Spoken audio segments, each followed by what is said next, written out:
All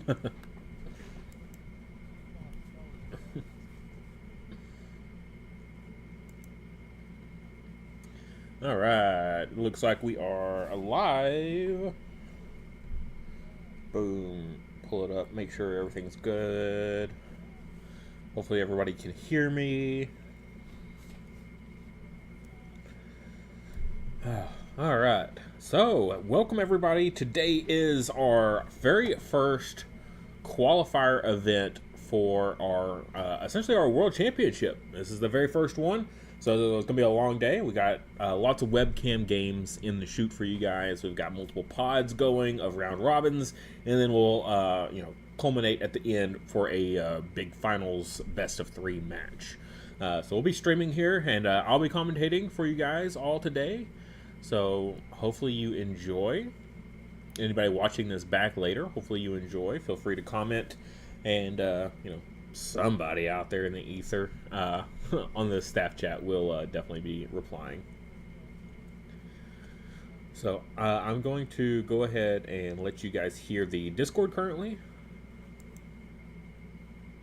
before it starts. Yeah, Cliff Notes version, so you guys don't need to read a wall, but the wall is there because order and rules and God only knows if someone shared Jonesy's stream with their grandma, she has no idea the rules that Gareth set up. So we gotta go through it. Otherwise, she's gonna be lost, right, Jonesy? Yes, correct. Okay, I'm gonna assume you guys have all played in a webcam game before, so I don't need to tell you that if Sam? I was being a smart aleck, sorry. I'm going to ask for a ruler. Your wrist is going to get wrapped each time. I'm prepared. Don't take your hand off screen, please. You take your hand off screen. I'm going to assume you're fiddling with the cards in your hand and you're cheating, even if you're not. I have to, because there's prizes on the line. And there are people here that, are likely keeping their hands on screen. As we say, being above reproach. So I want your hands on screen. I don't need to see your cards. Please don't show me those. But I will be jumping room from room because I'm all you got today. There's no Randy, no Gareth, just me. Yikes. If you need me and I'm not in your room, ignore Gareth's request. Do not tag staff. Tag me specifically. You need to call me, you tag me specifically. I'll have my computer and my phone open if you have a rules question or an interaction question, because there is a card interaction that you are unsure of. You are free to ask me or call me into your room. Either one, it does not matter. I'll answer via DM. I'll answer. Obviously, don't ask in the qualifier chat because then everyone will know what you're doing. If you need me, stop playing until I jump in. I will be very quick. So just know that you are perfectly fine. No one's going to accuse you of slow playing if you call for me and then you pause for a second. I want to keep rounds pretty tight. I don't want to go over 50 minutes. I'll give you guys full disclosure. You guys are not randomly split up. We will not be doing people randomly split up. So the TP leaderboard that we did all through Series 0, the more points you have, I want you to think of it like the greatest sport on the planet, which is pro basketball. You're going to get split up via seeding based on your TP. So, for instance, Sam and Shockwave had the highest. They're not in the same bracket. And we just went bing, bing, bing, every other one. Anyone who didn't have any TP, y'all just got randomized and then kicked into one of the brackets. But that is how we'll be doing it from now on. So, yeah, if you're wondering why so-and-so are not in the same bracket, even though they're both really skilled players, great. It's likely because TP they had throughout the entire series just shook out that way.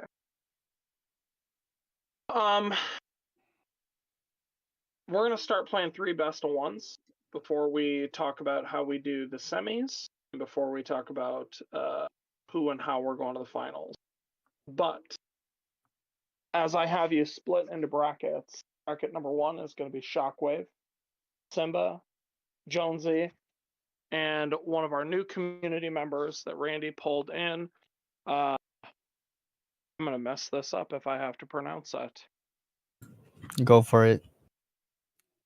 Do you really want to put me through that? Atukiti? That's pretty good. Give it to me. What is the real pronunciation for me? Atukiti. Okay, well, see. All right, we're all right. If I try to do it the way that you did it, though, I'm just going to sound incredibly white, and no one's going to like it. The other bracket, obviously, will be Sammy Boy, Jimmy, Mario, Nom Nom. You guys are in bracket, too. So, we'll do best of 1 split. I'm going to throw you guys into rooms specifically. You won't have to do anything.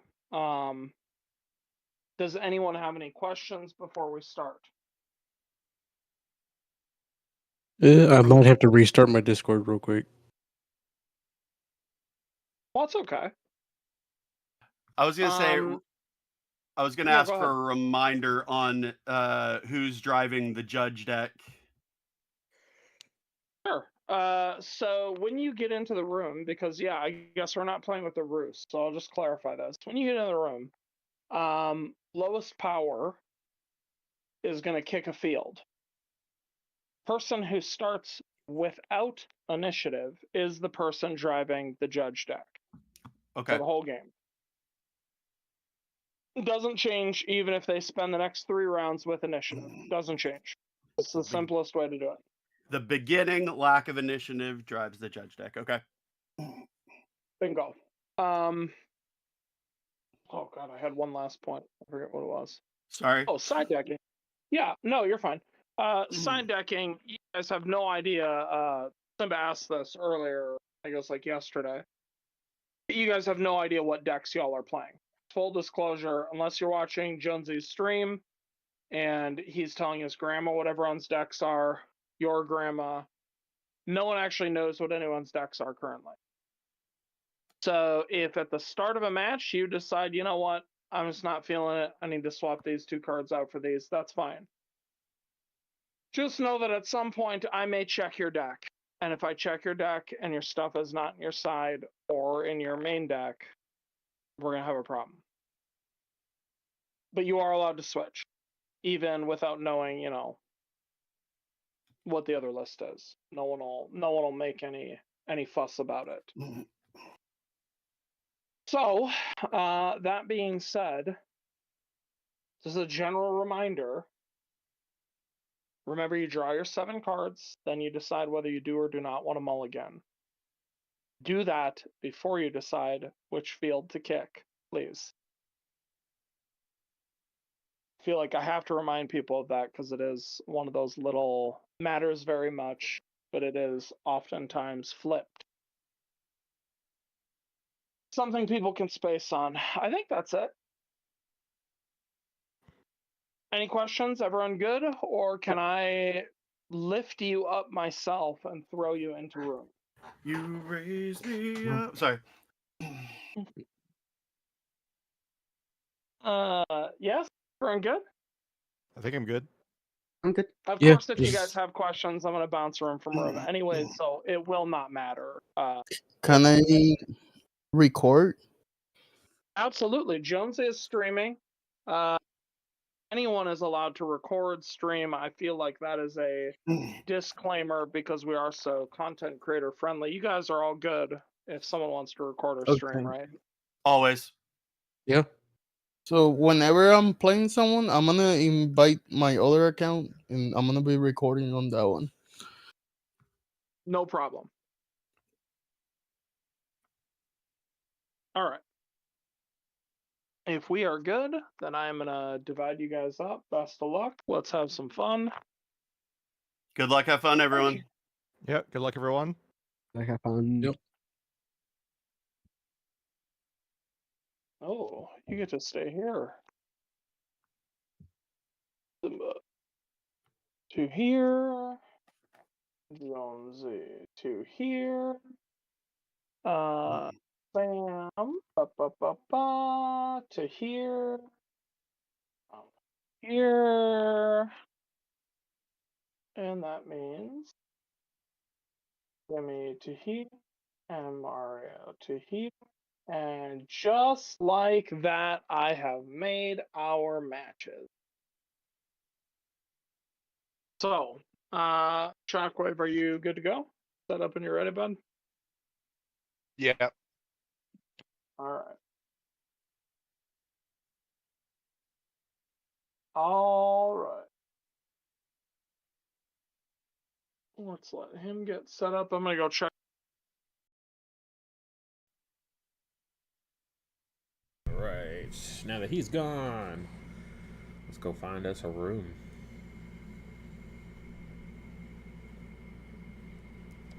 Who do we want? We got Sam. We got Simba. Jonesy. Got some choices.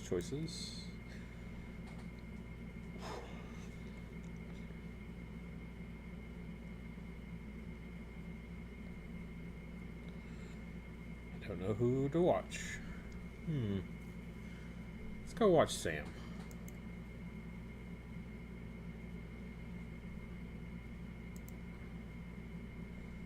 Let's clear that. Let's pop that out. Move that over for everybody. Don't mind the chaos.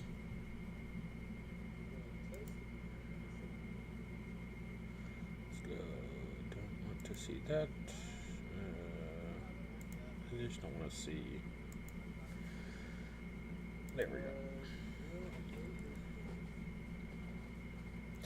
They're just trying to figure out things. Technical difficulties. Let's go jump to a different one that's not having technical difficulties.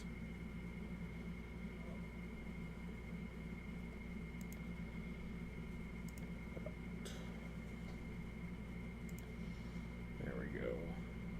How does that look? Looks pretty good to me. Make sure nobody can hear me. Good, I'm not lighting up in Discord. Alright, we are ready to rumble. So if anyone has any questions throughout, please let me know. Who do we got here? We got Jonesy on the left and Simba on the right. Two pretty veteran players. Alright. Trossum and Chrism for Simba. Ferritune and Infernander for Jonesy. Man, look at the fanciness Simba has. Alpha Chrism. He's got the super foil special inspiration there for tactics. I'm super jealous. Alright, we see Griffin's Crag and the Ranch. And then Jonesy has, is that Oliver's Inlet and the Roost? The Roost with Infernander, I feel like, is a must these days. It's just so good. It is a lot more to keep up with, though. I will say that. Like, remembering the trigger of even odds every time.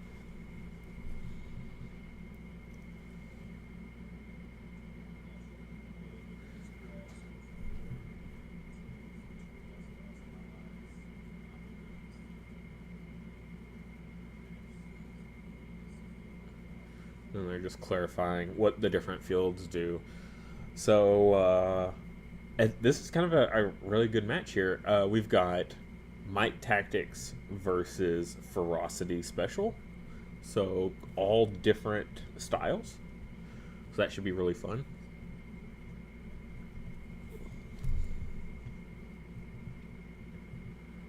Man, look at all those plus and minus fancy dice that Simba has there. I don't own any of those, but they are on my my wish list of things to have eventually. Looks like I see some alt mirror image tokens as well.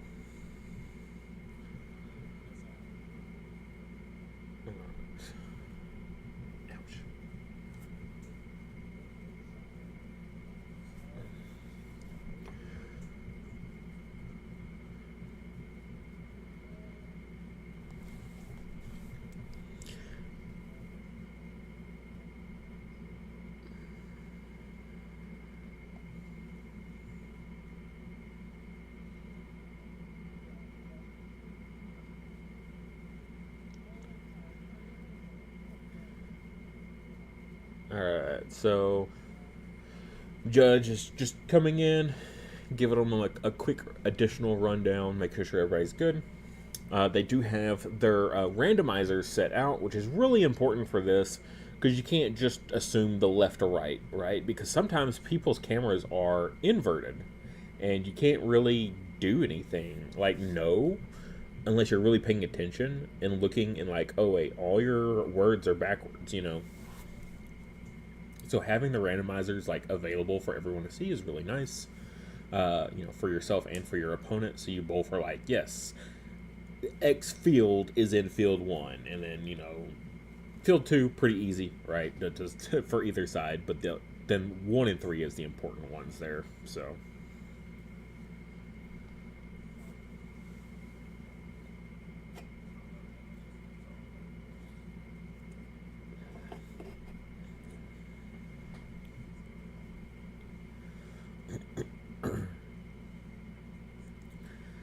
all right, so just getting some shuffling in. We should be starting any second now.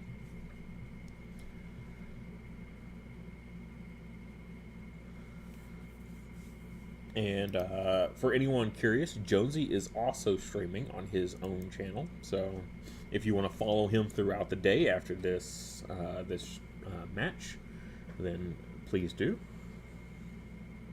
Jonesy is a very solid player, so.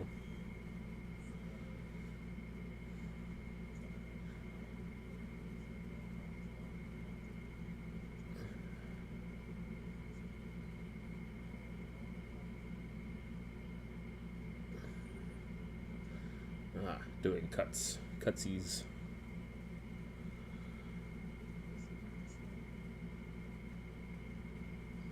Doing cuts.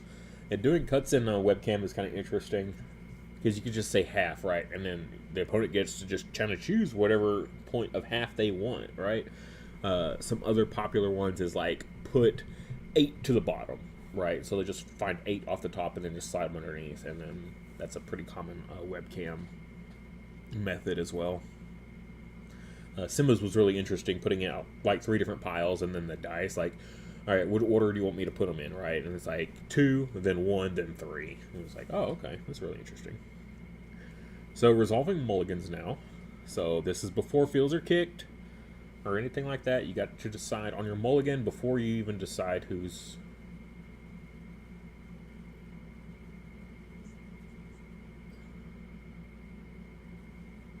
Oh, messed up there.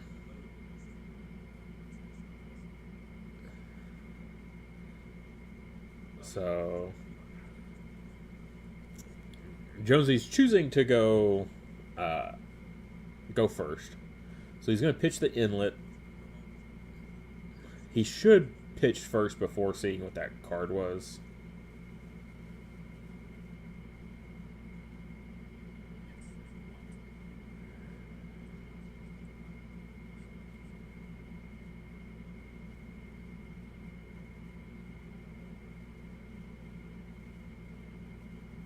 Yeah, he's like, I could kick one of yours, but he's already drawn, so...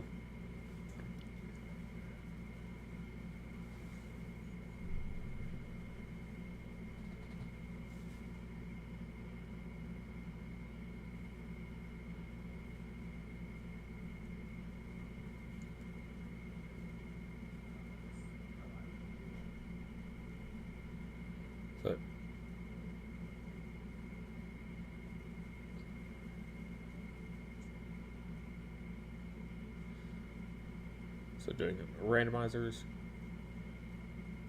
Nice. All right. So essentially what he's doing here, because he's already got his randomizers placed out, if you don't have a second set, what he did was he just took the judge cards 1, 2, and 3 and supplemented them as a randomizer, which is actually pretty clever.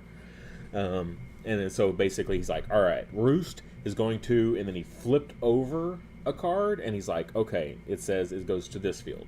And then he goes, all right, next we're going to do the crag. And he flipped over the next card, and then that said where the crag went. So...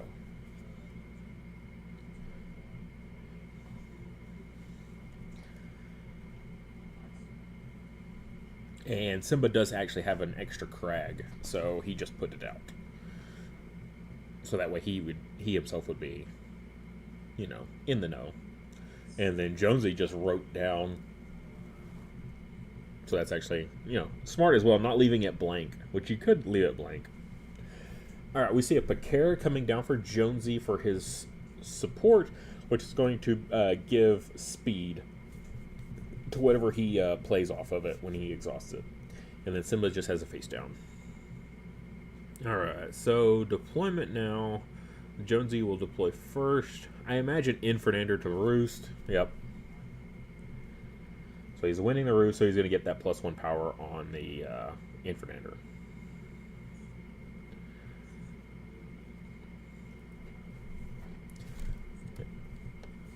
Chrism going to go into the ranch. Makes sense, and then debut game block. Winning that ranch for that extra bit of power to get an extra VP. Pretty good. Ferritune going to Craig. Yep. So he's going to seek one and then add it to hand. Now you can choose not to add the card to hand. Because if your deck starts to get low, I've played a little too draw heavy before. And by the end of it, I was like, okay, I'm choosing not to add this card to hand. It was like a duplicate, right? And I didn't need it. So I was like, I'm just going to put it back to the bottom so I don't deck myself. All right, Trossum coming out now into the Crag as well. And then going to put a mirror image somewhere. Not.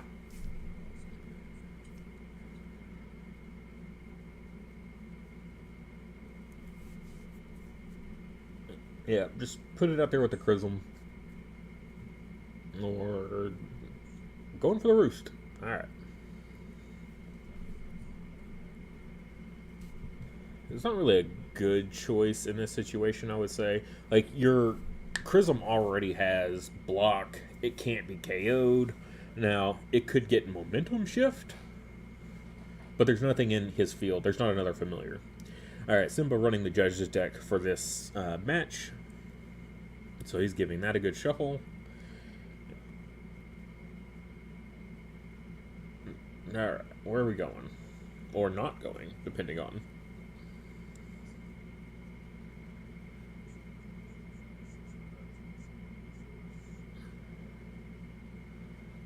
Alright, flip it.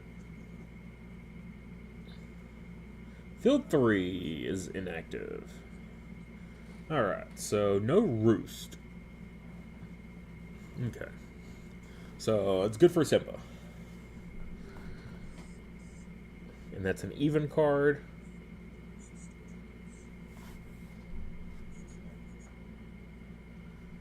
Oh, trigger the debut effects of the familiar. So Infernander's still winning, so he's going to get another power. That's what I'm saying. Roost with Infernander is like the best. The best field for Infernander.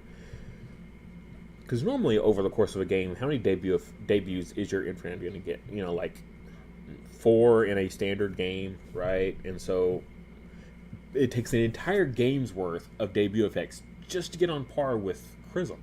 But once you implement the Roost with that, oh man, it really goes up from there. Because then you can get potentially, right, double debuts, right? If you get all evens from the Judge's deck the whole game, you're going to get essentially +8 power to your Infernander just off of his debut alone, which is fantastic. Remember, the cap is +10. But even if you don't, because his ongoing is when you discard a card, you give negative power, that works out great because even if you don't reveal an even Judge's card and it's an odd, you're still going to be able to trigger Infernander's ongoing. Assuming there's, of course, something to target there, which putting that mirror image there makes a lot of sense because that Infernander will probably go there a whole lot. Alright, we see a Sylphunk coming down in the ranch, which is very similar to Infernander, has that ongoing, when you're ditching cards. He gets a +1 power, and then gives a -1 power. All right, choosing to flip his inspiration, giving the Sylphunk speed. The Sylphunk already has speed though, but yeah, choosing to flip down his inspiration to get his Infernander over there to help combat against that Chrism winning that field, especially by such a large margin. Now the thing is, Jonesy's already put everything basically into this play, so Simba could fairly easily outmaneuver him. Not with the card outmaneuver, but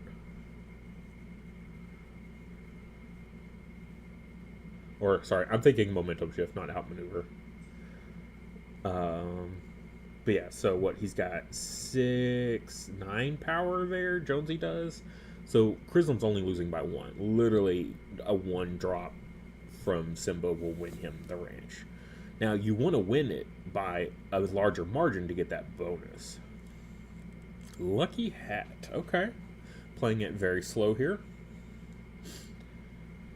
Jonesy's going to pass here, keep the initiative. So Simba has full reign. He could drop a 3-coster right now with that Lucky Hat.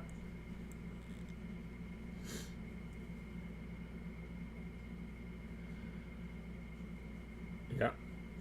So he's going for a 3. What's he got? Lunos. Solid. Yeah. Gets to pick 2 out of the 4 different choices.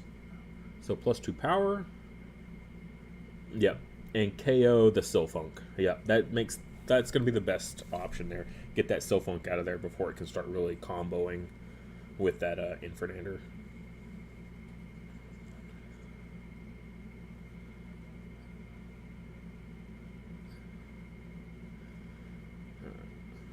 And then, yeah, that +2 to help him really lock down that field here. And then he's going to pass as well. So it looks like Simba's taking both fields here. And he's going to gain the bonus off the ranch. So that's going to be a 9-point VP in round 1. That's a huge swing. I mean, that's really what you do with Might, though. Might Tactics is like my play style. So it's like you go really, really hard in the beginning. Because some of these decks, like Jonesy's, it takes a couple rounds, right, to really get yourself set up in a good position, and then you just kind of start winning every round after that. The trick is to not lose too much in the beginning. The worst part about this round for Jonesy, though, is that he burned his inspiration and gained nothing out of it. That's super rough.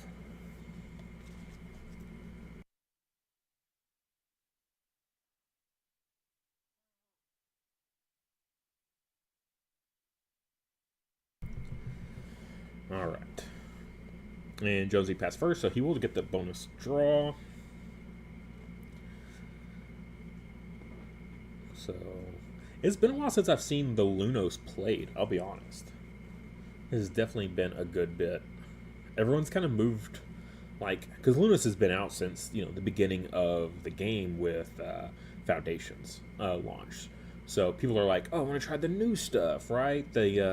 Like the Terpian that came out in this last set in the Series 0 release. And so I was on a big Terpian kick, especially with like playing with the Vesperoon. It's like every time the Vesperoon deploys, he activates a debut of an ally, and so I'm like, oh yeah, I'll use the Vesperoon with the Terpian and I'll just gain a bunch of VP. But Lunos is such a solid 3. I mean, he's just, especially with Vesperoon, even like I'm talking about it, like activate a debut of an ally, and Lunos is like, oh, hey, pick me.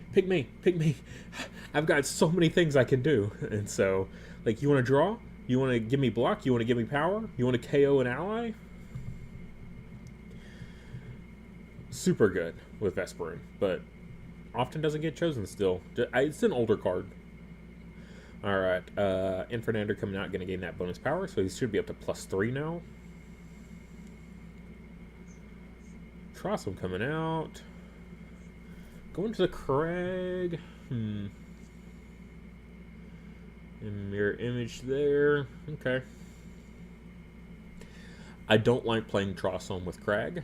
It's a very bold choice for Simba to include Crag deliberately with Trossum, because Trossum can't play its mirror image tokens into the Crag. So it pretty much locks Trossum into round after round, always going into the Crag. No, Chrism going into the Roost. Interesting. To help combat that Infernender, I'm guessing. Yeah, because Simba's got the ranch in a pretty good spot locked down.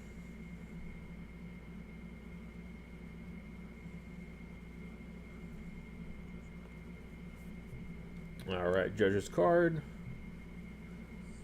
Speed it up.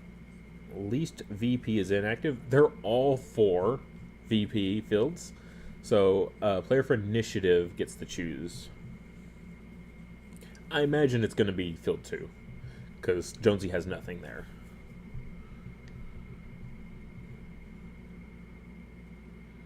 Yeah.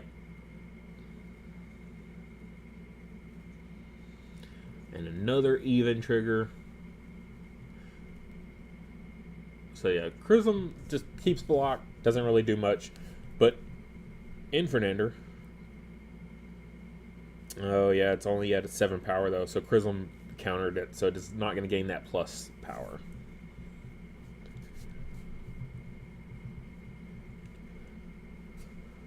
Man, it's crazy to think that they've each only played 1 card technically this whole game, but Jonesy has nothing, and then Simba has like 3 extra allies in play. Crazy.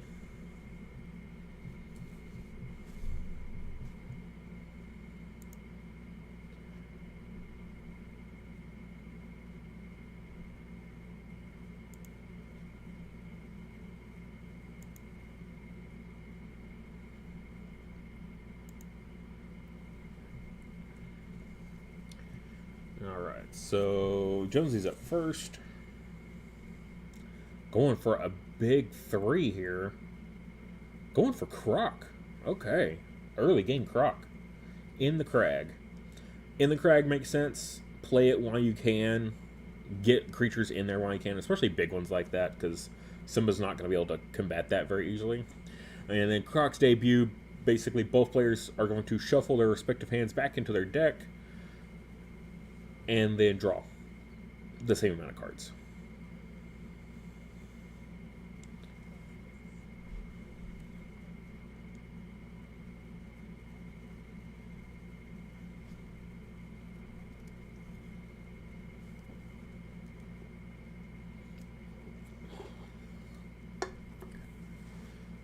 And yeah, talking about having to discard down because Jonesy's hand size is so large, because basically he's gone first both rounds. He's had initiative, so he's gained extra cards both times, and he's only played 1 card each round, so he'll have to discard down, which actually isn't too bad. It would be better if he still had the skunk still in play, the Silfunk, because the Infernander's ongoing is going to trigger. Unfortunately, the only thing he can hit is a single mirror image, which only has 1 power. So he's only going to build it. Even if he discards 3 cards, he can only do -1 because there's only a mirror image that he can hit. So that's unfortunate. 9 cards. That's a big hand size. Like I said, I've done a lot of drawing, but I think it's also more so he's just playing a lot of big stuff. He hasn't played any like low cost stuff. He's choosing not to use the Bakara to give it speed here. Alright, so Simba. I mean, let's see, where are we at? Simba's still got the Roost. I mean, I would just focus on maintaining that, I suppose. I mean, what else could Jonesy do here? I mean, he could Moonlight Aura. He could Sylph Amulet, right? Or not Sylph Amulet. Foxtail Necklace. But, like, none of those are going to impact the board state. Moonlight Aura, maybe if he drew immediately into those special attack tokens, but if Simba could get something into that Crag, that wouldn't be too bad.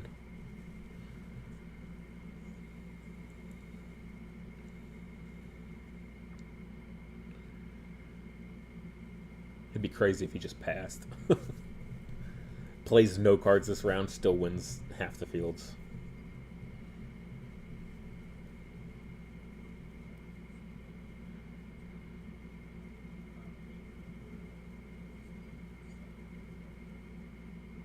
Yeah, Inferno's at 7. So he's still winning the Roost by 2.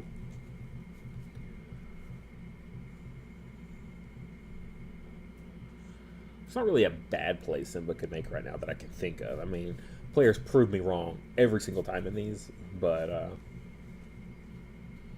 don't think it should be too much of an issue. Oh, Shaper Magic.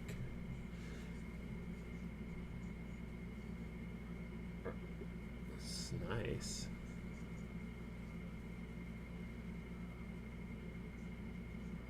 So... resetting the Infernander here. It's really the only thing he's actually resetting. And then he could swap fields.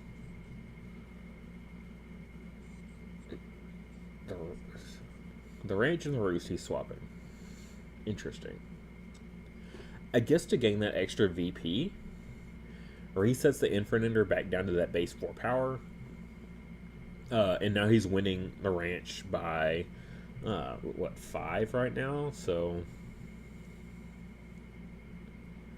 pretty good. I do love me some Shaper Magic. Funny enough, Simba is the one that actually convinced me to start playing Shaper Magic. And he wasn't even delivered. I just was watching him play and watching him use it, and I was like, oh yeah, I really like Shaper Magic. And now Shaper Magic is literally one of my favorite tactics tamer cards. I know I have to really specify the style and the type of card to fit it into one of my favorites, but I have a lot of favorites. Okay, there's the Foxtail Necklace. All right, and I do need to also don't forget about your Fairtune ongoing.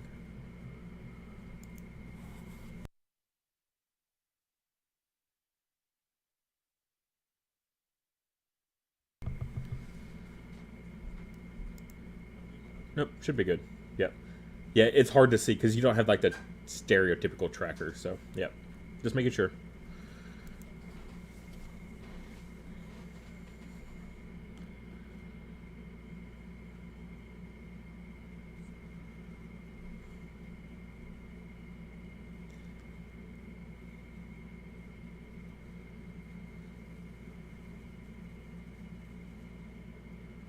So passing again then for Jonesy.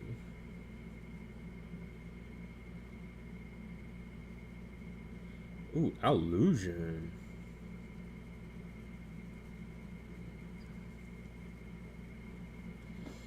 One more cost tamer card in discard into the hand.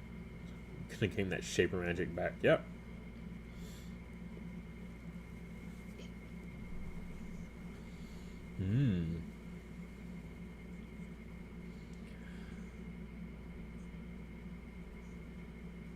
Alright, so the rest of the illusion effect there, whatever the style is of the card you grab back, you can then move a creature, move an ally of yours. So he's going to move the Lunos over into the Crag.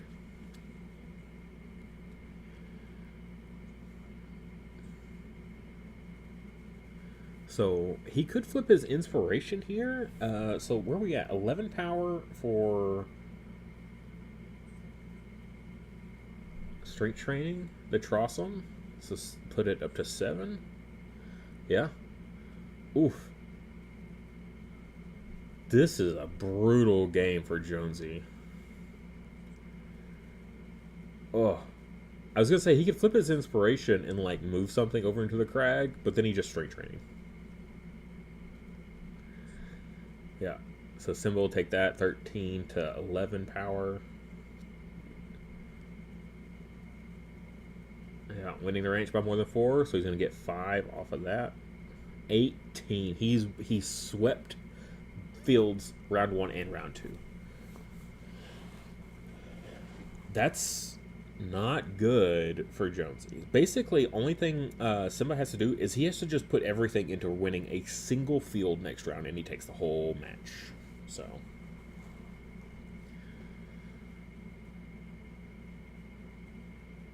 and discarding down, he's going to use the yeah. So -1 onto that poor little token there. But I don't think he minds too much.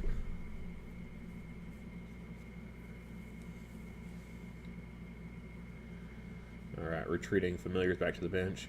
I will say, this is one of those instances where having an actual playmat, a Wildhearts playmat, is really nice over just a generic.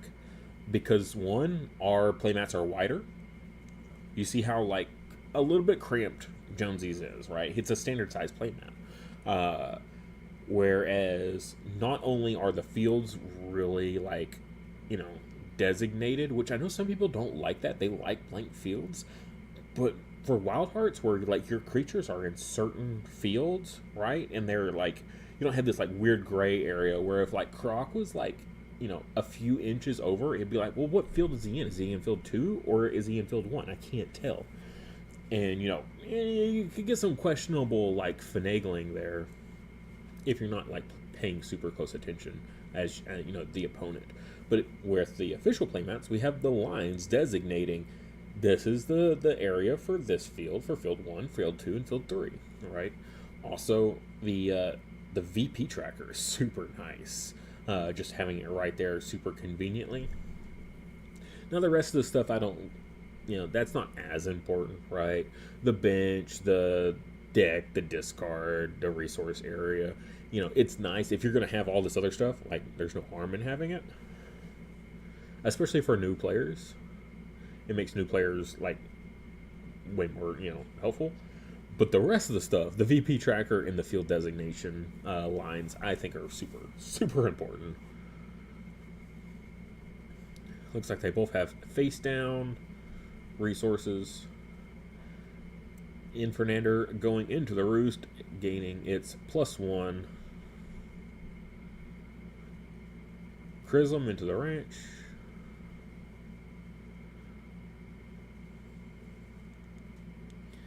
Looks like Simba's kind of putting pretty heavy into the ranch. Ferritoon into the ranch. Or, yeah, into the roost, sorry. Roost ranch. And then he's going to get that bonus card there for Seek 1. Trossum into the Crag. And this is the point that I was talking about earlier, where it's like, okay. You start to get kind of cloggy a little bit, right? Now you're just putting more mirror image tokens into the same fields over and over and over. I almost would have thought he would have supported... Simba would have supported his Shaper Magic to do some swapping with those mirror image tokens. Alright, Judge's deck is... Everything is in play. Oof. So this is an odd.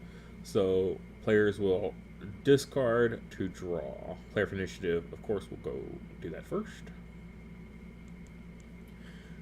Should be Jonesy. Discard a sheep to draw. And then Infernander will give a -1 power to one of those tokens. Look at all those Alt-Art mirror image tokens. Goodness, Simba.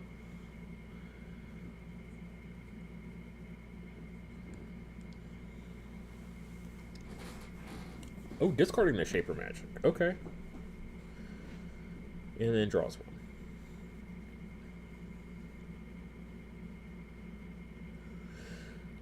Simba's hand is definitely very small, though. 4 cards left, and then Jonesy's grip is huge, right? But Simba has done the whole might tactic of winning fields early on. So his, you know, the amount of cards he has to play is really low. Siltene to the ranch. This is going to move the Infernander over. It's still rough, though. Like, I don't know what Jonesy does in this situation. His back is to the wall. Simba doesn't have a whole lot of cards in hands to choose from, but like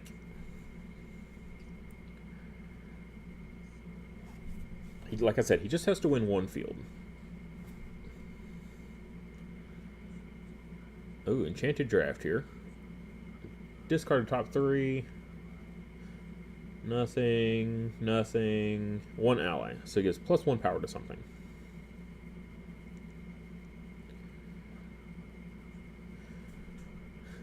Jonesy's deck's looking really thin, though. That's what I was talking about. If you draw too much, it could be really scary. So gonna put that +1 power from the enchanted draft onto the Chrism. Another enchanted draft would be really brutal. Remember, drawing is at the end of the round, right? So you could, in theory, at the end of the round, attempt to draw, can't draw anything, give VP to your opponent, and then the game's over. Double-edged hit into the ranch.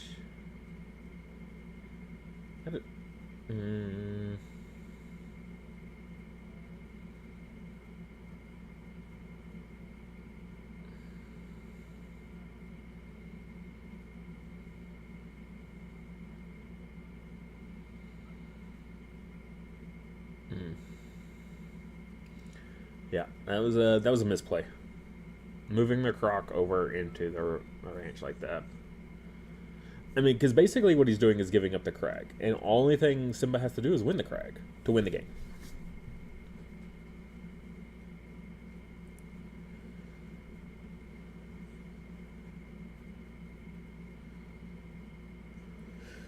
Alright, so it's using 2 for Tortu, my buddy!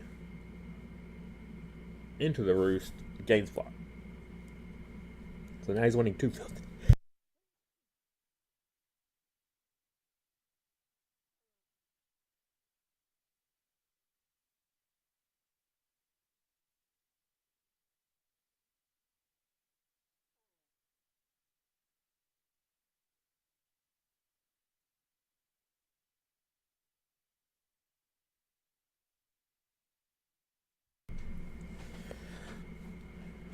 Yeah, so that is 6 to the Fairtunes 4.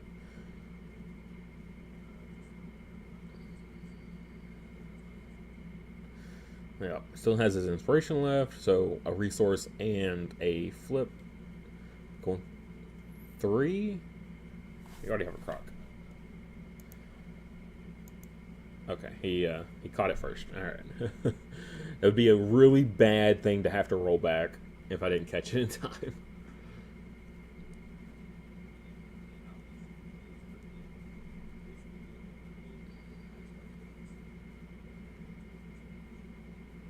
So, nice. Looks like he's still going for a 3. Blisterno.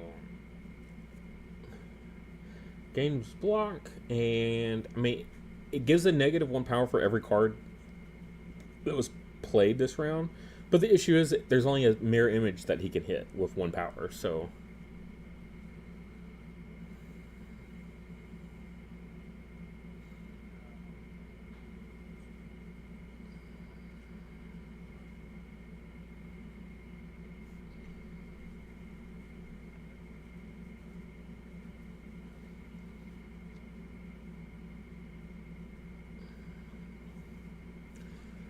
Alright, so I mean, it looks like Jonesy might have, what, 2 of the fields, potentially?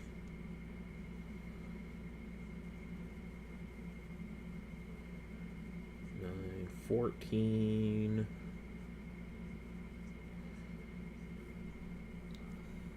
But the thing, he still has the crag. Simba still has crag. Even though he's going to lose the other 2 fields, it's not going to matter. Game's still...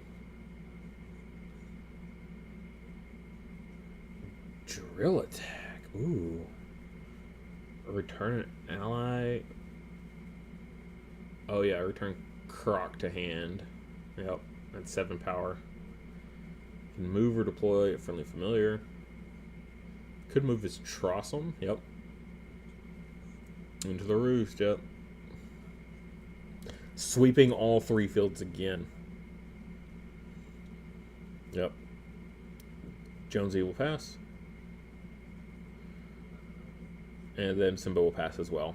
And I don't know where the math is on this game. Like, there's a whole lot, and I can barely see the numbers. But I think it's 13 VP sweep.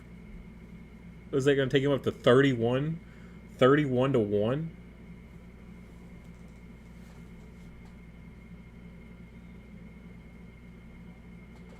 A 30-point loss.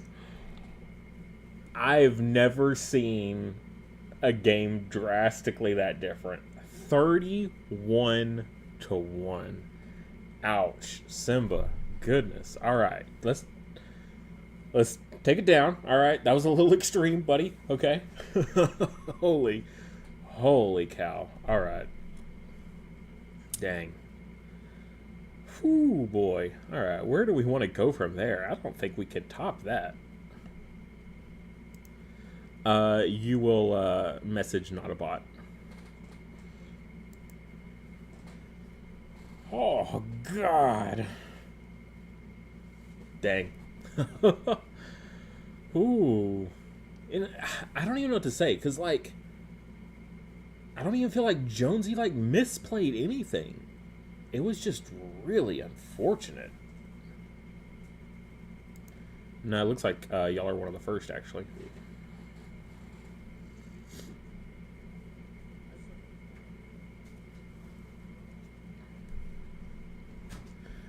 Yeah.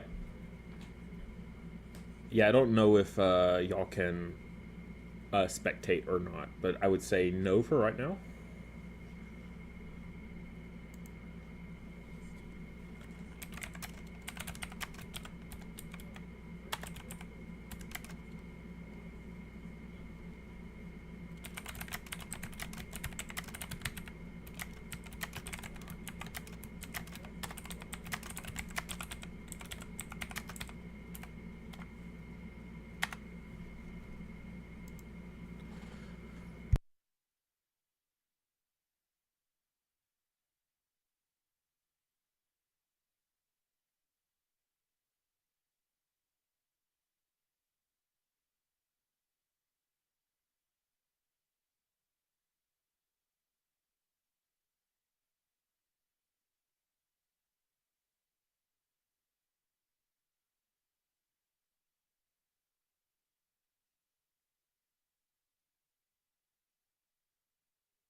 Okay, there we go. Turn my mic back on. That might help.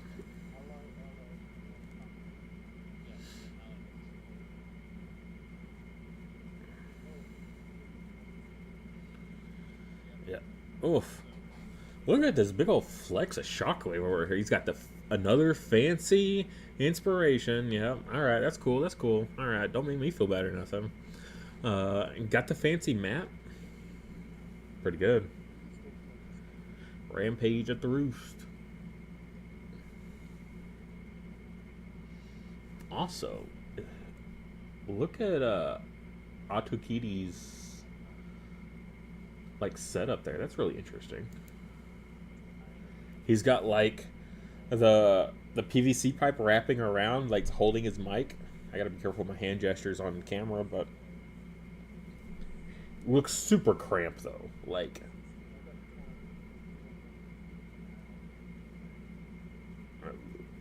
so where are we at on VP? I have no idea.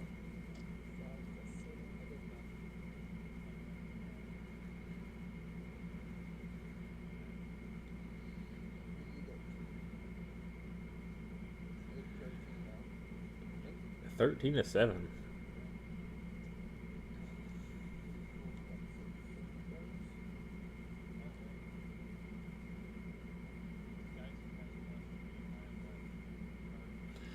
Oh, forgot it's about his Skyson trigger.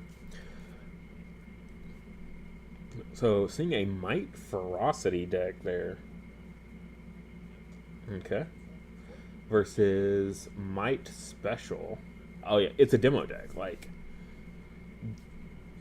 it's still pretty good, though. Like, the Might Special demo deck is still really solid.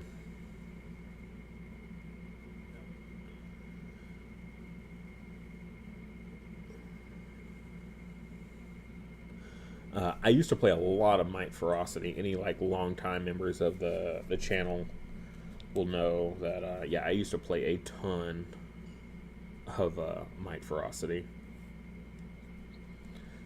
Pull the stream back up on my phone because it's the only way I can see the chat.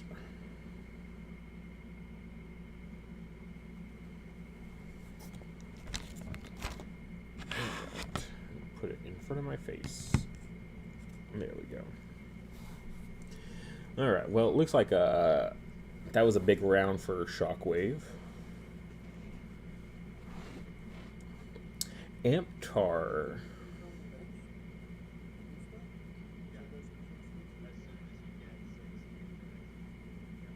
All right. Yeah. His Fairtune ongoing there for that extra VP.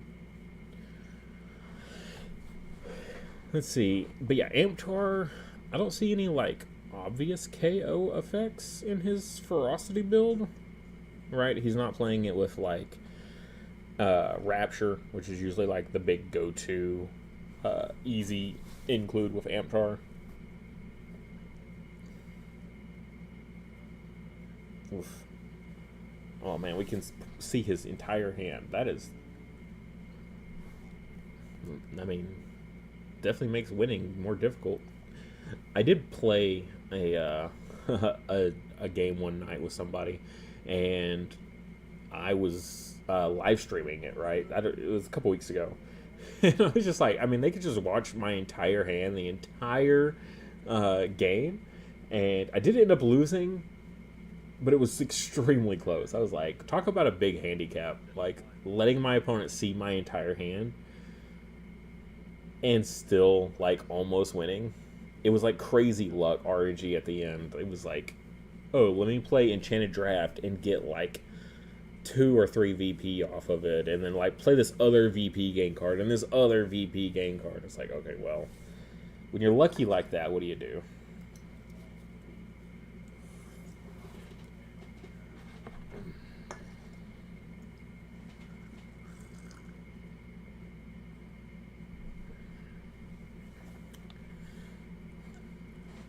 I think I was actually playing Shockwave, who's currently winning right now, so. Maybe it was, no. I think it was Shockwave's brother, actually. It was really difficult because he didn't have a mic, so we were just playing, but like, he could hear me, but I couldn't hear him.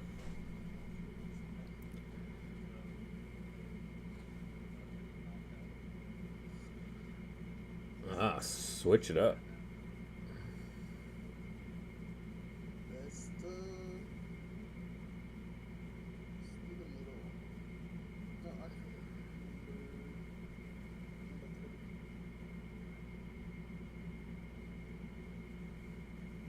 This is crazy. I didn't even see his field. Auto Kitty's field. Foxtail. That's 7 resources. Pretty good. Looks like this is round 4. So 17-8. Everything is in play.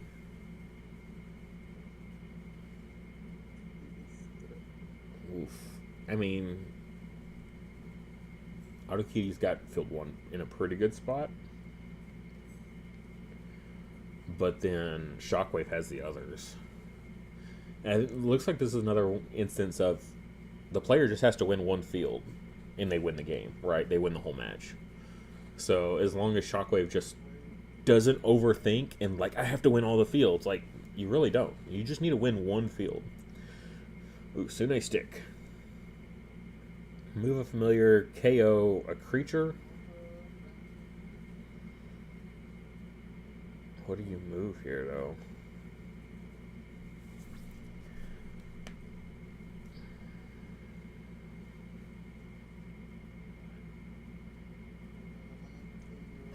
KO the Skyson, probably. Yeah, get rid of all that plus power off of it.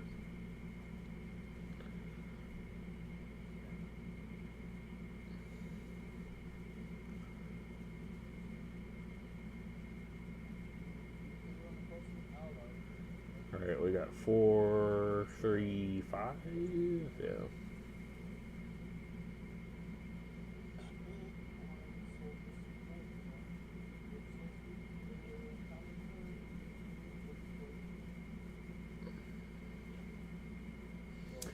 Oh, yeah, nice. Nice play there.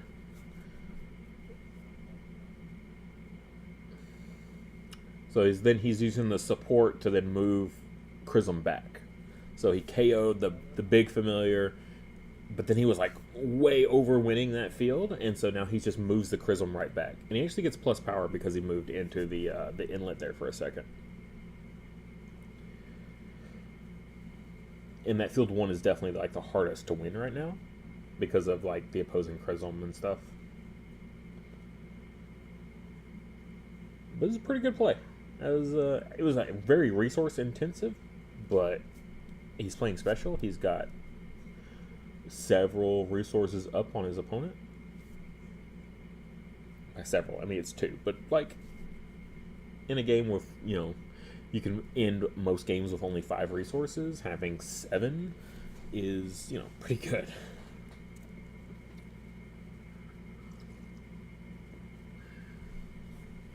And that handicap of just showing his opponent all of the cards in his hand.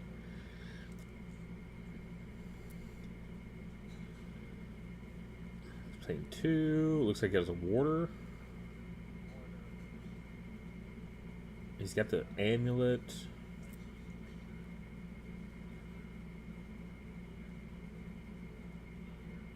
It loses its no debut or ongoing. Not really going to do anything against the Ferrotoon. Ferrotoon's kind of already done its thing. And then Sylph Amulet's going to let him move a creature. He's going to move the Amptar over to field 3, which currently is 4. Yeah, that's a... Yeah, so he's winning field 3. He's winning...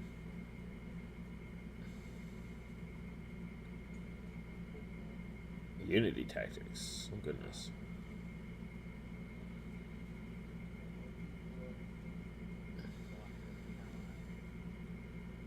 Is that not... It's not enough, though. Not enough to gain the VP.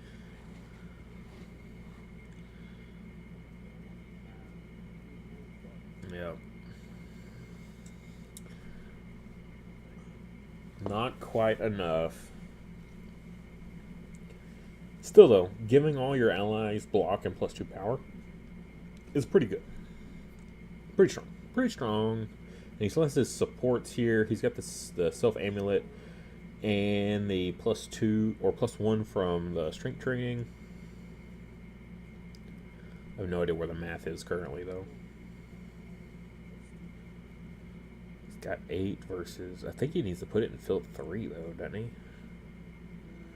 6, 7, 8, 9... I have no idea what that Terrachix plus power is, but...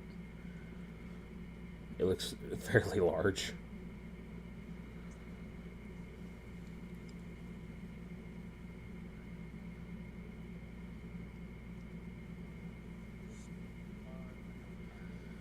Alright, Shockwave passing with only using 2?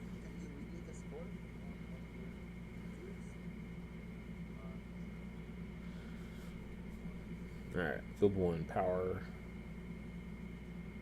Looks like 12? That can't be right. It says 11, but I see a plus on Chrism. That's gotta be a 12, right? It says 11 in field 2. No, that's right.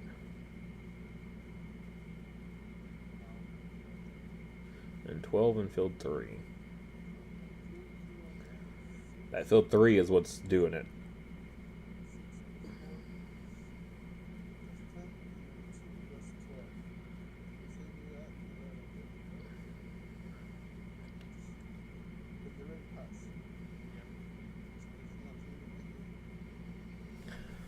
I just don't.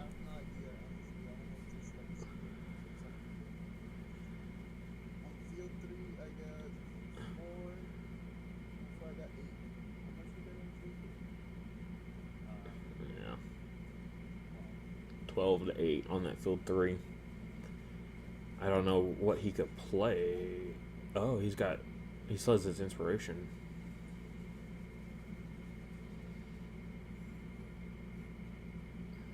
Interesting.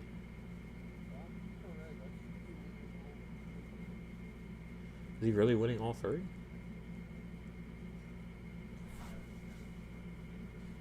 Oh my gosh, that's wild. That is crazy. 14 to 12?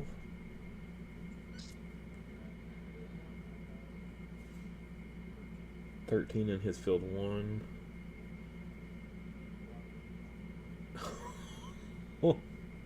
Oh, Shockwave. That's crazy. 13 VP there, taking him.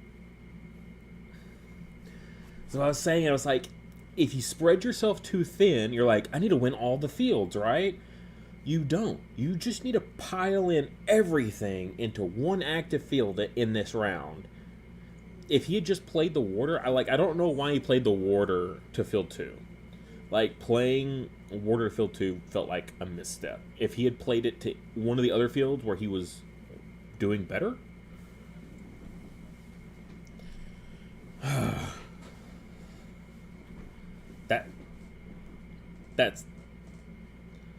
That's the big thing, is, yeah. Just focused in a little too much on trying to win everything when you only need to win one thing. I think I say that in like every stream, but I cannot. You'll have to message not a bot.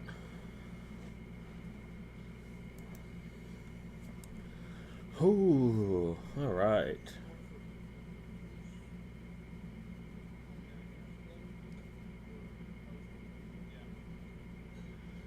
All right, man, that was a crazy comeback, though. It's 17 to 8 is what it was going into that round, and then clean sweep. It's pretty good. All right, let's jump down into another game. We should be just about over.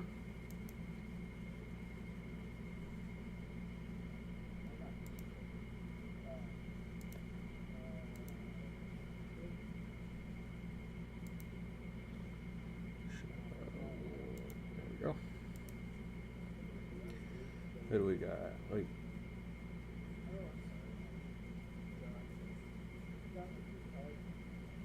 oh gosh, oh, that's awkward. All right, let's go somewhere else.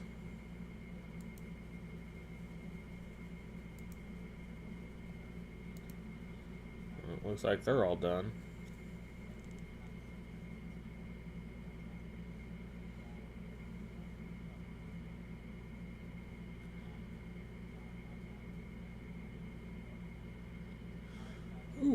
Alright, let's switch this around. Yeah, don't worry about my desktop there, all my stuff. Yeah, go ahead and read everything. I'm sure it'll... Oh, nope. Now you get a real good look at everything on my desktop. All my 3D print files and everything. All the side projects I'm working on. So yeah, that was, man. These games are crazy right now. These, like, Autokitty's comeback was wild. Simba's 31-1. I've had the best game I've ever had was I won on round 2, 20-0. It was I brought Windy Plateau and my opponent brought Windy Plateau, and I won them both round 1 and round 2. Playing, I think it was Might Tactics. It was like the best deck I could assemble at the time, and yeah, it was like a crazy blowout. Again, early on, it's one of those. It's like you put everything into winning early because you don't typically have much of a late game. And yeah, 20-0 was my best game. 31-1 though is wild.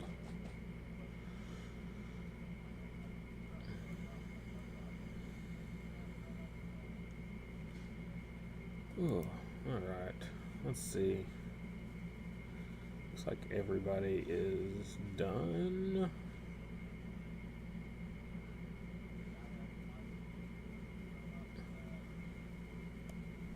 I need like a waiting room.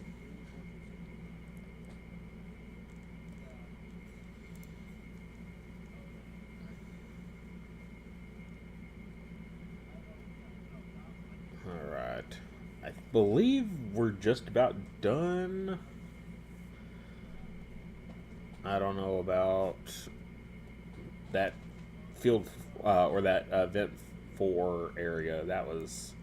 I had to leave that. That was real awkward.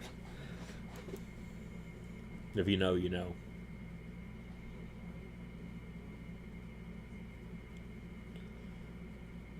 Alright. I'll go ahead and just jump out of that. Oof. Well, how is everyone else doing so far? Let's go look at the campaign page. That's what I should have as my background. For whenever I minimize, so you don't just not staring at my background every time.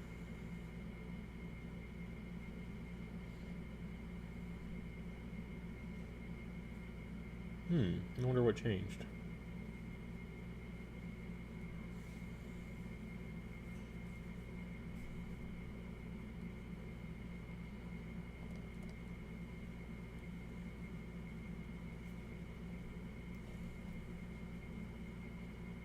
$70 hours to go, though. So, not much time left if you want to get in. Add you some cards. Add you some stuff. Let's see. I actually went and did my pledge just the other day. Let's switch this over. Let's go that one. Oh, let's do that one. There we go. This one's pretty good. I actually did the special tier, the guide editorial. Came with the blister packs, the brand new blister packs that we just did a video on with those alt arts, and the playmat that comes with it, which is basically like all the different cards all put into one, like one image. So I think that's really cool. I'm very excited for that. And yeah, my buddy Kendolph here as an ally. I gotta get my hands on him. And then, yeah. And then after that, I was just like, all right, now we just load it up with booster bundles. And that's what I did. Let's see.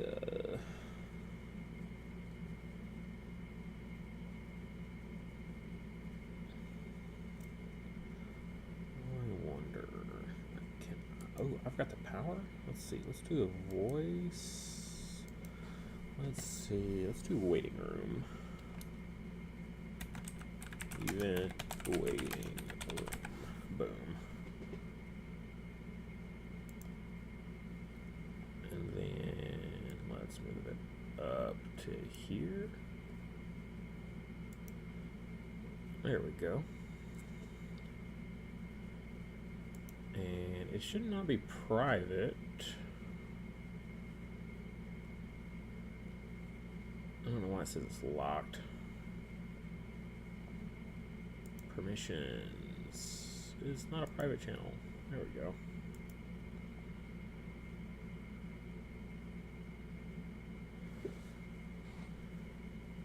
Oh, I wonder if...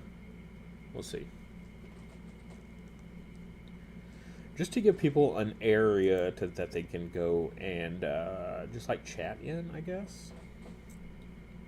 And I could actually unmute if there was anyone else in the channel, but...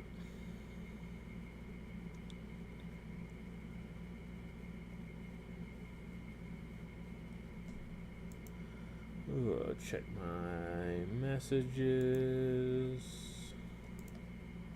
So, side tangent. So I've been playing this game off and on for like a couple years, and I just found out. This is so sad, but the guy developing the game like died in a car crash. I was just like, why is this game not like? Usually there was like updates pretty regularly, and then it just like went silent for like 4 months now. I was like, that's odd. Like, why would this game just like, you know, die off like that? It was doing really well, very popular, and then yeah, I like went and joined their Discord and asked. I was like, hey, what's up with this? Why is there a update? And they're like, oh, the developer died a few months ago in a car crash. And I was like, that's awful. And it's just like out of nowhere, and especially when it's just like one guy makes the entire game, and then it's just like, oh yeah, no game's just dead now. Like the poor creator died, and then the game died with him. Like, it still exists, you can still play it as is, but like once you get to the end of like what is currently available, like that's it. There's nowhere to proceed beyond that.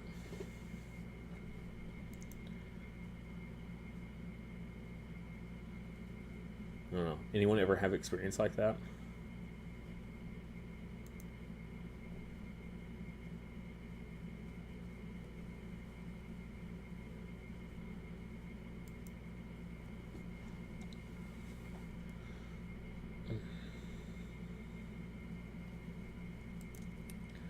So what's everyone most excited about in the campaign in this Series 1 release? Of course, new cards. I feel like that's like an obvious one. But like, what besides that? I really like these blister packs.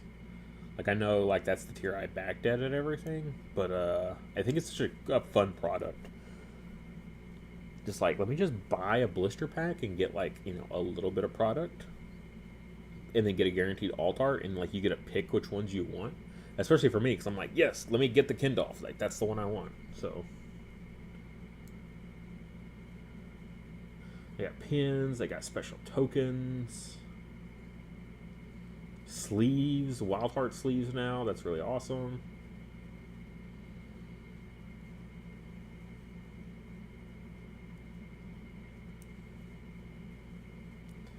Alphas, new alphas. That Sonic Boom alt art. Oof, man, I would love to get a foil of one of those. That'd be awesome. Looks like there are people joining the channel now.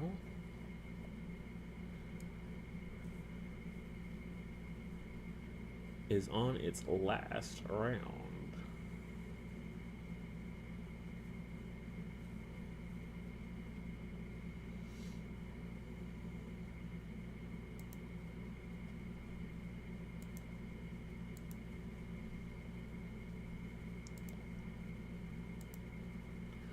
How did everyone's game go?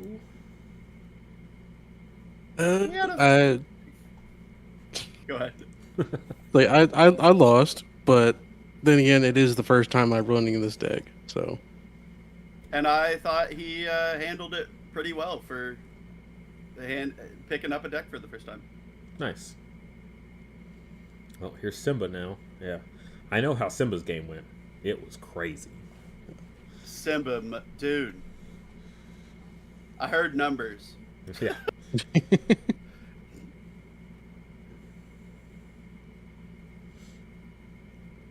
Yeah, I even talked about it in stream there. I was like, and now Jonesy's in here, but I was like, man, I don't even like see any like missteps or misplays, but like Simba's just was on another level that game. It was crazy. I think there's some. I think the main problem. I think the main problem with that game was deck building. There was some deck issues which sort of came to the front there, and it's like, well, not really sure. I mean, playing wise, I didn't feel like there's some also a few smaller things I maybe could have changed, but yeah. Hello there. Hello. Hello. There's Shockwave. General Kenobi. I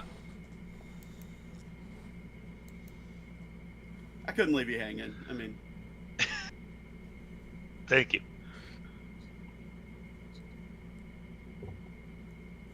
It was appreciated. glad to do what I can. It's not usually much, but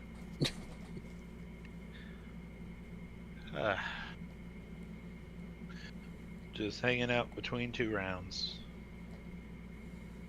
Yeah, I'm trying to fix my camera situation while we're in between.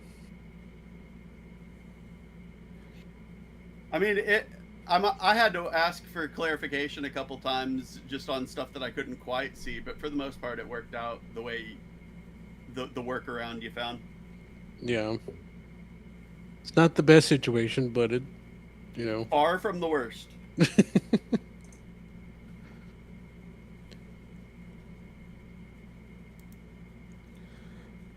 Yeah. CJ Peach asks, what does the Kendolph even do? And if you go back and watch a couple of the videos, like if you pause it and like enhance, or just zoom in, you can actually kind of make out a little bit of what it does. At least the first line. So, yeah. For anyone that ever wants to go back and sleuth a little bit, y'all can I actually... hadn't read it. I just kept my mouth shut. Oh, the new one. Okay, I was like, bro, we all have that. Yeah, no, the new ally. It's actually it's in the. What are we talking about? It's in the new blister packs. It's one of the new allies. Yeah.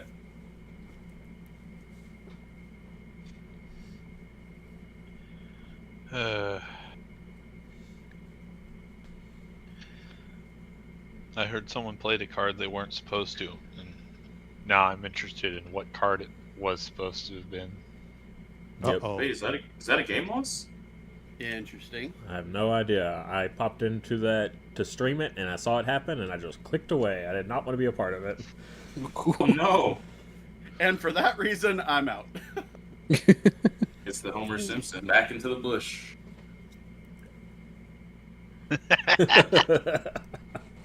It took me a second. I've never seen that show, actually. Wow. Any of it. I've seen the GIF. I've seen the GIF. That's about all I've seen of that show. I've seen maybe 5 random episodes. Wildly enough, that's about where I am too. Maybe a few more than that. It's probably closer to a dozen or so for me, but I've also never seen an episode of SpongeBob. oh, What? I wish I could say that. That's because you're young. Wait, does SpongeBob even air anymore? I don't even know. It does, but it's It very does. different, apparently. Oh yeah, they changed it a lot. So. You know what I'm sad doesn't air anymore? Any Scooby-Doo. There are no more Scooby-Doo. I There know, always right? Needs to be Scooby-Doo. The original Scooby-Doo is definitely the original Scooby-Doo. Well, they're getting a new Yeah. live-action movie, so it's making a comeback. Yeah, Yeah. but if Matthew Lillard's not in it, is it really live-action Scooby-Doo? He's a little old. I mean, I don't know. As long as it's better than Monster Island, I'm gonna be fine. it's a low bar. Fair. I know that movie sucked, but it's the only other live action we have of Scooby-Doo.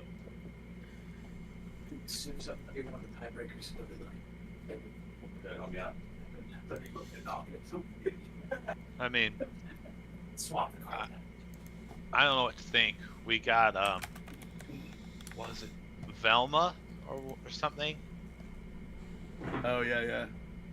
I haven't seen any of that. All I've heard is just how absolutely terrible it was. Yeah, I only saw the pitch meeting video for it. That was funny. I mean, which pitch meeting video isn't funny?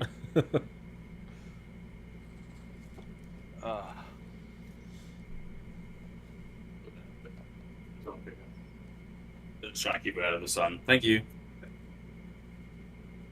You're welcome.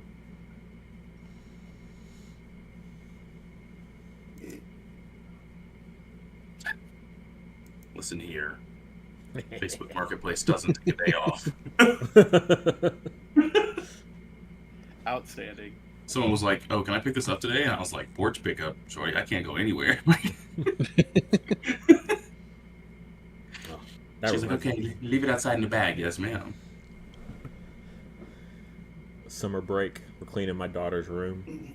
Stuff is going bye-bye. Marketplace is about to get flooded with some kids' toys. Oh no. I mean, this is great, dude. I get to make $20 playing cards and going nowhere. Nice. I have in front of me on a shelf about, I think it's, well, I don't know how much it would cost today because they don't sell it anymore, but I have a tub of 1,000 individual Lincoln Logs. Whoa. Damn. No way. It's a Yep. big container. It's a combination of a couple of different Lincoln Log sets, but yeah.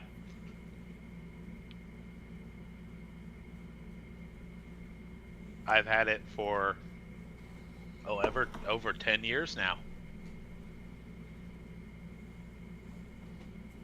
I got a wooden puzzle box and a stand that says complaint department with a grenade. I've got a bunch of random stuff. So let's see, I got 3 DD minis, a Warhammer 40k mini, 4 trophies from 3 different TCG tournaments I've played in Discords. Oh yeah, I gotta show this 1 second.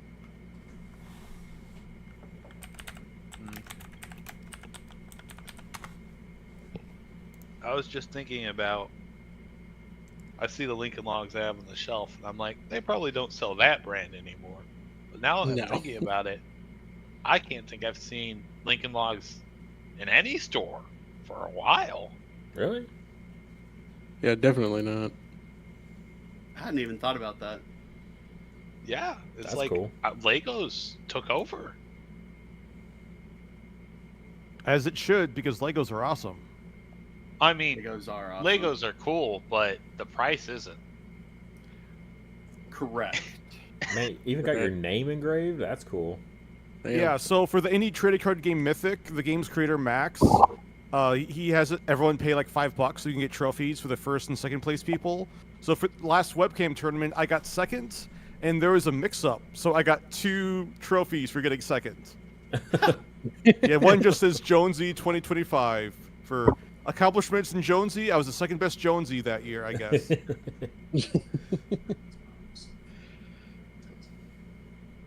Now the real question is, who was the best Jonesy? Yeah, I still have not figured that out. Okay, all right, fair enough. I'm just saying, you're a pretty cool Jonesy, so. Oh, thanks. I try. Yeah. These are the 2 main things that I have. I have this little scorpion and little centipede. I like those. I like the Scorpion. It's a, It the reminds me Scorpion of, took. what is it? This just Scorpion King? Yeah, this scorpion took me, I think, 10 straight hours to build. Ugh. Okay. Well, it's all these little tiny screws and gears, and all the parts move. It's a Lego Technic. That's rad. They don't sell those anymore because they're dumb. They look cool. Unfortunately, this is not Lego, but you know. Oh, Lego Yeah, used to sell stuff exactly like that, and then they just discontinued it for I cannot imagine why. It was one of their most popular brands. I think It you just said it a minute ago because they're drops. dumb. Yeah, they just stopped selling Touche, it. touche. Yeah. Yeah. But no, these are from a little store I found online that just sell metal sculptures and whatnot that you can build. Cool. That's cool.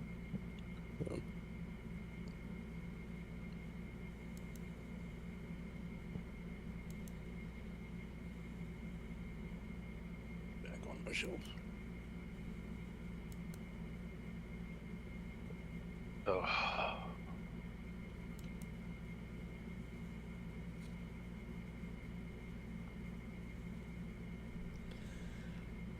Chris says they're almost done. They're on the final round. Sure.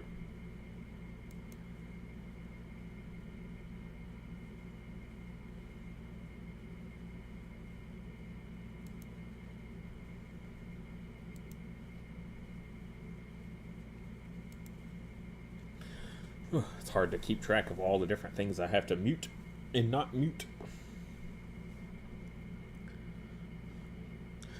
And to getting back to chat there, spoilers much, Kindolf ally. I mean, if nobody had figured it out yet, the fact that there was a cost on that Kindolf and a power.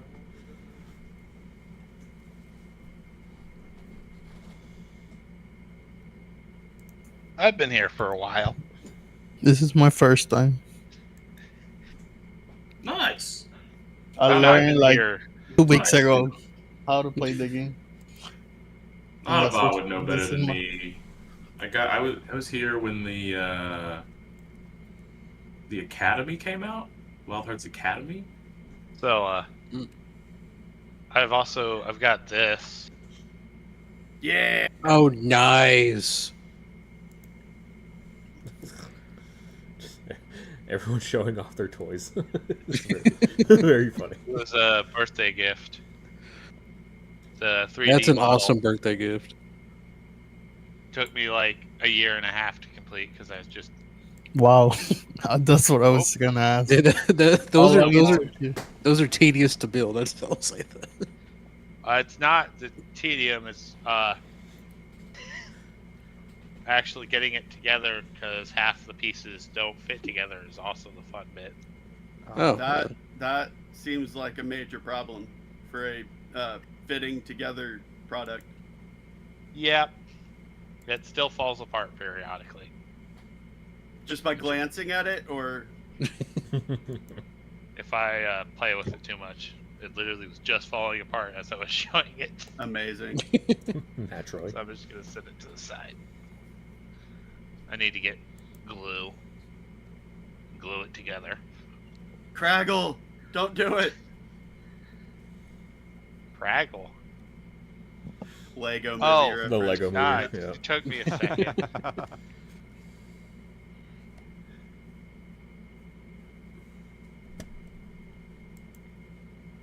Yeah, no, I only started playing a month or two ago, and I've only been played here- 4 times before this.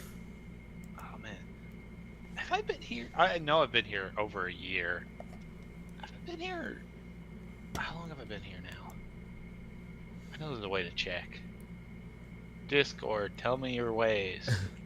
I think I've been playing for like 2.5 years. That sounds crazy, Chase. Yeah, a little bit. I think it's been right about a year for me. I think the first time I really played was the Midland Showdown, the content creator tournament. But I played a few games before that, but that was sort of my same as the guys who had only played like 4 or 5 games going into it. That was me for that event. Which was, what was that, October? Give or take, yeah. Yeah.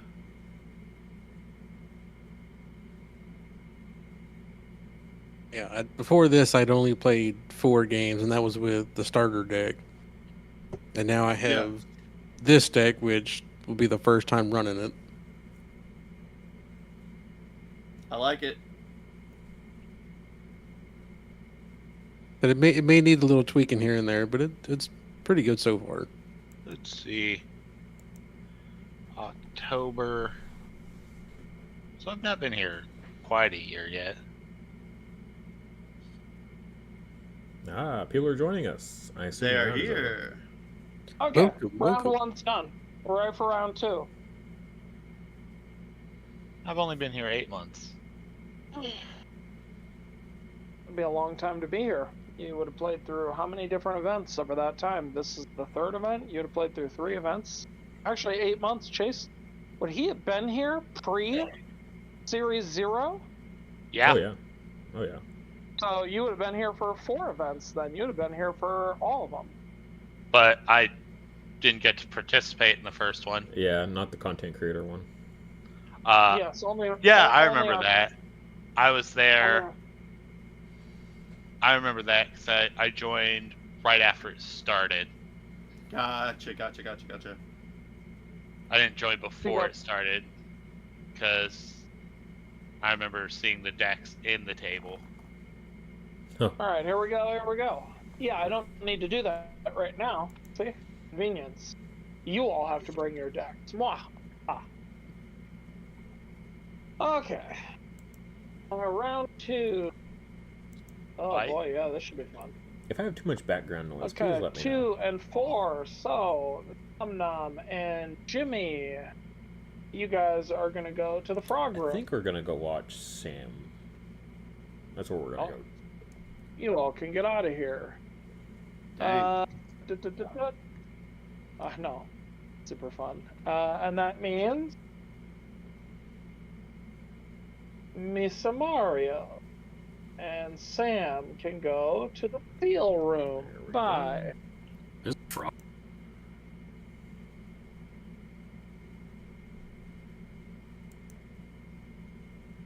All right, let me get the camera fired up here.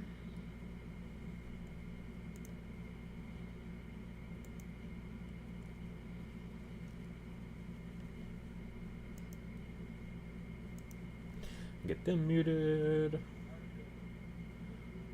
Whoa, what is up with his camera? It is weirdly blinky. Alright, we got Sam. What the heck? And Mario. Okay. Mario is Shockwave's brother, I believe. Yeah, I was gonna ask, what's up with your camera?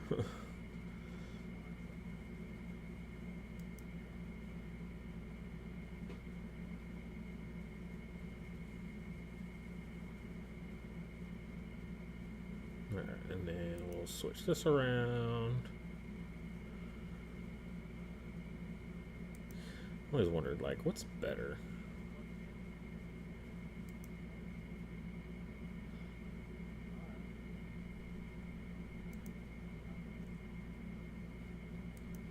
So many different.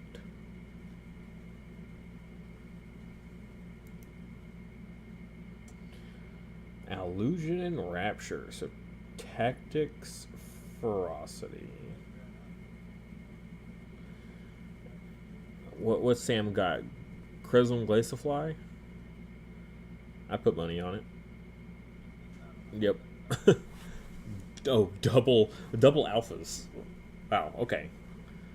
And double Alt-Art Fields. That's cool. That's cool. Windy Plateau and Griffin's Crag versus, what is that? Haunted Glade and something I cannot read.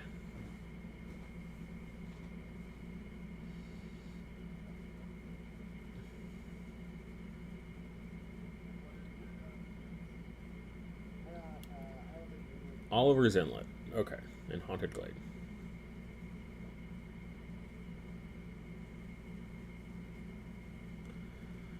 And then what is that? 7 power. Oh yeah. So Mario will get to choose which field to kick and give initiative to.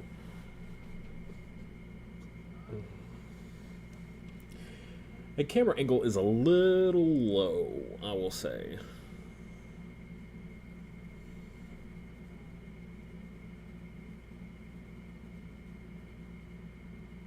Just a little bit low.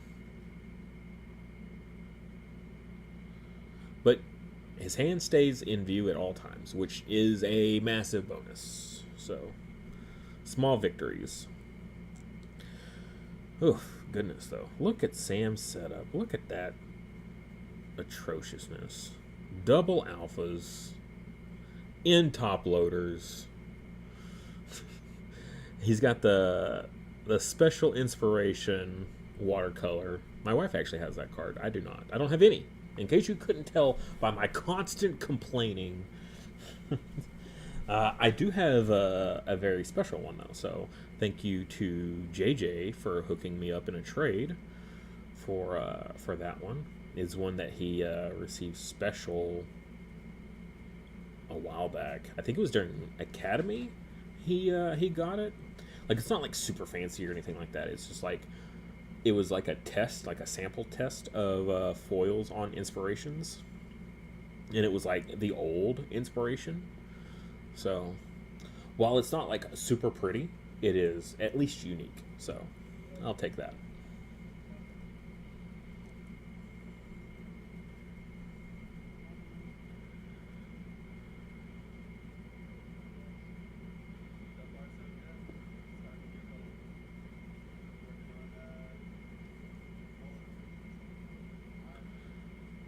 Alright, looks like Sam is going to be keeping.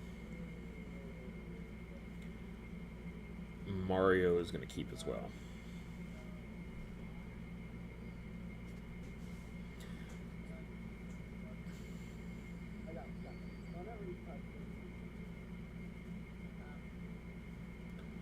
Alright, so what field is Mario going to kick here?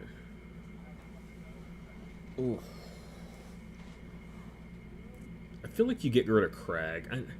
I know a lot of people don't like getting rid of their opponent's fields because they want initiative for themselves. But for one, I like to go second, like to play behind my opponent all the time because I play tactics, which is very, very reactive for how I build it. Getting rid of Windy Plateau, though, it does make sense because you want to slow down. Chrism might, again, we're talking might likes to score early on, and kicking a big 5 VP field makes sense. So the only reason I wouldn't necessarily kick Crag in Mario's situation here is because he does have the Illusion, and Illusion does have that movement for your own stuff, so you could kick your own allies over into the Crag if need be. Alright, Crag in 2. Inlet in 3. Alright.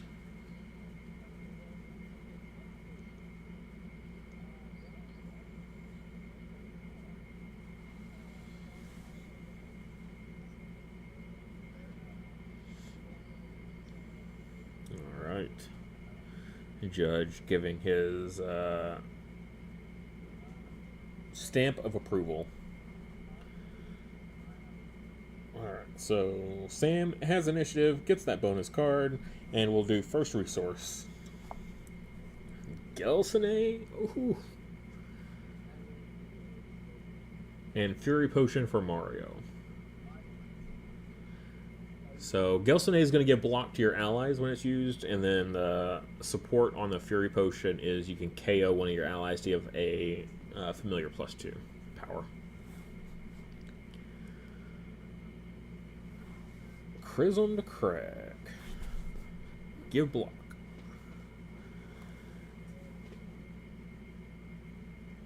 This is an interesting choice. I think you go Rapture first, and then save your Illusion -power. Rapture to Inlet.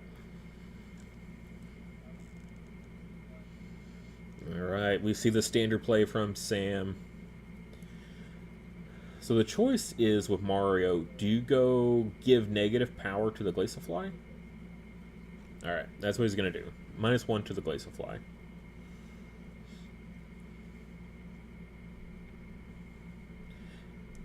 And then you pray that Crag gets turned off if you're Mario.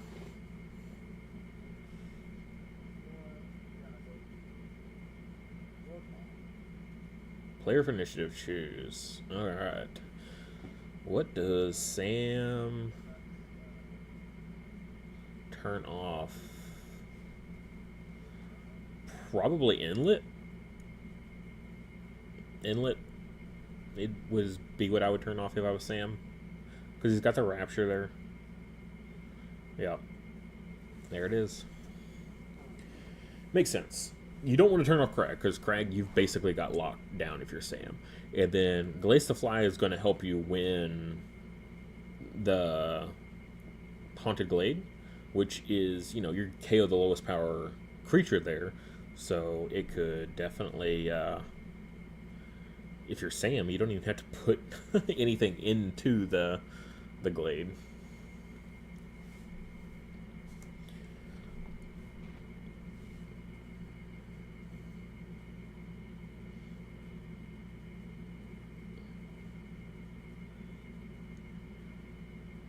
Shadoon to the Inlet. Gelsene, so he's going to give it block. Alright, do we take bets now? Does Sam play a single card that's not an alt art? Or foil? At least foil, but I expect mostly alt arts. That Gelsene is beautiful, though.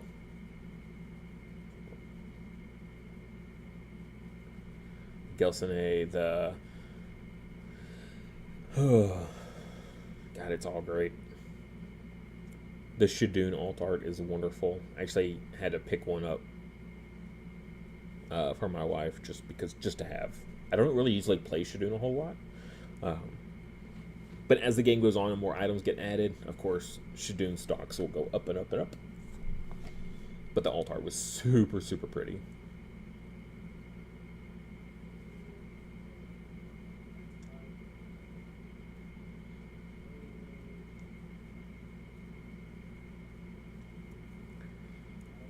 Mario's paying 2.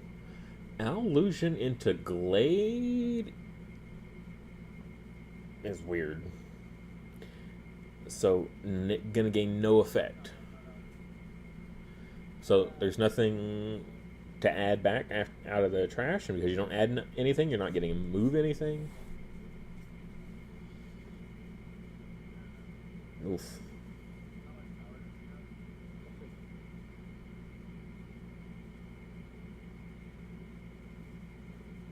That is a choice. It is a choice.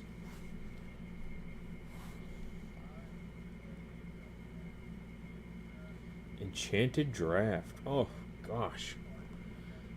Alright, still an alt art. I cannot see any of that. 2 VP and 1 power.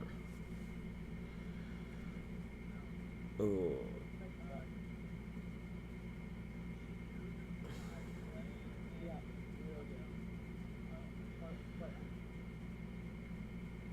So,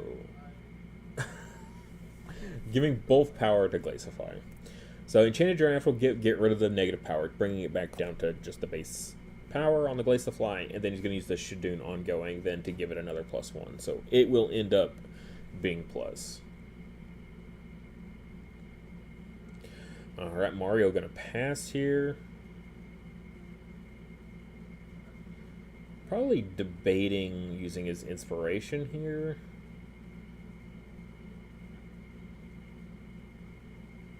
Alright.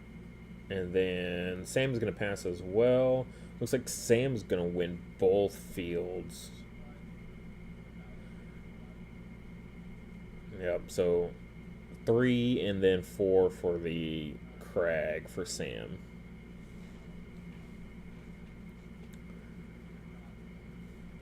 Yeah, the only thing Mario could have... He could have flipped his inspiration to move his Rapture over, but he wouldn't have won the field, right? He would have just prevented 3. If you can flip your inspiration and then win a field off of it, that's what you want to do. But to block, yeah, I mean, I understand why he wouldn't want to. Alright, face down from Mario.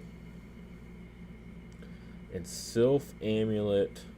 Ooh, Foundation Sylph Amulet from Sam. That's the one I use, so I use a lot of Foundations alt arts, so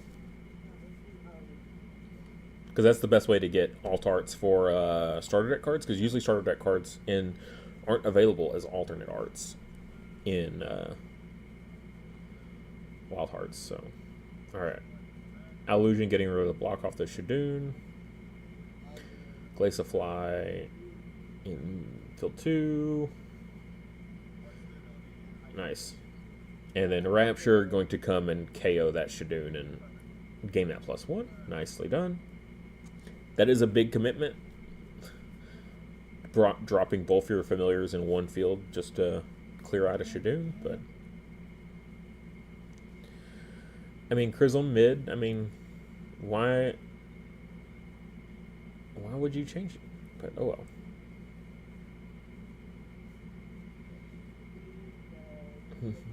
Field 3. Womp womp. See, Sam? I told you. If you just stuck with the strategy.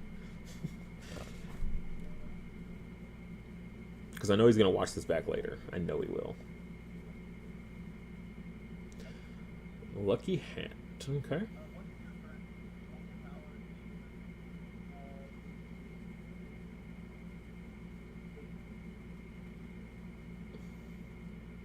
Power in field 3. Sam asking that makes me think that he has Crowd Roar in hand. Might Crowd Roar.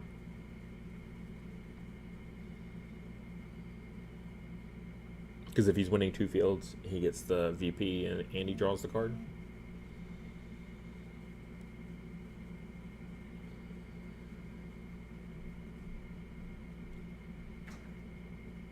So I feel like that's where he's at right now. So he needs to get a little bit of power on that Chrism first, probably.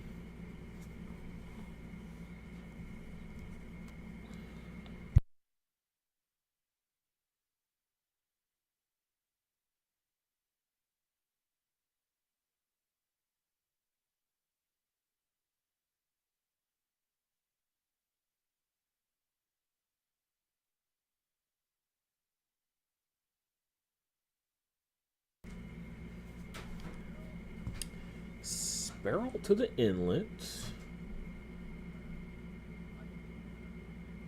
So he's going to face down a support. So he's going to do the Fury Potion because it's the only target.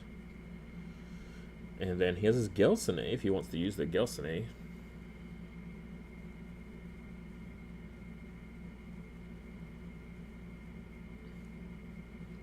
Or he's forgetting to use the Gelsene.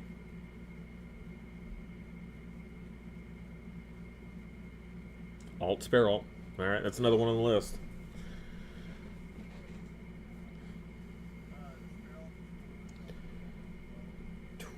Power in the inlet currently. Battling over an inactive field. There, he remembers the Gelsene.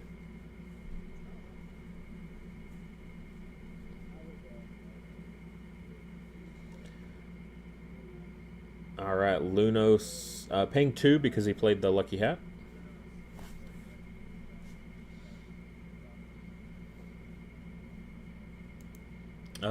Let's get verification on that. Well, it's a 3 cost because of the Lucky Hat. Yeah.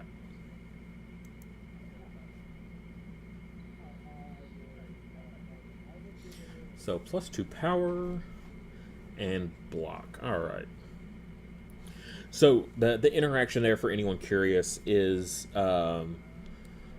Crag, you can only play 3 cost or higher allies to that field. But then Lunos is 3, so it'd normally be fine. But Lucky Hat reduces the cost of the next card played, which would make it a 2 cost, right? But it's still, the interaction is it's still technically a 3 cost, but you're only paying 2 resources to play it.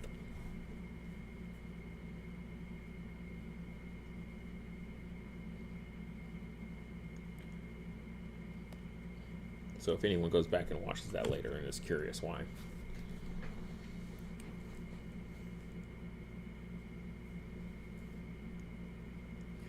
All right. right, so then Mario's going to have Crag on lock.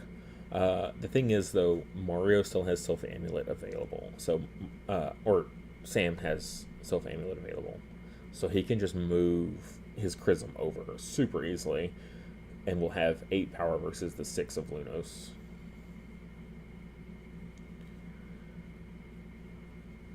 Terrachik to Inlet. Using Amulet. Give block to the Glaciafly. And then move Chrism over. Yep, there it is.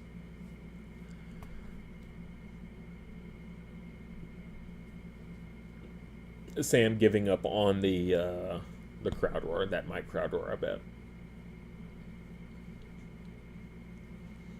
This round, it's more important to win the fields and play the, win the game versus activating a single 0 cost card for maximum value, of course. Auto to KO the Terrachik. And then Rapture will gain a +1 because some of those KO'd in his field. Nice. Nicely done, Mario. Again, this is a whole lot of effort for a field that's not even active right now. Alright, Sam's going to pass and get that initiative.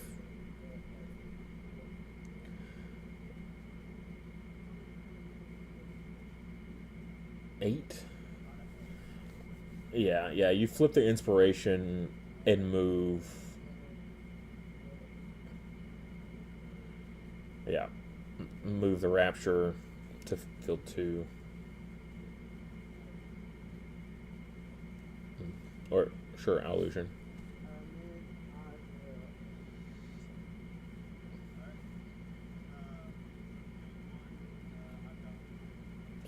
Alright, so they're going to split here. Sam's going to get 3, and then Mario will get 4. And that was a good use of your inspiration. Better than the round 1 potential that he could have gotten. Blocking 3 versus blocking 4 and gaining 4. That's an 8 power swing versus just a 3 that he would have in round 1. So 8 VP swing, not 8 power swing. Preventing 4 and gaining 4 yourself.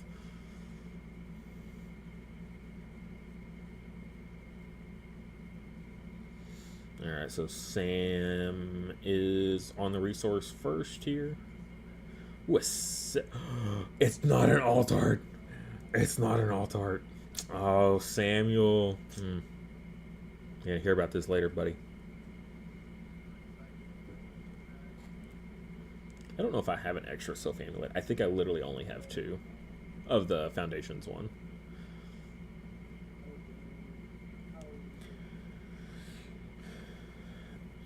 Alright, Illusion, get rid of the block off the Chrism.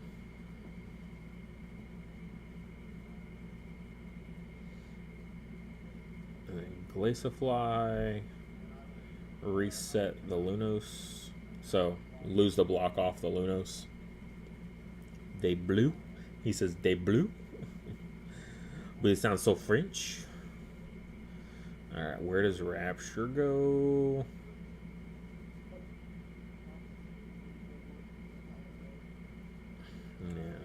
Yeah, Rapture's... Nothing for Rapture to eat this round. But you probably go Inlet anyways.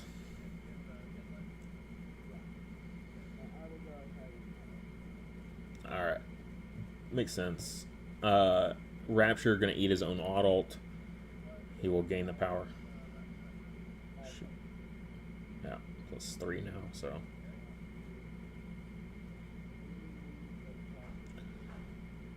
Field 1 is inactive. Alright, Mario needed that. Samuel gaining a bit of a lead there, so... Yeah, Mario bringing that field with no way to, like, score it? Seems awkward. And Samuel, I'm sure, loves it because he's like, oh yeah, especially on the side field where you can just put Glaciafly in the middle and have its power go there the whole game. Alright. Tortu. Alright, so Tortu come down. That is the alt art from Foundations. Gelsene will basically fizzle here. He's keeping his Sylph Amulets, is basically what Samuel's doing. He's keeping his Sylph Amulets available right now. Ooh, Whistle. Alright, so while Mario resolves that, I think, though, if I was Samuel, depending on what he has available in his hand, but I think I would have used one of my Sylph Amulets here to slide one of my allies over to field 2. Because Samuel is losing field 2 right now. Because he's only got the 8 power when scoring, and then we see 9 power from Mario. So I think if I was Samuel, I would have just used one of my Sylph Amulets to slide an ally to that middle and kept my Gelsene available.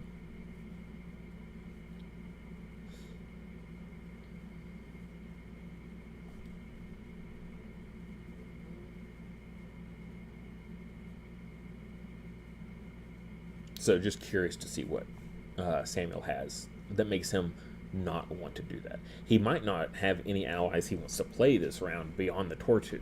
So he's like, okay, I use the Gelsene now because I'm not going to play any anyways. 9 and 3. Keeping Turpion, nice. That is fantastic. Very good. So that's going to give him 2 VP. That debut, if he's for every field he's winning, he gains 1 VP, and he's actually winning the 2 fields. He's at 9. Oh, well, yeah. Glaciafly is power is currently in, yeah.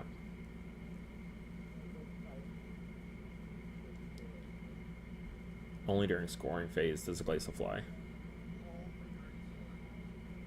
Yep. So he's only going to gain the 1.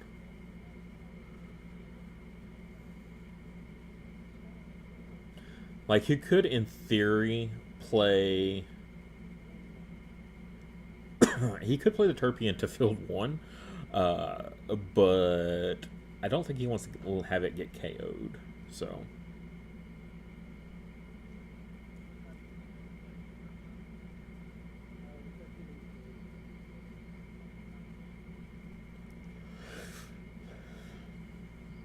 I don't know if I like playing Turpion without Vesperoon.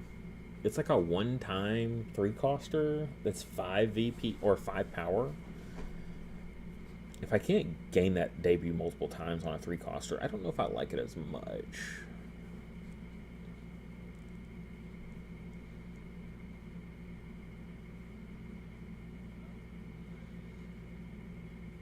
Another Enchanted Draft, and there is the Enchanted Draft. 3 allies. Oof. Yeah, you definitely put 2 on Chrism, so that way you're back to winning that field. And then 1 on Glaciafly, I guess.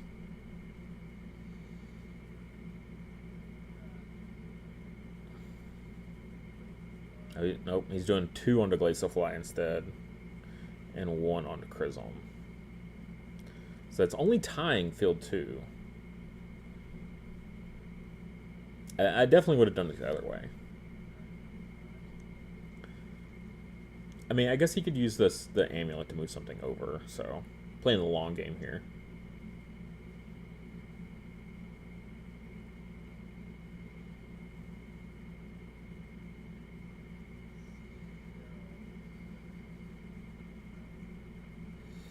But if he had done it my way, he could have just left the Sparrow there and had more power.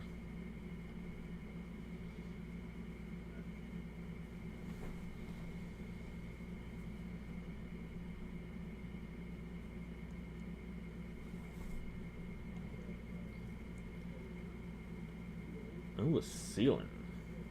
What do you do? Move the Luna? Or remove block from this barrel.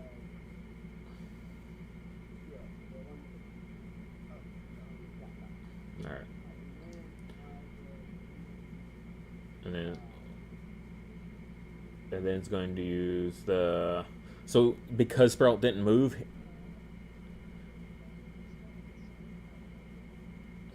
Yeah, so... He didn't move anything. He's still showing. Yep, Judge clarifying there. Basically, you don't gain the VP, but you still have to reveal the card.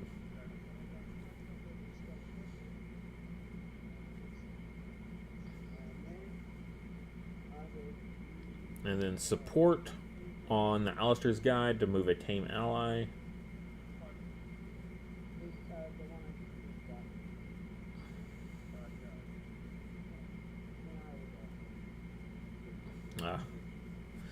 He was going to move the Sparrow into the Haunted Glade, which actually would have been really clever. He was hoping it was tame. But instead, just going to move the Sealant to the Crag instead.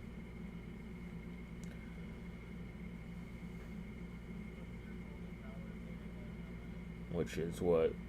13 to 13. So tied for power. So if Sam wants that field too, he's going to have to move his Tortu there now. But if he just done what I said... he still would have had to end up moving the Sparrow, though, ultimately.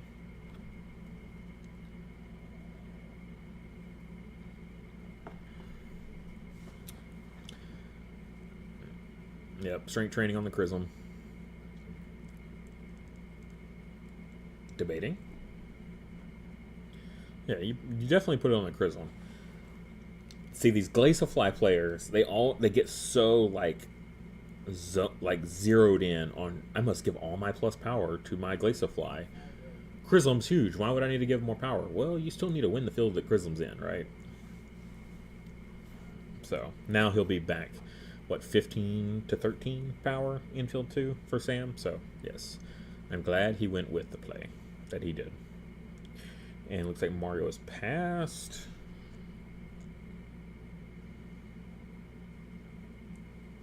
What's 11 power there to 12?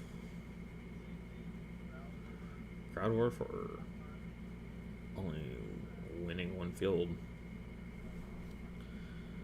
Only gaining one VP.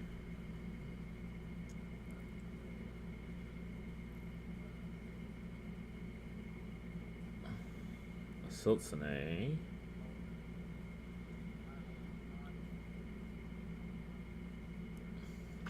Missed opportunity. Why does Siltsune game block?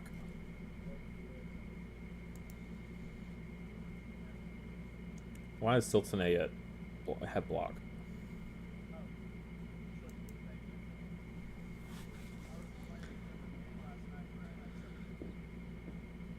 Okay, there we go. So, ends up going to take both fields, it looks like, and going to take game anyway. So, like, it wouldn't have been needed. But what he could have done, if the game was still going to go on, he could have used the Siltsune, moved one of his familiars over to the inlet, given it +1, and then use the amulet to move it right back, right? There'd be no harm in doing that. You gain the extra power. But Samuel will take that one. That was another really brutal game. It's been a lot of brutal games today, I've noticed. Let's see. Looks like... Where are we at here? Don't want to jump into that game. We could go to Jonesy and Shockwave, or Simba and Arukiri. Let's go... Let's see what Simba's doing.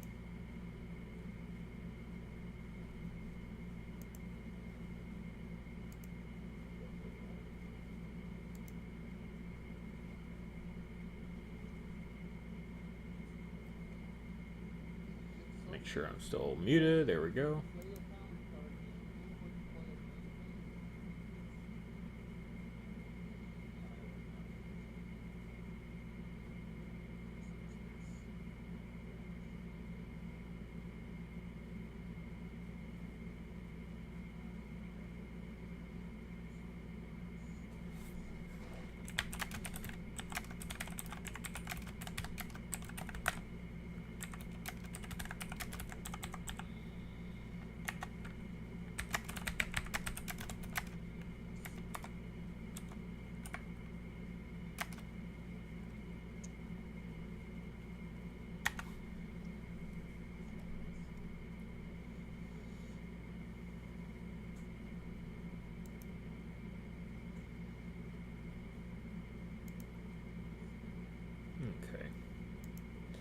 All right, where are we at here?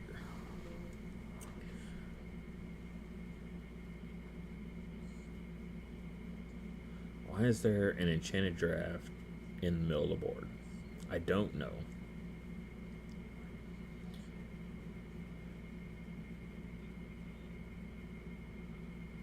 $13-1 currently.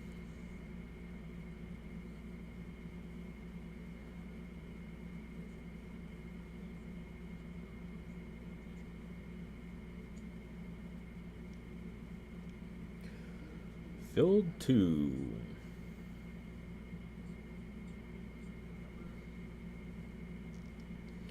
Let's see. Looks like Simba has a ton of power in the crag there. Versus the opposing Chrism.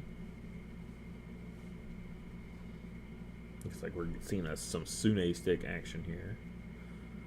Double strength training and support. Strength training early on as a support, like, that's fine. Because you're gonna get more use out of it, like, over the course of a game. Like, if it's the only support you have, I definitely prefer to play it because it takes an action. It's a zero cost action. Again, my play style of like playing behind my opponent.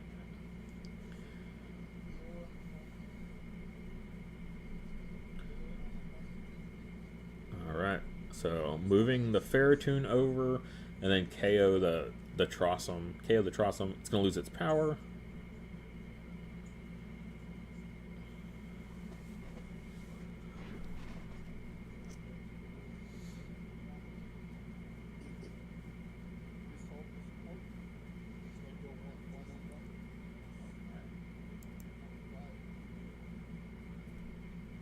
Trossum will lose its power, by the way.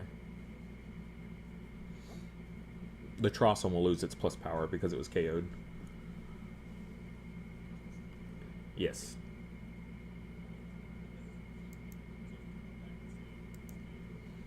Correct. Yep.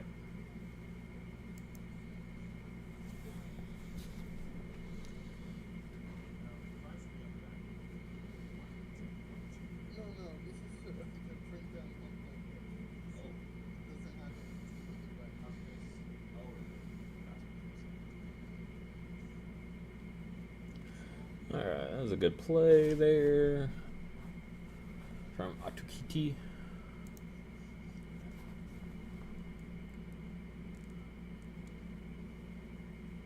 Looks like Simba's still in a good position here.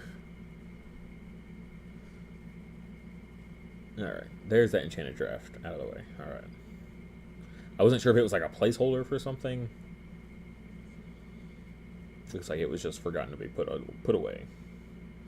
Alright, field 1 though looks like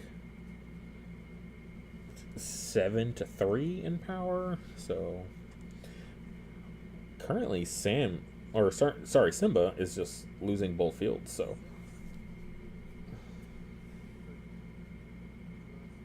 19 power for Adukiti in field 3 versus 12 of Simba. Alright. Looks like Simba does have his inspiration still available. He could just be like, nah, forget this field. I'm just gonna... But he's got a lot of resources.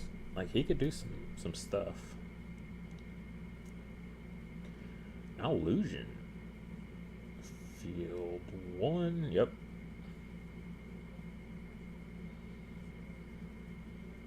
That puts him up to 6 power there versus the 7. Gonna grab that enchanted giraffe back. And then move a friendly creature, that card's style.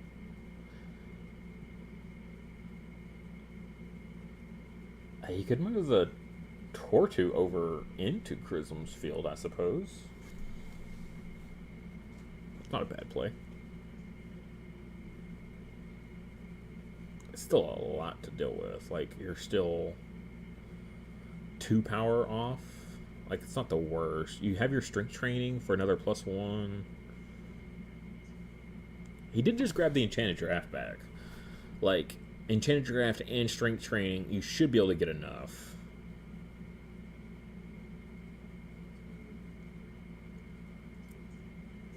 Yep, there it is. Nice, nicely done. All right, so back over to Adokidi here.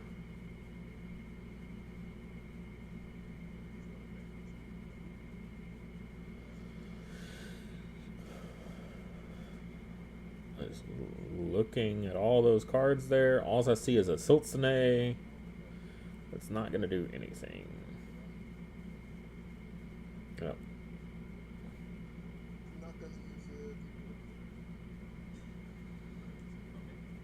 I think I would. I think I would have just abandoned field 3.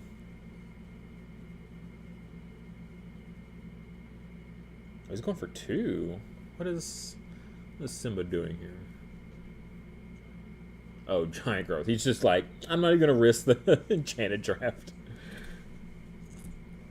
Draw 2. Oh, he needs that draw because his hand size is so low. And it's got speed, so he gets the pass, so he's going to get the draw the bonus card because he's going to be able to pass first. Fair enough.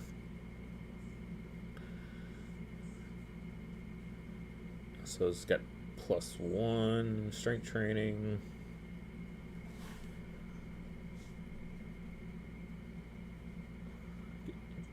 Going to get a +1 to the Tortu. Nicely done.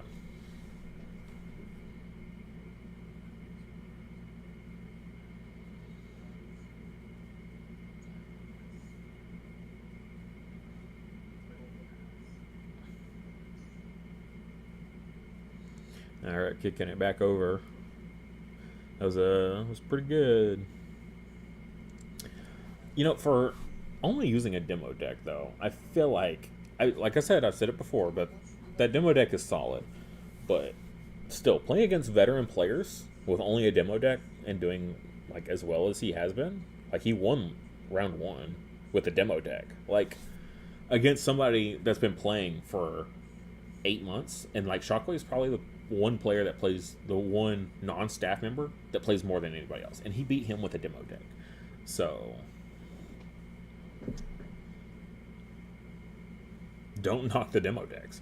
Don't knock the starter deck, because basically the only thing a demo deck is the might and special half of the starter set, the 2-player starter set.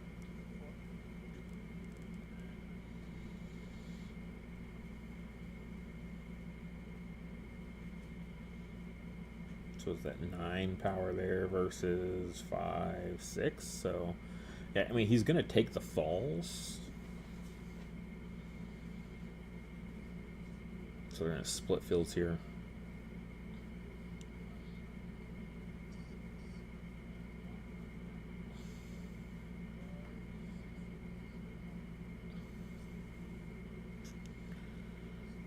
Yeah, 3 for the field.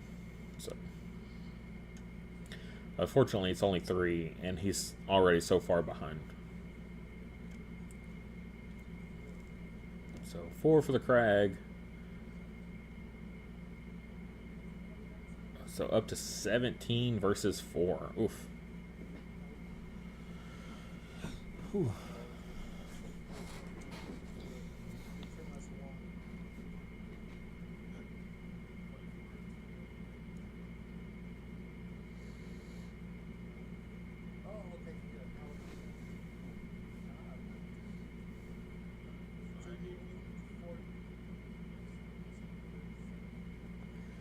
All right. And then retreat back to the bench.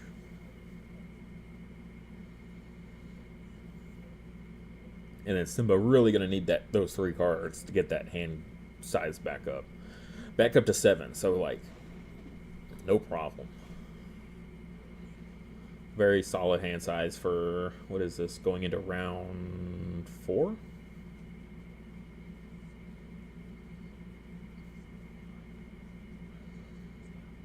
I assume it's round 4 because they both have placed 3 resources so far. So they're about to place a 4th.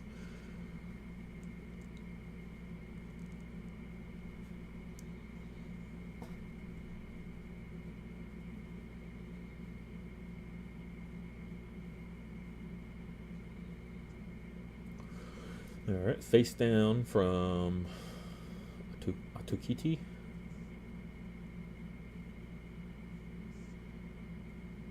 like face down. Looked like a Lunos. I saw a slight glimpse of it. I think it was a Lunos.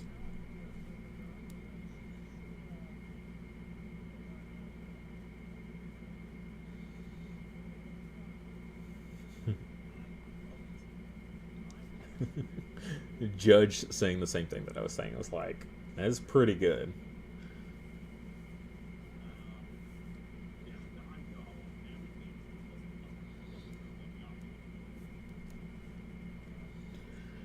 All right, Simba. Yeah, I mean, where else would you put the Drossel?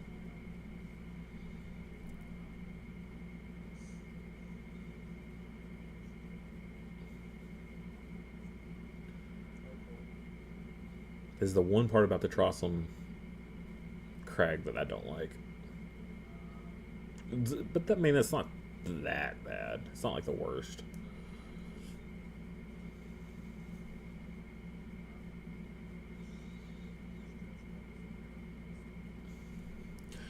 And then seeing what judge cards have been peeled. So 2, 3, and everything. So field 1, lowest VP, or yeah, lowest VP could be get revealed.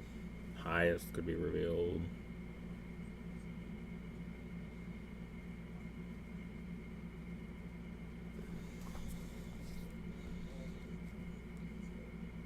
Yeah, that's like the one thing Simba doesn't want to see is the slow it down. It's like a foxtail necklace was picked up.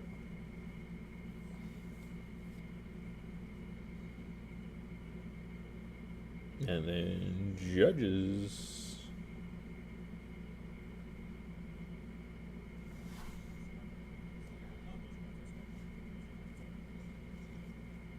Judges. Switch it up. Oof. Ooh, Simba really likes to see that.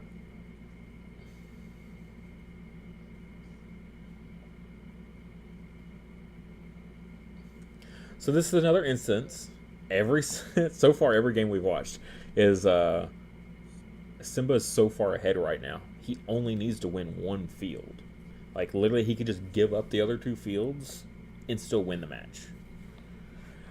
The only thing this does hurt though is your tiebreakers. If you're trying to get bigger tiebreakers, then you're going to want a bigger win margin, and it's almost like a trap in some ways. Like it's more important to win the game than it is to risk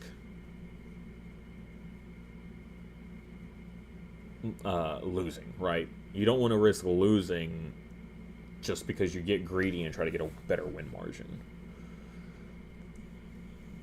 You don't need a good tiebreaker if you win every game, just so you know. Just win every match and tiebreakers don't matter. That's all there is to it. Oh, Unity Tactics from Simba here. Oh, gosh. So 2 power onto all of his allies, and they all gain block. And because he's got more than 6 creatures in total with block, he gains 2 VP.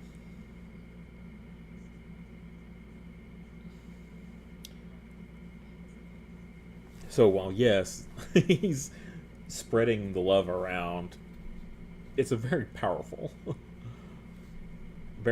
card, and it gives him more VP.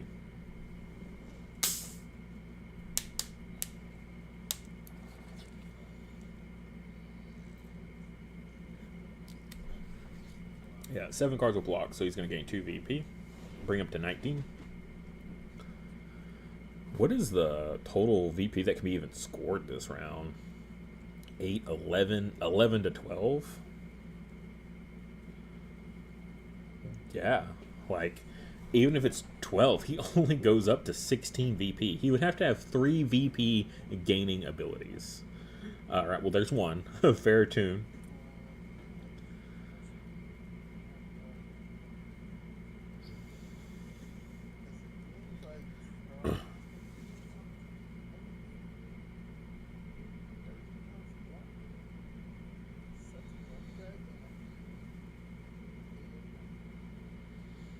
Still have to play it out, though. They still need to play it out because of tiebreakers and margins. So seeing that Sune stick coming down. Go KO the Trossum again? Oh, no, they're in the same field already.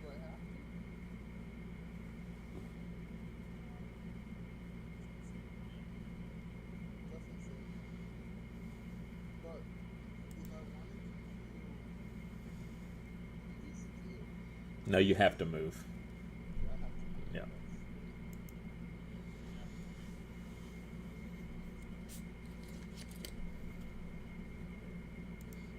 Isn't Sune Stick familiar only? Or is it not? Okay.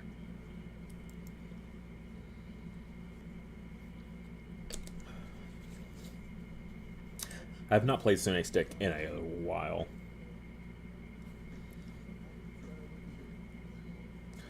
Sune Stick's a good card. I know in the early days when we were playing with only starter deck cards, Sune Stick got a lot of use. But as the game's like grown, it's definitely slowed down.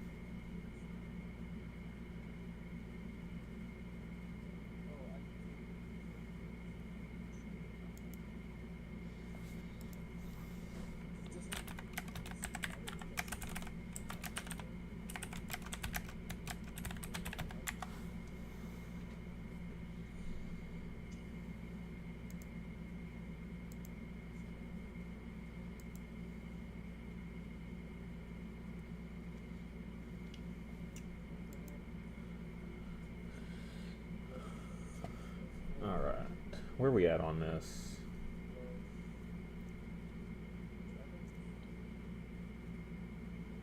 $21, $23. Infield 3. It's a lot. And Simba still has his inspiration available. Like, he can still just make plays for the heck of it.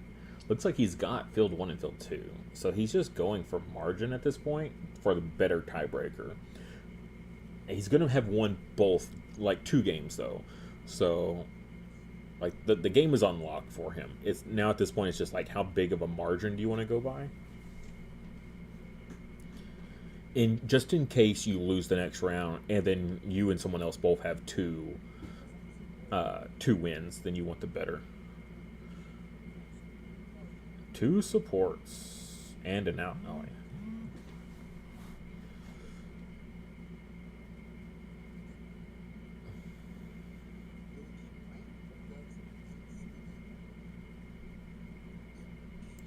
You keep playing. The game doesn't end immediately as soon as someone hits 20. It's just you the round at the end of the round the game will end.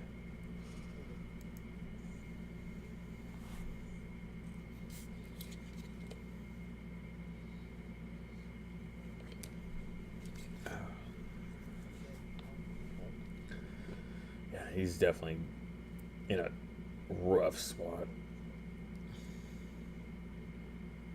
Tor 2 to the middle.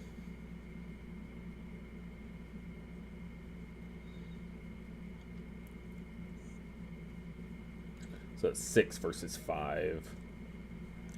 The thing is that Atukiti's not considering in this situation is, yes, he's going to lose this game, but you want the game to be as close as possible, because if he wins next round and Simba loses next round when they go play different people, then they're going to have the same record. And so it's going to be tiebreakers at that point.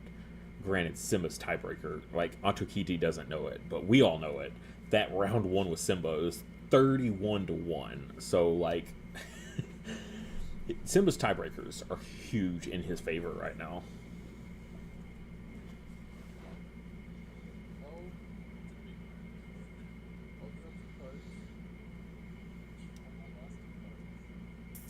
Oh no.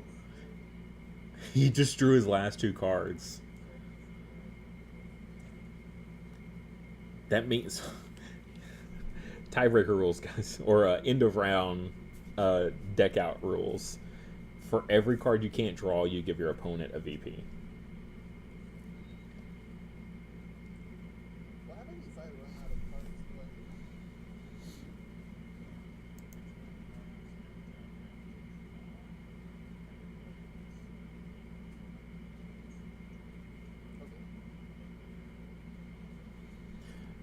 Remember, drawing happens at the end of the round, not at the beginning of the next.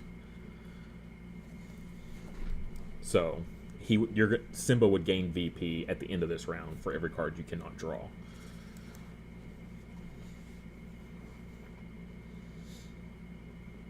Just furthering poor Simba's lead.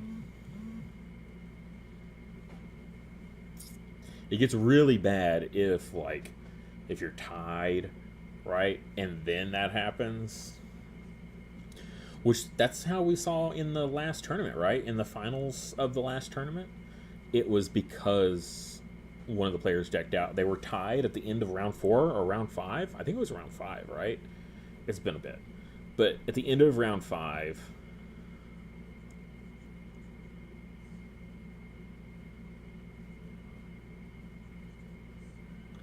This is weird. Resets Chrism, removes the block. He's going to have to reset one of his own.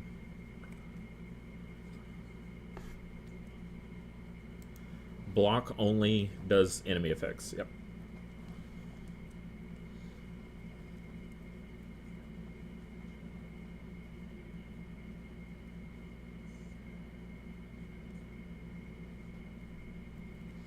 You still have to reset one of your mirror images.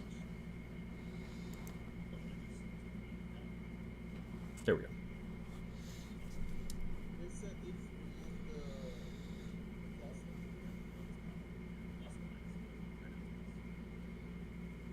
Don't mean to keep interrupting them, but...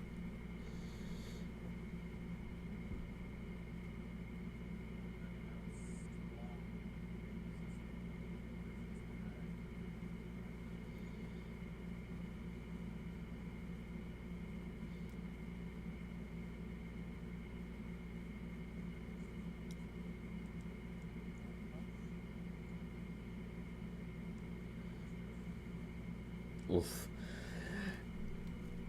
And he has to claim initiative. Atukiti does. Flipping the inspiration to move Chrism to Crag. To field 1. I have no idea where that puts them at. Field 3. Okay, so he's winning field 1. Field 2 he's winning.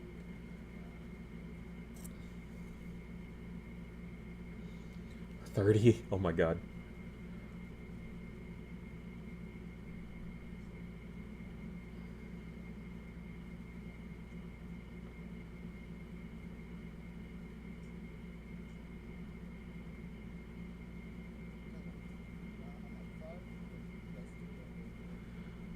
So 8. 30 to 8.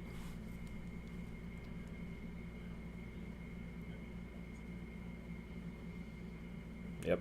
Simba draws 2. So then Simba gains 3 because Atukiti cannot draw. So it ends 33 to 8. A 25-point. Golly, Simba, just take it down a notch, buddy. That's crazy.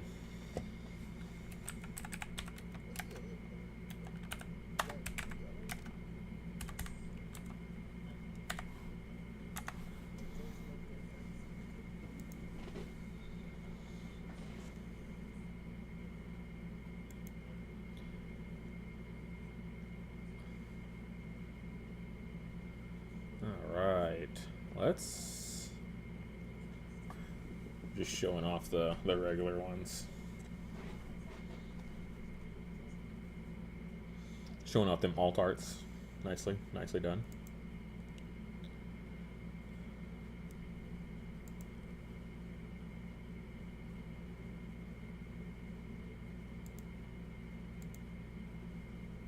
All right. let us go to the waiting room. Waiting room.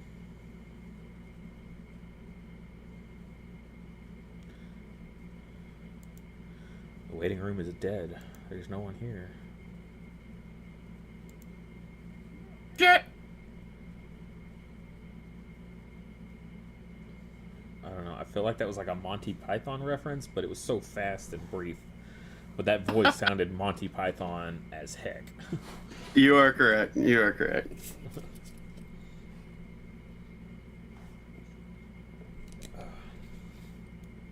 How goes it, everybody? It goes I All fed right. the kid, so he's happy. You people are eating? Lucky? I didn't say I ate. Oh, well. Oh, I mean, it's going. I did not lose my second game by 30 VP. I only lost it by 17. Oh, gosh. Oh no, Jonesy. No, my deck just can't stop Chrism. That I feel like that's the problem I keep running into. It I Who wasn't, can stop Prism? it wasn't a terrible game. Well, Tactics Yeah, I also made a has mistake Skyer. right at the end that would have kept me in it, but then it's like, oh, nope. Shockwave just got both of the fields and got him right to 22 victory points from that. Dang. Oh my word. I mean, the only style that I can think of right off that can't stop Chrism is Might. Like, all the other styles have ways to deal with him, at least. Yep. You could always play a mirror match. Yeah. That's that's fun. the thing is, like, the two decks I'm thinking about, like, making, one of them was basically, like, Shockwave's deck. Just play Chrism and Skyson in fields with a lot of victory points and just say, I got big things, I'm going to win a lot of victory points. Deal with it. That's how I used to play when I was Oh, hello. like trying to be as competitive as possible. But then I started playing Tactics, and I was like, oh, Tactics loves me. So You guys could also just be using the Glade. I've said this before. There's more answers to Chrism play supply than any other familiars. Just play the cards, man. I had the Glade and it didn't work. You So- bring out Glade, you make it reset, you bring Swamp, you turn Swamp, off its yeah. ongoing. Come yeah, on, play the guys. Swamp. Get it together. Or don't. I'm fine with that too.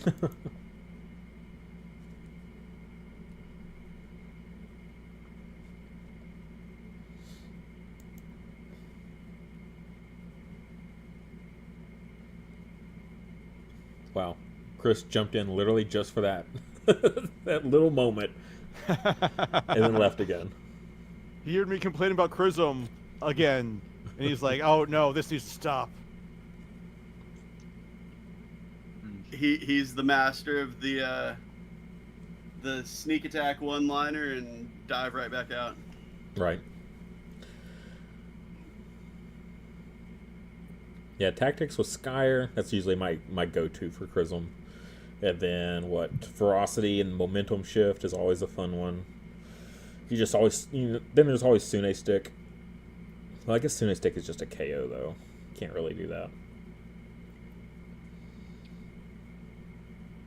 Yeah, you really want to bench more than... Yep.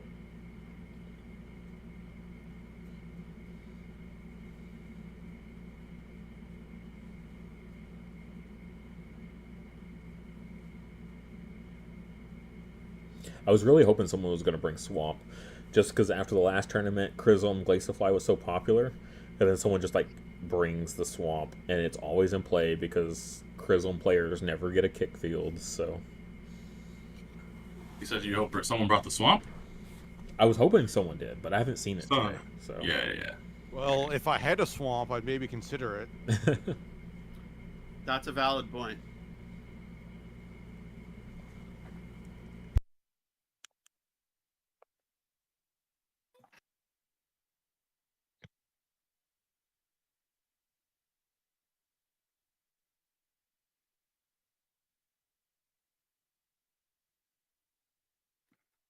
There's still one game ongoing.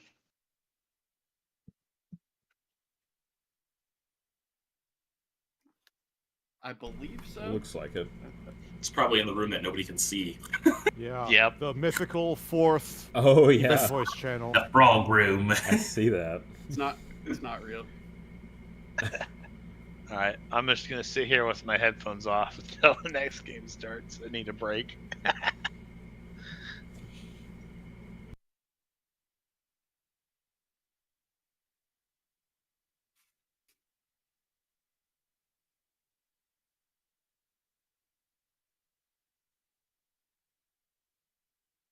Actually have a pile of swamps over here. I think I'll run them through the shredder real quick. Just get them out of rotation. He's like, I don't know those. Ugh.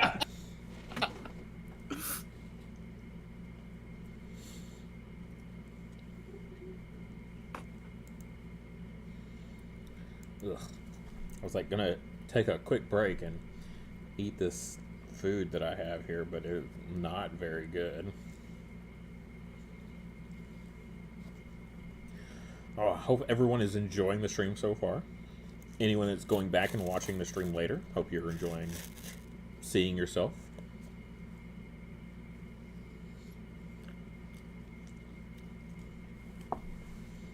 Like, I paid money for it. I gotta eat it, right? Whereas,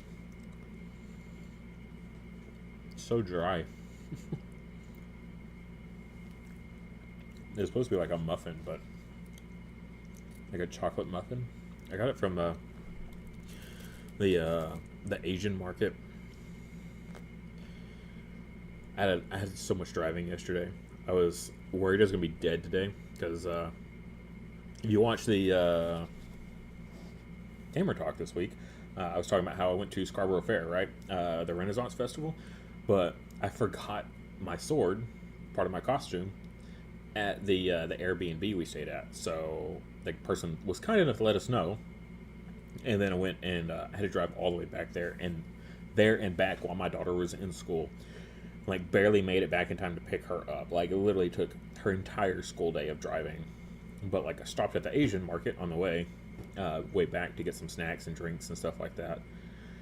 And yeah, this muffin is not too great. But that's my lunch today, so here we are. Oh gosh. Alright, looks like the other game is going to be a little bit longer. Still going. Alright, looks like the other game's going to take a bit longer, so y'all probably got time.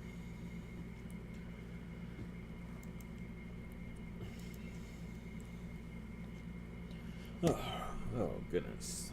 So, who do we expect to win? I mean, it's going to be funny, but I'm expecting another Simba and Sam finals match. These two really like to play each other in the finals, I think.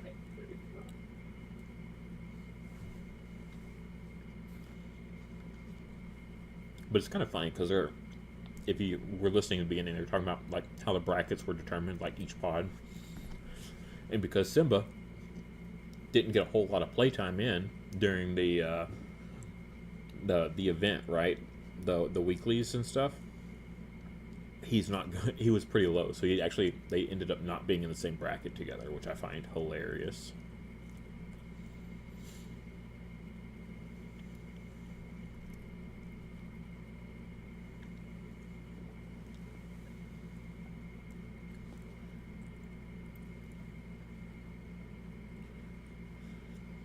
Again, if my background is too noisy, let me know. I have my AC on. It's like I'm in Texas, and our summer begins in like April, so the afternoon in my area of the house gets really hot. So try to keep it as cool as possible for as long as possible before I have to turn it off.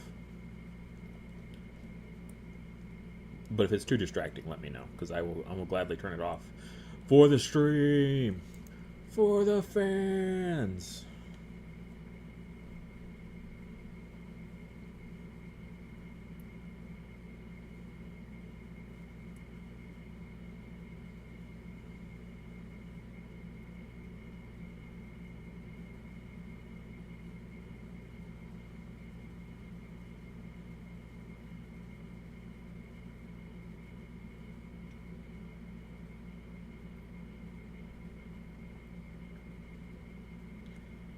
Just catching up on some messages right quick.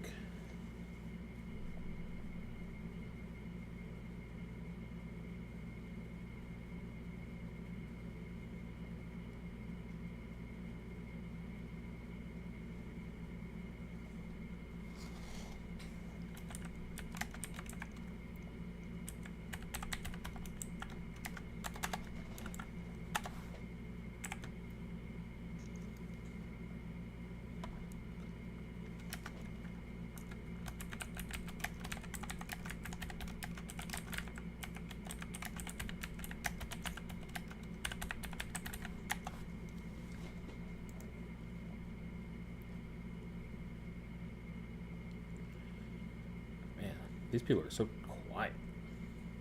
Everyone heard game's gonna last group is gonna take a little longer, and then they were like, all right, we're all gonna just bounce. Everyone's gonna go eat lunch at once.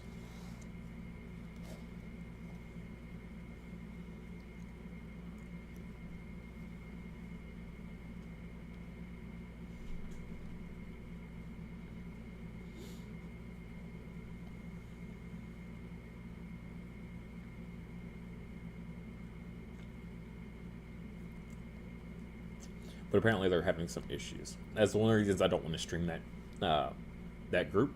Is because, one, they keep having technical issues, and two, there has been some like misplay shenanigans and stuff like that. So.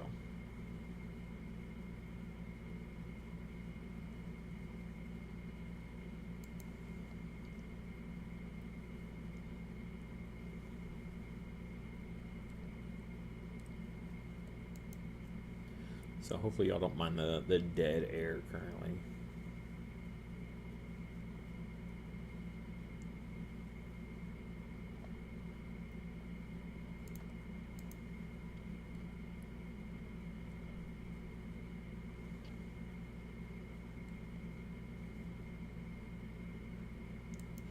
Need to get these guys talking again, talking about some everyone's toys. As y'all can see, I keep my toys on display like all the time, so you can always see. Got the OG Power Ranger stuff, you know how it is. Lots of Gunpla as well. What else can y'all see? There's a Growlithe plushie there, because you know me and Fire Dogs, we're best bros. Then all my my Wildhearts stuff, the top cubby there is my Foundation stuff, and then the bottom one there is more Foundation stuff, but also Series 0 stuff. Wow, everybody quiet, huh? Yep, everybody heard that last round was going to take a little longer, and they all went on lunch.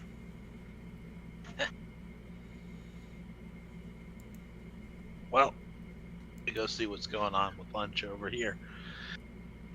I don't think y'all can see anything else though. There's cards for an undisclosed card game. If you can figure that out based off that blurriness on, like, probably watching on your phone, I bet I'll be impressed. Oh boy, I'd go watch it if I could. You know, notice they haven't find moved in it. a while. If you've been watching a lot of content, they've been sitting there for quite some time. So.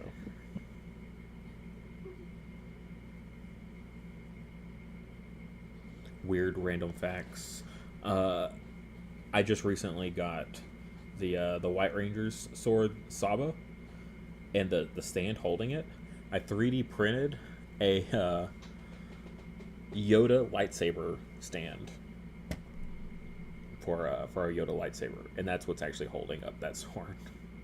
So, whereas the Dragon Dagger actually came with its own custom one. So. And then the green boxes holds my Wildhearts Academy. All my stuff for that, minus the playmat, of course.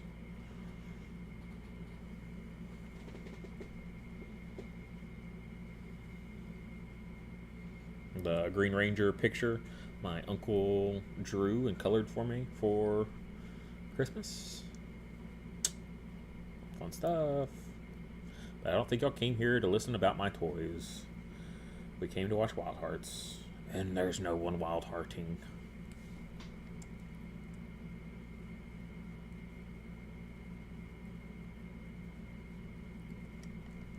But yeah, talking about pledges again. I really like this special tier. Like, if you play long enough that you don't need like starter decks anymore, right? You don't need starter decks. You don't need the tamer challenges, right? But you don't have like $200 to drop on the tier 3. And I feel like this is a nice little tier to pick up.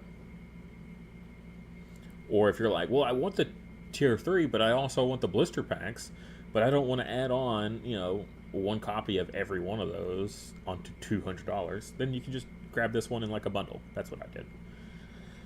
Cause I'm poor. So I just gotta get the God pack, right? Like JJ got in his. If y'all haven't seen his opening of Series 0 stuff, it's a pretty fun one. He is so hype. When it comes to opening videos, like his videos are super hype.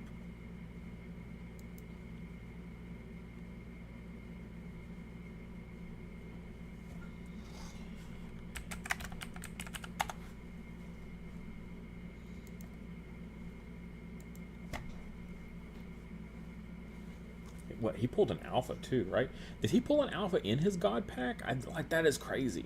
Like, not only do you get a god pack where every card in it is an alt art, but also an alpha in that same pack. Wild. Jelly.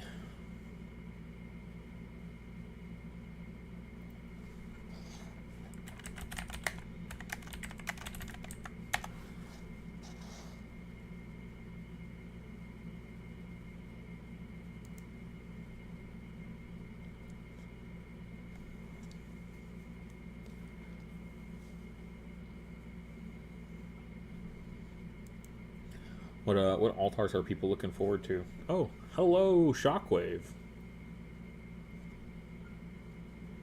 You did tier 4 and there's a heart in the way. Whatever it was you're trying to say there. And all the blister packs. Did you do one of each blister pack, or did you do 2 copies of each blister pack so you'd have a play set of each of the altarts? I wish I could have done that for all of them, but yeah, it's like, at least give me the Kindolf. But part of me is like, oh, please let there be an alt art of the Kindolf in the set. Hopefully can pull it. I have no idea. Like, I might know all the cards that are in a set coming out, but when it comes to alt arts, I'm actually just as surprised as everybody else. So I don't need to know or to have knowledge of every single artwork in the game to do my job. So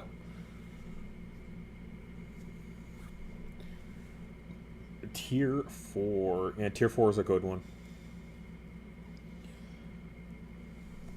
Like, tier 4 gets you like lots of good stuff.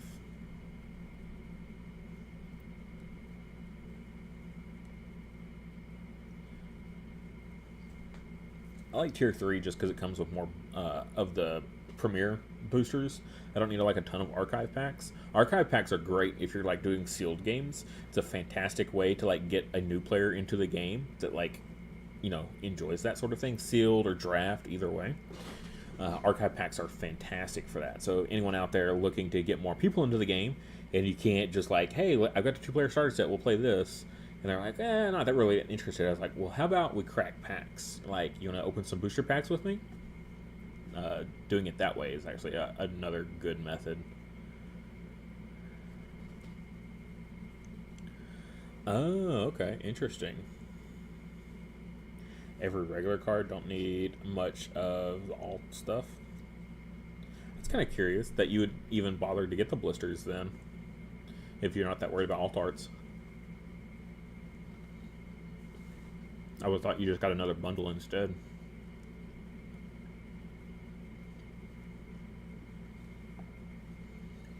But I guess you're getting one of each type of pack, so it's like a balance. If you get one of each blister pack, you're getting 4 premier boosters and 4 archive boosters for what, roughly the same cost as a bundle. So you're still getting 8 packs. It's just you're getting 4 of each instead.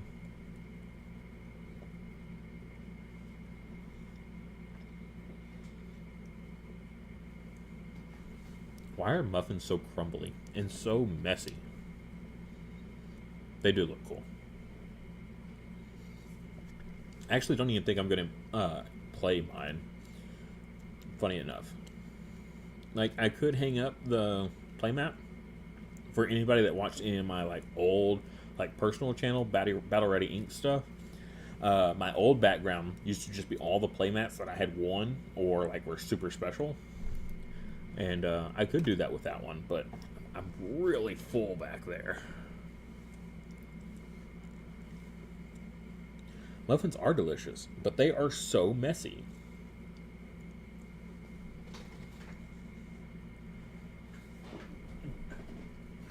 So what I'm going to do for mine is I have these cool little card like holders.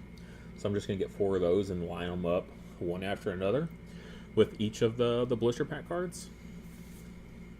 My my alt art Judge's Decree here from Foundations. This was one of our stores, actually my locals, backed the campaign.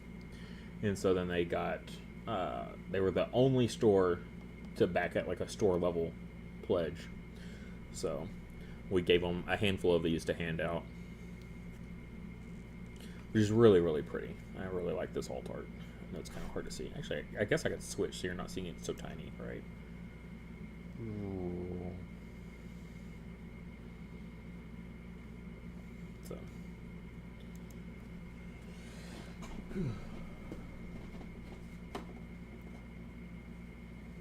And then my 1 of 2 field back there, which I won't bring close to the camera.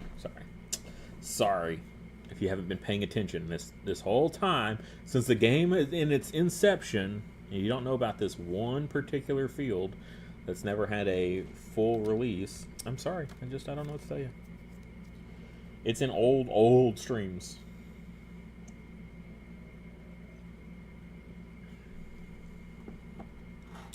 You have 1 special playmat other than Wildhearts mats. The Wildhearts ones are also big, so they're a lot more difficult to display than like other mats.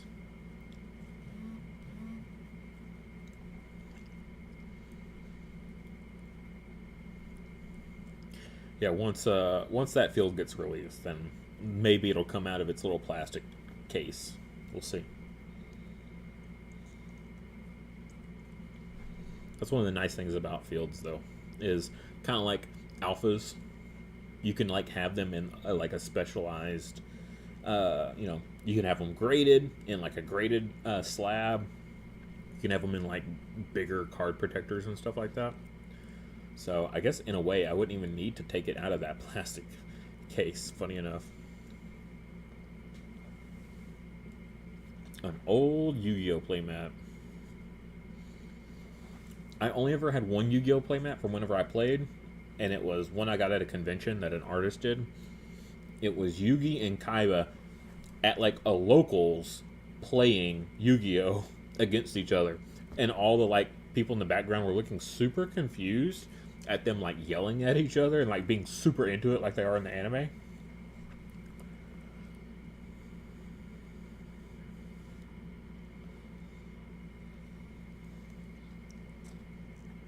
Yeah, my Yu-Gi-Oh playmat is the playmat I've had the longest as well.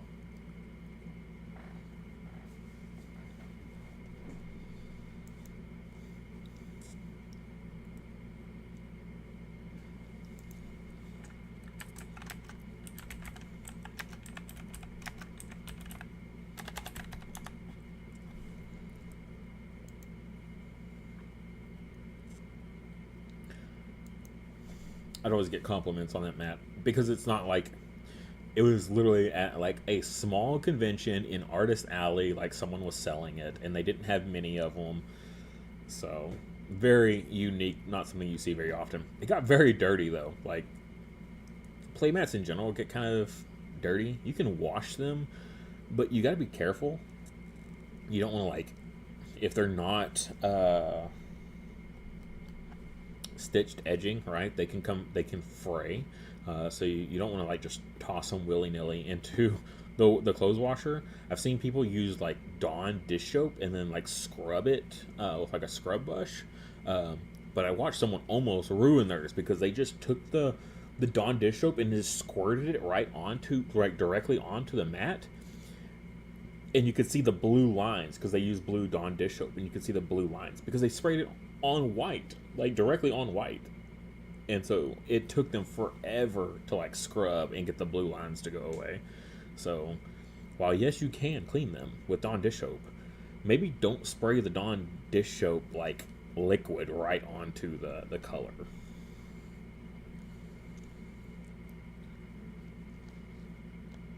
Yeah, apparently they got a late start in this round, so like that was part of their issue. And then they've had like a lot of like weird interactions.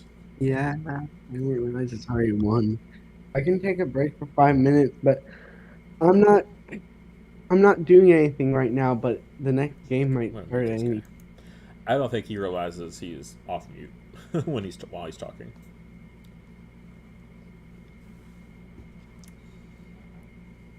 That's your brother too, Shockwave. Yeah, we are way over.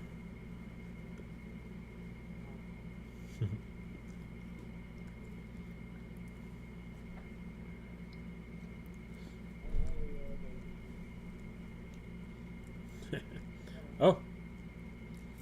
Yay. Yay.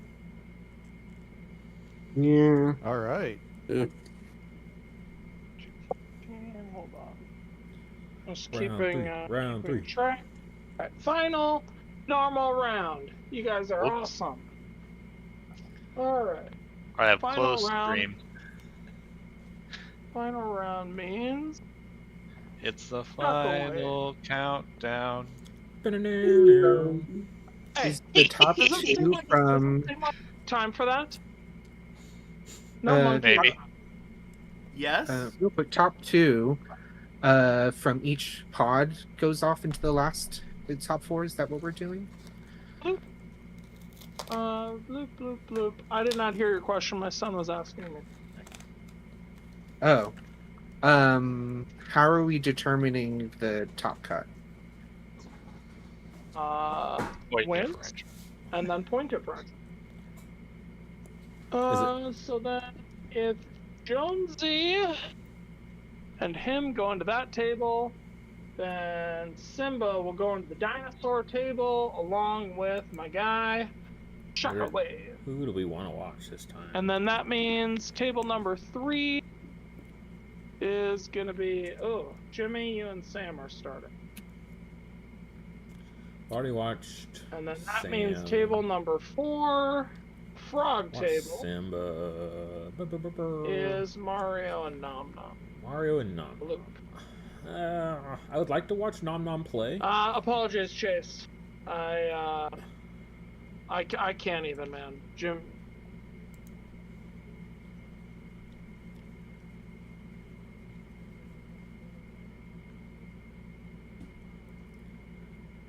Yep. No worries. Now we must determine who to watch this round.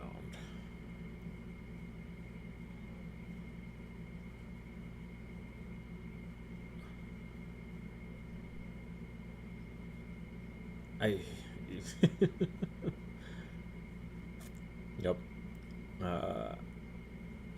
I don't. Poor Autokitis. His field is like watching his setup is really rough because it's so tight. But I've watched Simba and Sam already. Mario's is also kind of hard to watch, but I haven't seen Nom Nom play at all, so I might have to just bite the bullet and watch Mario with Nom Nom. Nice.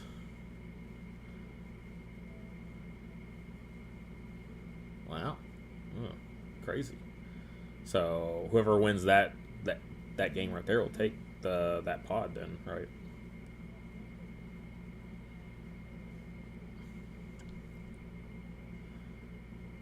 Oh, so we're doing the two tops out of each to go. The example, if Sam is the top of bracket 2, he'll play the runner-up of bracket 1. Okay. That way, the runner-up of bracket 1 doesn't have to play the winner of bracket 1 in a best of 3 again. Right. So, unless they're in the finals. But. Well, yeah, unless they make it to the finals, but then they would have made it there by going through the gauntlet of, like, the winner of the other bracket, right? Makes sense. Oh, I'm getting called to a table. All right. Good luck.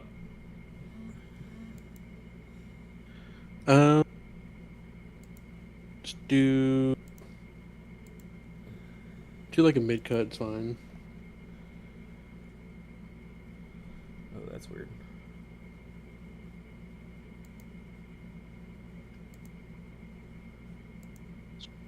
Okay.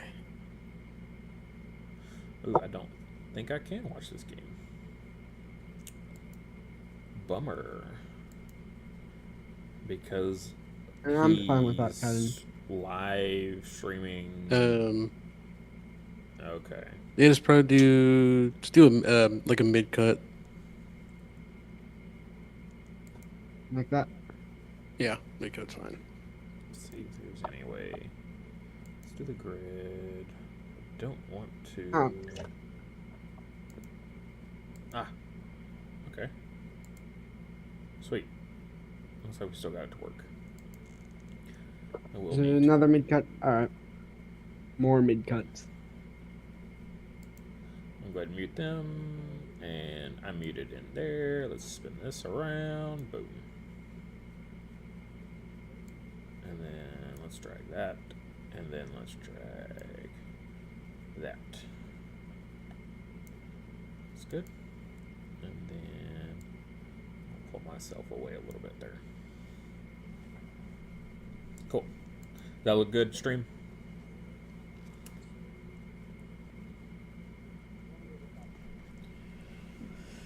Okay.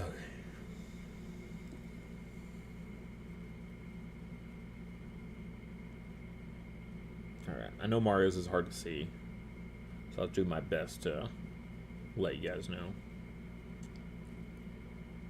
But Mario has the Illusion and the Rapture. And then the Inlet, it looks like he's sideboarded in High Grass.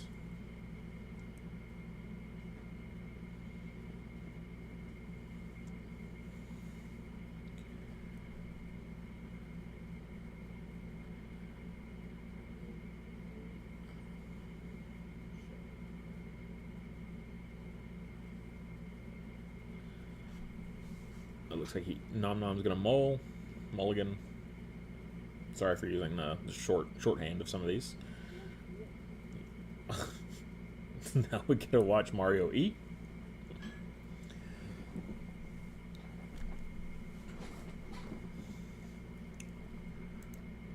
Yeah, what I'll do for now, let's see if I can stretch this out just a little bit so we don't quite see him shoveling his face.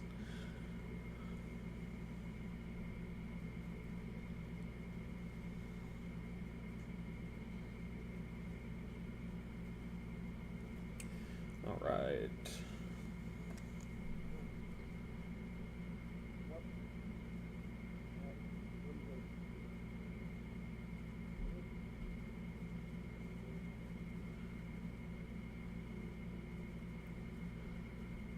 Man, it's tiny. What's the Windy Plateau and Flower Meadow? Just 2 vanillas, a 4 and a 5. And then Chrism and Infernander.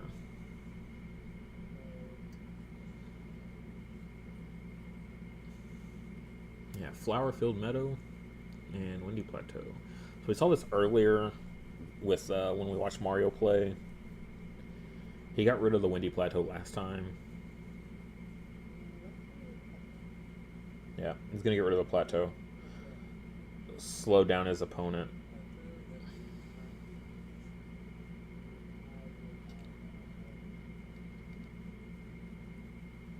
Yeah, Oliver's Inlet and High Grass. All right.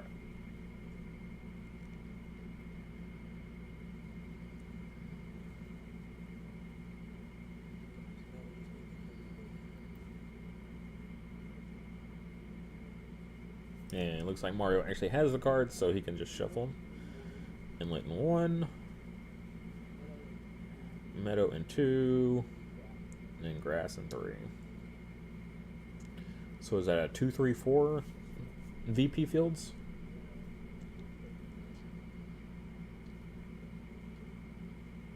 Alright, he'll draw.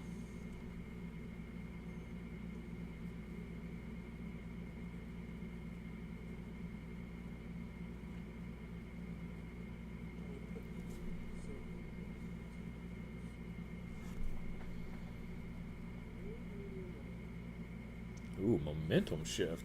Momentum Shift and Sylph Amulet.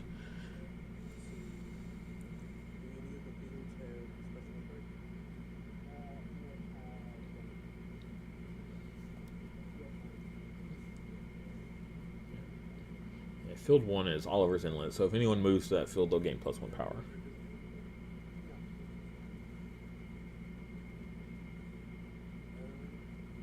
Oh no, it's 3. Oh, 2 3s and a 4. I thought High Grass was a 2 VP field. I could be mistaken.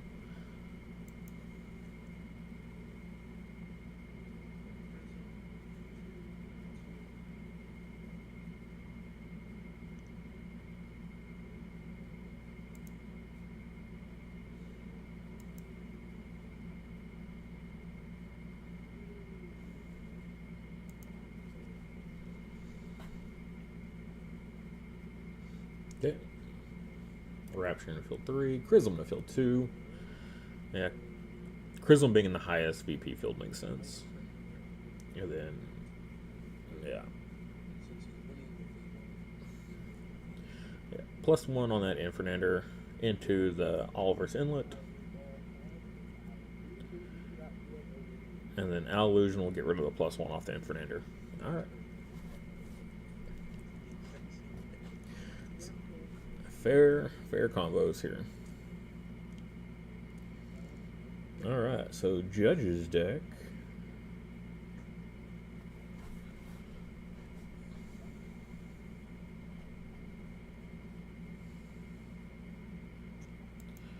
The Judge's deck.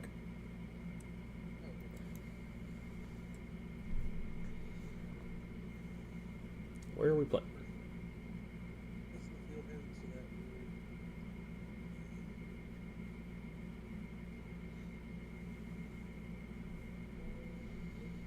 Everything is in play. Ooh, gosh.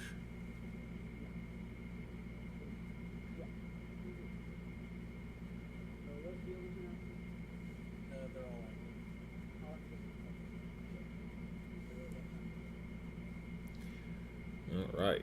Well, Chrism, or really Might Ferocity really likes to see plays like this early on. Because he's winning every field.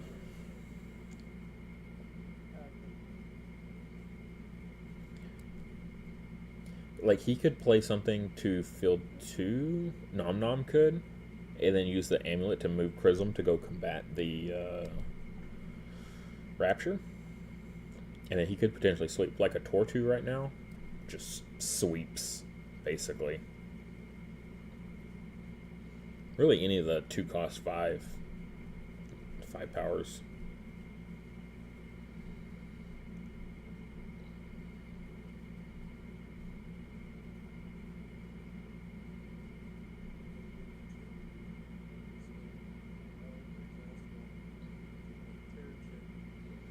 Nice.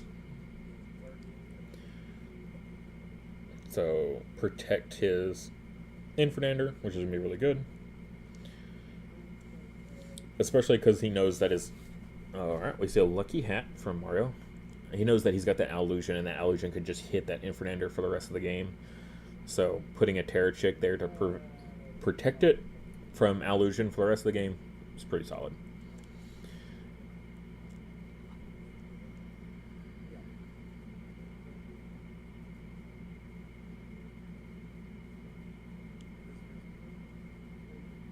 I will say Nom should keep his hand in view, but because he's doing the terrible top-down view, if he moves his hand in, you can just see every card there.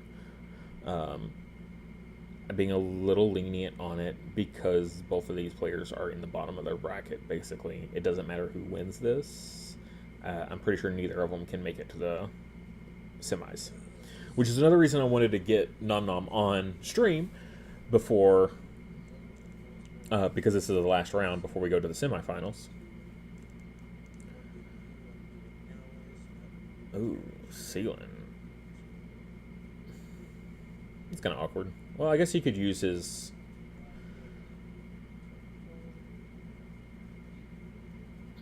Hey. So it's Bakera, matches the style, so he'll gain a VP. And then he has his amulet. He can move any of these guys anywhere. He could move the Tear Chick back if he wanted. But it looks like he's forgotten. And then we see Whistle. Round 1 Whistle, super good. You need a lucky hat to do it, but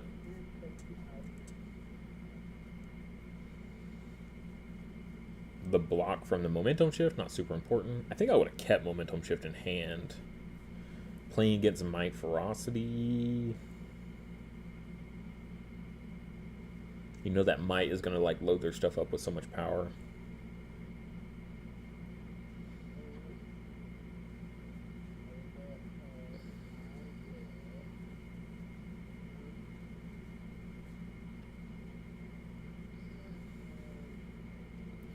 Probably needs to play it to Allusion's field. Okay, on alt the Tear Chick, because it was played this round.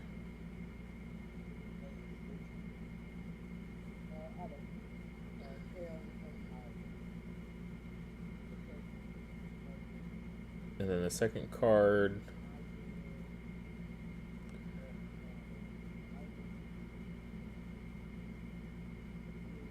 Turpion. Man, got that Turpion again. We saw that in the last round as well. The last game that we watched Mario play, he was able to get the Turpion off round 1 with a... He's winning 2 fields, so he's gonna get 2 VP.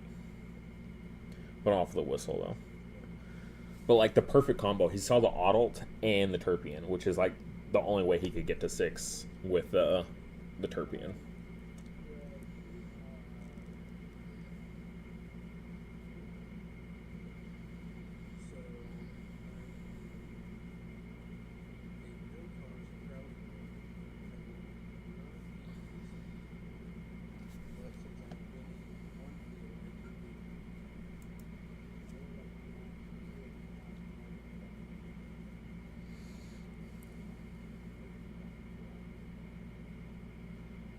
Also, speed isn't a choice. You have to do speed. Yes, it's not a choice.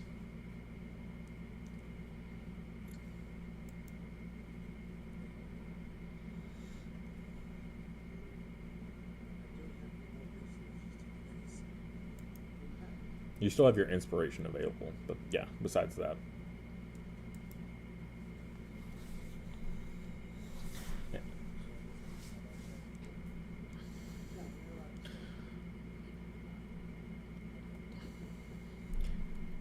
I think if I was Nom, I would flip my inspiration. Alright. Maybe not. Because he could just flip.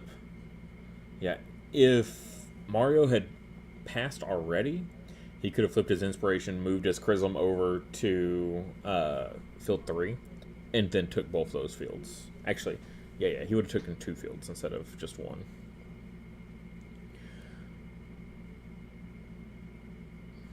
So it looks like, yeah, Mario's going to take the 2 side fields, and then Nom will take the field 2.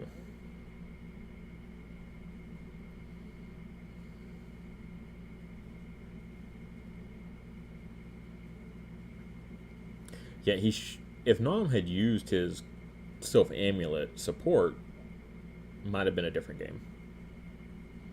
Might have been a different round one. I don't know about a whole different game, but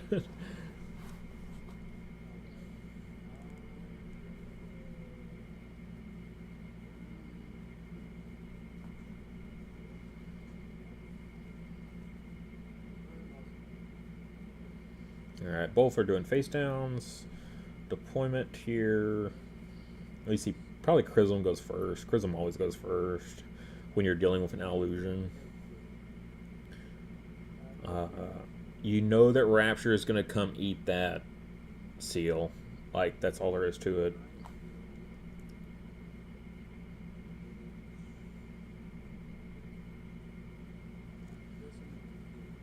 Yep.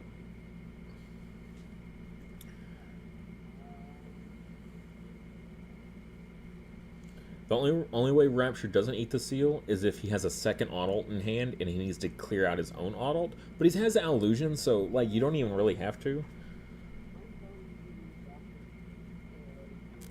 Yep, there it is. So takes 3 power off and then gets 1 power for himself. It's a pretty big power swing for that field 2.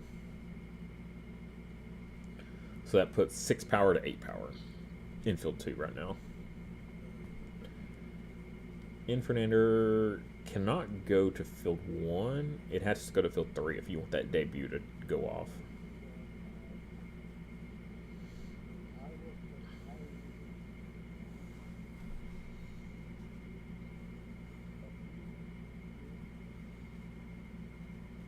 Okay, use it.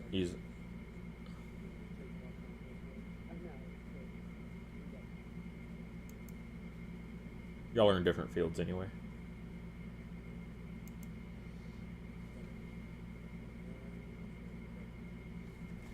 This is one of those instances where it's like, if you don't put out your randomizers, like Nom Nom doesn't have his fields marked, it gets a little confusing.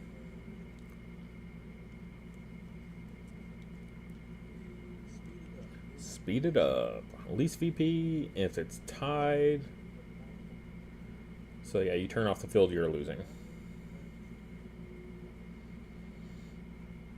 You don't turn off Infernander's field. You're not winning. Yeah, I mean, you are winning it, so...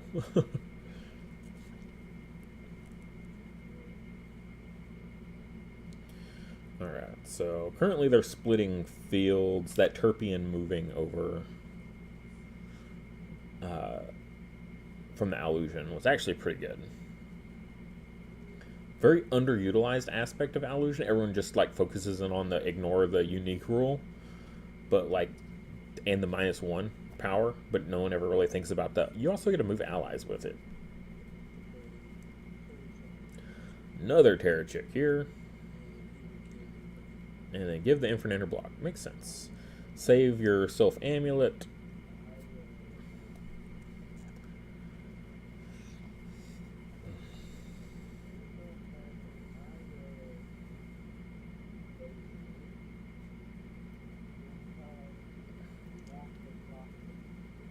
Alright, and plays Amtar. Support will give the Rapture block. That's 3 power. He's only 2 behind now, that Infernander.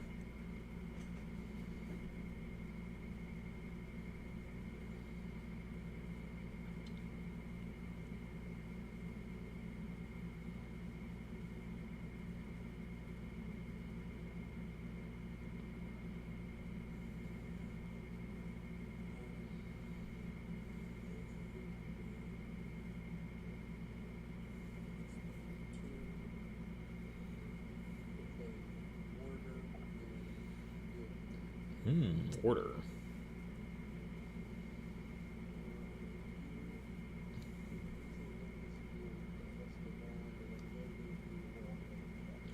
So it's going to turn off that that Amtar's ongoing. Not bad. Not like a ton of use you'd get out of the Amtar ongoing right now, but you never know with Ferocity decks.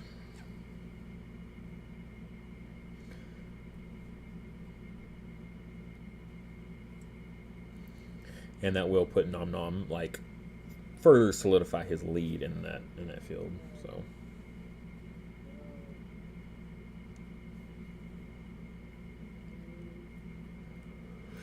Although a little surprised, Sealand. That's weird. So he's gonna force the warder to field 2.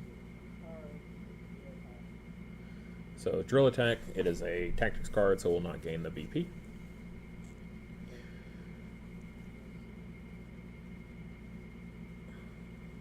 It is a peculiar play. I don't know why.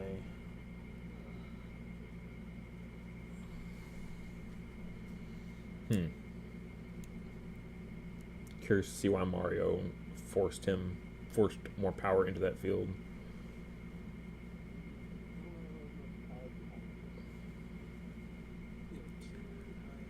$15 to $14.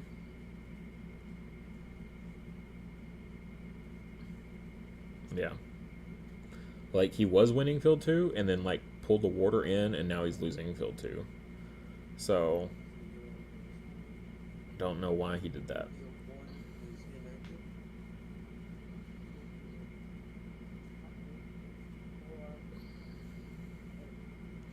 Yeah, so now he's losing both fields. Like, he could have played the Sealand and moved his own Turpion into field 3 and won that field.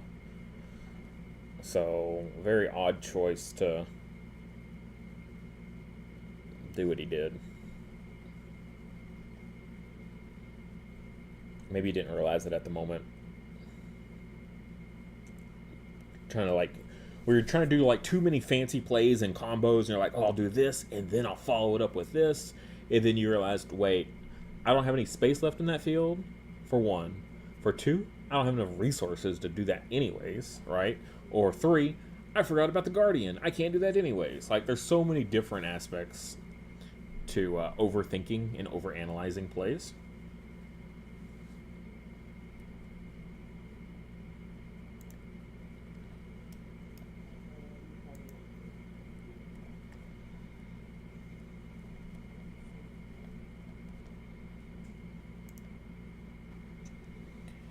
Alright, resource phase.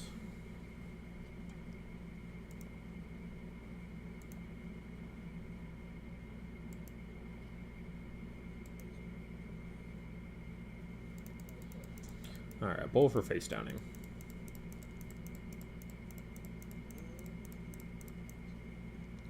Where are we at on VP? It looks like 13 for Nom and then 8 for Mario.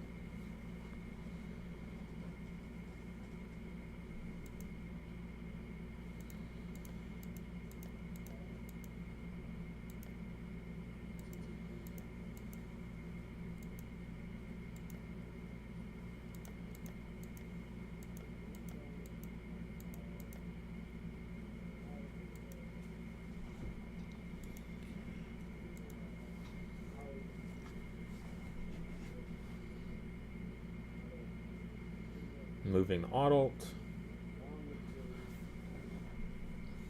So adult, we got +1 for moving into the inlet.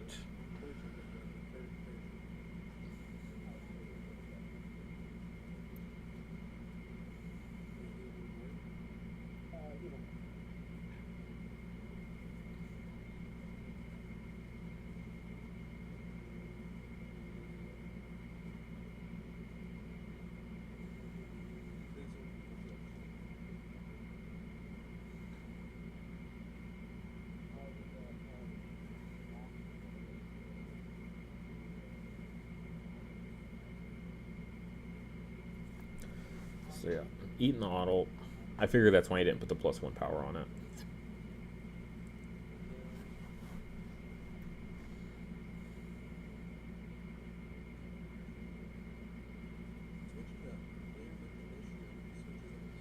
Switch it up, and then everything. So it gets to bring in his Windy Plateau.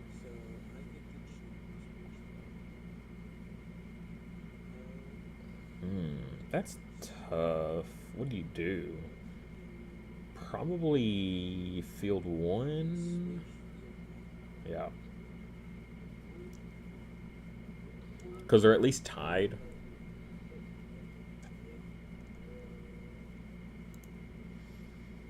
Don't forget to mark your Terror Chick with a -1 power from the illusion.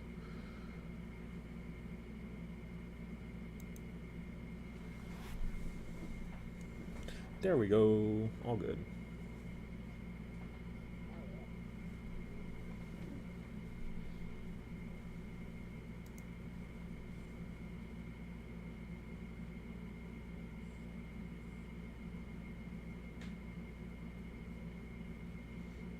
Always got to make sure I'm muted in the right locations before I start talking again.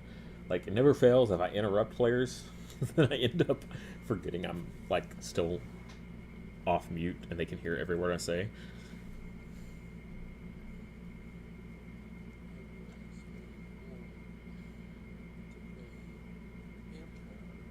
Oh, his own Amtar here to field 1.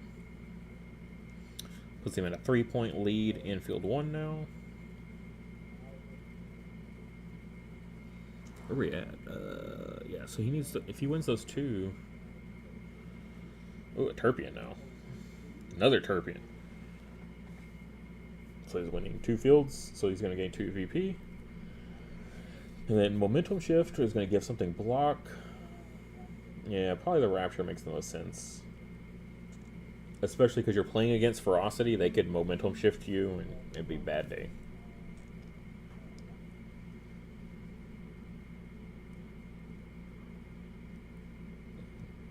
$11-8 there. Is that right? I must have missed a +1 power on that Rapture, so it's actually at +2 instead of +1.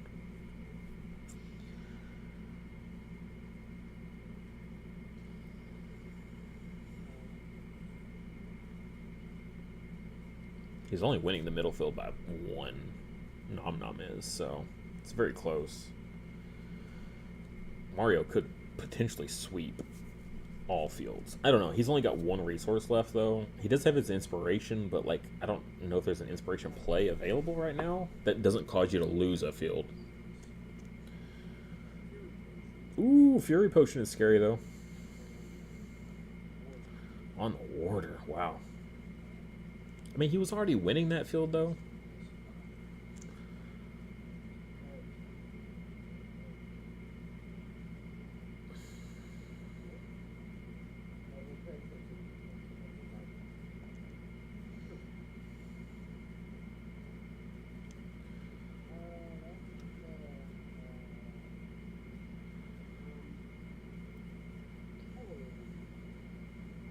He's got a lucky hat.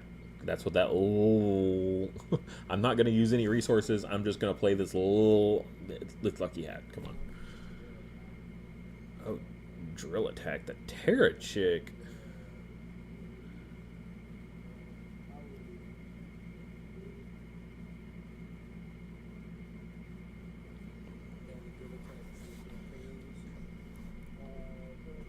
So, drill attacks bounces the Terra Chick to hand, who had a -1 power. And then he gets to move a friendly familiar. So he's going to move the illusion to a field he's already winning with no competition.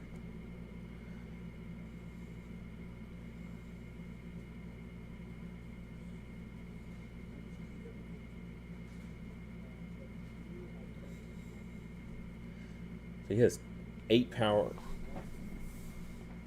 So he's winning field 2 by 10 now.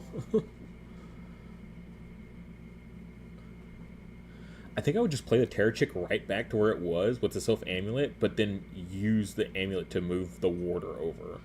Or the Chrism, either one. Oh, or play Giant Growth, I guess.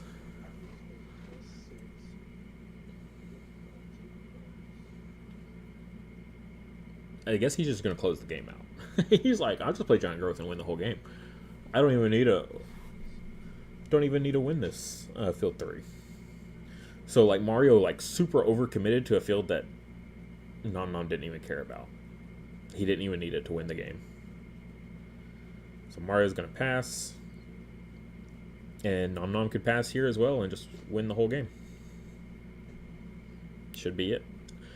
We have seen some crazy stuff before. If you remember JJ in the previous tournament, he ended up like overplaying and then literally lost himself fields because he played too much. So.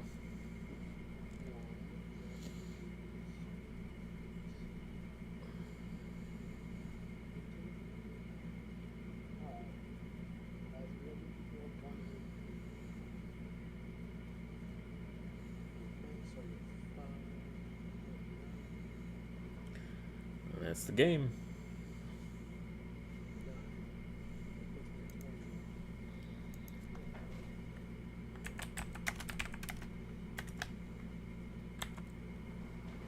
$21-13.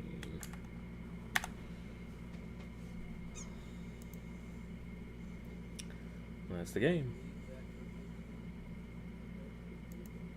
All right, let's see. Let's go look at Jimmy. We haven't seen Jimmy play.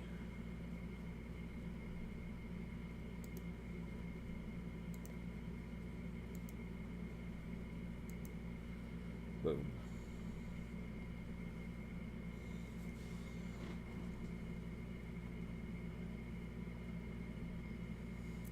Both of these players, by the way, are undefeated.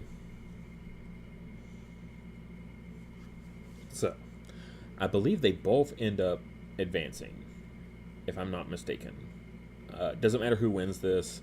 It's just, what this determines is who do they play at the beginning of the semis. The winner will play the runner-up of the other bracket. So, it is important to win this because you'll have an easier time. I say easier, right? Like, who knows? You'll play the runner-up of the second bracket, which means that runner-up probably lost at least one game, whereas you've been undefeated, so...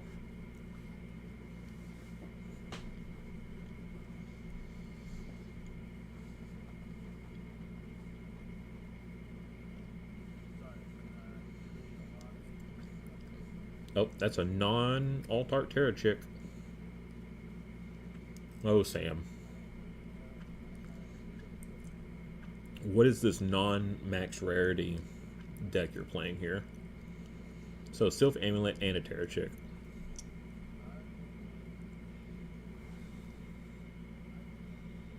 Oh, it got the alt-art Ignition.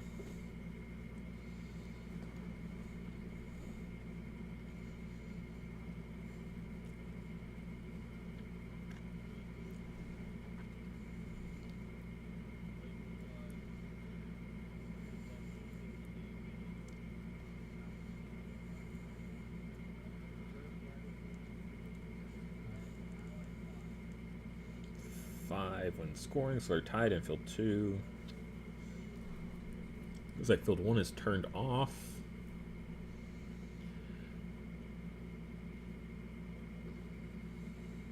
So then field 3, where are we at in field 3? God, that Chrism is huge. Can't even tell.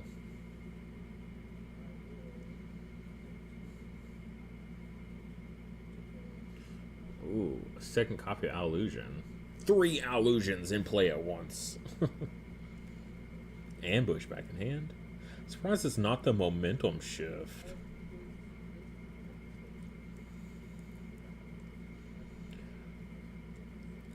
He debated the momentum shift, but then he's like, oh, Terra Chick's in the way. Yeah. Terra Chick does, and that Terra Chick has block, so.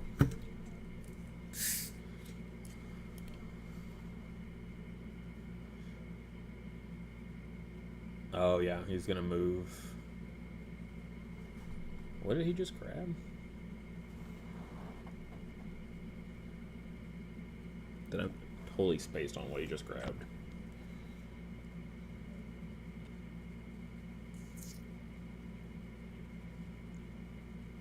Oh, I need to adjust these.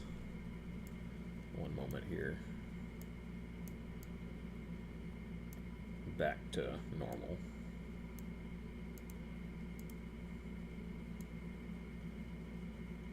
There we go.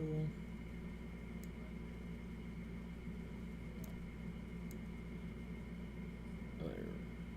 Boom. Come on, get in there. there.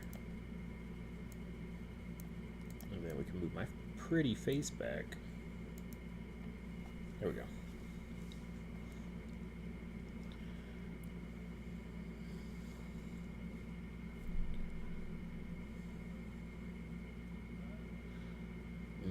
Oh, I see.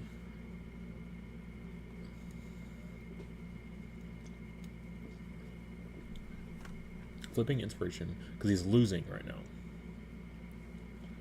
Because the Infernander got moved back to the middle. But it looks like he's still losing in Windy Plateau.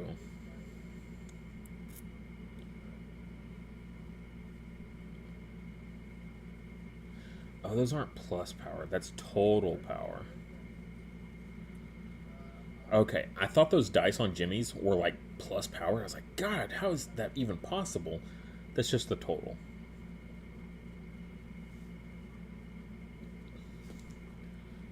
A 9 to 12. Ambush to field 2.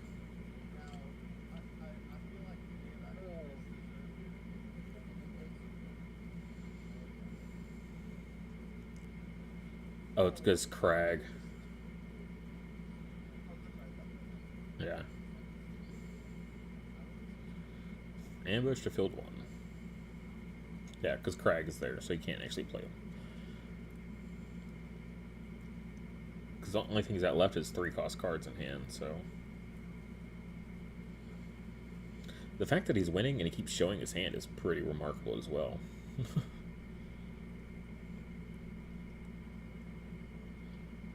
Both these players are very prominent. Hydrophen's not 1 cost. Hydrophen is not 1 cost.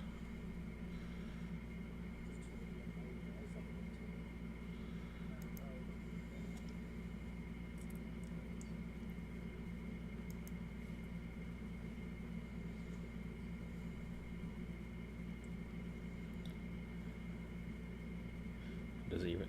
Oh, an auto. Oh, but everything's blocked up over on Sam's side, so.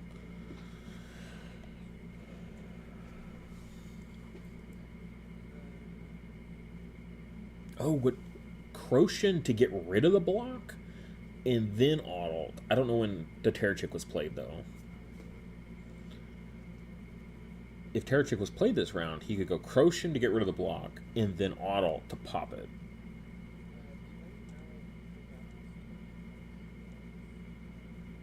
Ah. Ignition was the only one played this round. Okay.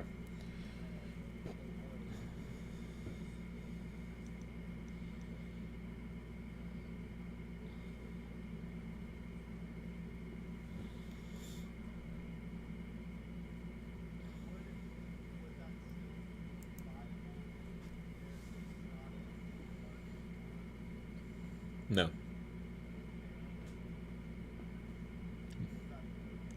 Correct. No. Yeah. He could Croshen to attempt to move it to get rid of the block, but then auto basically fizzles because it can't actually target the thing that it wants to target.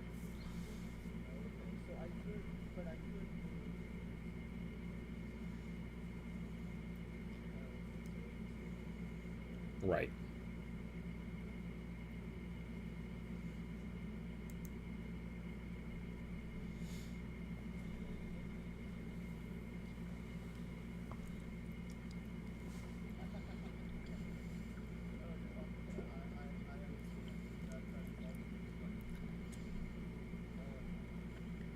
Very close, though.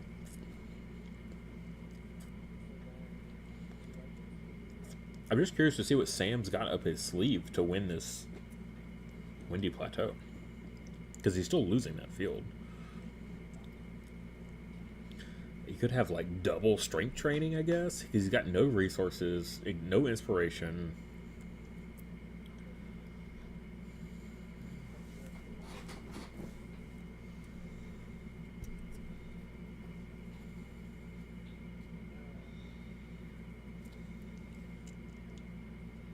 Yeah, you can't pull anything out of the Windy Plateau.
The Crochet can still pull off the Terrachix block, though. Like, that is still a legal play.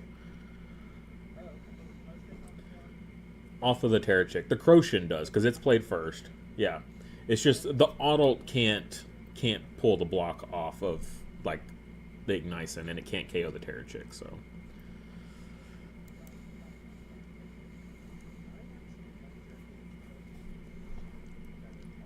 Ooh. He could have Judge's Decreed earlier? Yeah. Judge's Decree is very, very powerful. In the right situations, you can really mess up on a Judge's Decree, though. Like, if you're not careful.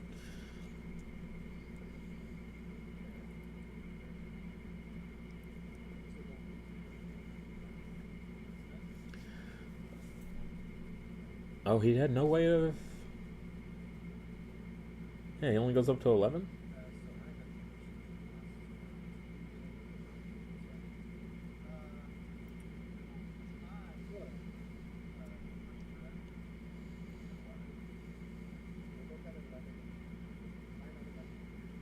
Yep. Oh, okay. He tied it. Nice, Sam. Keeping it a good game. 13-16 going into round 4? That Windy Plateau is very full, though. Like, there's not a whole lot Jimmy can do with that Windy Plateau. And there's 2 Sylph Amulets on Sam's side. He can easily just slide that Ignition over there with the... while the Glaciafly puts its power over there. And a face down. Alright. Throw down a face down. What's that reference?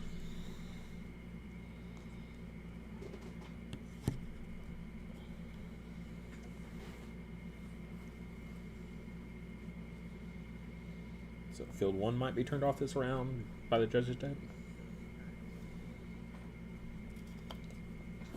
Alright, I finished this terrible muffin. You don't have to see me eat it no more.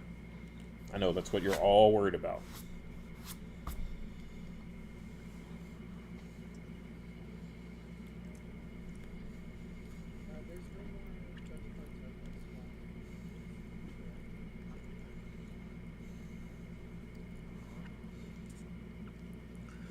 Oof. Yeah, and Sam's got so much put into those familiars.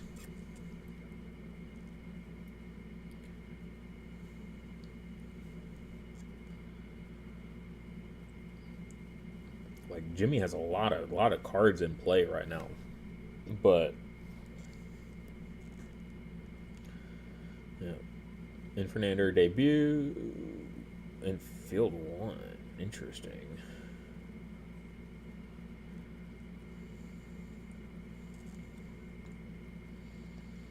I mean, because, I mean, I don't know. I don't know how you deal with that Chrism.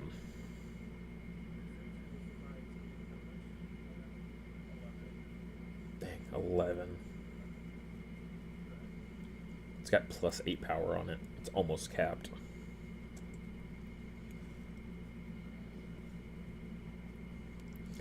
Ooh, Infernander with no roost.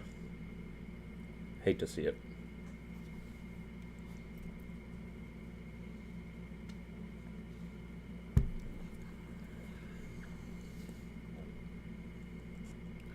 I mean, yeah. Jimmy go all in. He's got initiative, and he has Judge's Decree. Yep. You just bank. You just... It's so hard to compete in that field too, right?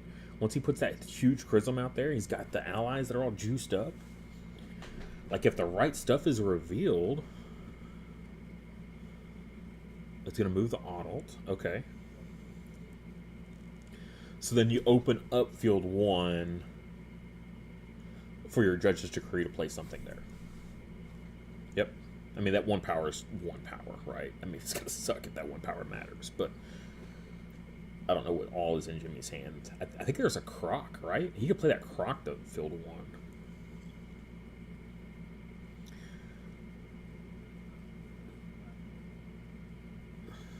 And then Sam is just banking on that field being turned on, field 3 being turned on. Everything is in play. Oh.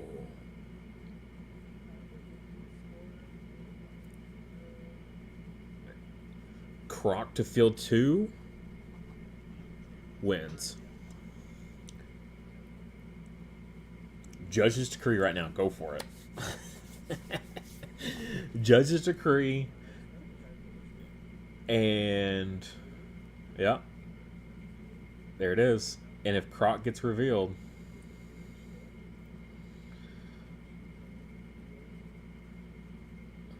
field 2. And if Croc gets played there, that's game. Jimmy wins.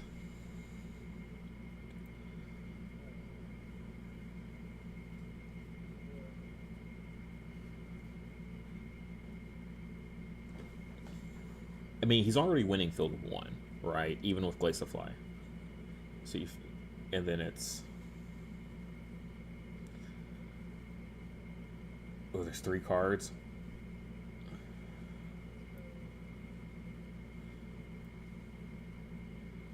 It's the Croc. Oh my god. Oh. Oh. That's crazy. Oh my gosh.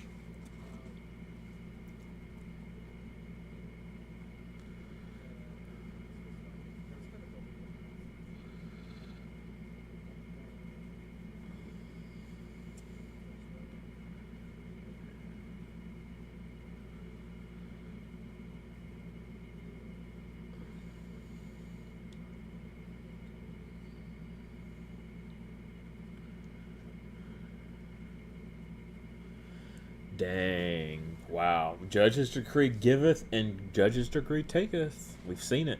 We've seen it. The pendulum swing both ways. And it's been Croc every time. Like, when it wins, it's always because of Croc. What a Croc. Just kidding.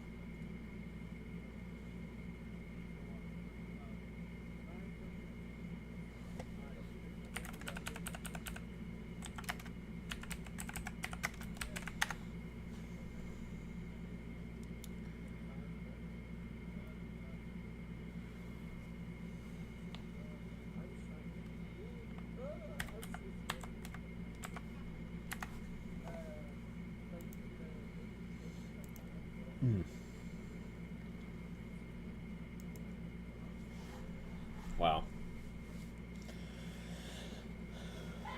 And that's a starter deck? These like all starter deck cards on Jimmy versus Sam's max rarity pile of good stuff? Max rarity doesn't always win. What can you say? Max rarity doesn't always win. But also, I love just the case in point. Like, we've seen this multiple times now between the demo deck, which is half of the starter set, and then here we see the other half of the Might Ferocity. And like, starter decks winning. Starter decks win. Starter decks are good. In Wildhearts, starter decks are worth picking up. It's worth picking up too as well, because picking up those one-ofs, right? The Sylph Amulet, the Lucky Hat, right? Momentum Shift. Like, those are all cards you want to for sure. So, like, winning entire tournaments on nothing but a starter deck.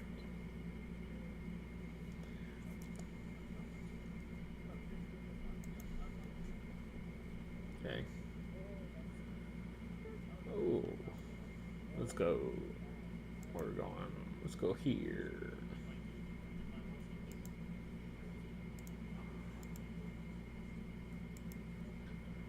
There we go.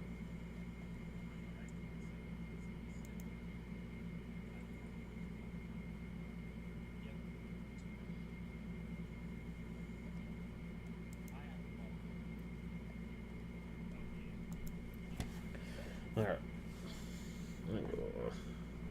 And we're seeing another instance of like familiars being everything.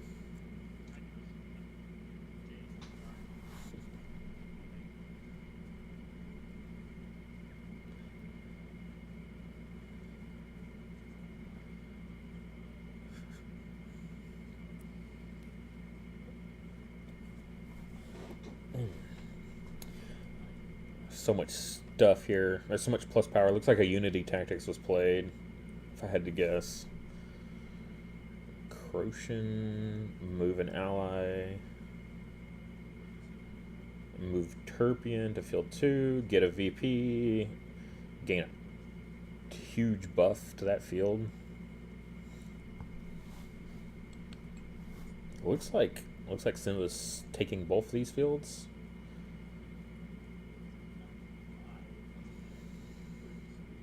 Yeah, looks like Simba's taking this one. Looks like Simba's going undefeated. Not that, like, even if he lost, he would still probably take this pod because his tiebreaker is ludicrous.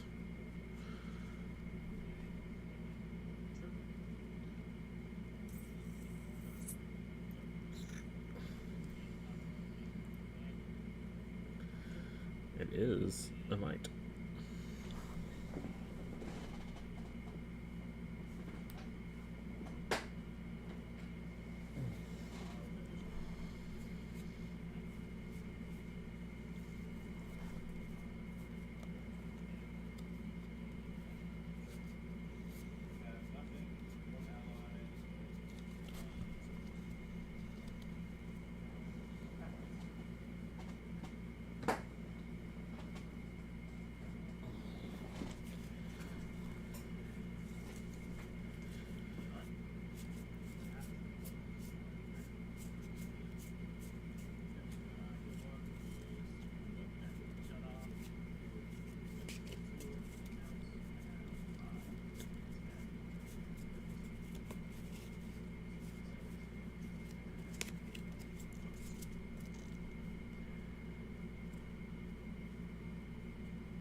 Really?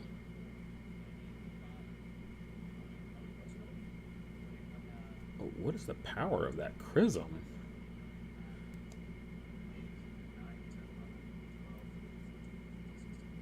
Yeah. Yeah, Simba's winning that. Miscount on Shockwave's part. Unfortunate.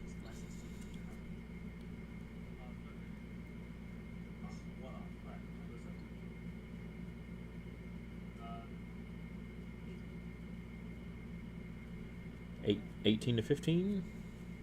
And that was the final round, it looks. Oh, or maybe not. Round 3? Yeah, round 4. All right, cool. That was a close game.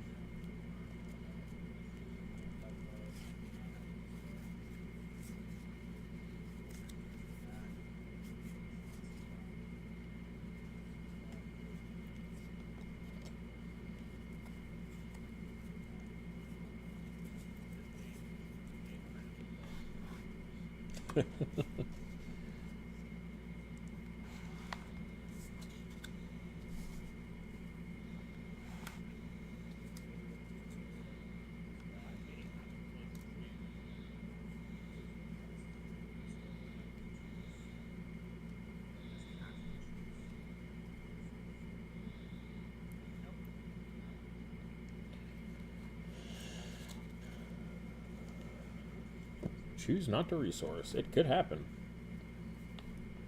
That's a huge hand, though.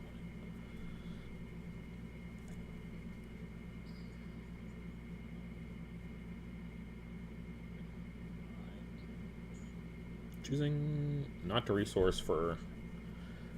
Alright.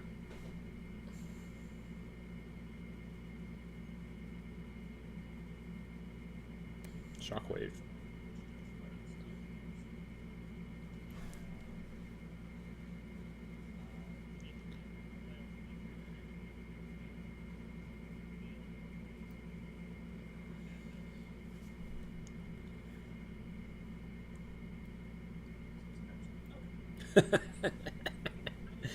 Could be literally anything. Too funny.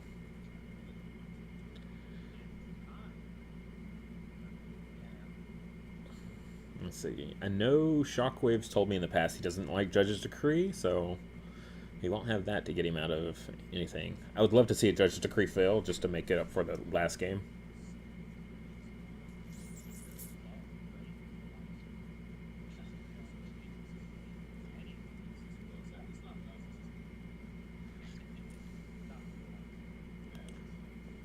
They're talking about me now. Talking about me, talking about them. Inception. The Streamception.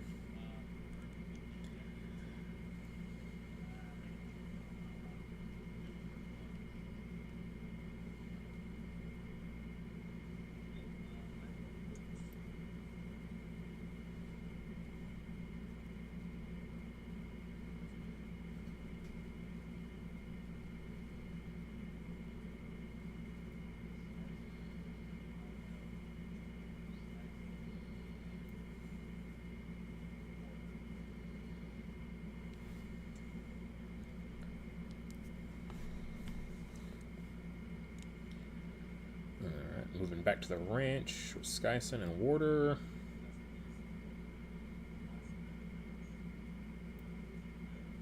Oh, wow. No targets. Cannot play it. He is so full. This is the scary parts of when you play. Yeah, look at that. 4 mirror image tokens. No one going to Crag is crazy. What do we got? Slow it down. Windy Plateau.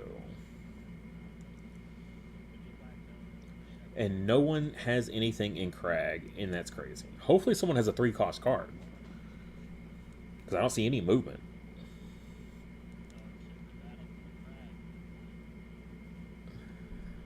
$15-18. It's a pretty close game.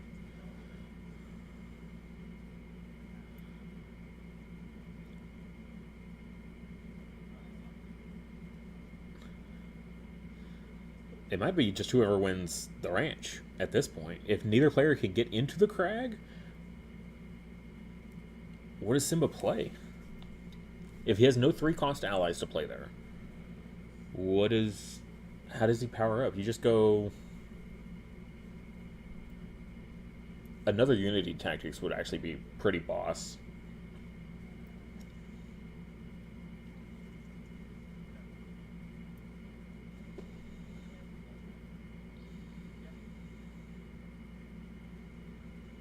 Yeah, so with the Skyson, so 17 versus 3, 6, 11, 13. So Simba's 3 behind right now.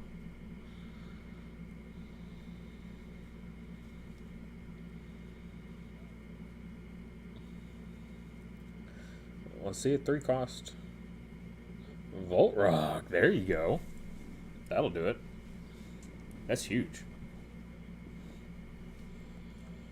Yeah, you give the Croshan the block, because all your Guardians will have block, and then you just juice up all the other 3. Field 2's turned off, right? So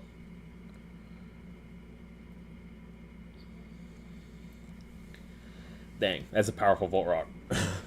It's a very powerful Volt Rock in this situation. So +4 to Trossum. The others don't matter as much.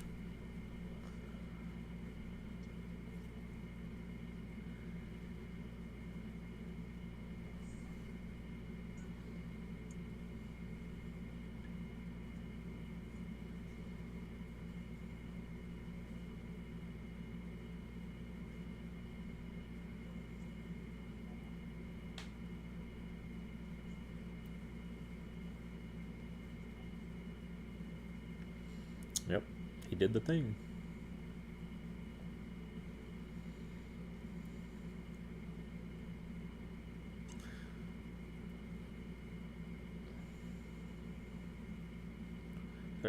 Oh, it's a Shadoon.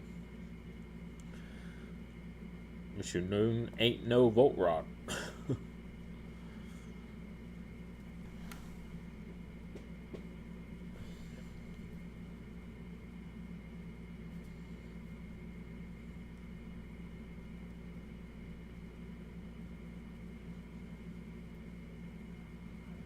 That Shadun is very pretty.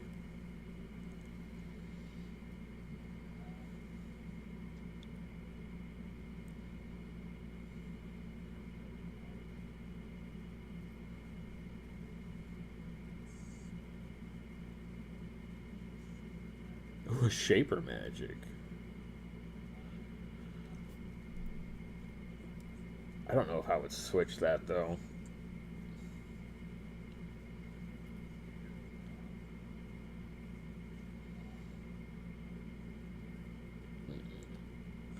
The Skyson, yeah, remove all the power. Oof.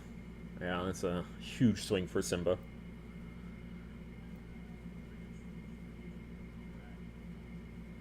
Oh. Ooh, no. I still would have left the Crag in place. Just because not letting him play there is huge.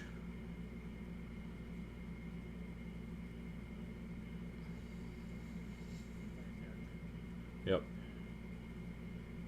Yeah, what do you block now? Block has kind of lost its luster. Yeah. In case... Oh, no, there's no momentum shift threat. I don't know. What does Simba have with one resource left? He could have punted the game just then, making field 1 available to be played in.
Ah, drill attack to move the Chrism. That's why he did it. Terrachik again.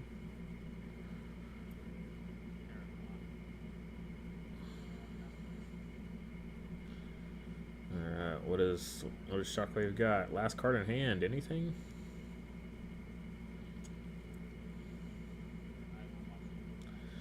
Nope. Oof. So, think.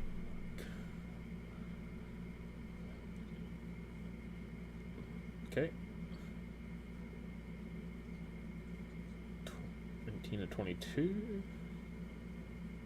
Is that right? Should be 23.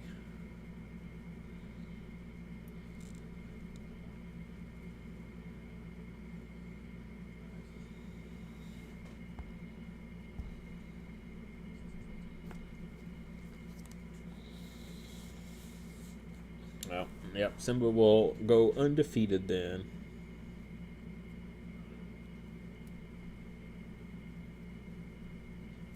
Oh my gosh, This is so annoying. My phone is messing up.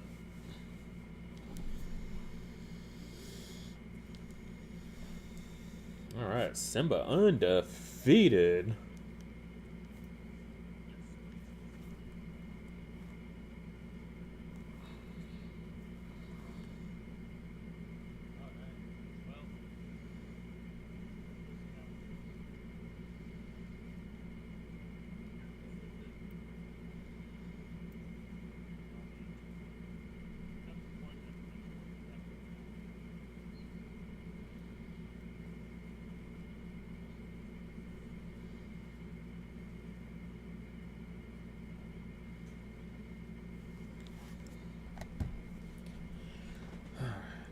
Let's go hang out in the waiting room, I think.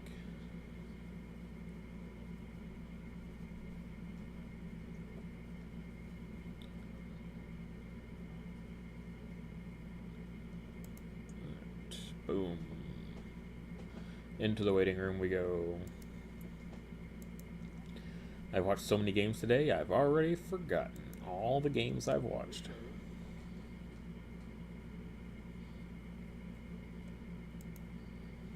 Scary. Absolutely scary.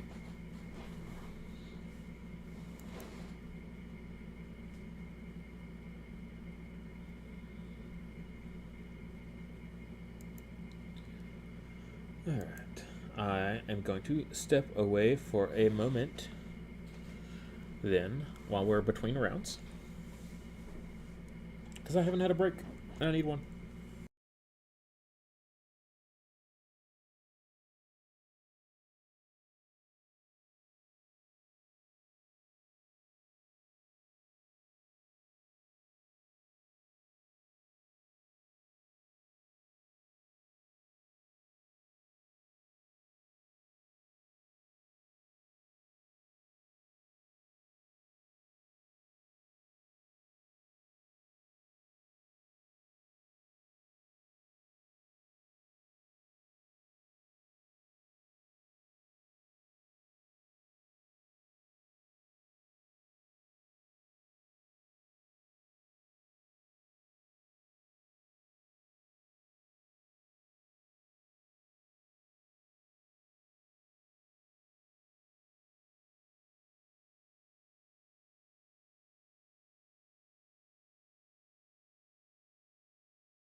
Well, I may not have done the best, but I've had fun so far.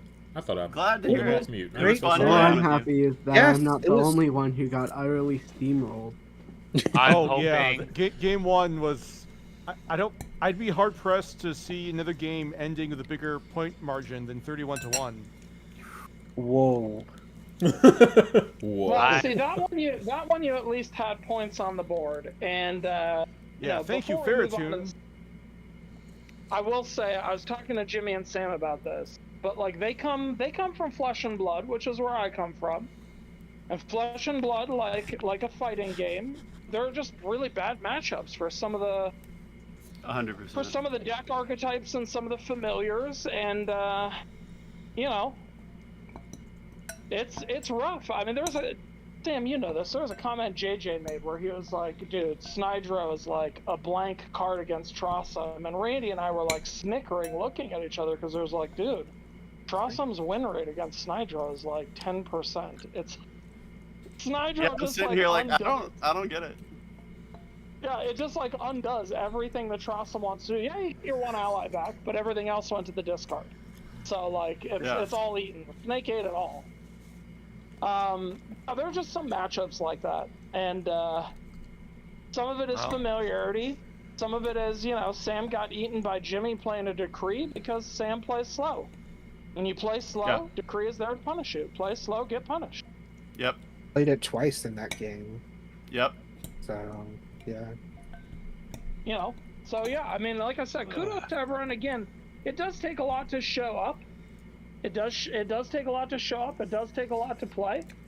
And even if you did not perform well, again, this is the reason that we try to give you guys stuff that is not purchasable anymore and is, in our minds, special. Because showing up is awesome. Yes. Yeah, I was about to say, participation getting 2 Series 0 Premier booster packs was like, oh, heck yes. Yeah.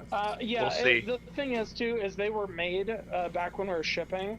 So, like, all of the cards that I've been like, oh, God, where's the Alpha Rapture? Where, like, just looking at the collation, wondering where cards are. Yeah, they're in those packs. So somewhere in those packs is all the cards I'm, curious as to what went where. Yep. So, like, that's it. Oh man, I was hoping I could pull the last 2 of the 48 hours I'm missing, but no chance. I mean, that comes in the heart packs, right? So. Also, there are. And Go ahead. I was gonna say, I want to just point out too. Like, listen, 48-hour rewards, they're great. You guys get to spoil cards for literally like the next series, and yes, you have access to. I won't spoil what's in the next one, but you guys have access to a familiar and a card with a support effect. Like, you guys have access to stuff that you wouldn't for like months ahead of time. None of it's game breaking because that's not how we make things, but like you get access and you get to spoil stuff. All of those cards though, except for Fuego, all of them are actually common cards. Yeah. Like, those are all common cards. Everyone's going to get copies out of Series 1.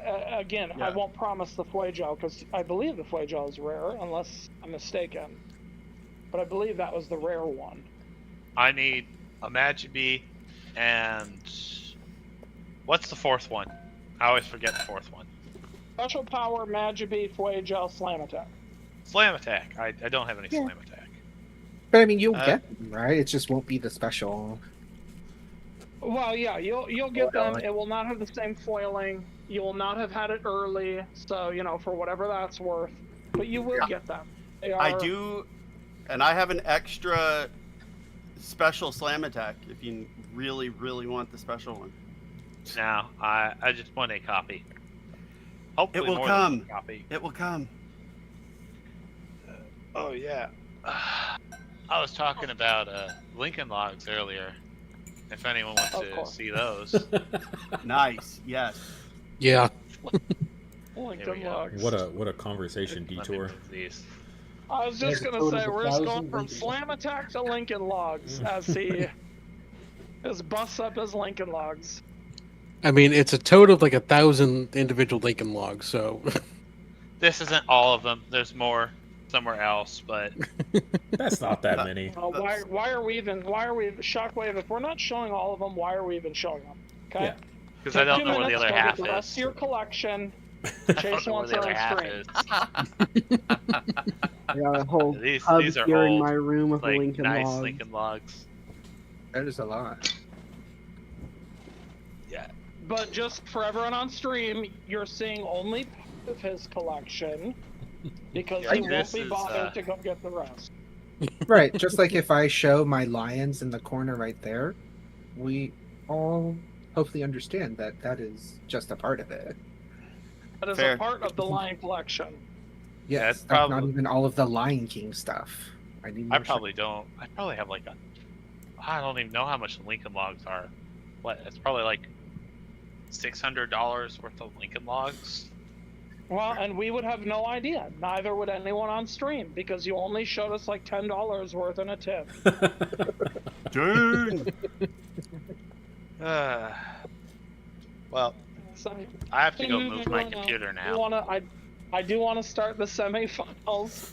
Yeah. So, reminder on the semifinals for those of you who have not participated. When we advance to the semifinals, we get a little more serious.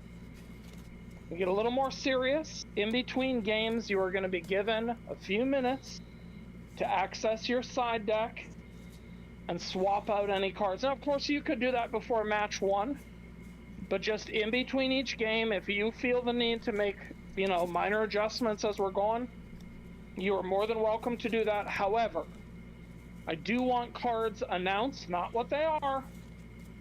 I want you announcing how many cards you are sideboarding, though. You're swapping 3 cards, you're swapping 4. Obviously, if you swap a familiar, everyone's going to know. But if you're swapping cards in deck, we want to hear how many, give your opponent a little bit of a, wait a minute, you didn't have 2 drill attacks last game. Give him a little bit of that, okay? Right. But otherwise, yeah, I'm gonna break you guys off, and then obviously semifinals. Everyone that made it, y'all get something extra, and then when we figure out who's moving on from there to the finals, that'll be super exciting. All but right. yes, one last time, I appreciate the heck out of all y'all. Thank you Have a so good- much. Thank you. Have fun playing, guys. I'm gonna go. I might walk. Good luck in your games. I'm probably gonna lurk in the live stream while I eat something. Do it. Hey, hey Jonesy, thanks for streaming, bud. Oh, you're welcome. Anytime you're highlighting the game, heart goes out to you. I appreciate the heck out of you, but that takes extra work. Thank you. Okay. Yeah, thanks. Bop, bop, bop. Bop, bop, bop. Chase, which one are you highlighting first, bud? Who's playing who? It'll be Jimmy and Atukiti, and then Sam and Simba. Oh, I gotta watch Sam Sam and Simba. Yeah. Yeah, buddy. Okay, I will. Am I allowed to go in there and watch? You are allowed to watch the live stream or jump in there, but if you jump in there, you just stay on mute, please. Okay, we'll do. Yeah, because it's a best of 3. This, Wildhearts can take a minute, right? Uh-huh. So, we just try to... no one has a problem with you watching. It's just, Yeah,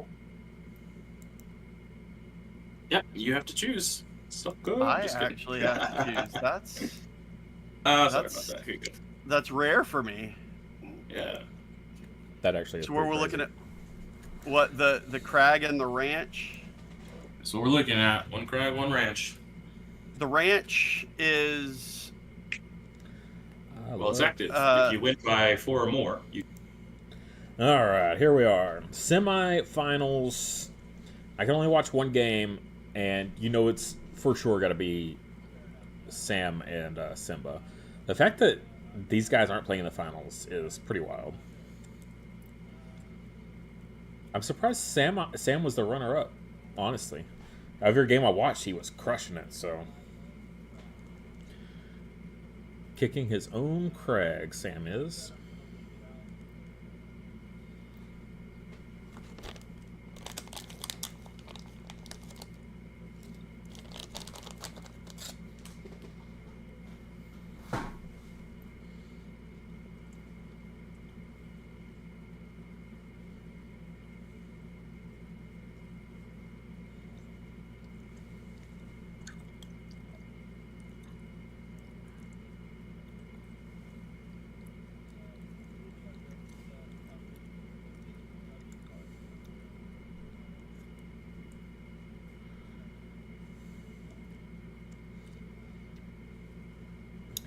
All right, so these two have been our finalists a few times, so that's why I wanted to get these guys on there, since there's no way for them to play at all in the finals.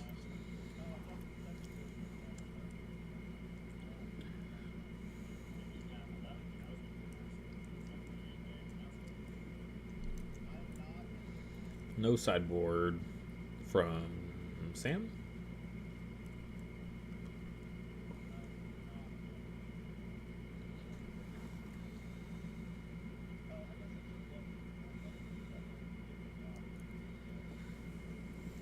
Cut. Okay. Looks like Simba is sideboarding.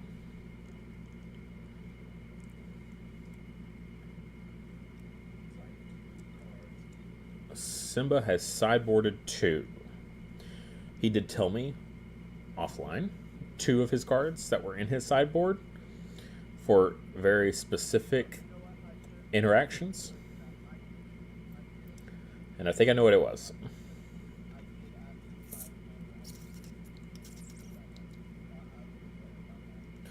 Oh, so Sam did sideboard.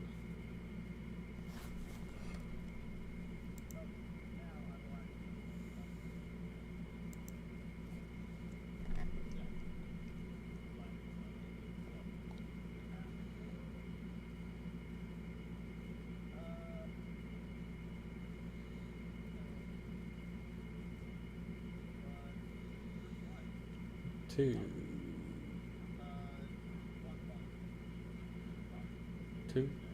then 3, and then 1. Cool.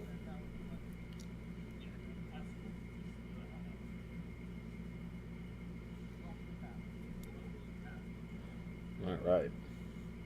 So we got Chrism, Glaciafly versus Chrism Trussel. This is an old school matchup. I think the only new card I've seen so far is the Ranch. Technically, the Ranch has been around for a while, but it wasn't available to play with until recently. So, like, it was reserved just for the Tamer challenges, but no longer.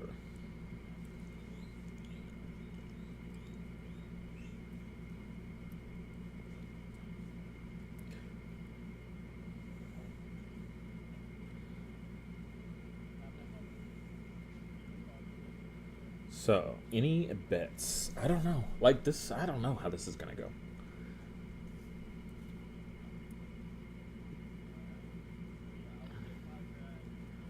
So, Sam is kicking his own Crag. He gets an extra card.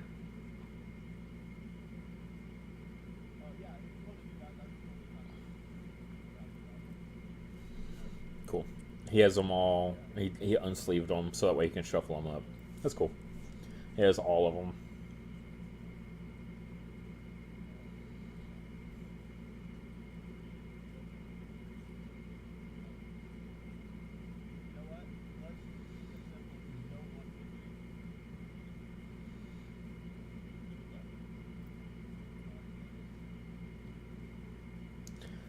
Plateau. Ooh. Oh. Sam needed that. Crag in field 2 is really, really strong.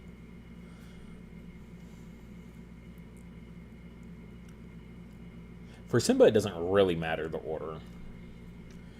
It's mostly just for Sam because he has the Glaciafly. And Glaciafly often, it might not start the round in field 2, but it usually ends the round in field 2. Ooh, Take Flight support, pretty good. It's no Sylph Amulet, but if you have the right cards in hand, it is potentially much more powerful than a Sylph Amulet.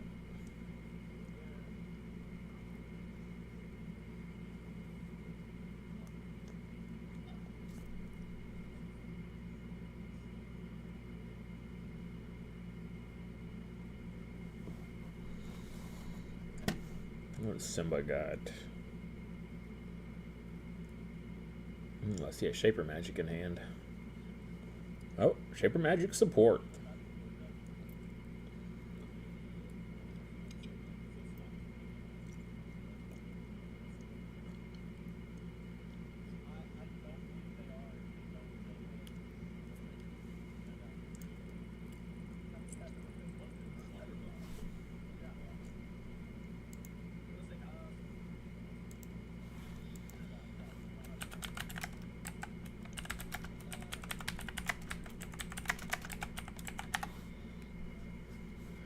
plays Flight of Crag. Pretty standard.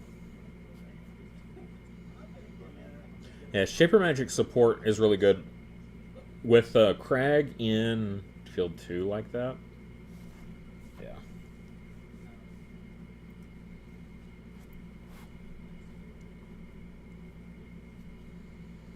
Yeah, Shaper Magic not being a May is pretty scary though. You have to.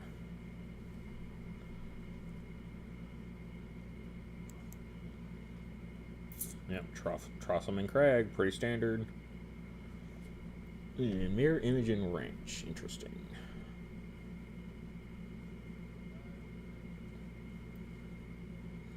Chrism and Crag makes sense. And then, what do you do here? This is a tough one. Like, where does Simba go with his Chrism? Like, you want to win the Windy Plateau, right? Because it's the big 5 EP field, but you also don't have any movement available. I feel like I'd probably put Crag. I'd probably put him in the Crag. I know it's a lot of eggs in one basket, but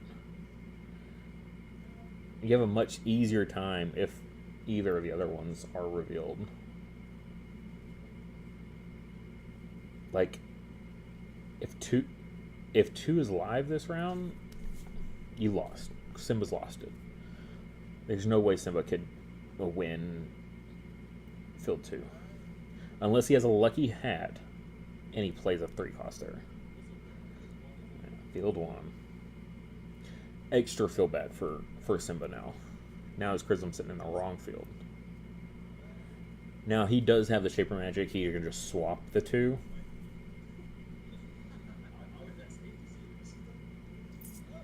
So yeah, the Shaper Magic is going to save Simba in this situation, so.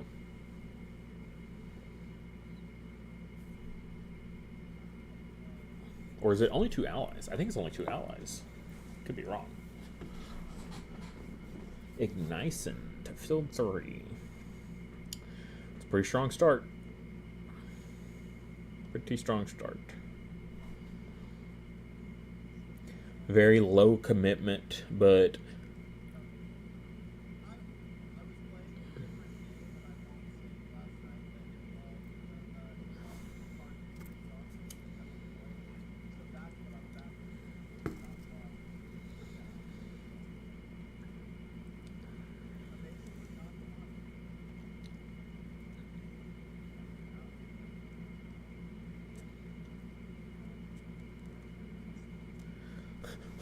who holds their hand like that? A few cards in each hand. Oh. You know some big thinking is happening right now when someone holds their hand like that.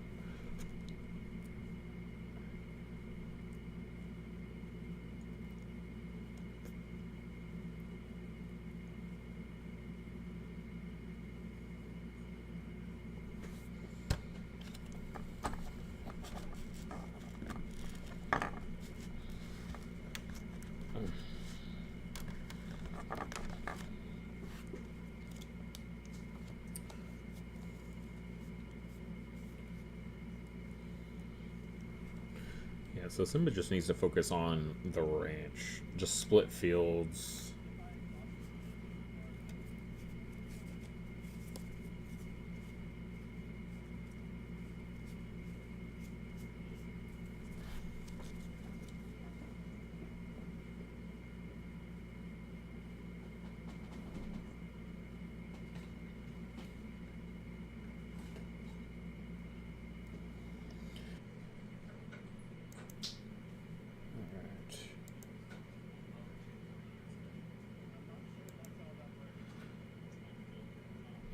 What did I miss? What did I miss? Alright, stream is back up.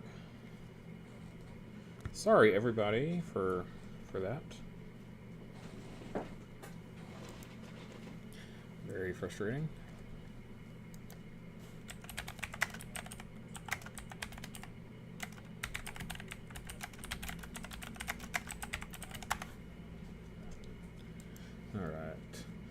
So Enchanted Draft was played for some bonus power there.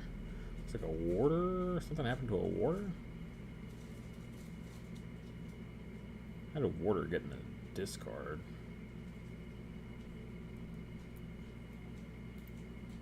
Oh, from the Enchanted Draft, of course. And it doesn't look like... What did Simba... Oh, Simba played it in Ignition as well. And chose not to... Yeah, no Shipper Magic shenanigans.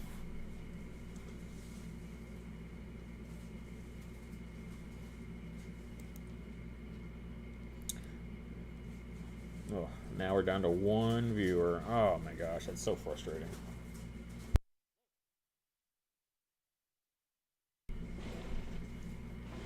Ooh, drill attack.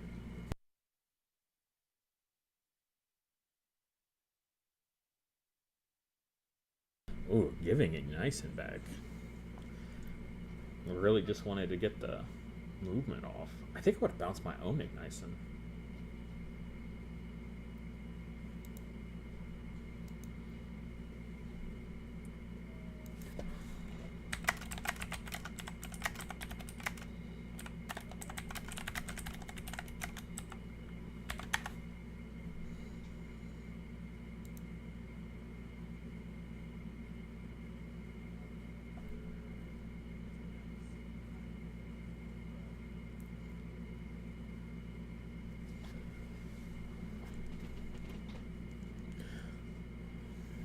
Looks like they're, yep, splitting fields here.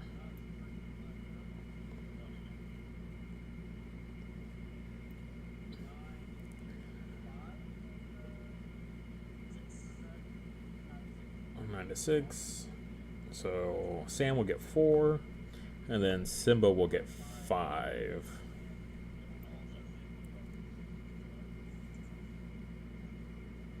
I still think I would have bounced my own Ignition, because giving Sam Ignition again to give plus power to Glaciafly and Chrism, that's scary.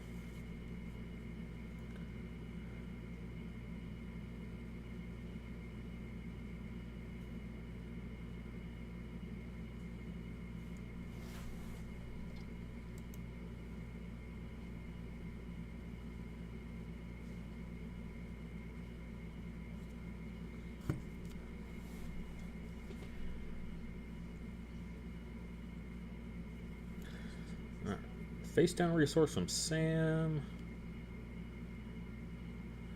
I mean, let's see. You know, Tromsø is going back in the Crag, like without fail.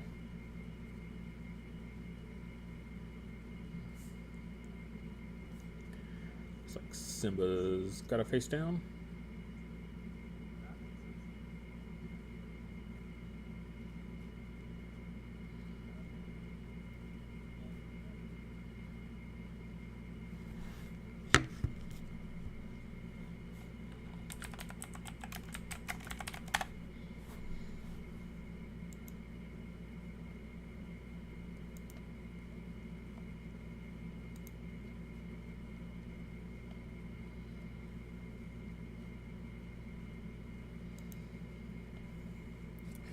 Ooh, surprise, surprise. Chrism in the Crag. Chrism to Plateau. Alright, Judge, what you got for us? Ah, least VP. Alright. So Sam gets to decide. Yeah, turn the ranch off, I guess. Yeah, because you've got field 2 locked down pretty good.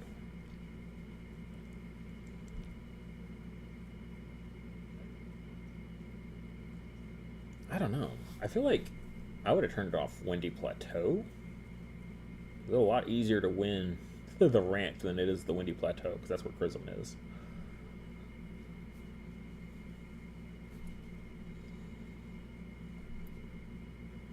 Yeah, because there was 3 power sitting there versus the 10 power sitting at Windy Plateau.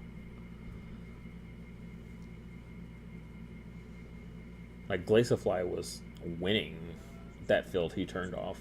You're still losing field 1. Oh, right, it couldn't be the Windy Plateau. I'm sorry, guys. Don't mind me. I'm thinking about too many things at once. That brownout, like also dimmed my brain cells for a moment, I think. All right, there's the Ignition again, like we were talking about earlier.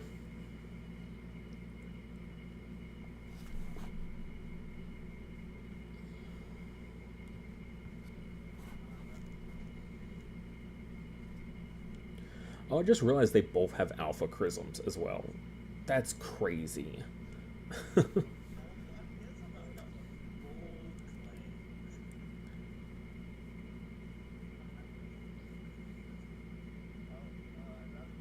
Ooh, enchanted draft.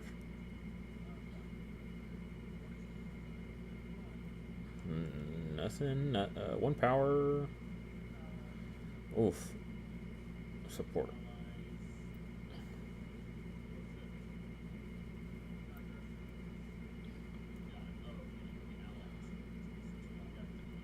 Two allies and a support. So a VP and 2 power.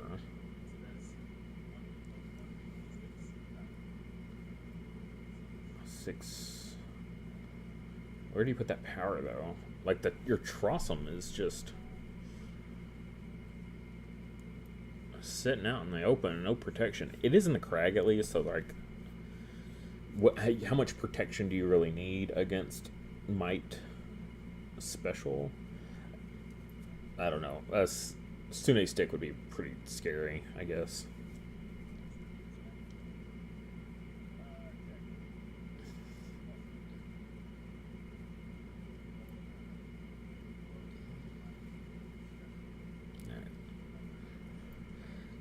So giving them all to the Chrism. I mean, fair, right? Like, you give them to the Trossum, and it's still not enough. It's like playing the long game there if you put it on the Trossum. So that'll kick it back over to Sam. But if you're Simba, you're just like, okay, I'd rather put more pressure by scoring the bigger VP field. Like, I'm under block, I have a Guardian, right? It's a much safer bet to put it on the Chrism. And if you continue to split fields, you're already ahead, you've gained VP. So if you're Simba, you're just like, I just gotta keep splitting fields and maintain the lead. Nothing too crazy.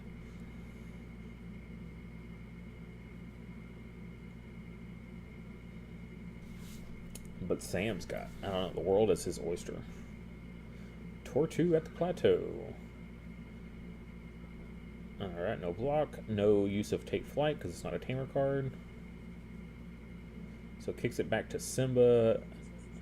Simba has a big think. Losing both fields right now.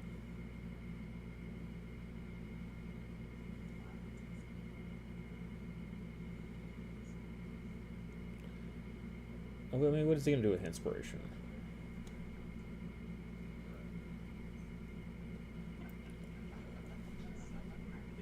I mean, somebody's got 2 resources. Like, there's nothing to really use his... I mean, I guess he could use his Inspiration to move his own Trossum. But I would wait.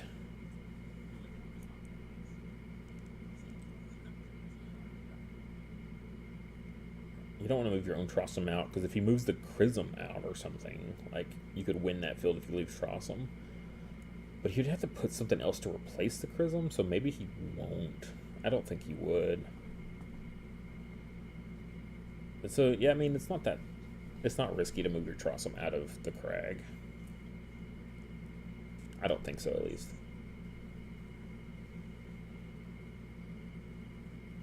But, I mean, just don't commit to that yet, though. Yeah, if you've got stuff to play the cards instead. Don't burn the Inspiration just yet. He's got a 1-coster. Another Shaper Magic. That's...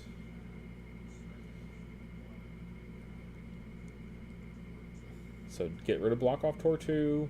You get Chrism. You reset the Glaciafly.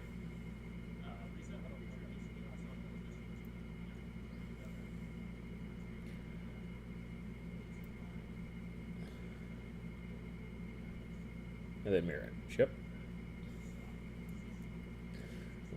And then you get a swap. Man, you really want to get that crag out of the middle field.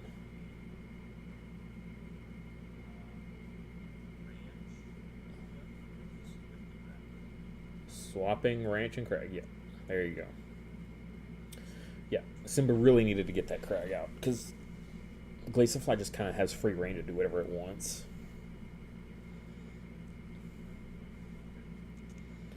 All right, well that's huge though. Resetting that Glaciofly, bringing it back down to 3.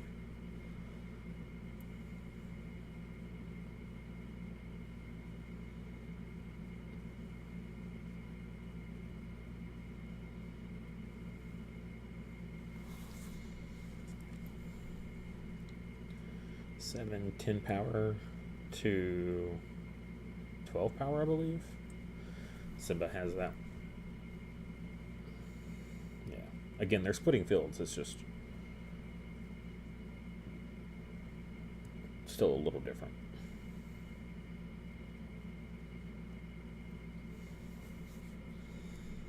And that Shaper Magic being able to, mess with the game in the future. Oh, he's going to pass.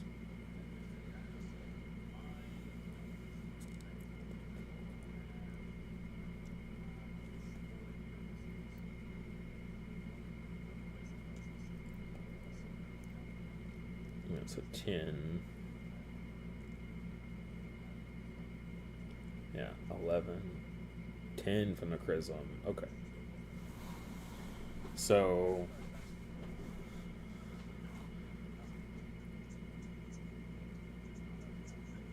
he's 4 power behind in field 2 now. He still has one resource left. Simba could drop something. I don't know what you play in field 2.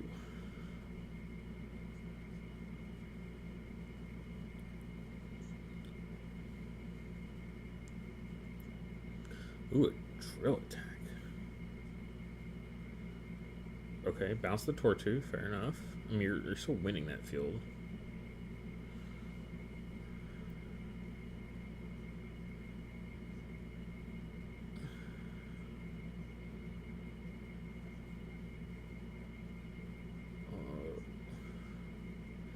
Still ends up being the same.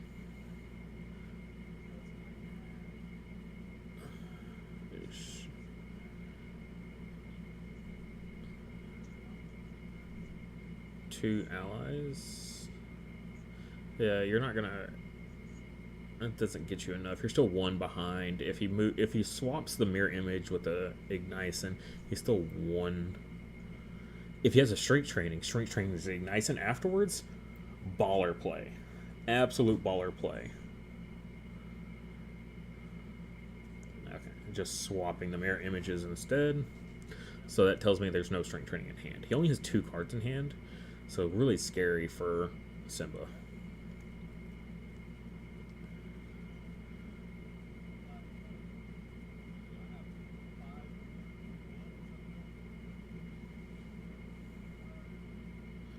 Looks like they're both scoring 5. Simba just burned a lot of extra cards, I feel like. Like, he could have just reserved those. He didn't have to use it. –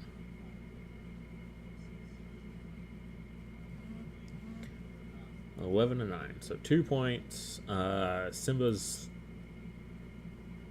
got it so far.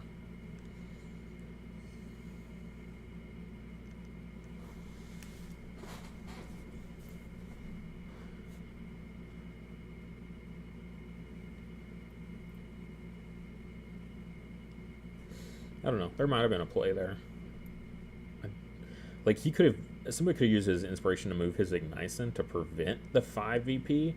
Probably would have been worth it to block Sam gaining 5 VP. I know it's better to block and gain at the same time with a use of inspiration, but blocking 5 VP is massive, right? Like, Sam would have still been at 4. You would have been at 11. Like,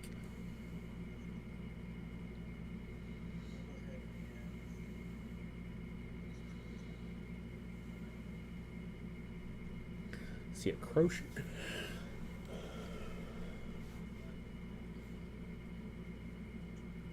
Yep, Glaciofly to middle.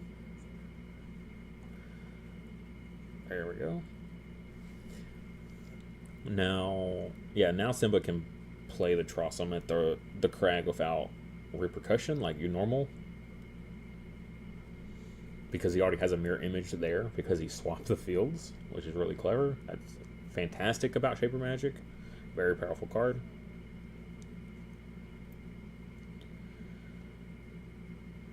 I mean, you gotta go Chrism to mid. Like, you're gonna have no power there otherwise. And it is the ranch. I mean, you want to have a substantial margin ahead there. Chrism to Plateau.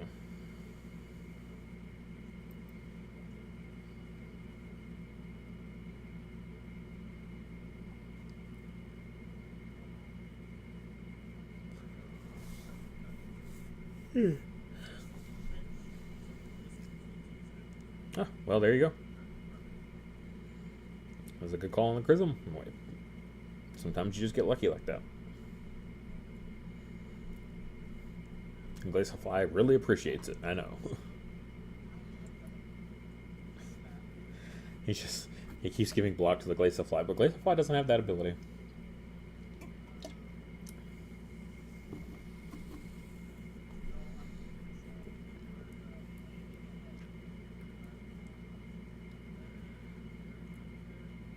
Terrorchick. Ah, there he goes.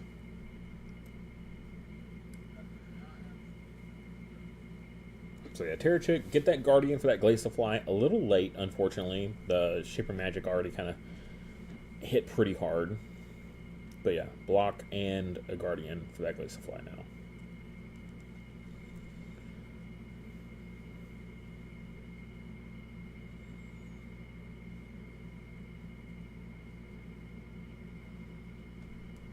I just realized no one told me. Goodness gracious. Let's spin this around. I hope this doesn't mess anybody up watching it, but it actually makes more sense for it to be like that. Now they're actually like set up to be playing across from each other. Like both Windy Plateaus are one across from each other. And the crags are across from each other as well. Although it's really hard to see Sam's crag for some reason. Those that kind of neon artwork style, very bright, especially when you have a light shining on it. And it looks like it's at an angle. Looks like someone's got a 3.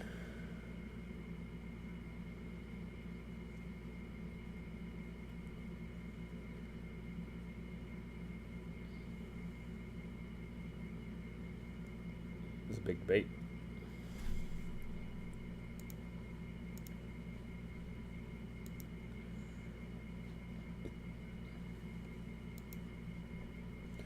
Luno's at the ranch. I'm guessing KO the Terrorchick. Oh, draw 2.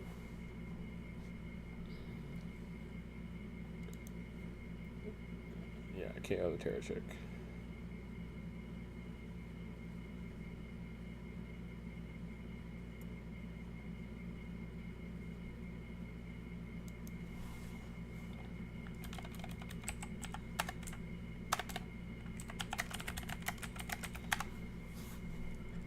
We just missed it, but apparently in the other game, Jimmy judges decreed again, but this time whiffed.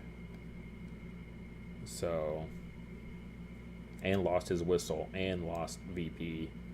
I think it was a bad one. So, like I said, judge decree. It swings both ways. It's a dangerous card.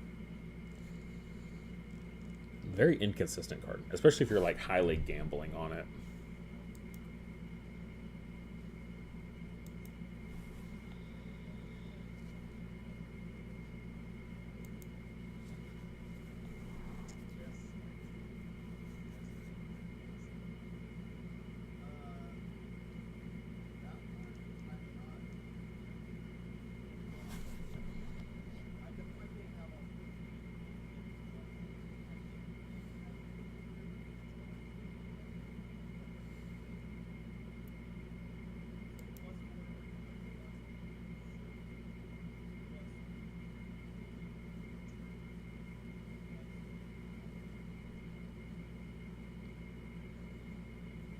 it doesn't have to be in order. It's kind of like the same thing like Lunos, where you just get to pick the ones you want.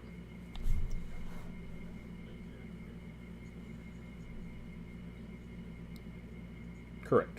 Yeah.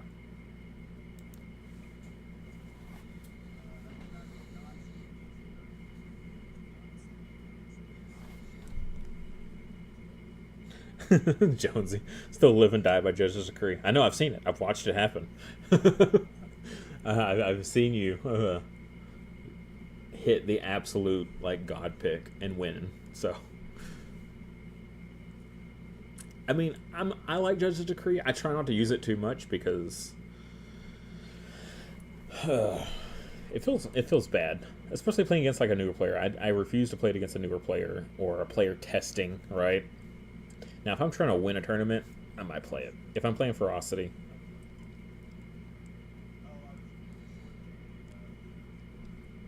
But I try never to use it in a situation where it's like, oh, I need to, hit the one card in my hand that'll win me. I try not to play it in those situations.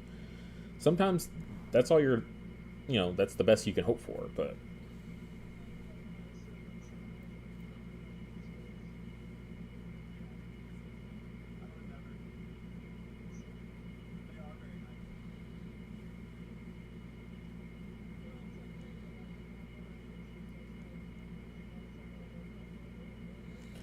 That Volt Rock, though.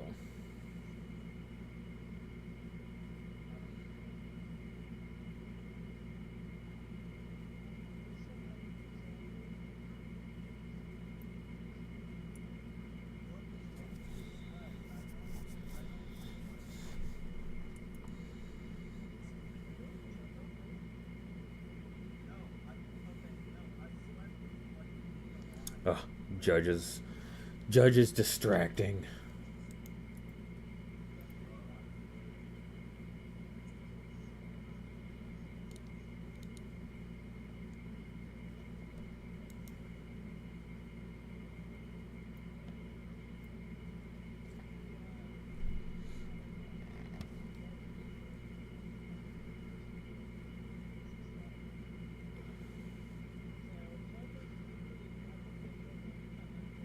So where are we at right now? Sometimes it's actually easier for me to look at OBS and see them matched up to know where cards are. Yes, I mean, Simma's 6'7".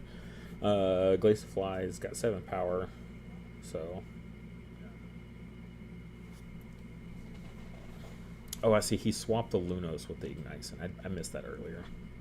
I got distracted. Sorry. My bad.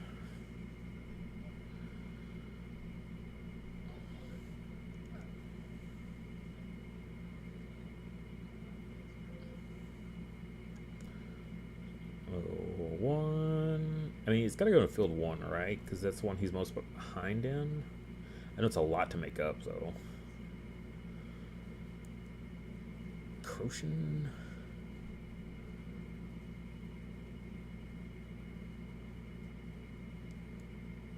I don't know if that was quite necessary. I feel like an unnecessary play. Like, did that really change much of anything?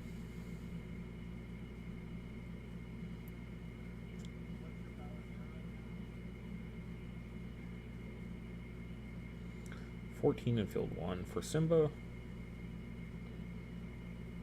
What does Sam have? Sam's got to have more than... Alright, Sam's going to pass. Alright, Simba could do something inspiration.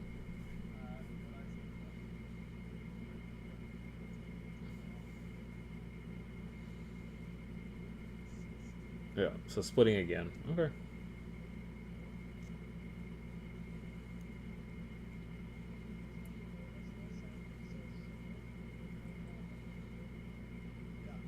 Like, I feel like there was I can't see the bonuses, but I feel like, could he have moved the Lunos to field 1 and won field 1 and win field 3?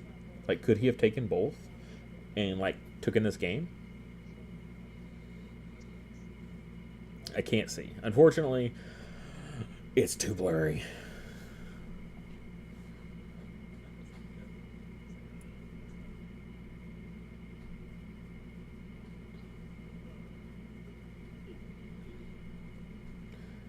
But yeah, Sam's field is super empty though. Like I know that's fairly common with a Glaciafly. It's like you just all your cards basically are to buff your 2 familiars. It's fairly simple, but there's no, oh man, more Shaper Magics would be good. You know, a reset spell. I know like Simba's not in it, can't play a reset spell, but like Illusion to grab back the Shaper Magic he's already played.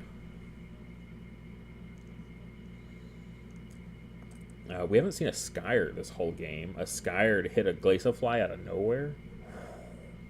So good. Just so good. Glaciafly doesn't have a lock. At least they caught it.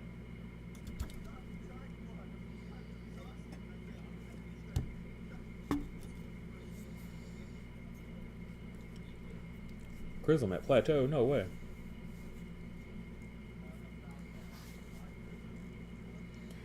So this is round 4. I mean, you have to Chrism v Chrism, right? It's like the only way.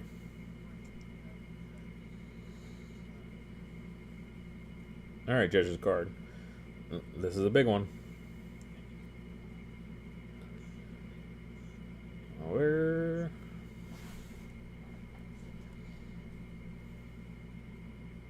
The Judge's card.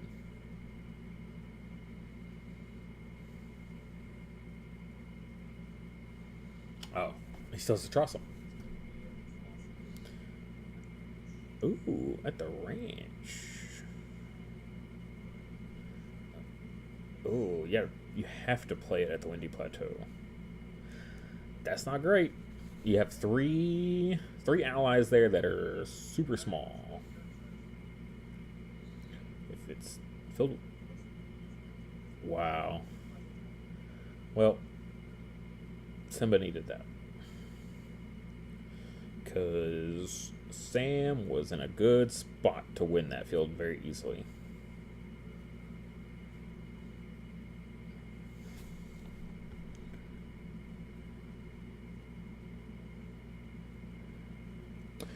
Yeah, CJ Peach.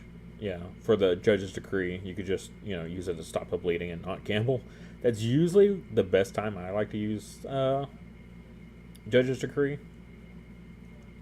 Oh my gosh, strength training on Glaciafly. +6. So it's 9 total. Wow. Throw a 9 over into the Crag. Oh. Oh no. So good. I was just saying, I was like, that Glaciafly is unprotected.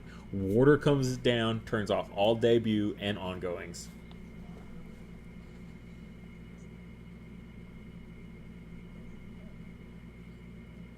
That's massive. Now, Sam does still have his inspiration available, but so does Simba.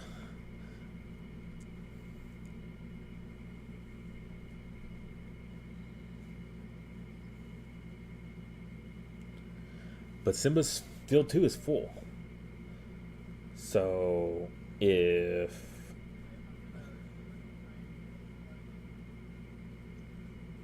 Oh, the ongoing turned off, but he still scores in that field. Like, his power's still there for, like, the scoring phase. So that's 11 power to Simba's 14? So Sam just has to move Chrism. Simba's fields are all full unless it's a 3-coster. Okay, he's spending 3, so it is a 3-cost. Whatever it is. Ooh, Unity Tactics. Very powerful. That's a lot of math.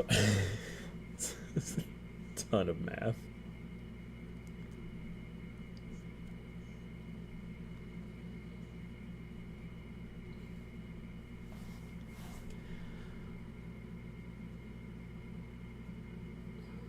Yeah, I don't know what Sam does. Sam has to win both fields right now.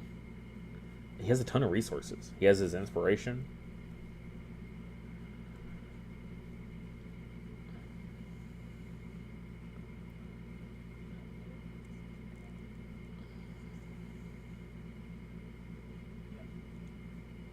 $16 to $18.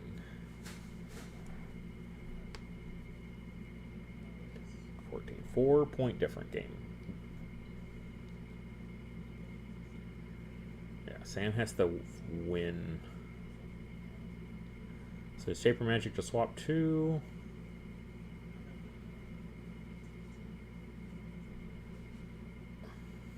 Yep.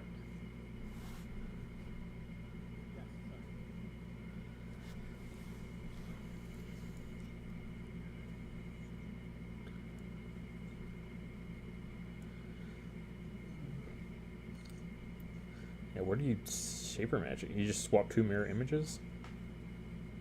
You could do the Ignition with a mirror image. That's what I was gonna say. Is like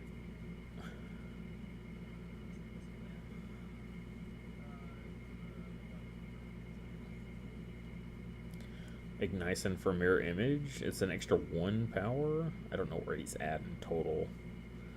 7, 10,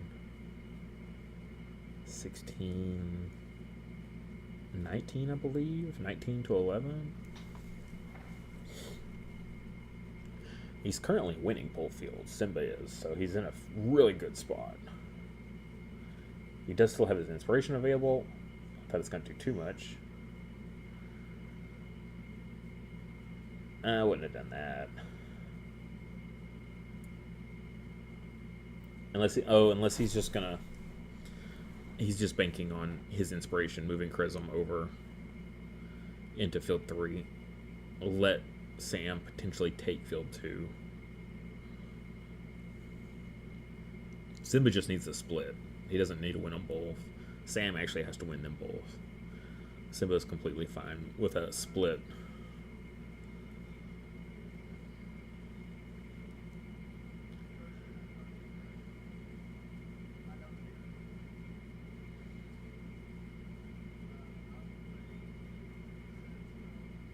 Reset spell. Takes the block off the Guardians. Uses Take Flight to move the Chrism. Yeah, you gotta move it to the Crag. Yep. You still have several steps to go, but that's at least a step in the right direction. Yep, there's the inspiration. Figured that was coming.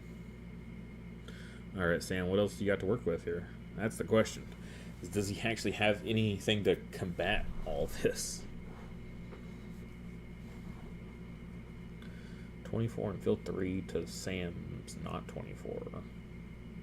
12, I think. Still 12 behind. That's a lot to make up with, even with 4 resources and an inspiration. But an inspiration to move, what, a 4-power Ignition is the best you got.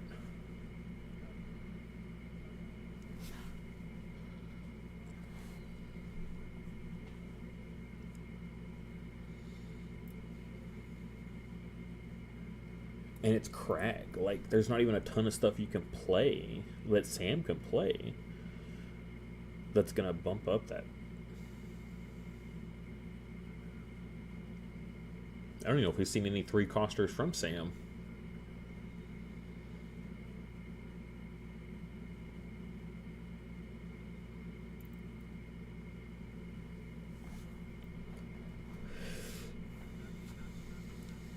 A lot of math.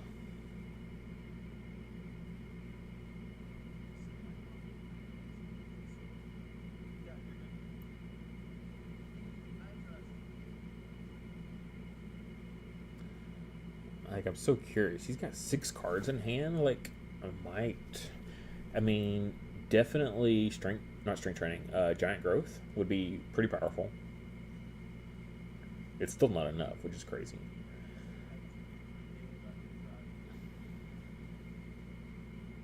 but at least draw you more cards to like find more answers.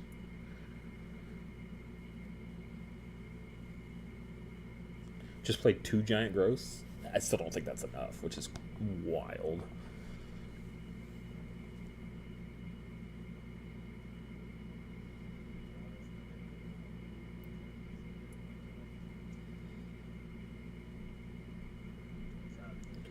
Three, 6.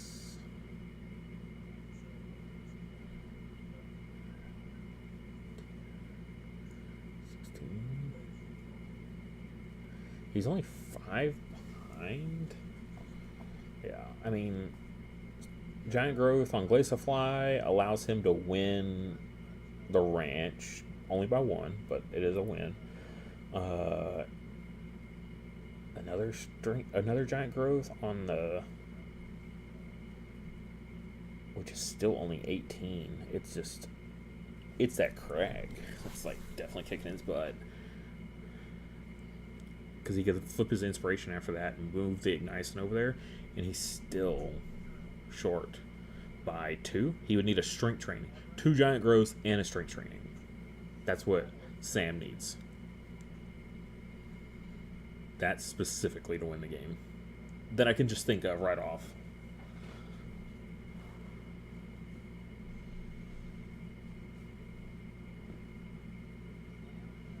Slam attack. Wow.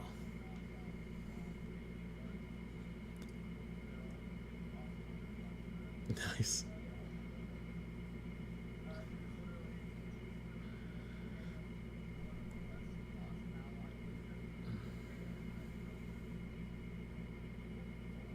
Yep.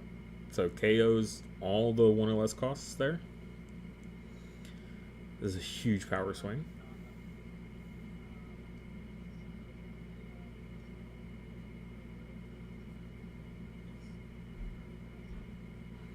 Yeah. Trossum will bounce that to hand. So that's huge. That puts this. Yep, Simba passes. So what can Sam do to win the Crag now? That's the question. Not that.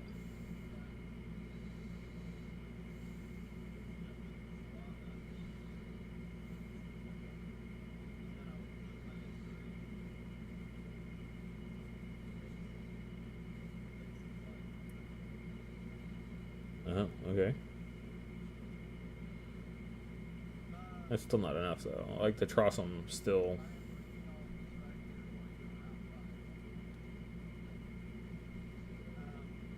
How? Yeah, he's got... Yeah. Miscalculated. He forgot that Trossum was boosted. Oh.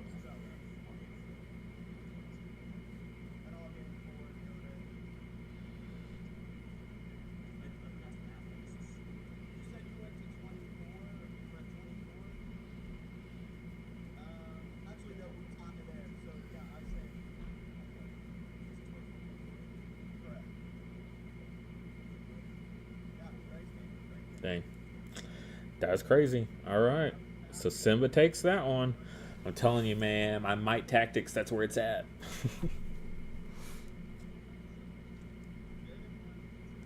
Watch poor Simba get blown out in the next... Like, he's going to make it to the finals, and then might tactics are going to get crushed.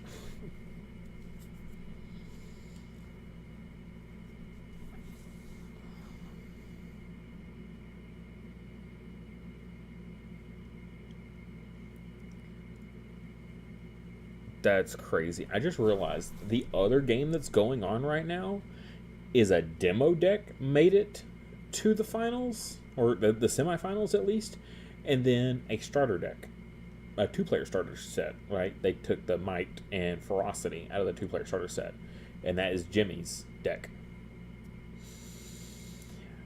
I'm telling you, the 2-player starter set is so good.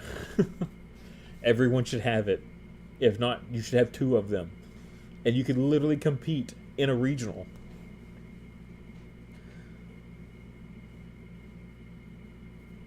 That's crazy. But again, those players playing over in that table are like veteran TCG players. So keep that in mind. You know, whatever, hinder your expectations there a little bit there, because they are very experienced players in the TCG realm.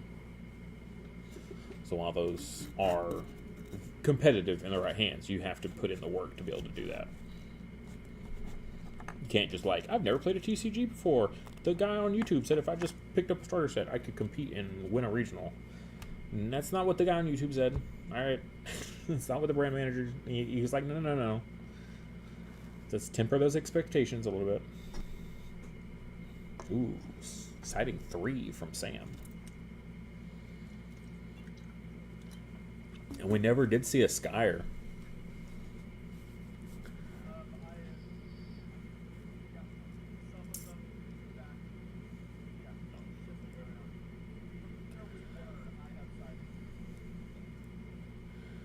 Yeah, still no Skyer from Simba yet, which is a surprise. Looks like I'm seeing some siding, some face-up siding from Simba.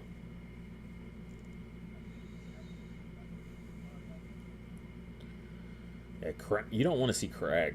You don't want in a... Dang, Simba sided 4. Yeah, Crag and Glaciafly is super frustrating. Specifically if Crag ends up in the middle field, it's very, very annoying. Even if it doesn't, though, right? Because it's really hard for you to get your own creatures into Crag if you're not playing with like the right setup for a lot of movement. It's hard for you to get your stuff into Crag, and then your opponent is just like, yeah, my power is already over there in the Crag. I don't even have to put a creature there.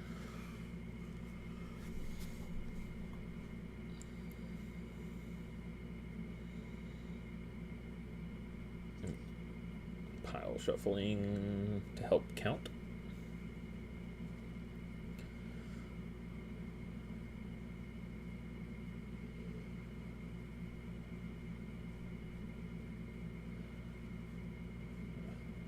Both players with their fancy watercolor inspirations. Maybe if I ever get to play again in a webcam, my wife will let me borrow hers, assuming she's not also playing in said webcam. I don't think she'll really play webcam though. Like she'll play in the Tabletopia ones. I don't know if she'd play in the webcam though. Also, her office is super dark, so the lighting is terrible. I used to, because it used to be my office when I was playing like Digimon competitively, and like I would have to add so many extra lights into that room, and it was still just like not enough.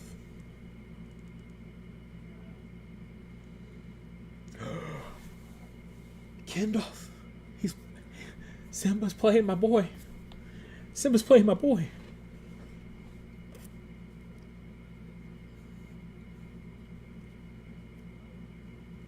Yeah, you don't need block as much in this matchup. A single strength training, and you're equal in power, and you've got an extra card. So,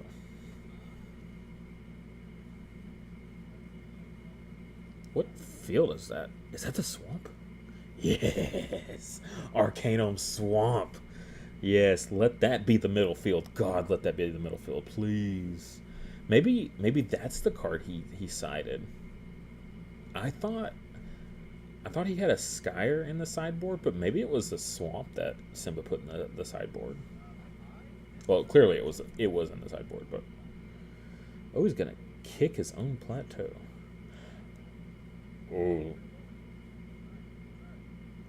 Oh yeah, he's lower now, so Simba gets to choose. Also, put the Crag out. Yep. Oh yeah, Simba's in a much better spot.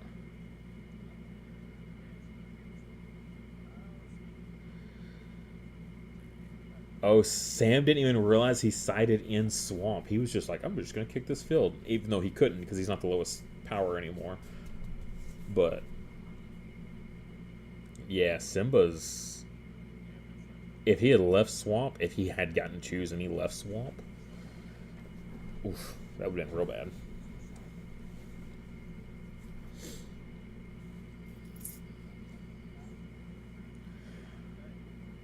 This...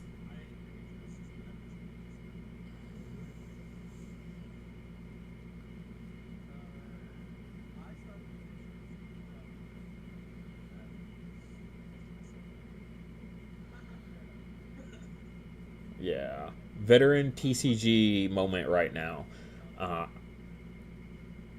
Veteran, like, competitive, like, you go to tournaments, like, being able to switch up your deck like this drastically for Simba and, like, being able to capitalize.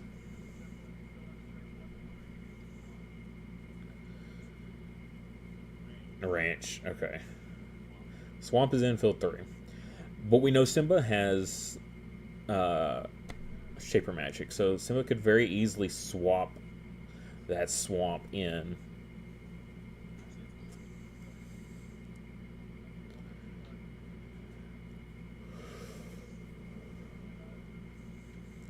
Ooh, Sylph Amulet from Sam, that's pretty good.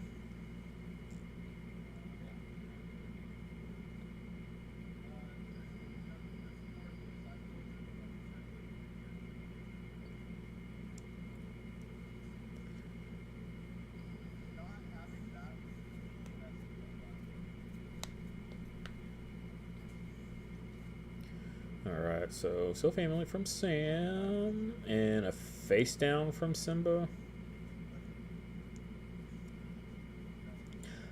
I see an Ignition in Simba's hand. I don't like Ignition if I'm running Kindolf, personally. Just because I don't get a trigger in my Kindolf draw.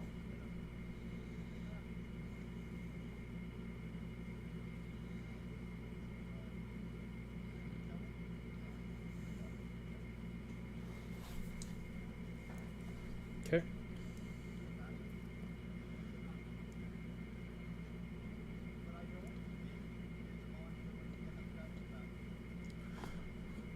Also, Trossel not having to deal with his own Crag anymore. Yeah, so Simba siding out his own Crag and then kicking Sam's Crag, really needed. Like, I feel like Simba's got such an advantage in this matchup right now. It's crazy.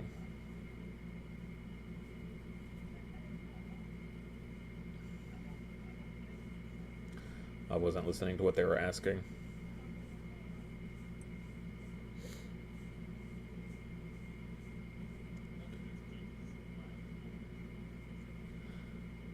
They're calling Judge.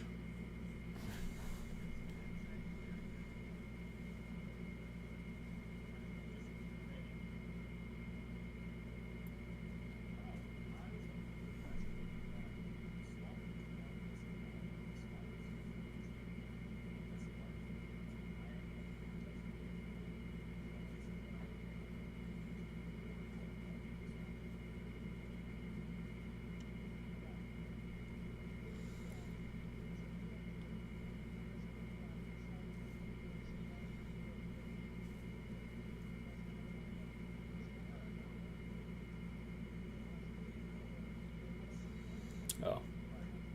So the question was, would Glaciafly put its power into Swamp, right? Yeah.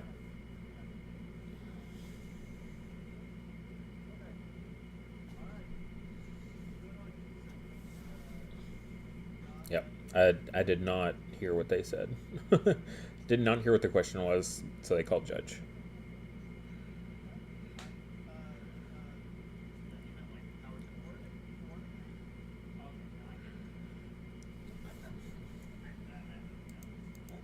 This is why y'all are always muted, and I'm the only one that stream can hear. Oh, gosh. These guys.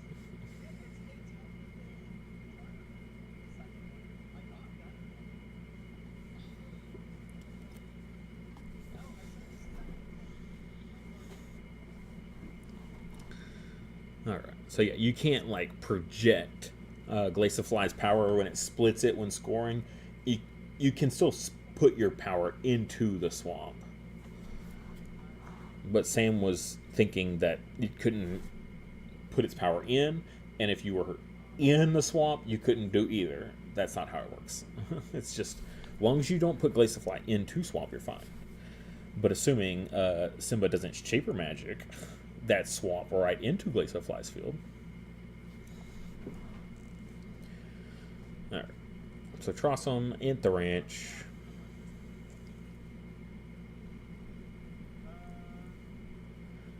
And Sam should be wary of that happening. I don't think I would.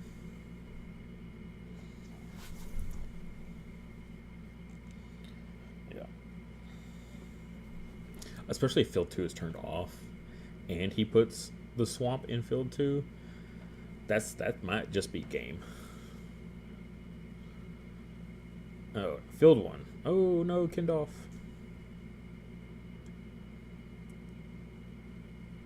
Okay.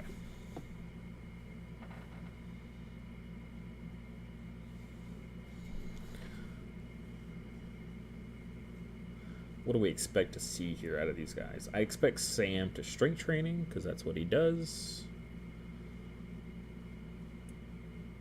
Have we seen a lucky hat from Simba? I can't remember.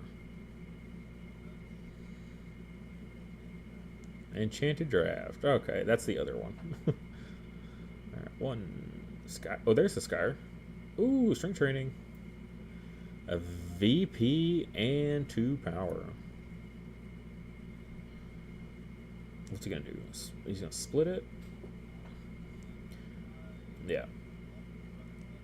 Put them both on Glaciofly. Scary though, because it's not protected. Here comes that Shaper Magic. I'm telling you, here it comes. It's coming. I can't see his hand.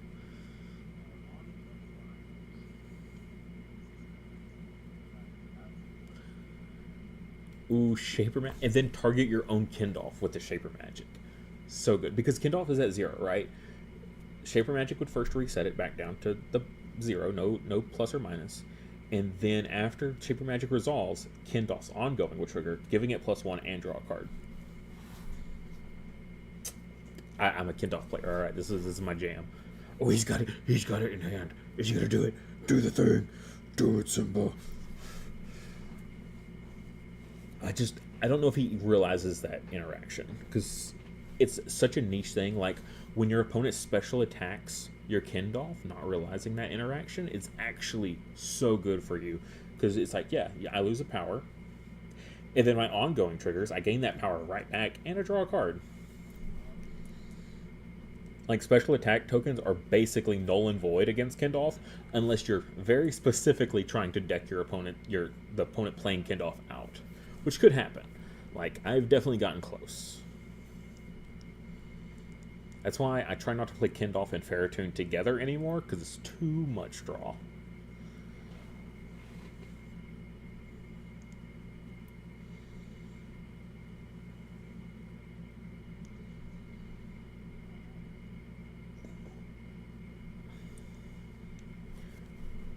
Yes. Okay, field 1. Yes, he's doing the Kindolf. Oh, he does realize it. He does realize it. That's so cool. Yeah, and then reset the Glaciofly. Get rid of that plus power.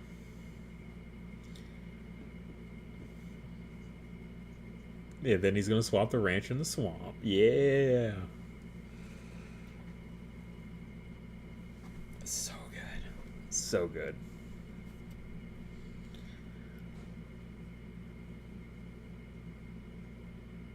Yep, Kindolf targeted. And gain a plus power. Oh, it's so good. So good. Oh, that was such a good play. I'm so proud. So proud. Good job, Simba. I hope you watch this back later. Alright, Sam, though. You're up against the wall. Bad. Like, this is Simba's redemption arc. After the last tournament, Simba has been on an absolute monstrous tear today. So strength training Glaciafly. Get that +2 power back. Do you think Sam realizes that its ongoing's turned off now?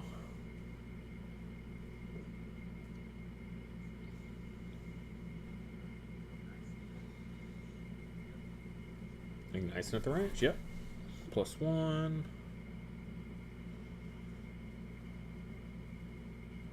Very non-committal. It's still, they both have their inspirations available.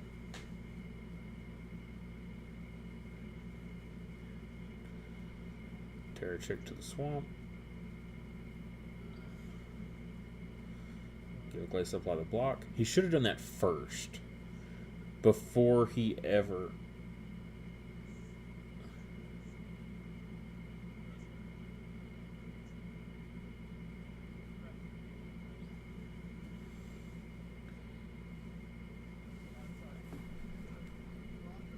From the swamp to the ranch.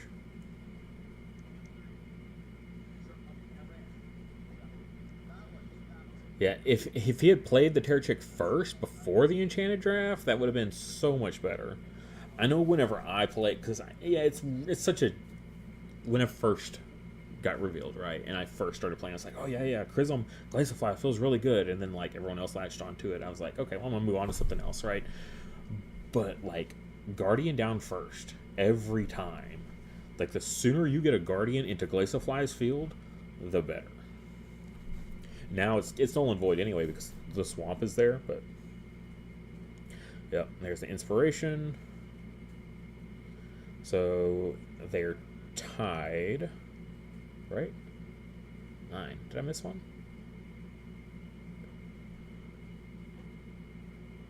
Oh, the Ignition. The Ignition put another plus power, so yeah, it's at 7, 8, 9.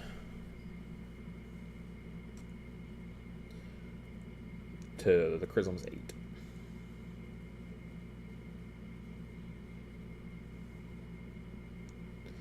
So you can move Glaciafly over. It still comes out to be the same, right?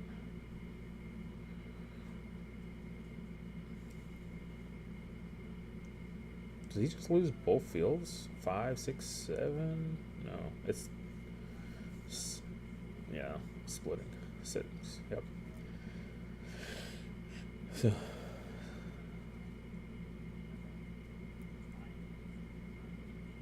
So tied at 4. Good stuff.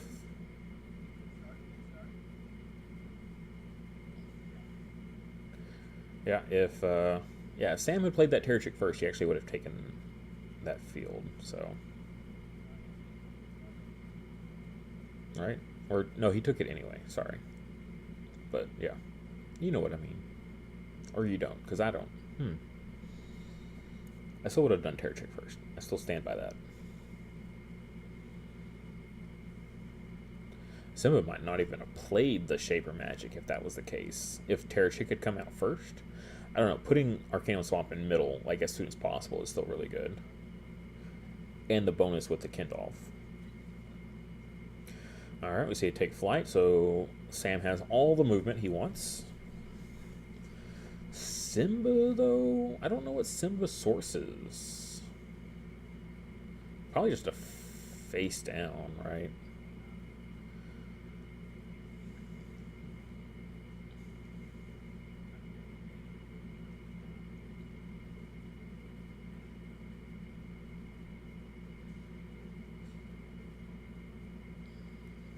Yep. That's always been my issue with Might Tactics, is you don't have a ton of supports outside of like Sylph Amulet that you want to support, I should say. That's weird. Glaciafly to swamp.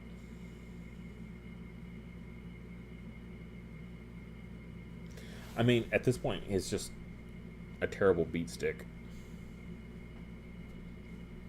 when in the swamp, specifically. Frostloom to the plateau. Mirror image to the range. Okay.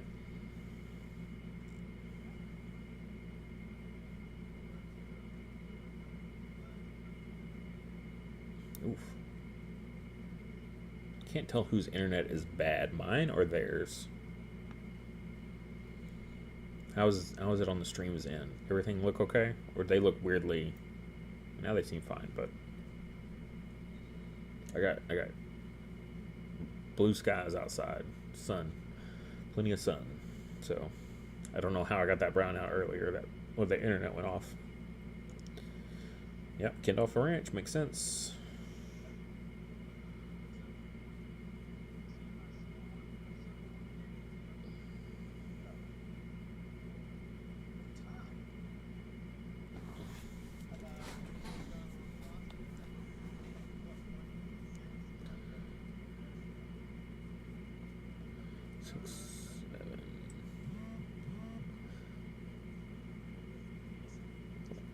Least VP.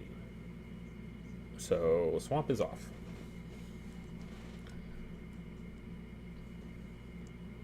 Well, Simba likes that. And the worst part is, like, you can't even move the Glaciafly out. I mean, he could, right? But its power would go to the inactive field.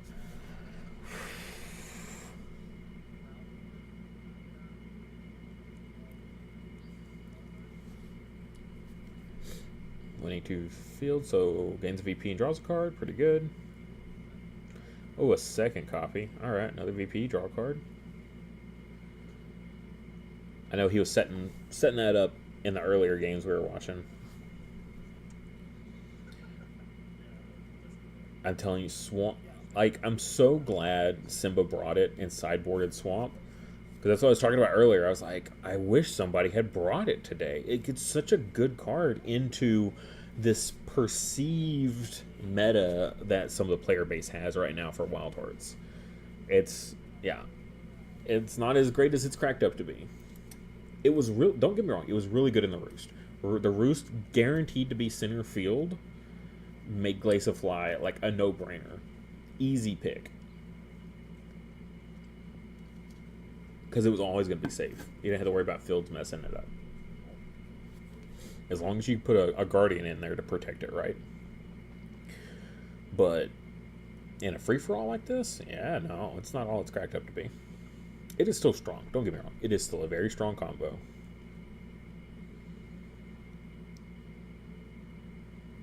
Not knocking on that.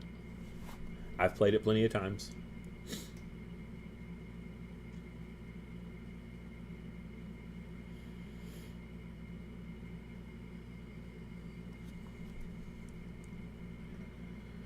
Alright, got another Enchanted Draft coming.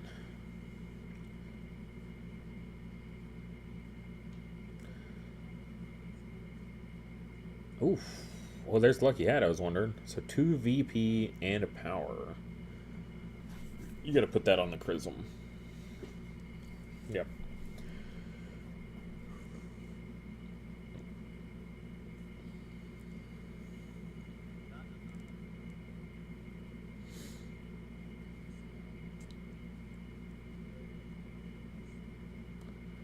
Oh, there's another Sparrow. Yep. Ooh, that's pretty good. Very resource intensive to do that, but doing it when they're like they're planning it, like I'm reserving. I'm not. And this is the part where Sam's playstyle is like mine, and like we're very like we like to slow it down and play behind our opponent and react to what they do. And then if Sparrow messes us up every time, it's happened to me. I think on stream, like getting hit with Sparrow, and I was like, no, I needed that desperately.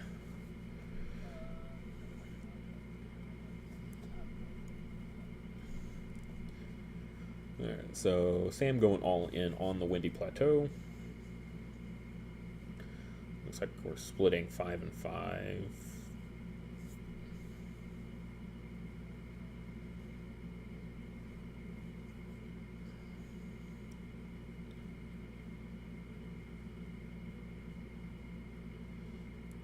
Looks like I saw a drill attack in there. That's not going to do anything. And not with that block on the Tortu.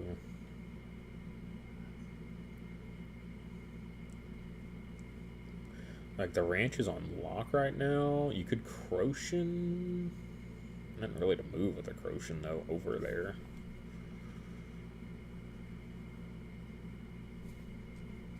Yeah, down by 3. You can only put 2 power there currently. That's not great.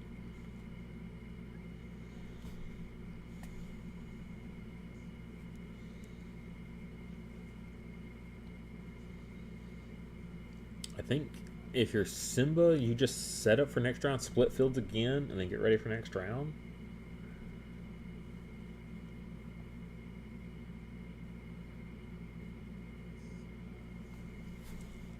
Alright, what's he got? Drill attack, okay. Okay, going for the Tortu to get rid of the block. And then move the Kindle. Okay.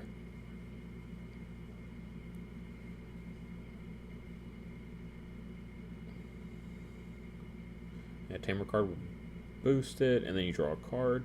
Now, has Sam passed? I don't think so. Sam could just flip his inspiration to move. Yep.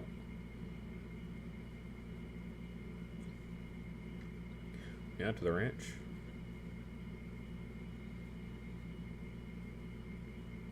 It still ends up being another split field situation.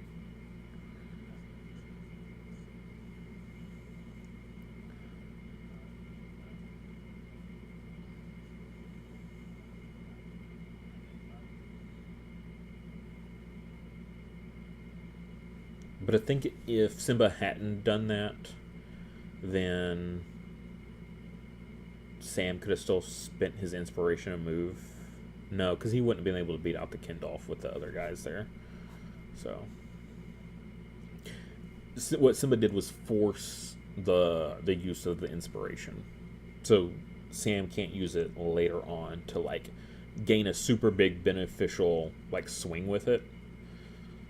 He forced Sam to play it to just split fields anyway, which is what Simba was going to have to do anyway. He was going to have to split fields regardless. So in doing it the way he did, he forced at least Sam to burn an inspiration. And he popped the Tortu. Oh, he popped the block off Tortu. And gain a power from Kindolf and draw a card. So, like, yeah, it's a pretty good play. Like, it didn't alter the score that we ended up with, but ooh, another Sofa Amulet from Simba. Very thankful that he at least put one down.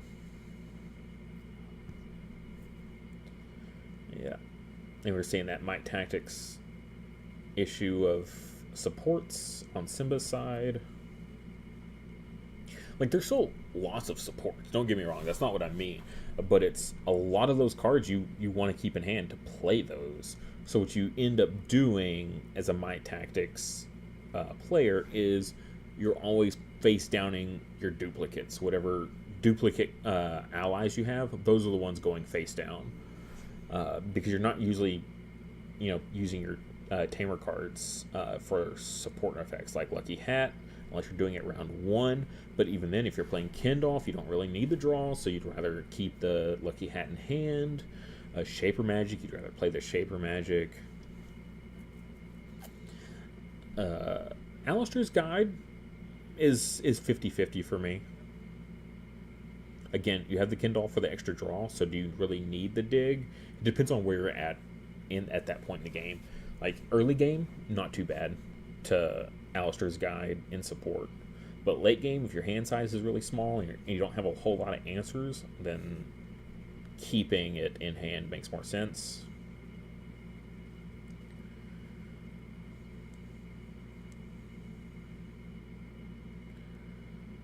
Prism to Ranch.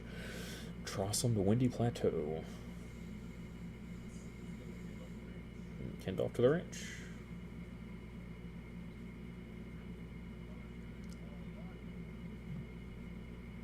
Stop giving it block.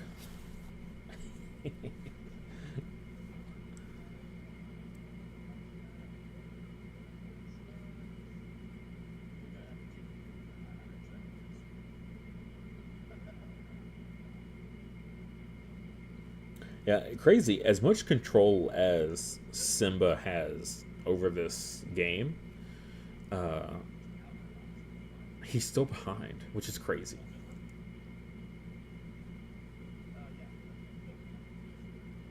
Yeah, 4-point difference. Oh, your call. So Simba gets to choose. I assume he chooses field 2 because he has basically nothing there.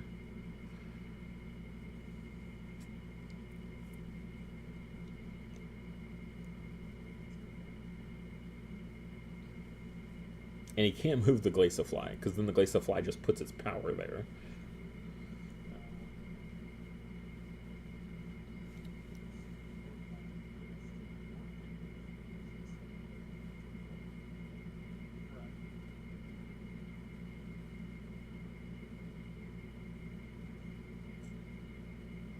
Yeah, I think field 2 is the best.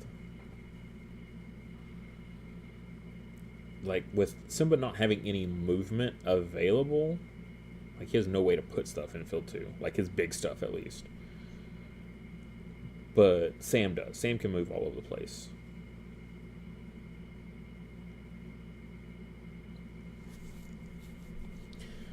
The scary part is, for Simba, is his field 1 and 3 each have 3 creatures already. He's going for the ranch.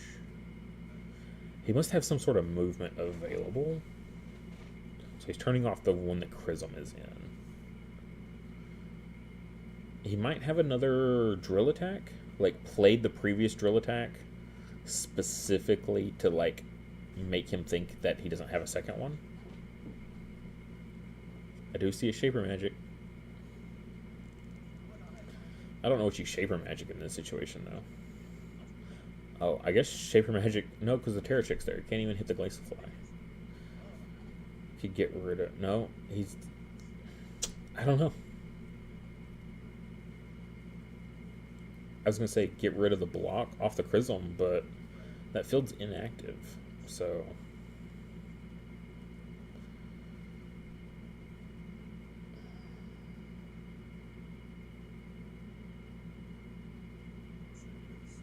Crochin into swamp. Moving Tortu into the swamp. But the swamp is active. Again, why not turn that field off? I don't know. Like, I know Simba's a good player. He's done plenty of good plays this round, but that was a weird play. Because, like, if he had turned off field 2 and then pulled Tortu into field 2 with his Crochin, like, that would have been even better, I feel like.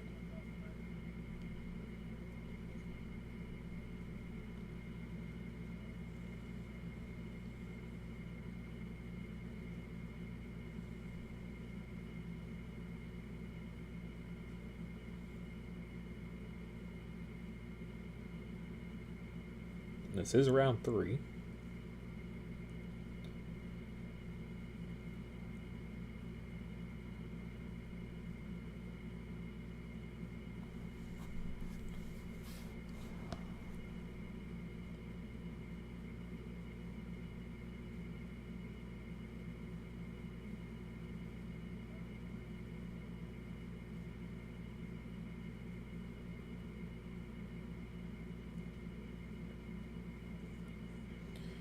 Okay.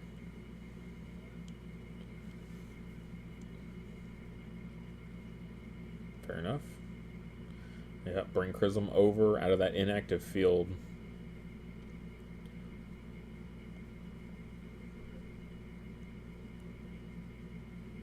Again, Sam already had so much movement available to him anyways that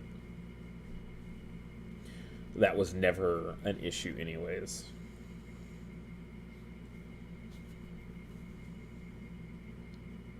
Trying to juke left and right on which field you're trying to make them move to. Like, when they have that much movement, like, they don't care. They'll juke all day, especially when you have none.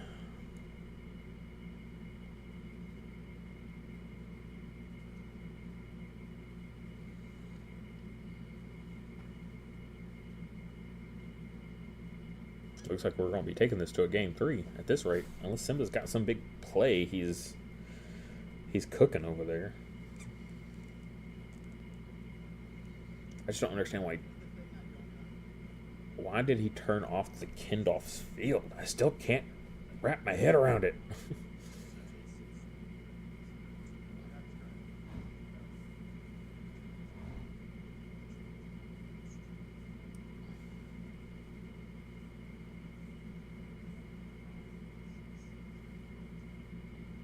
Yeah, they're tied right now on the Windy Plateau.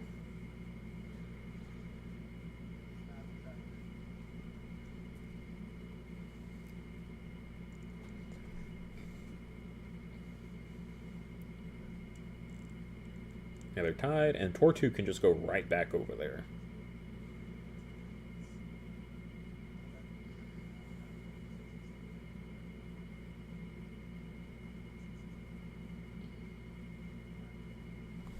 That was weird. My phone just wigged out. Chat doing anything weird?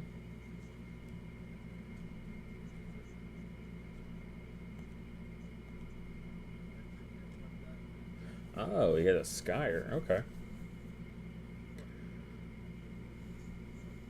Yeah, so he's gonna shuffle the 2 allies back into the opponent's deck. So basically, you choose the Guardian first to get the Guardian out of the way, and then you choose something else without Guardian, or something else with Guardian, depending on the situation.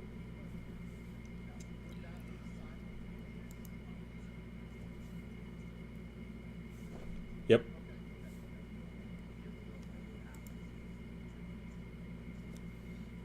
Yeah, and Sam just clarifying that that's how it works. Is you don't have to pick both targets at the exact same time. You pick one, and then you pick another. So the first one goes, and then the second one goes.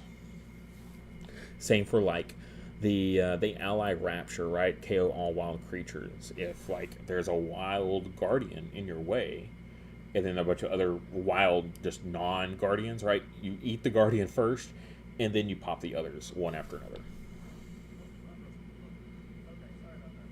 All right, that was with speed with Skyer. So 5. He's winning by 1. Simba is. It's not great.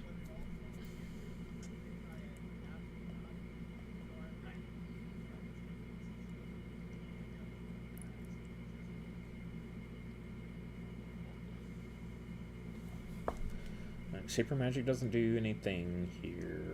Not really.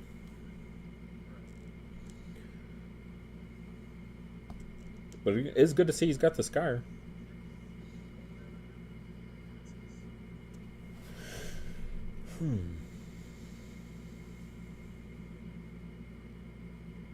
One resource left. What does Simba play here? Sam still got 3 though. Like Sam's in a good spot, I would say.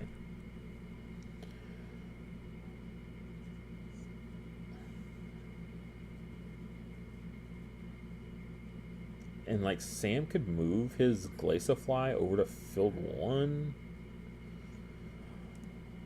Ooh, drill attack. Ooh, returning nice. I thought he would have returned the Skyer. And then move Kindolf to the Windy Plateau. Yeah, that's a Tamer card. That's what I was talking about earlier. I was like, I feel like he was baiting it.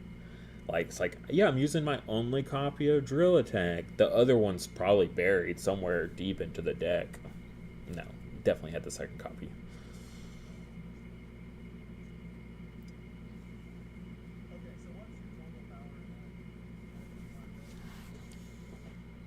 All right, how much power we got here? It's got to be substantial.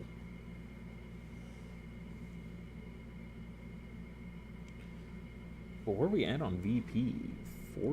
13 to, I believe it was 9, right? Yeah. So Sam's in the lead by 4.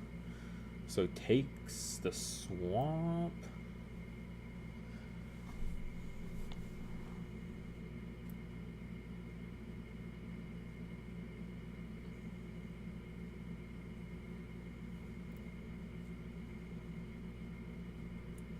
The issue is this is only round 3. So even if he takes the swamp and they split fields, Simba just edges closer. It's only a 2-point different game at that point.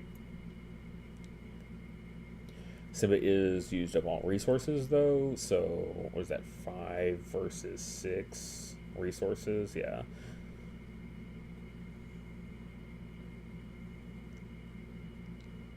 So as long as Sam puts like 2 power there, like moves to Siltsune with one of the supports,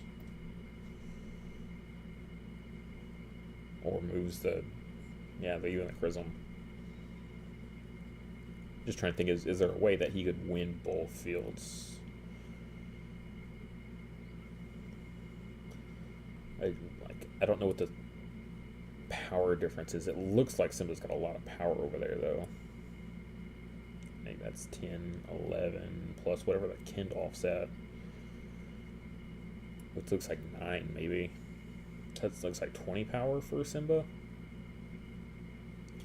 Versus the 11 or 12 that Chrism's at. So even a giant growth doesn't get you there.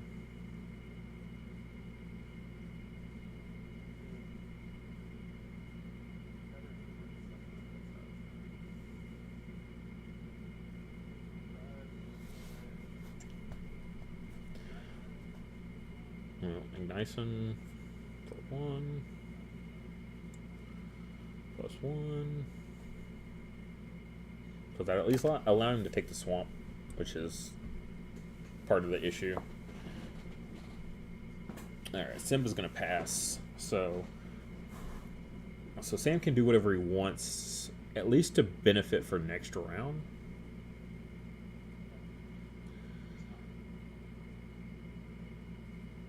Like, if you're Sam, you just set up for next round, right? Put a 2-drop over in field 1, or field 3, rather. I don't know. It's tough. He's got 3 cards in hand. Simba's passed, so Simba's going to get more draws. I feel like, yeah, Giant Growth, not too bad. Gelsene, just putting a body down, yeah. I was going to say, a draw would be nice. But, like, wasting your Giant Growth and not actually winning the field just for 2, just to draw 2.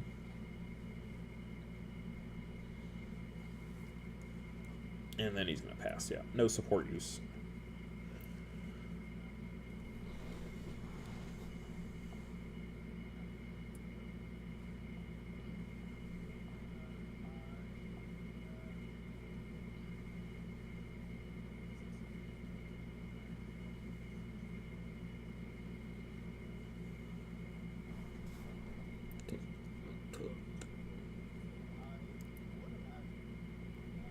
Yeah, 14 to 16. Hey, that's what I said. So, final round, 2-point difference. This is game 2. Yeah, Simba took that game 1 pretty handedly, so.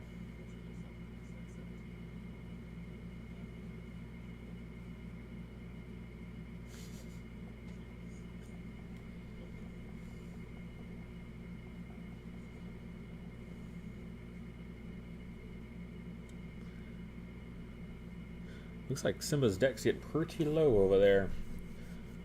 I didn't even think he's drawn that much. I mean, a decent amount from the Kindolf, but not like... But besides that, no draws, right? I don't even think we've seen a Giant Growth from him yet. But his deck looks really, really thin.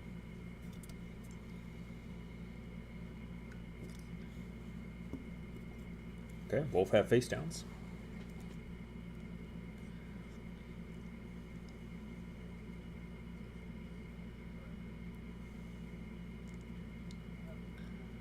What do we see here? Where does Trossum go? Oof. Trossum probably goes to Windy Plateau. Puts it in the ranch.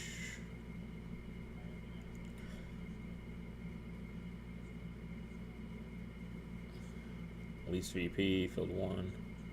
And initiative chooses. That's still a whole lot of... It could be anything. Yeah.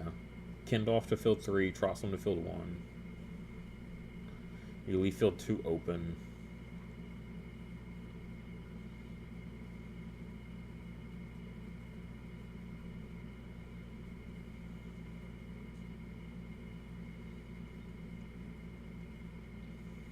I mean, I guess you could go Trossum to field 2. I just don't like to fill my fields up.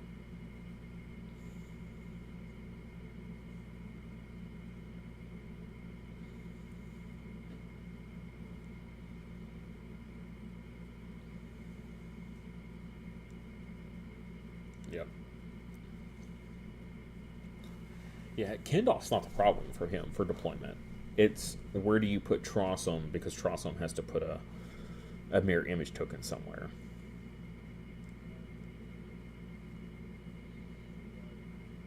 Yep, place flat swamp.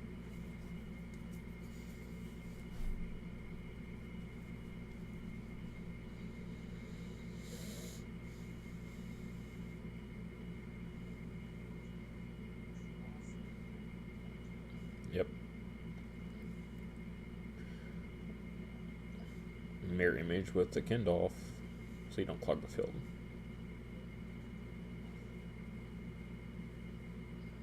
Yeah. Would be probably a pretty good time for a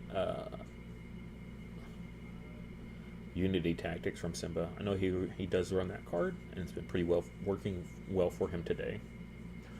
And then Grizzle to the Ranch to counter the other Kindle, the other big might. Alright, Judge's deck. This is a big one. What do we got? Swish it up. Oh, God. So switches the reserve field. He has to put in the crag. What do you put the crag in for? I have no idea.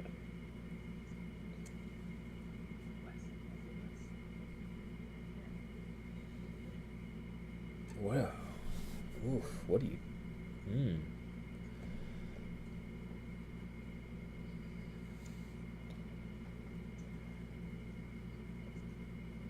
Yeah. Oof.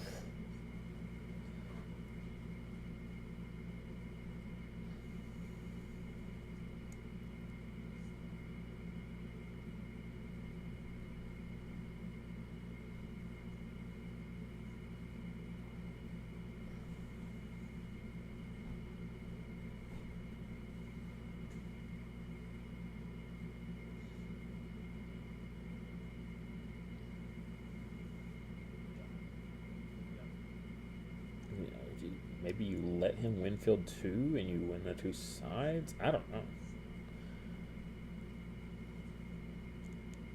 Yeah, Glacifly goes ham. Yeah, you put Crag in place of Swamp, it changes everything so drastically.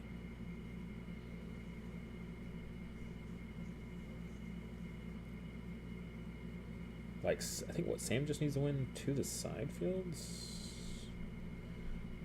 5. I'd put him up to 21 versus the, say, 7. Oh, they would tie, actually.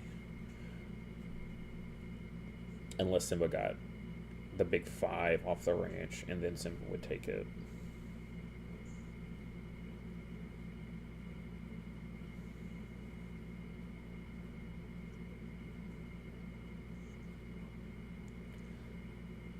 What do you do? Yeah, plateau.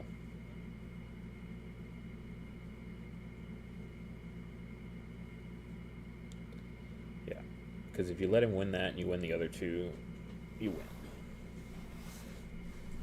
You let him win the plateau and you tie and you have to go to another round. So, but yeah, by pulling the Windy Plateau out, you at least make it so you only need to win the 2 fields to win the game. And the match for Simba. All right.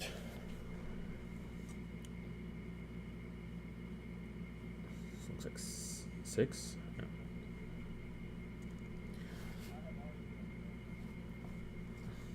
Counting drafts. Yeah, played both drafts already. So Simba should be safe drawing cards. He could draw 3 cards throughout this round, assuming there's no round after this. And pass first and still be comfortable.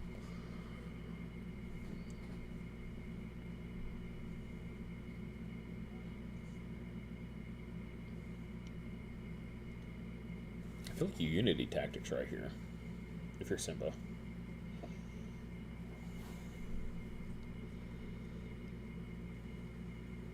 There's the giant growth on Trossum. Interesting.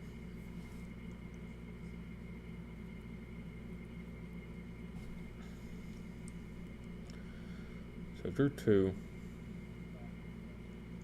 I guess he didn't want to play it on the Kindolf because the Kindolf's already so so beefy, and you probably don't want to draw 3 cards.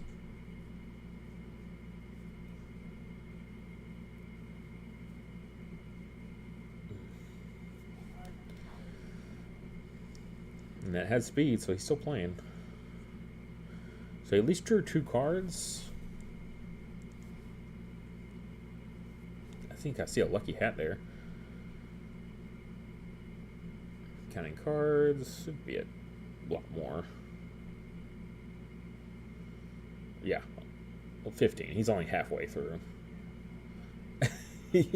Not. Yeah. That's crazy.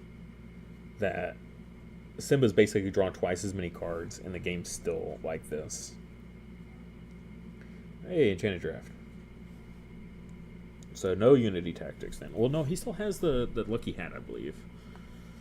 One ally. Bummer. You get +1 power. You do it on Kindolf, right? Kindolf, 1 power, 1 draw. Actually, it'd be 2 power, 1 draw.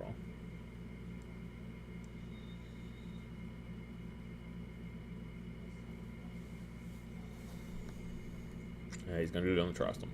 Does not want to risk drawing too many cards. I mean, with 4 cards left in deck, as long as he passes second, he could go 2 more rounds and still be safe.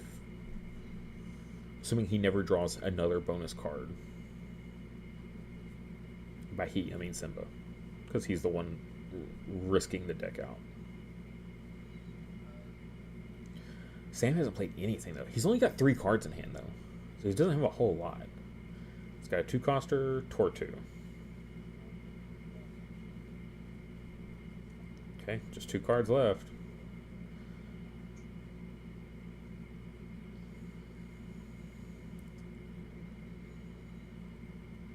Lucky hat. There it is. I feel like we're going to see a Unity Tactics.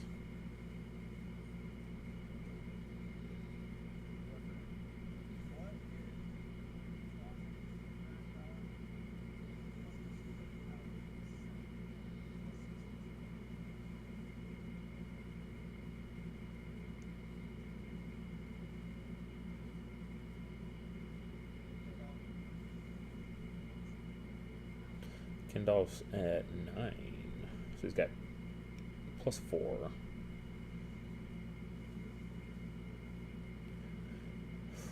It is scary for Sam, right? Because he doesn't know if Simba has the Unity Tactics. If Simba has the Unity Tactics, that's extremely difficult to deal with, right? Because that would be +6 in the middle field alone, 5. So that'd be 12 power total versus your 6, 7, 8, 13. So you're still winning at least in middle field. So you don't worry about the swamp, right? You need to win one of the side ones. Crag is kind of out of reach. Yeah, you don't worry about Crag because with the strength or the giant growth on the Trossum, that's just too far gone. You need to focus in on Chrism's Field. If you're Sam, you focus in on that. It's still a big ask, right? But it's only, what, 2 mirror images and then the 9 power Kindle, so it's only 11 power. I think they're actually tied right now at the ranch. So if Sam can put enough power there, well, and it's going to get +2 more or +4 more if the Unity Tactics does go off. So if you're Sam, you need to put at least 5 power in the range. He's got 3 resources. The problem is he only has 2 cards in hand. A giant growth on his own Chrism would actually be really good for Sam right now, but I don't think he has it.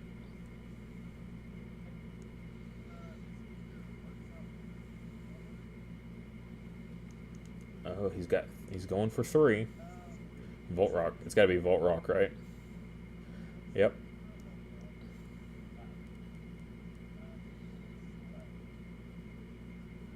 Yeah, you put 4 on Chrism.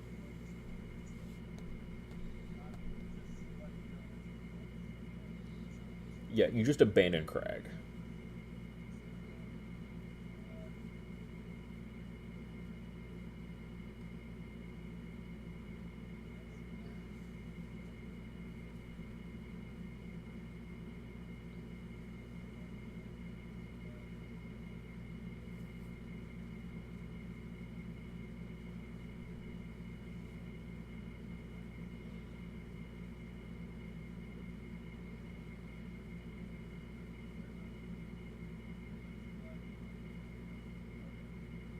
So what's getting the block is the question.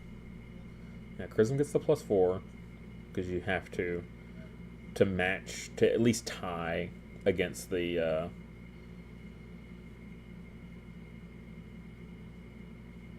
he might still be behind, actually. 11? Yeah, he's still 1 point behind.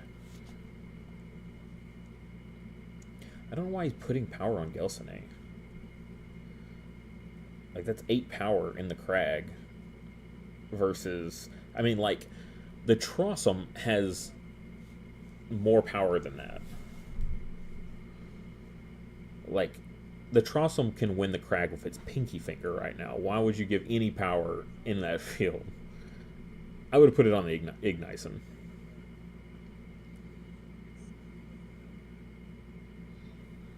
Oh. That's why he did it. He's just abandoning that altogether. Assuming that... That's still such a crazy play.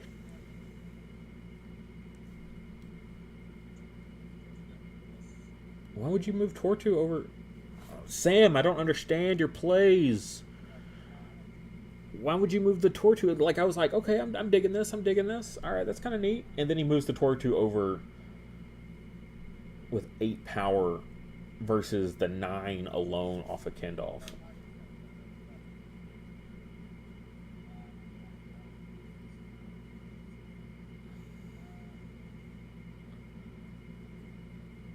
Okay, he's rethinking this, because this is, yeah, that was so terrible.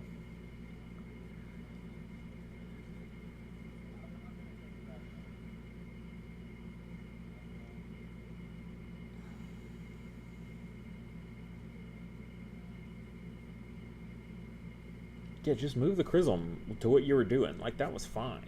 It was the Tortu move that was just like, if you're moving Chrism out of there, then don't try to combat that. If you want to move the Tortu,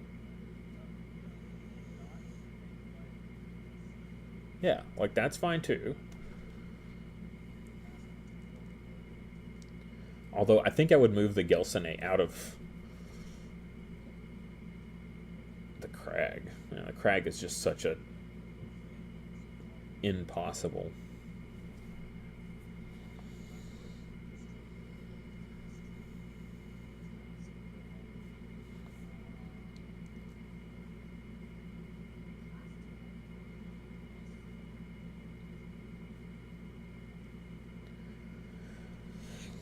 I don't know if Sam sees the potential Unity Tactics play here. I think Simba takes it if he just Unity Tactics, right?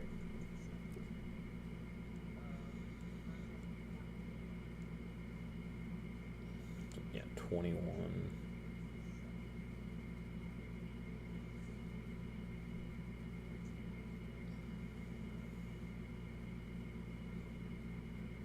Versus the 11.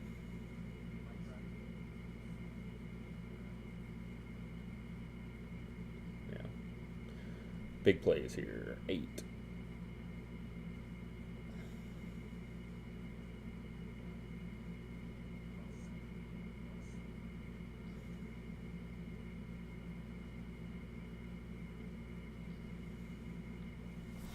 Yeah, Trossum alone, like, has Crag completely locked down. He can move anything out of that if he wanted to.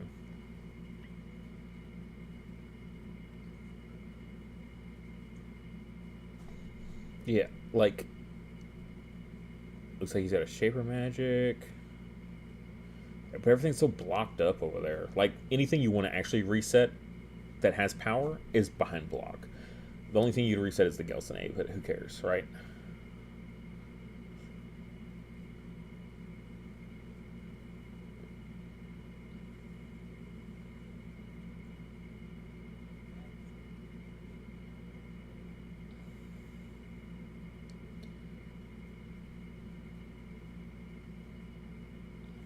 There it is. I see the Unity Tactics. Just play the Unity Tactics and that's game, right? And you go to the finals.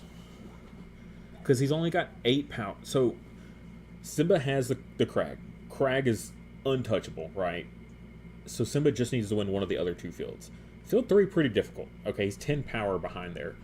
Field 1, it's, what, 8 to 6, right? He needs 2 power in Field 2 to tie. 4 power, which... he's going to put 6 there if he uses Unity Tactics. So he'll be up 4. And he gets the 2 VP on top of that. So not only does he win 2 fields, but he also gets 2 VP. Like, Simba plays Unity Tactics, he goes to the finals. Like, even if there's a Strength Training in Sam's hand as that last card, it's not enough.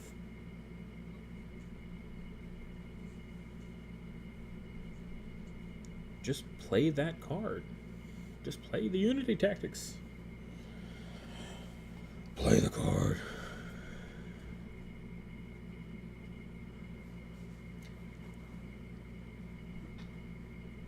I will not even dignify that with a response, CJ Peach.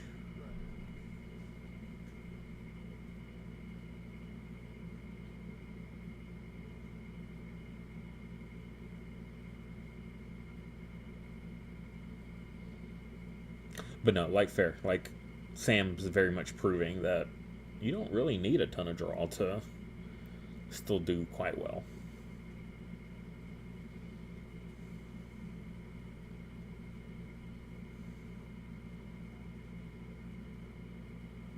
Why is that Lucky Hat is not a support? Okay, good. He realizes that. Okay. So he's only playing a 2-coster instead of the Unity Tactics. Illusion at the ranch.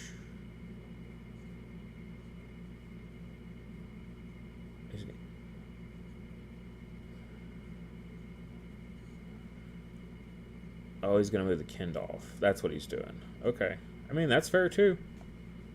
That's a very weird way to go about it, but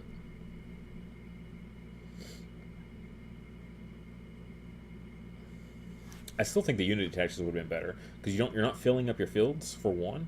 You're gaining the VP. You're blocking up all your stuff. You're giving tons of power.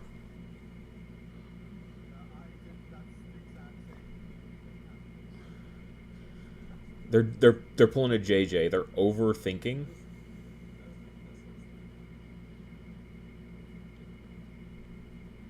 And now he's rethinking his whole life. I mean, it was still a fine play. Like, it still, like, wins you the game. I would still just Unity Tactics. Like, I feel like he could play almost any of those cards in his hand. He's got Ignition, Enchanted Draft.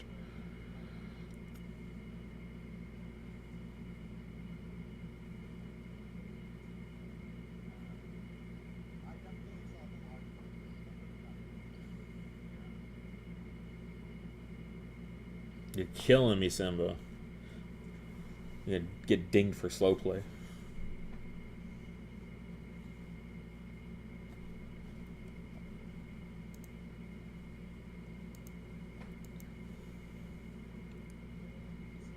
You're telling me.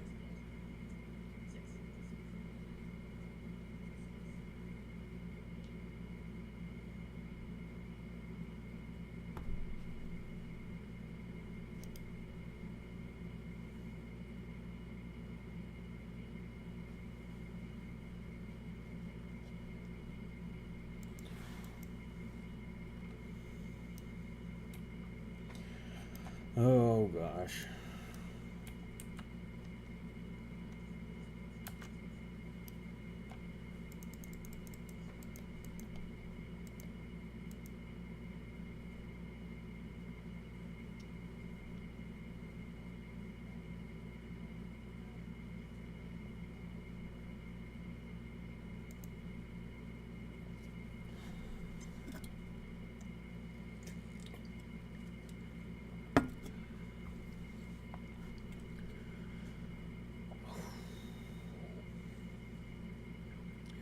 Yes, do the thing. Says he doesn't have enough brain power to find a different play. Like, literally just windmill slam Unity tactics. I would say that the benefit of doing this is you still leave yourself with one resource, right? You can still play one more.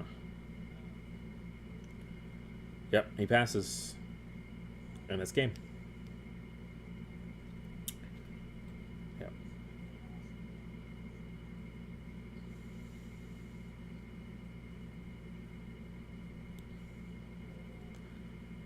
So last one for what, Enchanted Draft to try to snag more VP?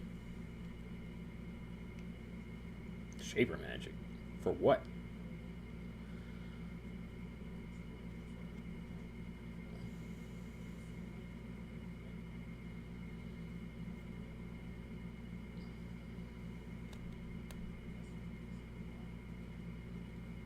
Well, I don't understand the Shaper Magic. I feel like Enchanted Draft would have been the better pick for this. I know you're already pretty maxed out, but the VP gain, I suppose?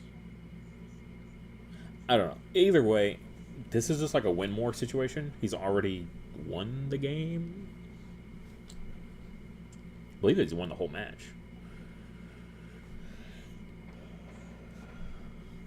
Swapping the swamp with the plateau.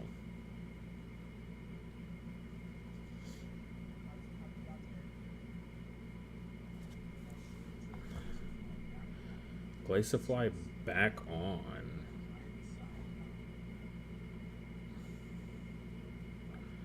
That's weird. What if he loses the crag?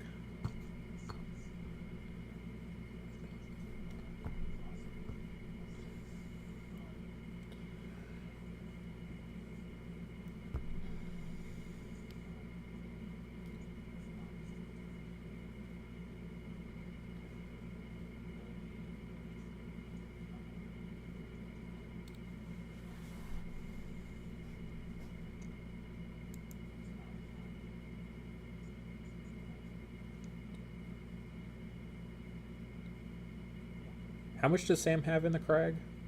With the Glaciafly?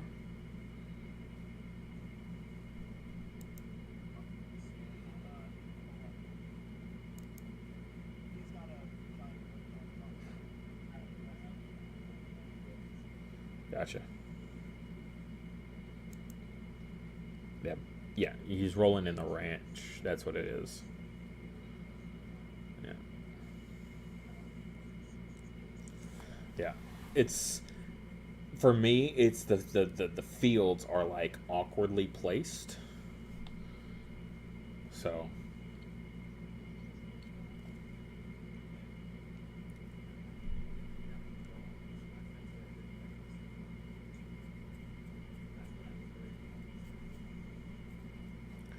all right, let's go check on the other one.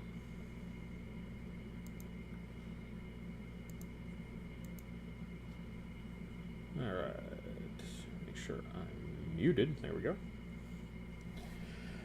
The battle of demo decks and starter deck.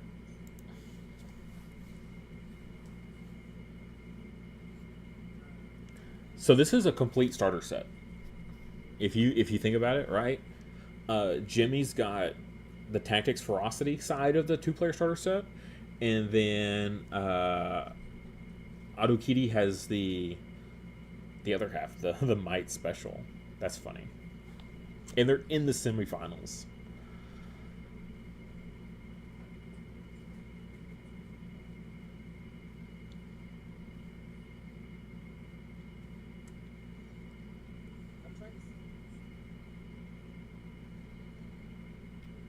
I have no idea where this game is at. There's so many dice on the table.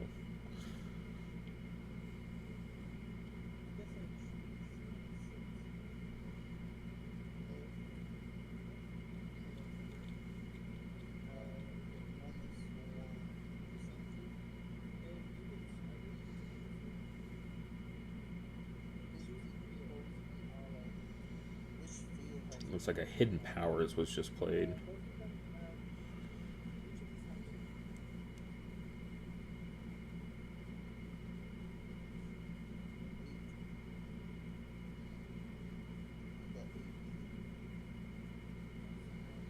Looks like Jimmy's in the lead, 16-9.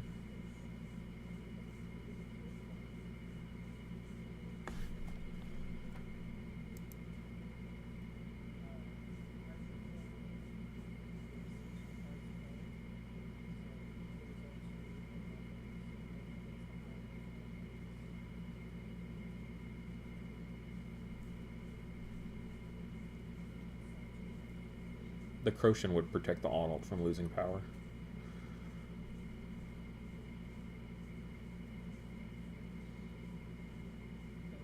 Yeah. Because the Siltane would have to target one card at a time to apply the -1.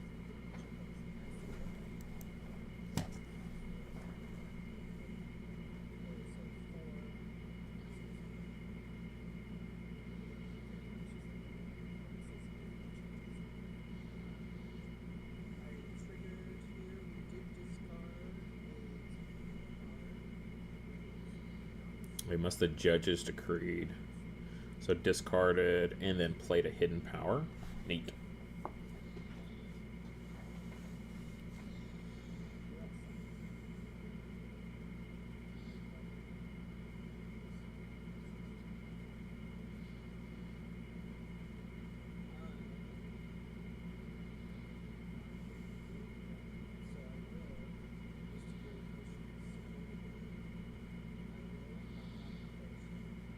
Knocking out Croshan.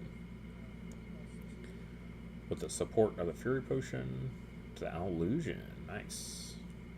Which I believe puts Jimmy at winning that one.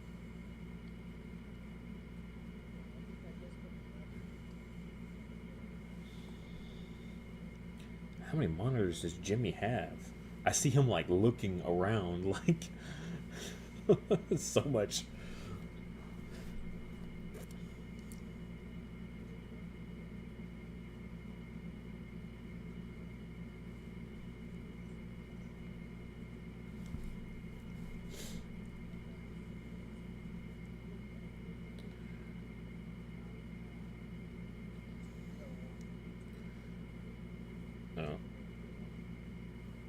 So, yeah, it looks like Jimmy takes that one.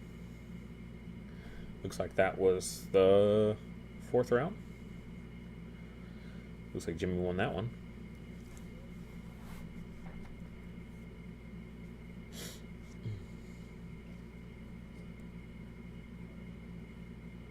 I don't like that card. Does not like Judge's Decree, yep.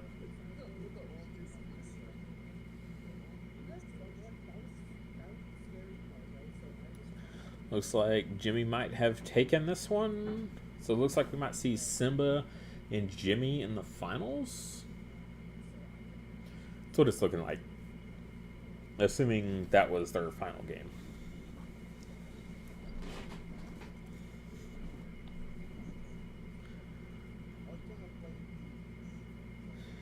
Oh, it feels so bad when Judge's Decree is the card that blows you out. You're like, he was like, oh, look at all these resources I have that I didn't even get to play. Like, yeah, I get that for sure. If you're not aware, especially as a newer player, right? Like, Atukiti is here. He's not super, like, in the know. And it's literally how my wife lost one of the tournaments we had previously. Didn't know Judge's Decree existed. Didn't know how to play around it because you never see it. So, what I was saying earlier is, like, I don't like to play Judge's Decree against new players, but also, if you don't play it against them, they don't know it exists, and then they don't know to ever play around it. You're playing against a Ferocity player, be leery of them having Judge's Decree. So when you're deploying your stuff out, make sure that you can't just lose because of a single Judge's Decree, because you deployed your familiars out poorly.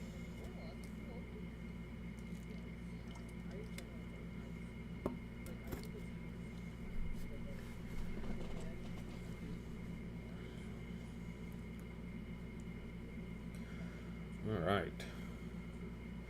So I'll take this moment to recompose ourselves.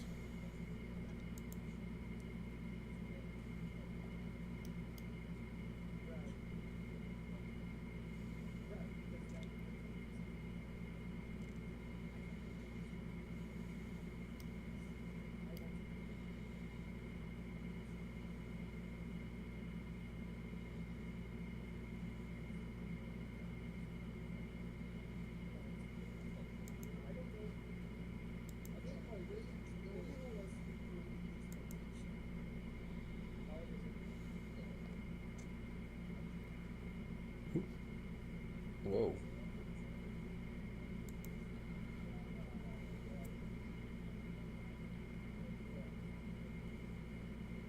It's just like everyone's moving around unexpectedly.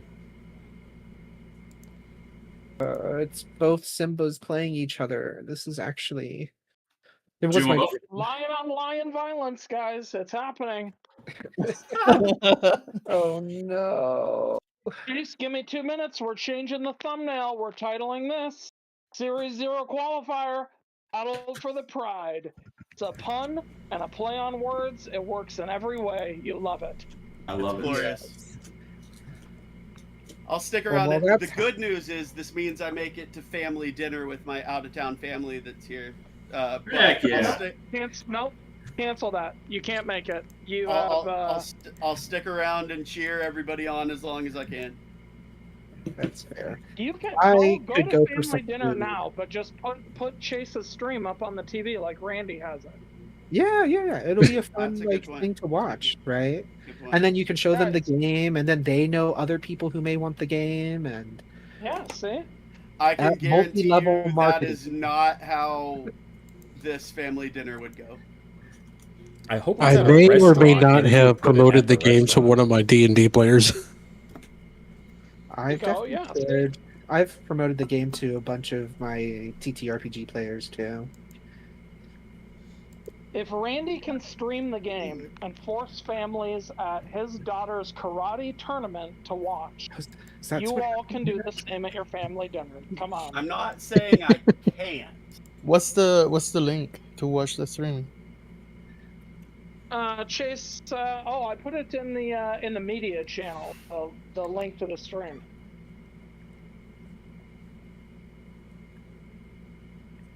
All right, Lions, are we Bathroom?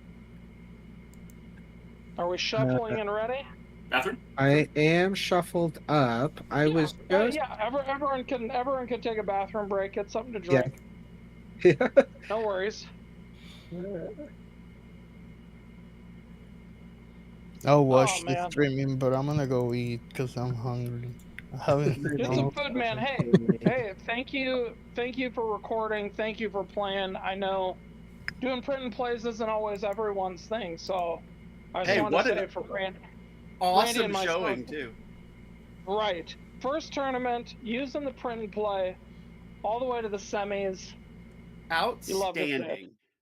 Yeah. Absolutely love to see It was Thank you. great. If I can We'll get to the see. link for, I guess I'll post. I'll do an announcement or something on the creators thing. But if I can get the YouTube link for all the people that play me, so when I upload the videos, I will do the collabs stuff. Sure. Nice. Yeah. Yeah, I can send you mine. I appreciate that.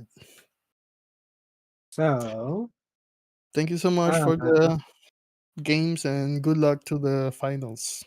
It's great having you here. thank you. It was great getting to play you. It was very tough. The starter decks are tough. Well, yeah, there's no specialization, right? Like the starter decks are just the Swiss Army knife. It's not enough Yeah. magic to really use the Ferrotoon. There's not enough ramp to reliably get to 9. There's not enough Right. discard to really use the dragon. There's not, like, there's some creatures that aren't 2 of. Well, is there? No, there's not creatures that aren't 2 ofs in that. Yeah, no, that would be on the other side. True. The owl is just always in the starter decks and out, but there's not enough synergy. There was a conversation, Jimmy. I don't know if you were part of it when we were doing the one staff meeting, but like we were talking, remember, about like cards from the starter being in the boosters or not. And one of the reasons they weren't was because all 4 of the familiars in the starter are there because we didn't think in draft they would. It would do well. Like Chrism is just a draft monster, right? Like, Yeah. you don't. He's one of 2 familiars in all of set 1. You have no need to actually like build around. And then the dragon is annoying because again, if you put him in your deck and you have no discard, then he's a printed 4 power maybe he's 8 by the end of the game. Uh-huh. Like there are better familiars if that's all you're doing with it. Right, for sure. And then Yeah, obviously I could the definitely outlaw be. game with the unique rule. Yeah, I could definitely make a couple changes to my deck to help the ramp up on both sides. On both sides. I love group hug. Well, yeah, I think if you look at the 4 familiars that are in Ferocity, I was having that conversation with Shockwave on Friday night. If you're running the dragon and you only have like 4 or 5 discard cards in your deck, and you're not running like the Roost or something, there's a real reason to run the dragon. You can get the same, if not better, printed power on the dinosaur. You can get movement, which Ferocity really has a hard time with the Skystone. Which is one of the things I And noted about obviously- mine. Yeah. Well, yeah. I mean, if you're playing Might Ferocity, expect to not be able to redeploy. If Sam and JJ's podcast would ever be released, there is a card that does that for Might Ferocity as a combo, but it's real expensive. Right. Just keep my mouth shut and Real quick, is Jonesy still streaming, or is there a stream for this last match? Jonesy is not streaming, but if you look in the media, Chase is streaming on the Wildhearts channel. And Yeah, right now he's taking a bathroom break, but he is streaming he's been streaming the whole day. Cool. Okay, I will get over there and send this out. And so no one feels left out. Chase has actually streamed every single player playing at least one game. That's really cool.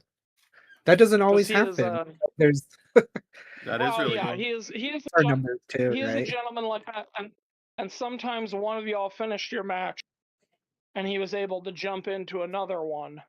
All right. But he usually makes the point of trying to get everyone on stream. The only time that wasn't possible was when we did our 16-person tournament and he was also playing.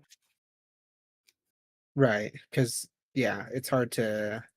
I've had to be the judge, TO, and stream master for Fab, PQs, and RTMs before because that's what they wanted, and it's so tough. That's fun. Managing all of that.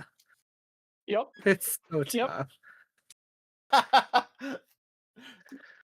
Fair enough. Well, because right, like Oh, I don't know I'm much kidding. about It's a Steam nightmare. stuff, right? Yeah, like because like one of the players wanted to run the stream, and I was like, no, you can't do that. Like you cannot play in this event and run the stream. I will not allow that. That is that's a pretty wild request, actually. Yeah. Well, we let Chase do it for the same reason we let Randy and Gareth participate when we had, because like when we did our 16-person one, I had brackets perfectly set up. I was excited. And then, I mean, Kenny, who's an awesome local of ours, lost his job. He was like, dude, I have an interview. I can't participate. Okay, totally get that. And we had another person drop out. So Randy had to come in, and it was like, okay, Chase was already going to do it because it was funny. But all of them were using, like, jank decks. Right. And, I would say throwing matches. Again, when you're using a deck, no offense to Randy, that I put together as a meme to try to hurt Randy's feelings and said, go play this deck. I'd laugh if he won more than 2 games. He won 2 games. The game he lost to Kyle, I actually think he could have won, but he resourced Judge's decree because out of principle, he refuses to play the card. There. It's a Fair really enough. hard card to play and win with, I think. Yeah, you need luck to be on your side, and again, like the playing it to stop the bleeding is the most common use. But yeah, Right. Jimmy and I have talked about this, but yeah, if you're playing someone who doesn't understand or know Wildhearts and you're like, Judge's decree, you're gonna crush them. Like anyone who's seen the card played is like, okay, playing Ferocity, I'll just play as though you have 2 decrees in your deck, and that is literally why the card was designed. So that someone, and I'll reference John on staff, John was notorious for playing like special tactics. And John would basically play enough cards where you would have passed, and now he's going to play 6 cards. And that was really obnoxious. So we created cards like Decree, basically say like, okay, so if you play like John, we're just going to slap your wrist, and you're going to lose this round and maybe the game. But the card is really hard against, and I reference like community member Noah, who only played decks built around Decree, spent a whole week and a half with me just getting like frustrated because he was 43, 47 and 0, or 0 and 47 or whatever against me, and it was just like he could not win. And there was never a good time to play Decree. Yes. Just make it so it's always uncomfortable for them to play it. Yes, that happened to me in this last game. Like they were just playing with speed every turn, and so like I was like, oh. Why Decree? Yeah. Yeah. I wanted to check in here because I was looking at the this is the qualifier, correct? Do both players get an invite to the championship, or is it just first? Because I couldn't find it on the PayPal side. Can I tell you a secret? Right now, it's none of y'all. Huh. It's none of y'all. And we are using Series 0 as a test case. Oh, that's right. Yeah, Series 0, because it's not 1. Yeah. Otherwise, there would be a really cool pin that could be found in the lore book, and you would get it as a sign of you getting this far in your Wildhearts Tamer competitive career. It would have been so cool. So it's called a qualifier. You are qualifying for best friendship with me. Oh, okay. I did not know that. I mean, does that mean we get to be friends now? Does that change anyone else's motivations for the tournament? 100%. Like Sam and I are no longer best friends. just tacky. Just tacky. What? I mean, it's fine. So no, let's think for a moment, as Gareth I don't puts like it. doing that.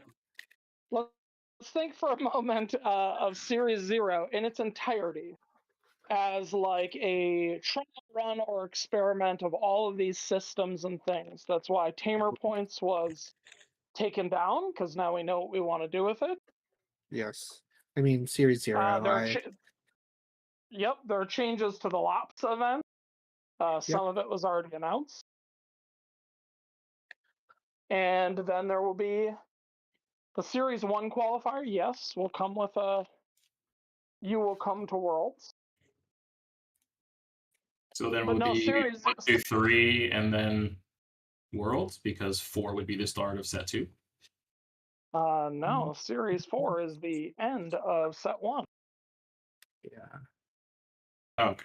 So are all sets 5 or 4? And Series 0 is literally just a test. There will never be a Series 0 again. And between us, since Chase is currently eating and doesn't have us on stream, the likelihood is we actually go to 3 series moving forward, but the card pool size shifts a little bit.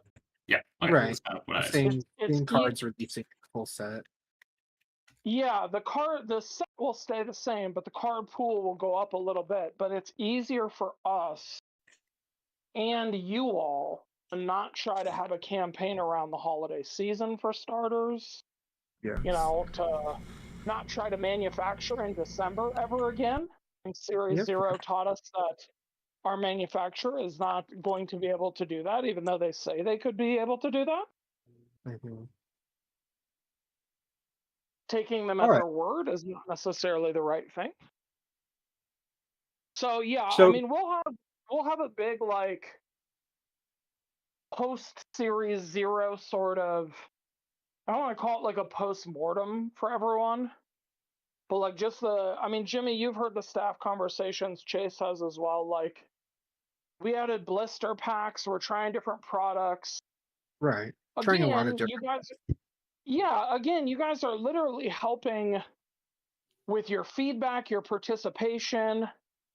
You are helping us like shape and build a TCG ecosystem and structure. And there are things that we want to do that are very different.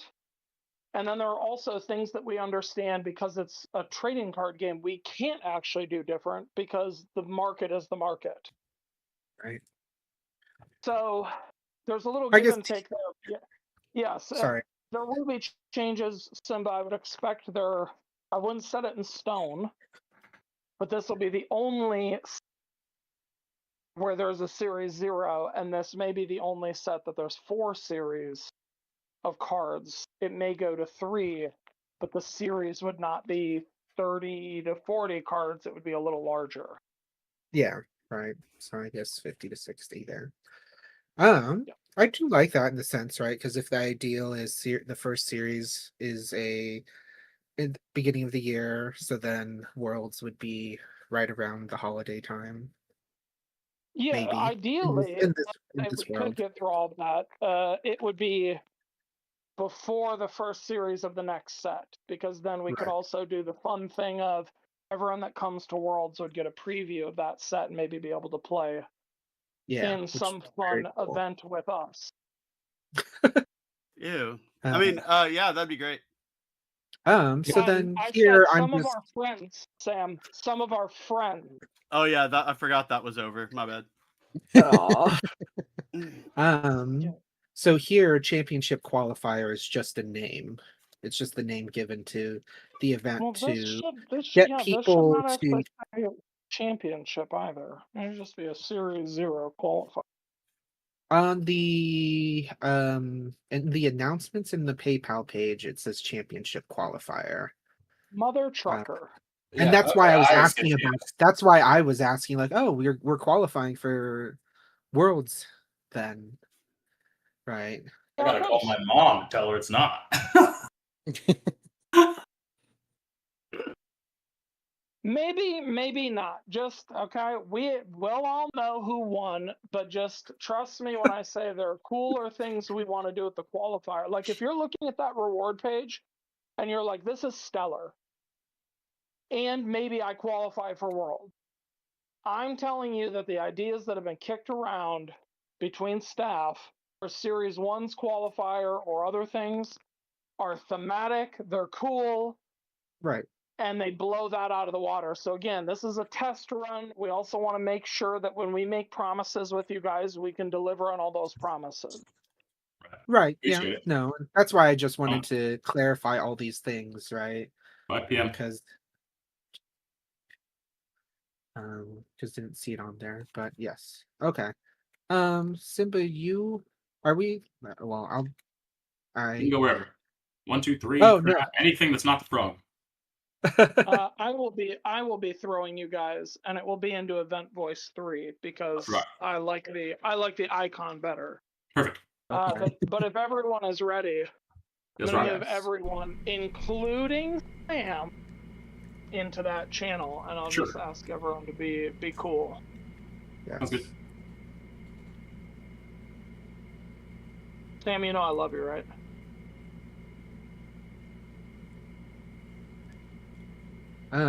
I was going to ask you, Simba, you won the first Midland, right? So you have a gold. Do you already have a gold court mastery card? What? Oh, yes. 1 times gold court yeah, the winner of this match receives a 1 gold Midland court mastery card. I don't know if that's what this is from or not, but I do have the shiny mastery card. No, it's different. Okay. Okay, because I was gonna say like, not making offers or anything of results and stuff, but if it would be, I would love to get that if you had already had one. Heard. Yeah, you can. Afterwards, we can chat about it because I didn't even know I was missing it. All right, going into the finals now. Let's go ahead and spin this. Crazy. Looks so weird. There we go. All right, what are we doing?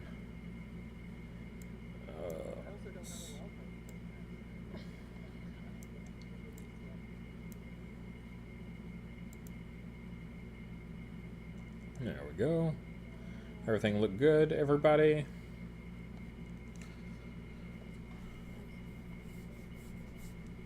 Trossel and Chrism versus starter deck. Infernander and Allusion. All right.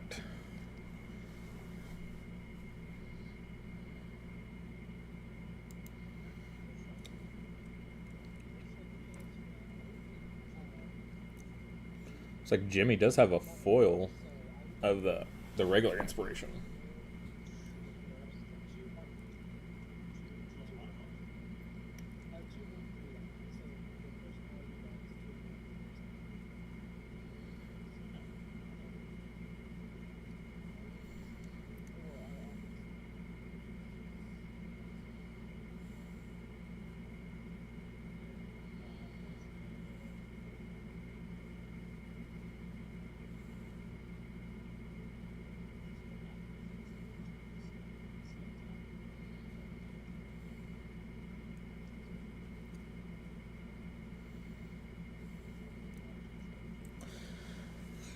Ooh, here we are in the finals.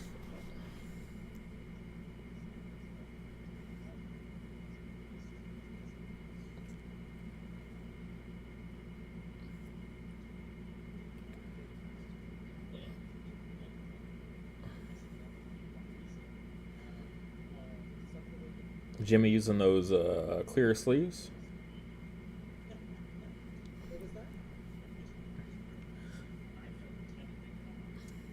So I like what Jimmy set up. It's similar to Jonesy's, where like they pull their hands off one screen, but their hand is still on a screen somewhere, right? You can still see.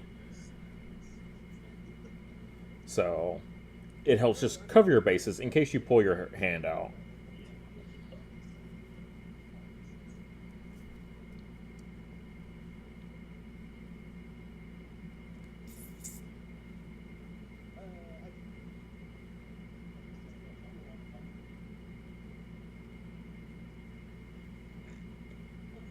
Alright, so Crag and Ranch versus Inlet and Flowerfield Meadow. Yeah, wow, this is... I think it's technically a modified starter set. Maybe. Alright, so Jimmy gets to kick a field. Let's see. What is... Jimmy having Allusion actually not a big deal with Crag. In fact, it might even be more beneficial for Jimmy to keep Crag. But says he's not a fan of the Crag, so what do you do? But when you have Allusion, it's not too bad.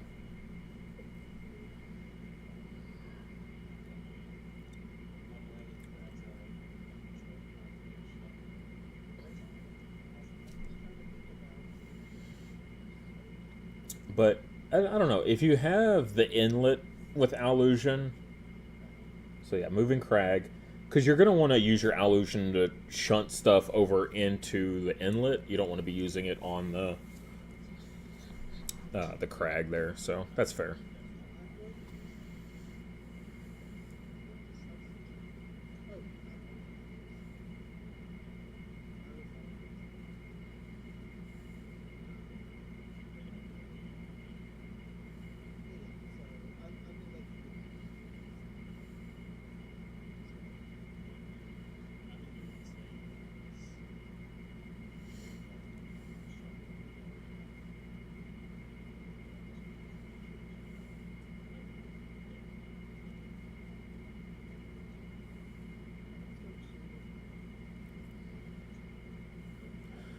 Inlet on the side. Probably does not mind that. And then 1 and 2. So Flowerfield Meadow, just the vanilla. And then the ranch, once again in 3. It's been there a lot lately. A lot today.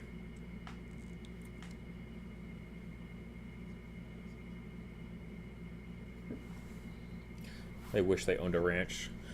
Oh, if only I could share my woes with them. Alright, so Simba taking the bonus card since his field was kicked.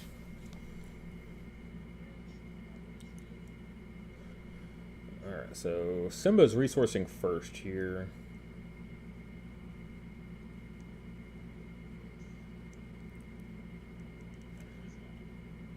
Just really showing off his hand there. I wasn't paying attention, but... The Battle of the Lions. Alistair's Guide. Nice. This is the first Alistair's Guide we've seen all day. That's crazy. Trossum in the meadow. Mirror image. Probably the ranch. Yep. Inlet is just such a... It's a low value field. So, like, why put too much effort into it, you know? At least in the beginning. When it gets revealed, it gets revealed. But until then...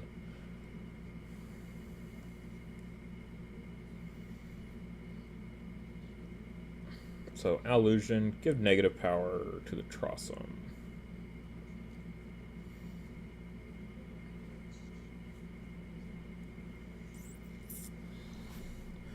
Yep, Chrism into Ranch, gets block. Let's... Infernander into 2. I'm surprised didn't go Infernander to Inlet, but...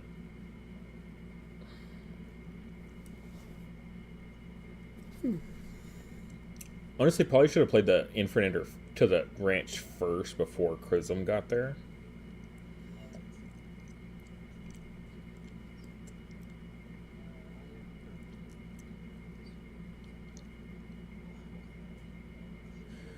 Hey, welcome to the chat.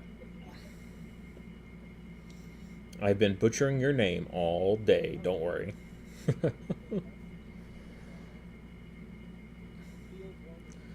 Field 1. Neither player played there, so...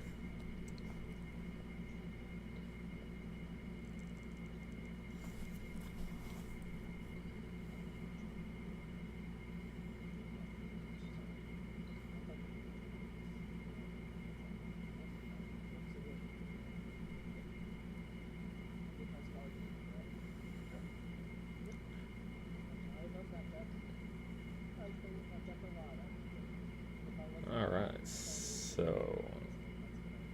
Simba kicking things off. Already in a kind of a good position here. Gonna just slam down some cards in field 2 and go about his merry way.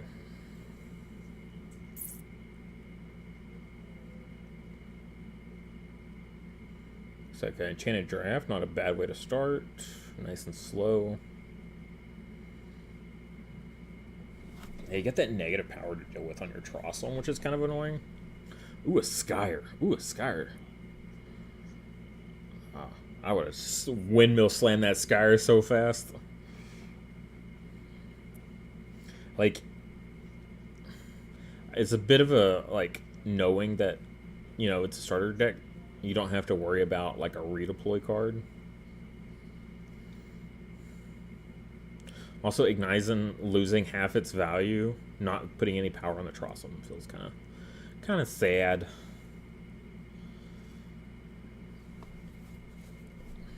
But it is a super, like, low non-commit play here.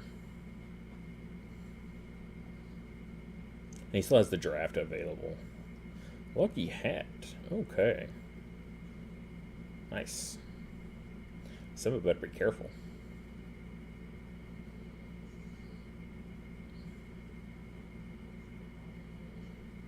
There it is.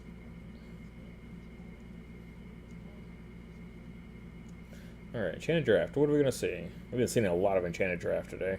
There's an ally, another ally. 3 allies. Oof. 3 power, wherever he wants. He could put it all on Trossum and then be winning that field.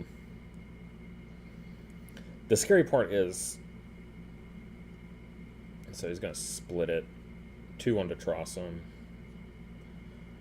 Probably doesn't want to risk something bad happening.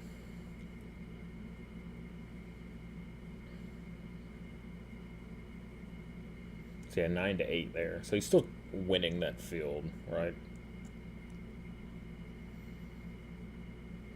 And yeah, so Simba's technically winning both fields.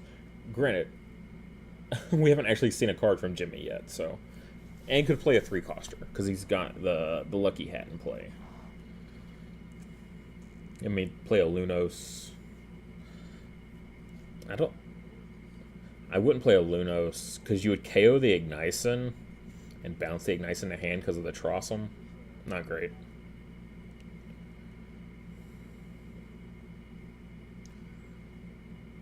So I don't think you play a Lunos.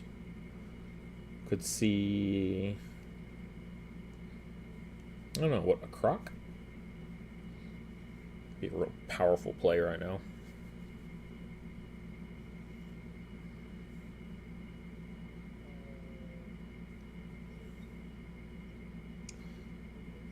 Oh, there's the Lunos.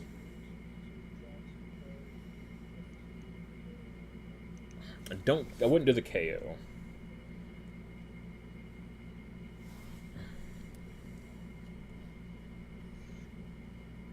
Well, yeah, KO'd the Ignition.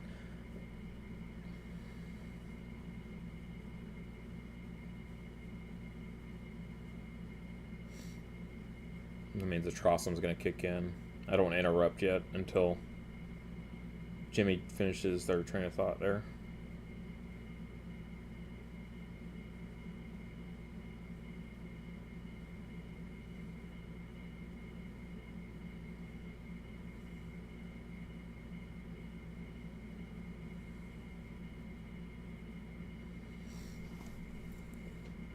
Yeah, been better off just gaining that +2 power. Because, like, Ignition's clogging. You can't play a second Ignition.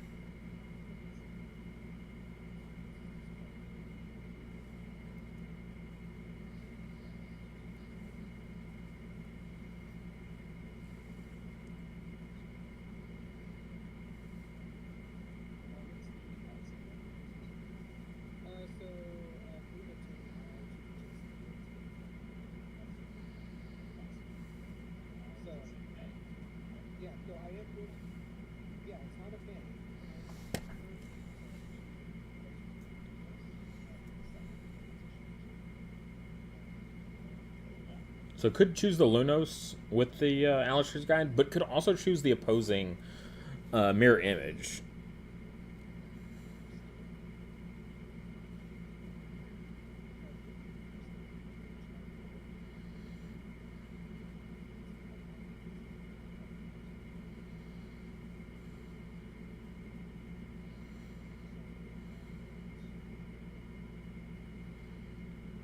Could choose +2, and then Alistair's Guide, move it.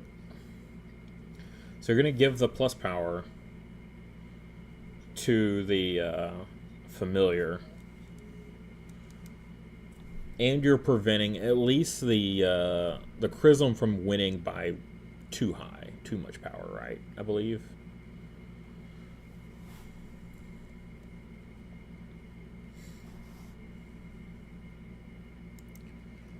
Trossum ongoing, Simba.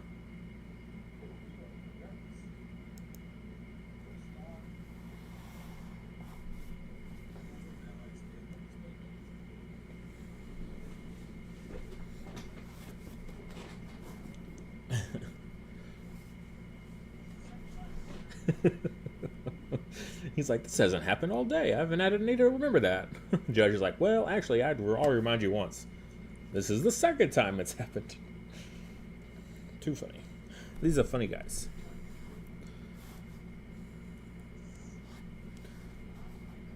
So splitting fields.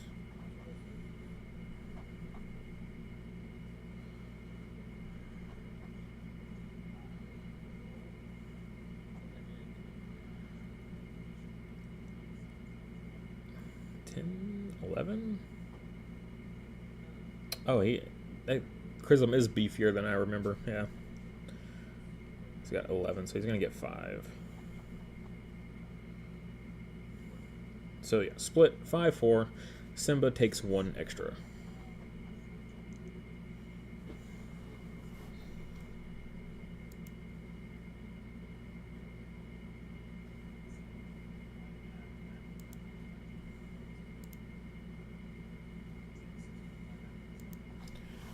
All right, and pulling back to the bench. Let's see where we're at.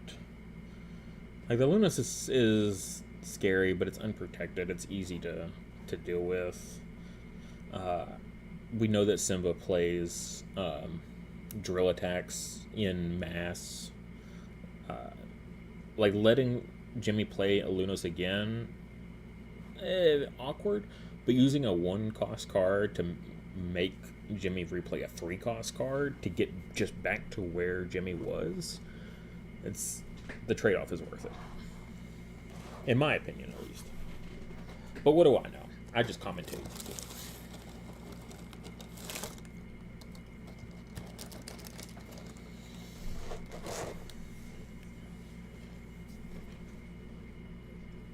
Ooh, Fury Potion from Jimmy, and just another face down from Simba.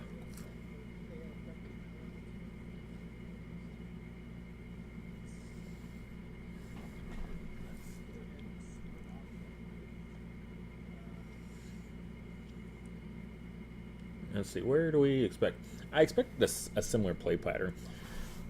I was gonna say they could swap Simba could swap the 2 familiars, just so that way Trostrum puts another mirror image token to somewhere else useful.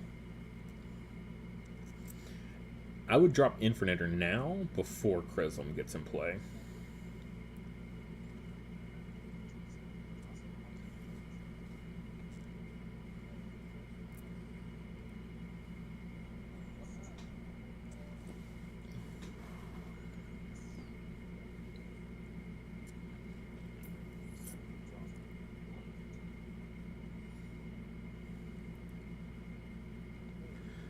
Infernander before Chrism blocks at one of your choices.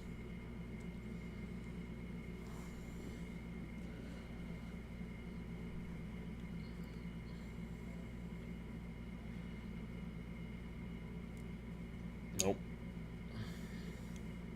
Like, Allusion to fill 3 to minus the mirror image, like, you could have done that after anyways.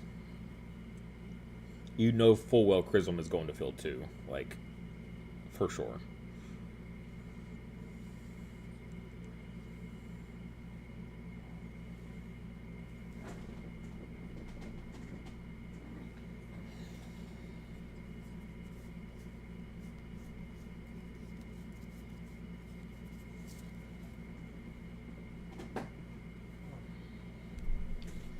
Gotta check something.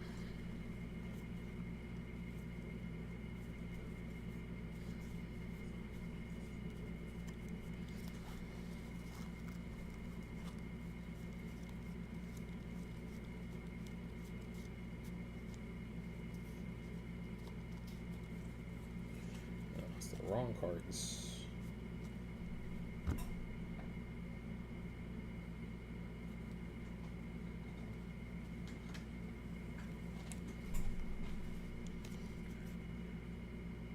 Yep, okay, making sure.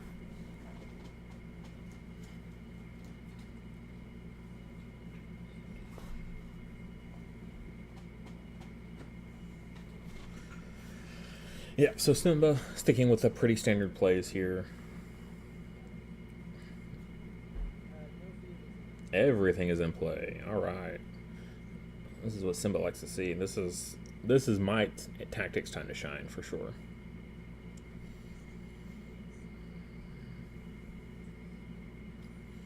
So Chrism's got that field 2 locked down. So then, yeah, I mean, Lunos isn't doing too bad over there. But again, easy to deal with, that Lunos.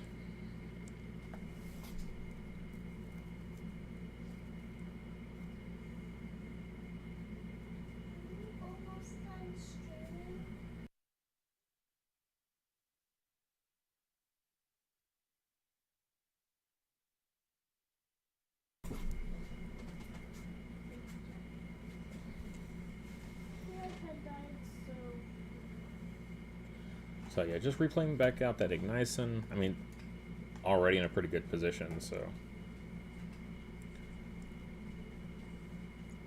So 10 power versus 10.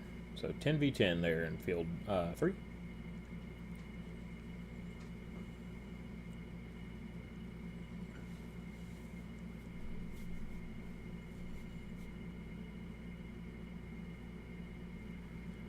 Kind of curious to see what happens here.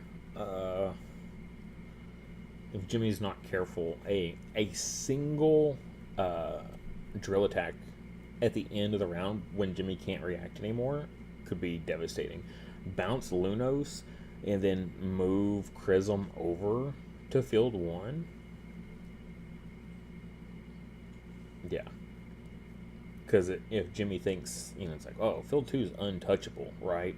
Because that Chrism is there behind a mirror image, it's buffed, like, doesn't want to deal with it, doesn't play any cards there. And then only thing Simba has to do is just move Chrism out, and a single mirror image will take that field, and he can move his Chrism wherever it's needed to just like blow out a field out of nowhere. Granted, Jimmy should be thinking about that anyway because there's the inspiration available.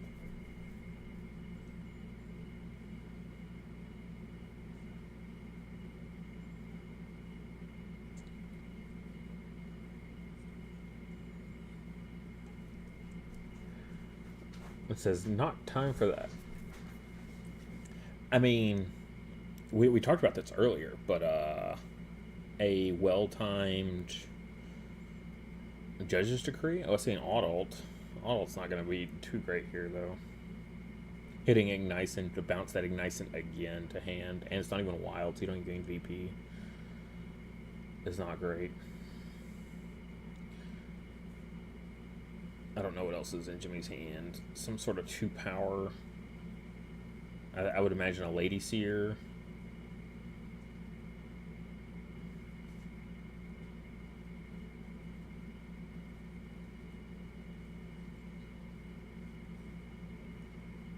Yeah, this it's tricky. I see a Croshen. Could Croshen be good? Not really. You only have the Lunos, and Lunos is kind of in a fine spot, really.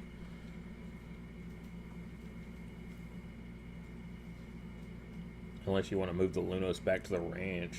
And it's kind of super big commitment. I don't think that would be worth it.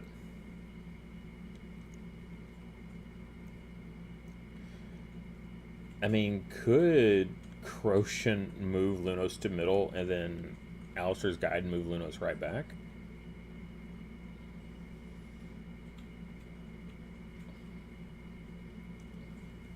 Oh, he's going for the Croshen.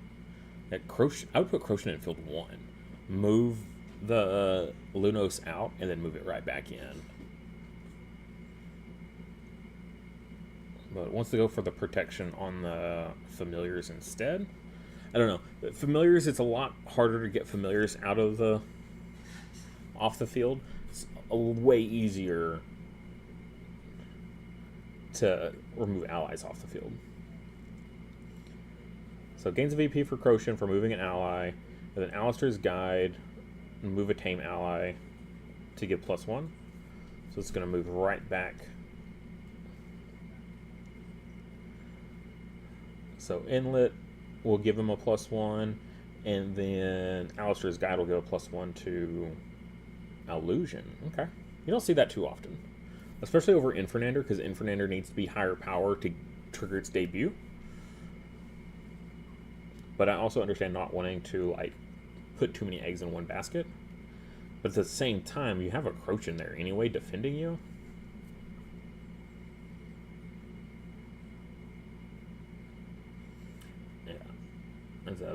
big buff on that Lunos that's about to get drill attacked.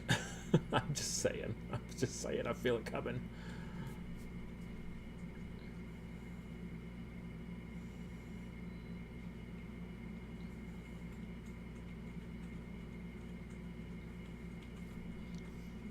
But you don't want to. I feel like you don't want to do it too early. That's my play style, and it's bit me in the butt before, like waiting too long, and then they're like, "Oh, well, I put block on this guy," and they're like, "No, I was about to do something really cool and really mean," and then you gave it block.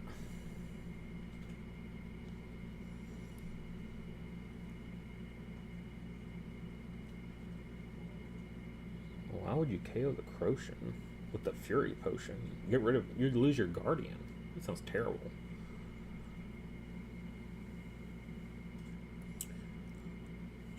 But either way, no matter the outcome here, congrats to both these two for making it to the finals. They are both going to get jumbo versions of their familiars, which is really cool. I'm curious if it will be the exact artworks used. Because, like, will Simba get the alt arts and the alpha versions of his? Oh, Crocian.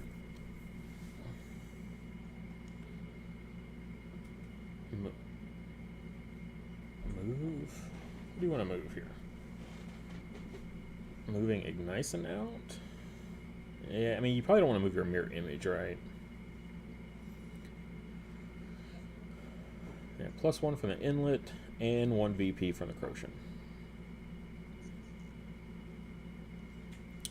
Where does that put the... He's going to lose 2 power, so he's back down to 8. Yeah. 13. He was 3 off from taking the ranch. I feel like there could have been a card Simba played instead of the Crocian that would have been better. Maybe I'm wrong. Maybe he doesn't have the drill attack, but every game I've watched Simba play before, he always has the drill attack.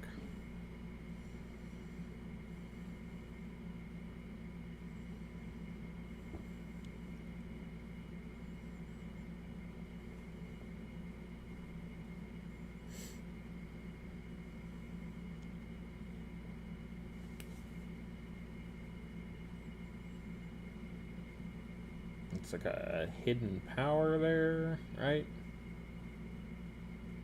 A Lady Seer. I know there's an adult.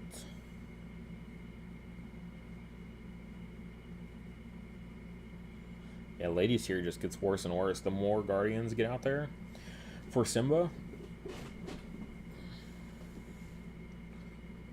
So 2 cost, 2 drop here. Never see that hidden power. Move a friendly creature, and then ignoring Guardian, KO the opposing ally with the highest power. What do you do?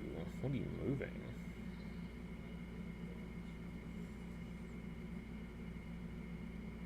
Move the Crocian to the spot I originally said to put him in anyways?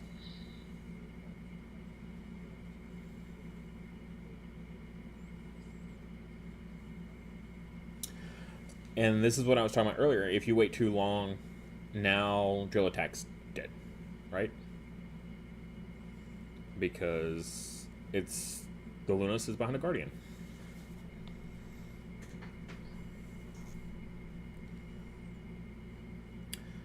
Like, there's still other plays out there. Shaper Magic, reset the Infernander.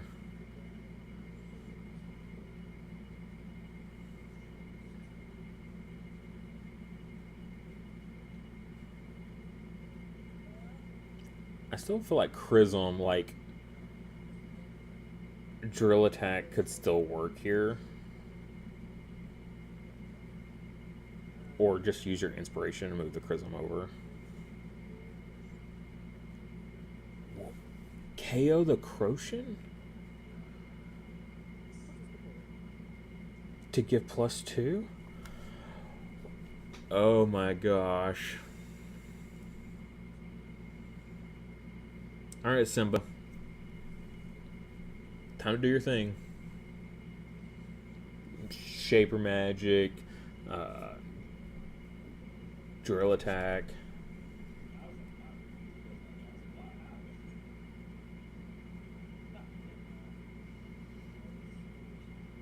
Yeah. And then just slide your Chrism on over there.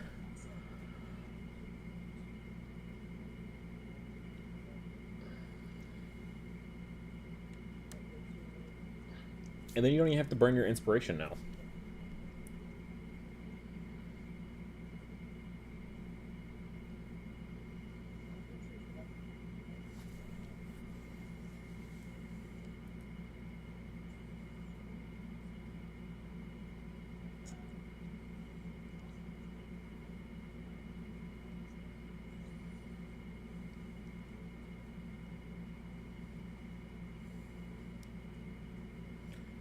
All right, let's see it. Let's see it, Simba. Just windmill slam. There is no favoritism, but whenever I see a really good play, that's the play I want to see. I see that Shaper Magic. As I was saying, Shaper Magic or Drill Attack right now would be really strong. Like, Jimmy's play was perfect, right? Moving that Crochet over there and then KO'd the Crochet. And I'm like, why'd you do that? No, it was such a good play, and then it wasn't anymore.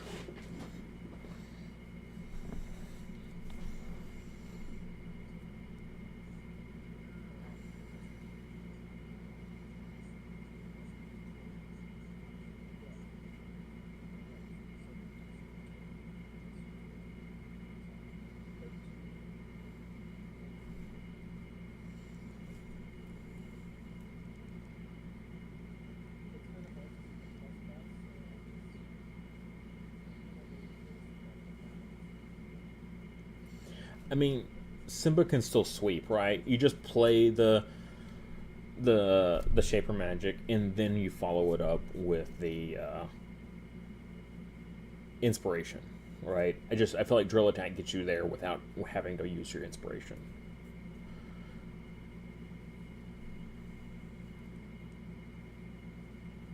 Because, right, reset Infernander back down to, I guess, yeah, Infernander over Illusion.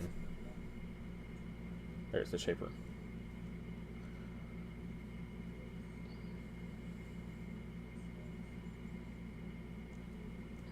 Yep. Mainly I say Infernander just because the debut effect, right? You don't want to risk allowing that debut effect of the Infernander to capitalize a little bit easier. You want to force those familiars to always have to stick together. Yep.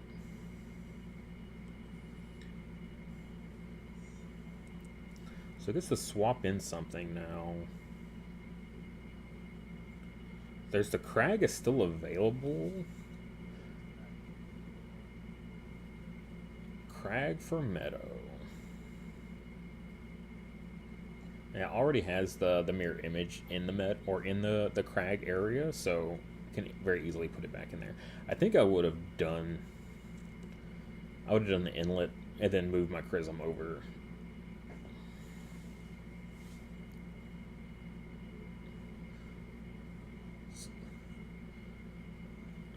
Yeah, go for it. Flip it. Grab the 3 points. You prevent 3 points, and you gain 3 points, right? That's a 6 VP swing. To the ranch.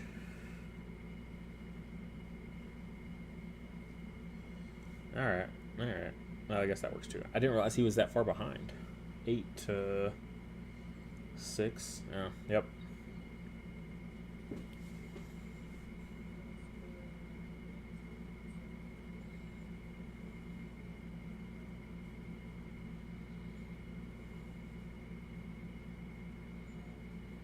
Yeah, 9 to 3.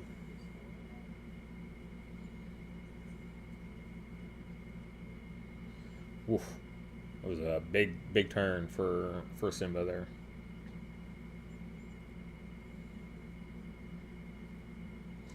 But Jimmy's at least now doesn't have to worry about the inspiration anymore as much.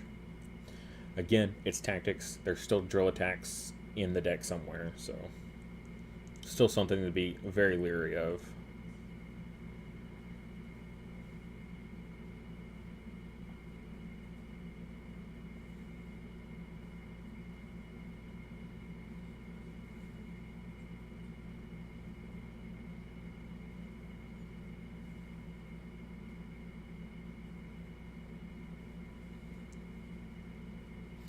Alright, so next round, Jimmy has the initiative, so it's going to support first. What do we see here? What do we put bets on? Momentum shift? Oh, Shaper Magic. So not a complete starter deck. A slightly modified starter deck. Which, that's fair. Shaper Magic is not doing you much good against all those Guardians. So you're going to get more value out of the swap, probably, than you are the reset.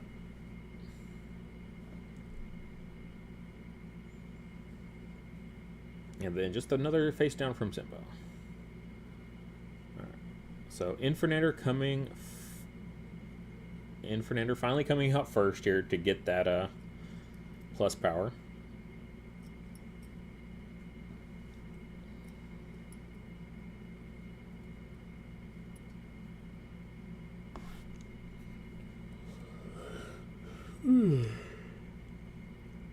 Sorry about that, chat.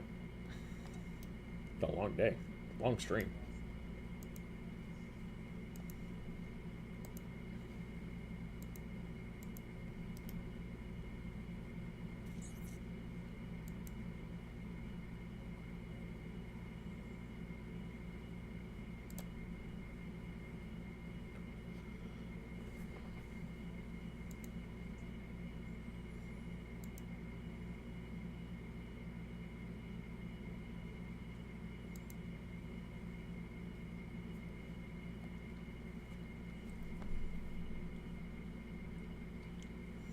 Yeah, putting your extra mirror image over into that field, that's so low.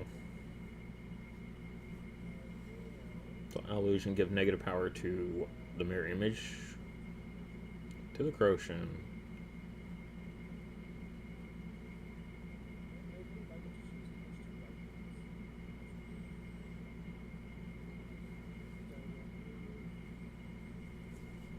My only thing about the doing it to the Croshen is if anything happens to the Croshen, the Trossel just gets to bounce it back to hand if it's the first one KO'd, so.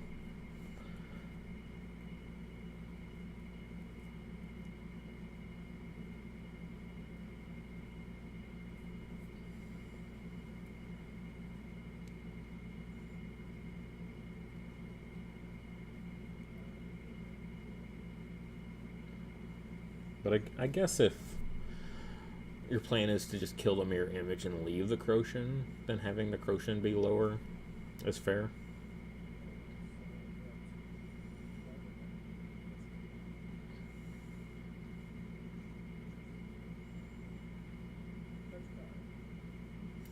Alright, Judge, what do you got for us?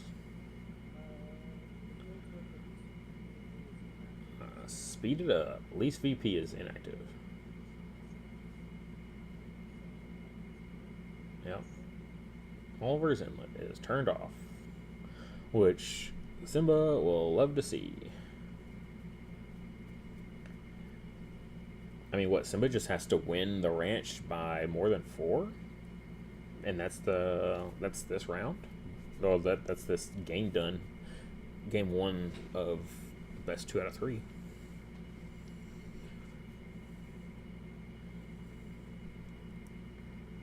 So, and has a grip of 6 cards to do it with.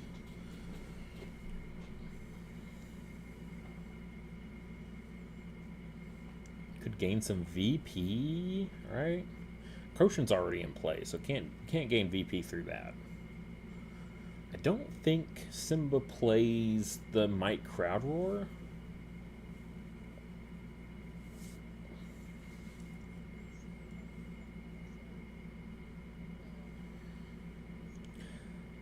I don't know if I don't know if Simba has the Terpian in deck. I don't think so. Again, Terpian for a single use feels kind of eh. If you can trigger Terpian multiple times with a Vesperoon, the value is incredible. Especially if you can do it turn 1, round 1. It's like Lucky Hat into the Terpian or into a whistle, and then the whistle plays out a Terpian, and then you just get several rounds after that of Vespering triggering the Turpian over and over and over. So good.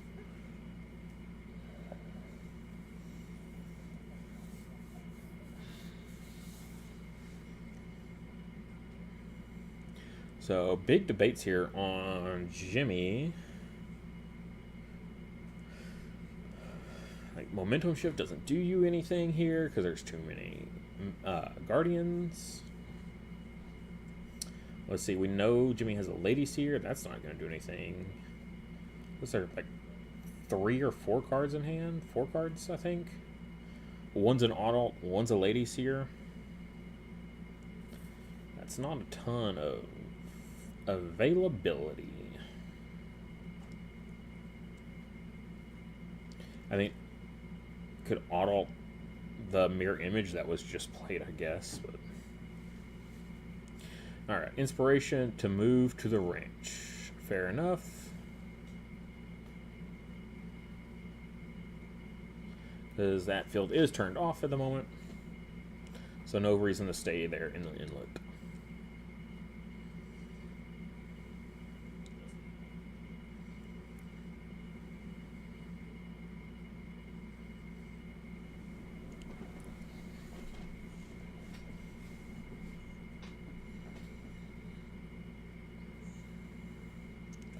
Strength Training Trossel. Nice low commitment play. No resources used, so you can maintain those. That's why I like to play my strength trainings, and I don't like to support them, because they take an action. It is scary, though, if, again, you're not playing correctly, or you're not playing around it. A well-timed Judge's Decree. Man, it's been a long day. A well-timed Judge's Decree. If you're playing too passively, waiting for your opponent to do stuff, they can put Guardians where you didn't expect there to be Guardians. They can get block where you didn't expect there to be block. They can just end the whole round before you realized it, before you even spent any resources. Like, there's a number of things that can be detrimental to you when playing with this playstyle.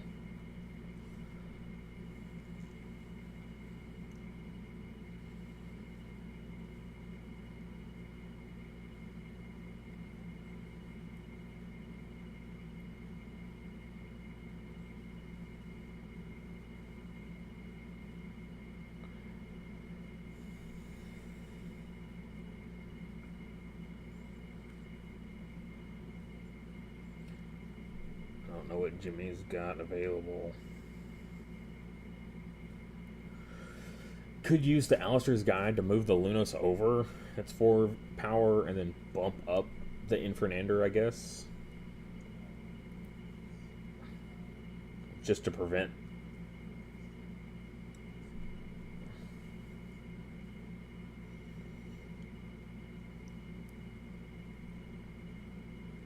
Gotta make some sort of play, though. Can't sit on the fence forever.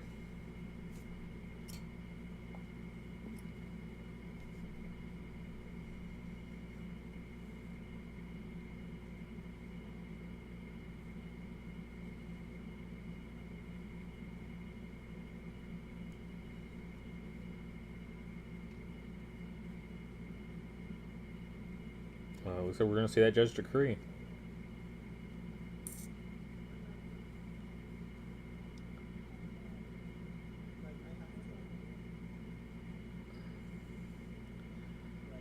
So, I don't know, if you have Croc, just play Croc. Croc would actually be pretty good for Jimmy right now. Reset that hand, get big old 7 power in play. It's kind of scary, though, because if the round doesn't end, then, again, Drill Attack once again becomes like the biggest threat ever. If you can end the round and play a Croc, even better. But that's a big ask. I would give you a 1 in 3 shot. Alright, there we go. Judge's Decree on field 3. So just in the round. you at least prevent.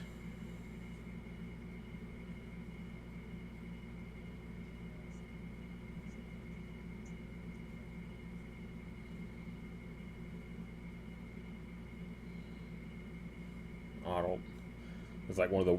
Well, I mean, it's not as bad as the Lady Seer.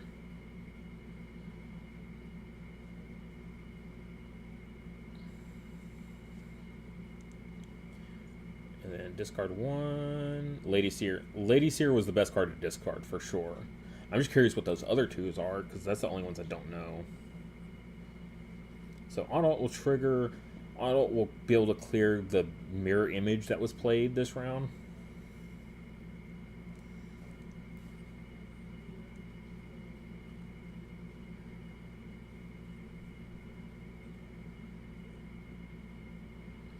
Yeah.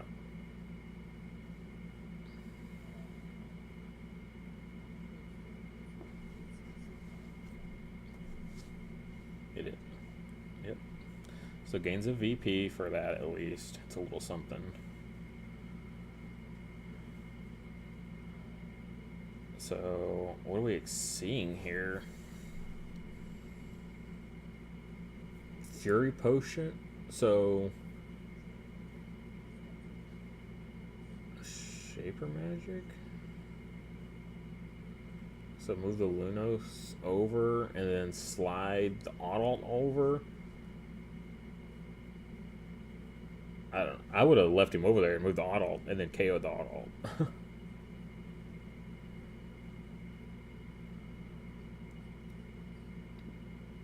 Like, is that... Are you going to win by 4 or more is the question? I don't know.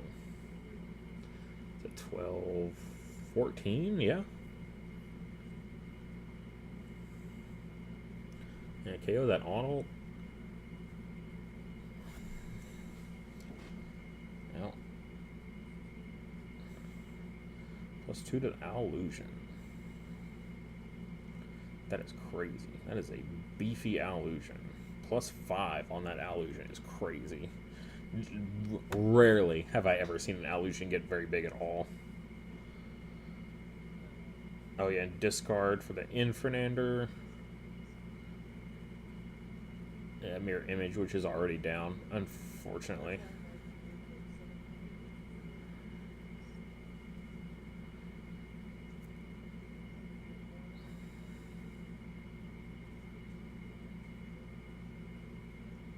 Yeah, 19.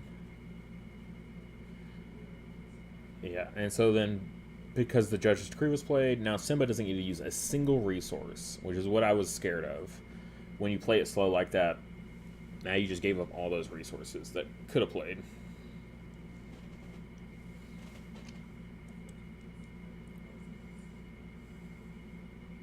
And now it's a much closer game. Much closer. Like, that was a fine use of Judge's Decree.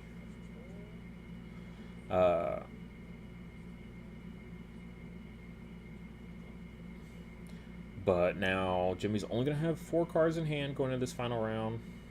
Kind of scary. Simba's going to have a pretty big grip. But Simba's field is very lackluster. I mean, I guess so is Jimmy's, though, to be fair. A single Lunos just at base power versus 3 mirror image tokens. Well, 3 mirror image, or 3 guardians, not mirror image tokens, because there's only 2, but 1 at 0 power and then 2 at 1 power. Going into round 4, like, and even the familiars aren't like super juiced, right?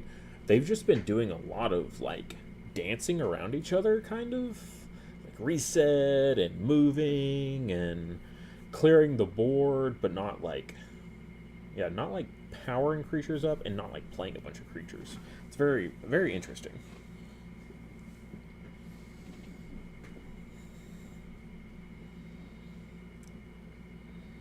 I'd say the only play of this whole game that I haven't liked was that Fury Potion to pop the Crocian was not my favorite.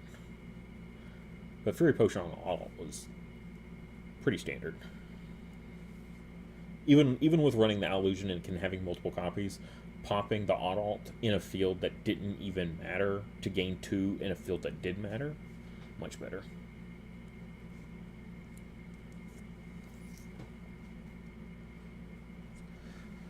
Whew, round 4, though. It is almost 6 o'clock.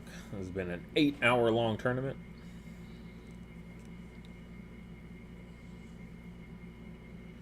Oh, got a judge question in private chat.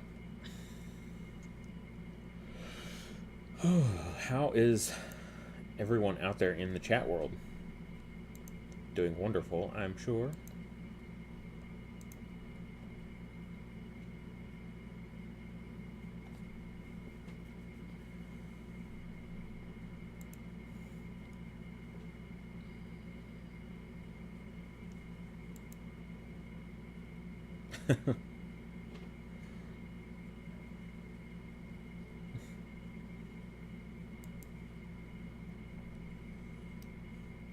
When you get the verification on the judge question, and it's not what you were hoping it was going to be. It feels pretty par for the course, though, right? If you have to ask, that usually means it's not in your favor anyways.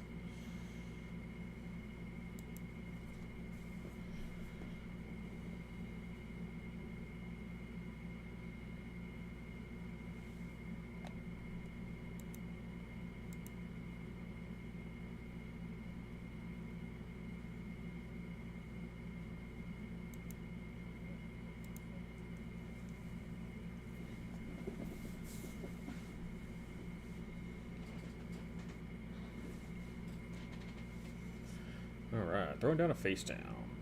Very curious of what Jimmy's got. Because it could have been one of those instances where they actually don't put a face down. Alright, Trostman Crag.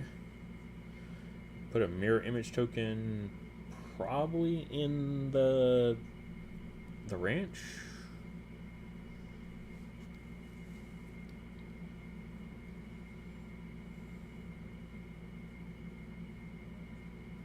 Going for the inlet.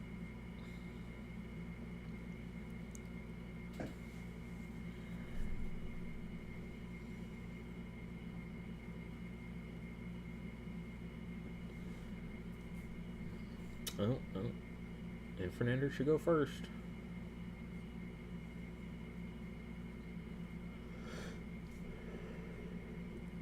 Ooh. Do you move the Lunos out? Yeah. Again, I feel like should have waited on the Illusion. Because you could have done all this with the Illusion after you played the Infernander into the ranch. Because now if he does choose to use Infernander into the ranch, I would put money on Chrism being in there and not getting that debut. So jumped the gun, got too excited about giving negative power and then giving +1 to your Lunos, and Simba just doesn't do what I expect him to do. Deliberately chooses not to do the play I thought he was going to play. Like, why wouldn't you play it to the ranch? Just so to combat the Lunos? Like, did Simba fall for the Lunos bait? And now Infernander can just go to the ranch and be like, hey, I'm winning.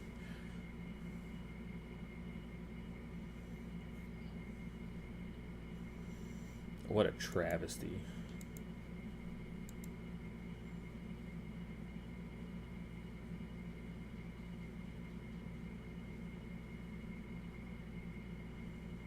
See, I'll harp on any player. Maybe my play was just too cookie cutter. Maybe that was it. There's just an even better play that I don't see. Totes. Totes my goats.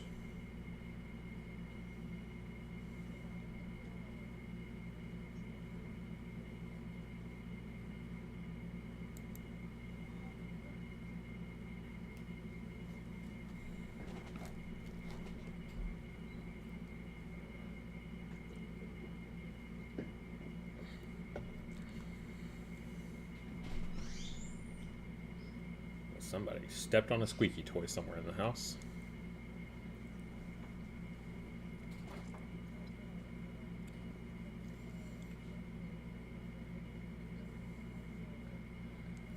In Fernando to field 3. Let's go ahead. The gate is wide open. Jump on it.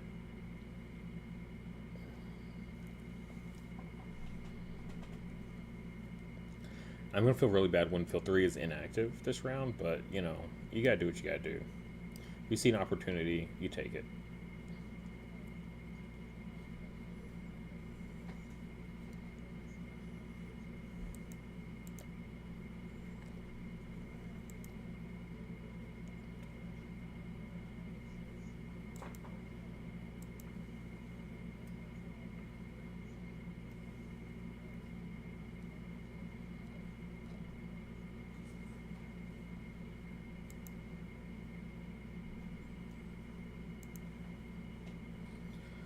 Oh, goodness. Come on now. There you go. Now just take your hand off of it like it's chess. There you go. All right. Has committed.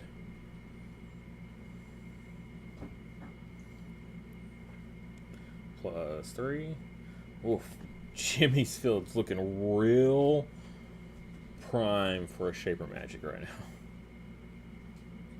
Field 2. So 4-3, yeah. Simba just has to win one field. And has Chrism in one of the fields he needs to win. Behind 2 mirror images, so.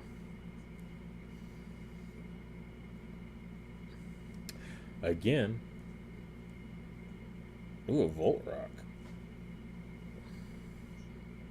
Not bad, not bad.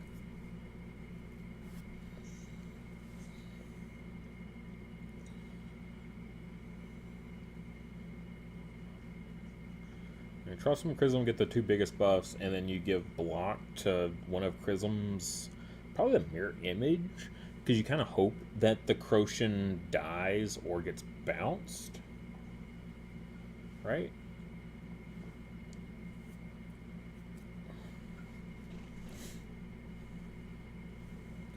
Hot takes from Chase. That's what we're calling it now, I guess.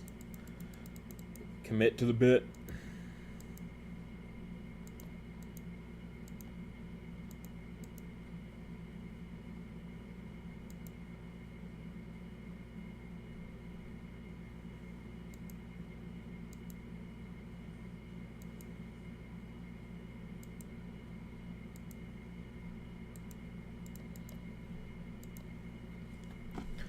+6 on the Chrism, +2 on the Crocian. I still would have put that block on that other mirror image, just in case. Like, why give that mirror image block? The mirror image doing nothing.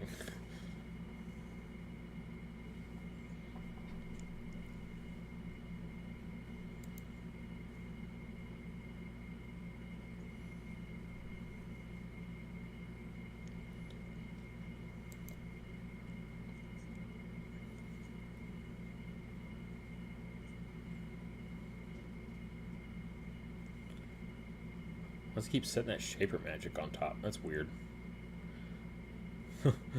It's like, it's very suspicious.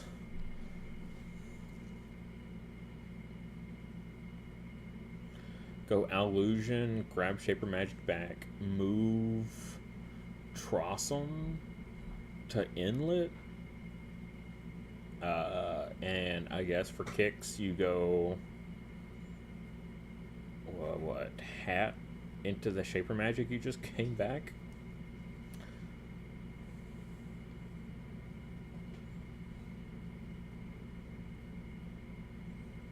Like, either way, this game feels pretty done.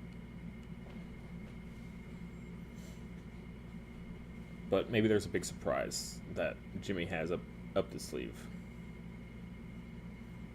Only 3 cards in hand. Don't think so. I don't think we know any of the cards, at least, though. So it's anyone's game. Or anyone's guess. I would say it's anyone's game. It feels pretty handily Simba's this round. But anyone's guess of what could be in Jimmy's hand.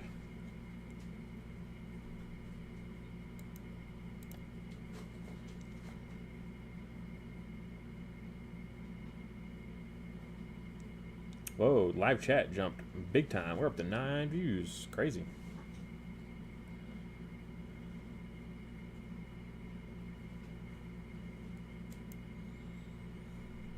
I don't really feel like there's a play. Chat, do you see a play right now?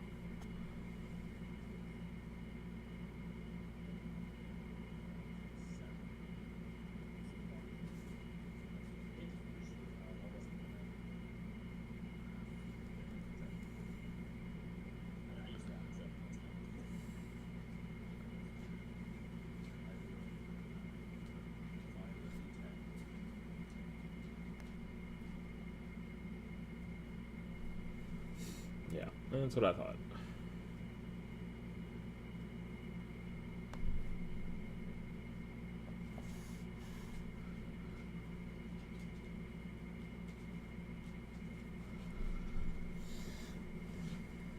I'm curious what Jimmy has inside, in like side deck. Well, going for a 3. I'm guessing a croc. That'd be my guess. From everything I've seen today, if it's not Judge's Decree, it's usually croc. Yep.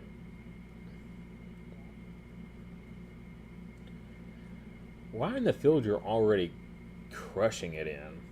Why not in, like, field 2?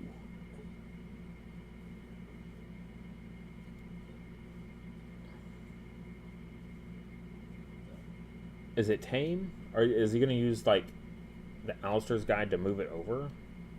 Maybe that's what it is. But I feel like it's wild, right? Oh, it's tame and wild. That's right. Croc is one of those special boys. So yeah, it could go Alistair's Guide and move it over. Give Allusion the plus as well. So that would be 16 power. I don't. Yeah, there's no way yeah, even if the Trossum was maxed out, right, at +5 or +10, sorry, it's still not enough. So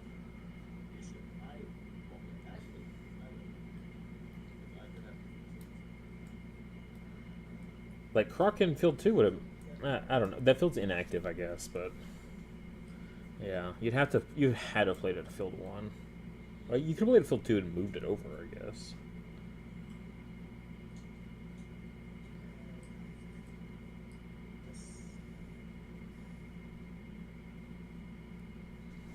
Right, that makes sense. Play Croc to field 2 that's inactive, and then Alistair's Guide to move it into field 1. It would gain a plus from the Oliver Inlet, and a +1 to Infernander, I guess.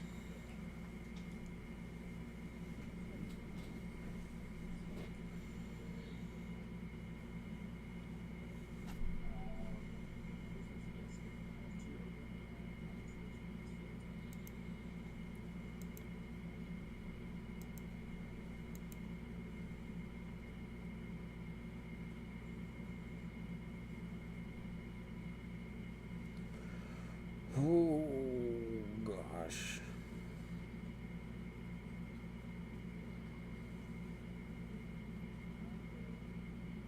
He doesn't want them to win by that much. This is the finals, folks. There's no tiebreakers or anything like that here. Like, margins do not matter anymore. It's only in the prelims that matters. So moving the mirror image over. So moves it, clogs up the field, I suppose. It gains a +1 from the inlet.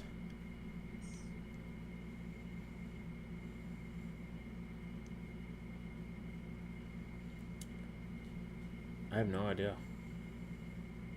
I have no idea what Jimmy could play that would win both fields.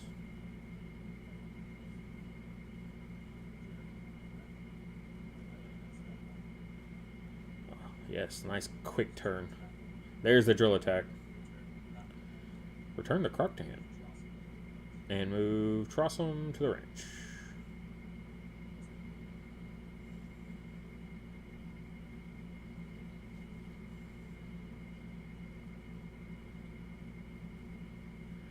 But yep. A bleep. That's all, folks.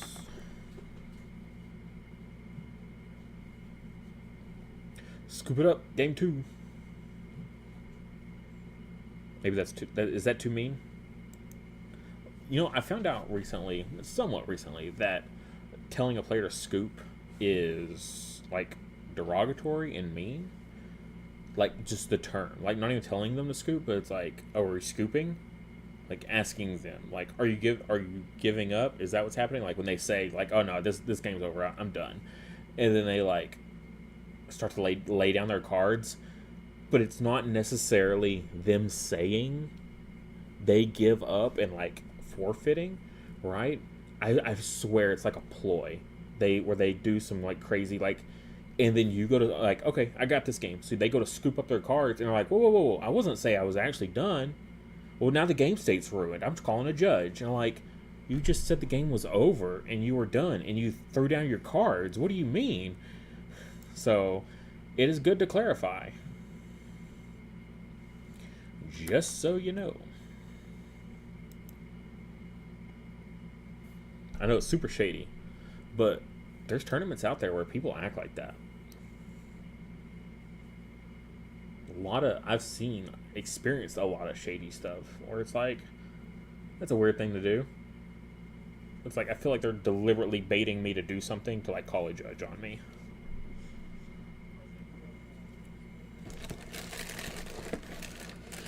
Competing in card game tournaments. That's how it is. It's scary. Not everyone's nice.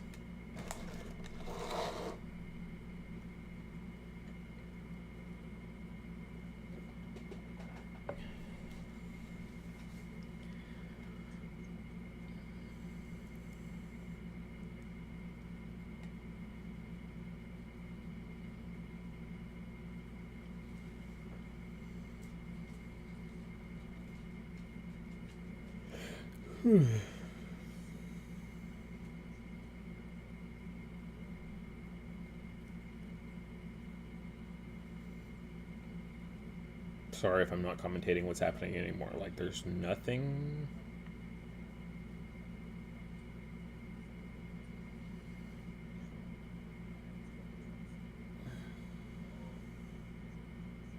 I was gonna momentum shift the Trossel, but like,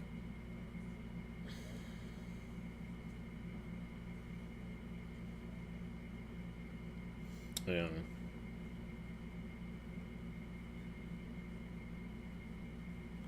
Wanted a mirror image the Trossel. I mean, that's fair, but like, you're still losing the game, right? Like, Simba still wins field 1, no matter how much you're crushing the ranch. You go up to 20, and then Simba goes to 22. So, I don't know. I mean, it's close, don't get me wrong, but...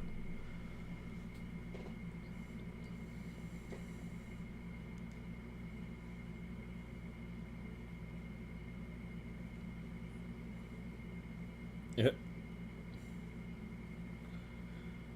Lady's here to remove 1 power.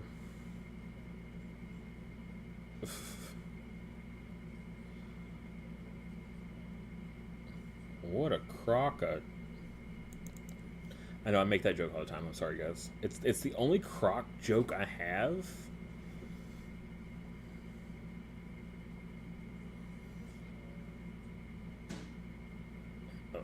Infernander ongoing.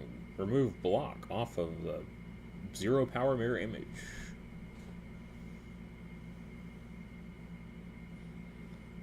Fury Potion, the Lady Seer.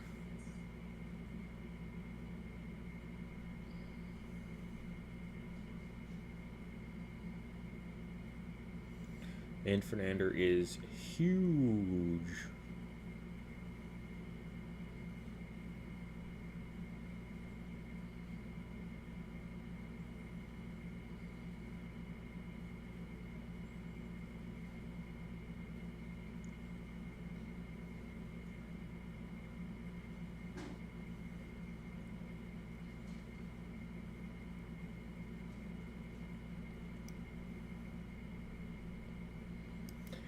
big debates here.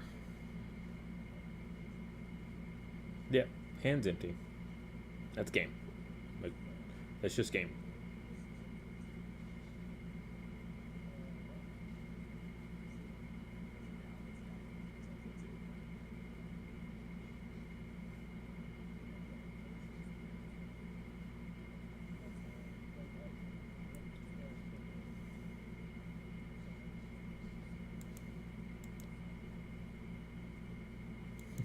Even Simba sounds like confused. Like, oh, Illusions in 2? Like, it's like, what's the...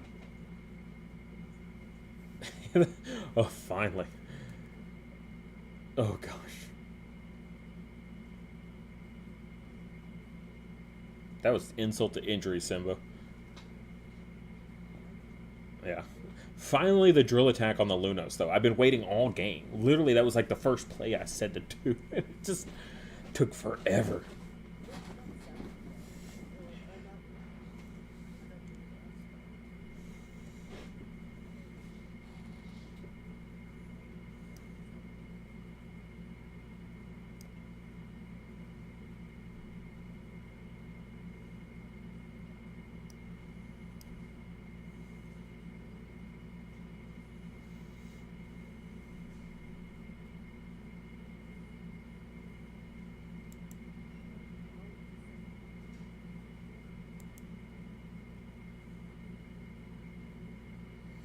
Alright, so Simba will take that game 1. Jimmy is on the fence about forfeiting. This is very hungry. Hasn't ate since breakfast. Like, yeah, that's how these long days go. They are brutal. Anyone that's played in like a tournament though, a TCG tournament, like not counting locals, like a 3-round locals, but like a full all-day TCG event, it is grueling.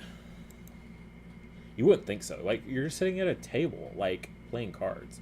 But have you ever gone on a road trip, like, where you're the driver, and you're the one that drives for 10 hours straight? By the time you get to where you're going, you're just so drained. Like, you literally just sat there all day. But that doesn't matter, right? It's still, like, mentally taxing, and then, like, yeah.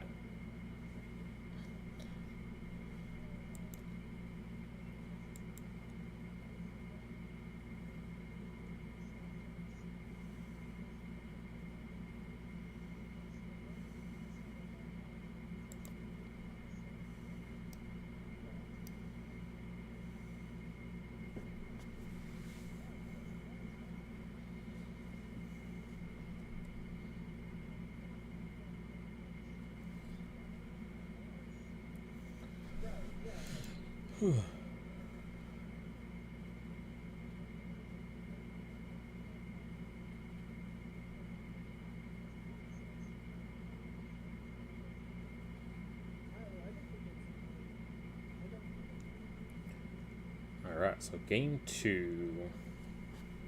It is a tough matchup. Psychic damage. Yes, heavy psychic damage for sure. So exhausting.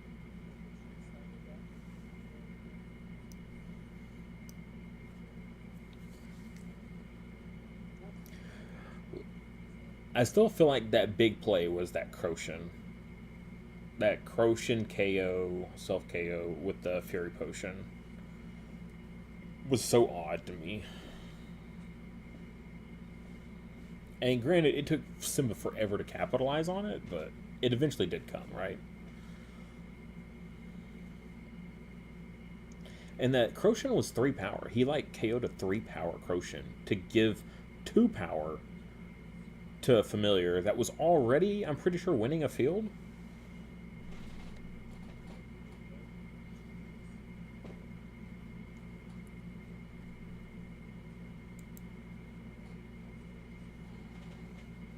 No sideboard from Jimmy. That's what I was thinking. I thought that was the case.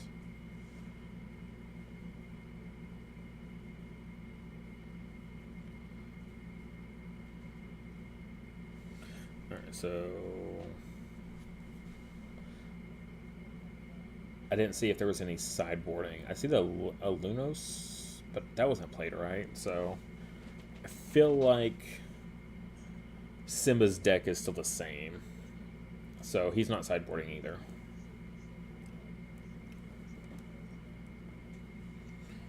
I mean, probably still kick Crag, right? If you're Jimmy.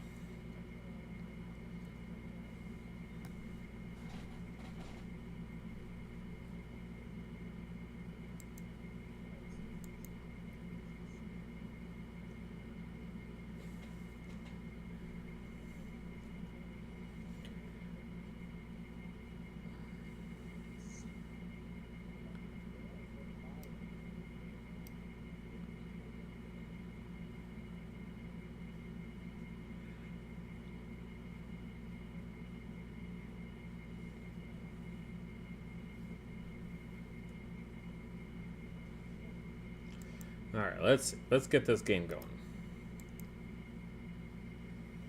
This is some serious shuffling.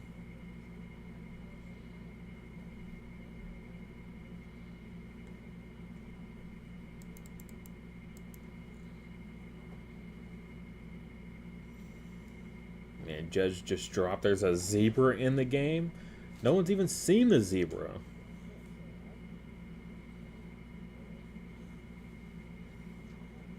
The poor zebra. You guys don't even know. It's been nerfed so many times. It was like my favorite card in the early days of development when we were testing out stuff. It's pretty busted. It's been nerfed so many times. Y'all don't even know.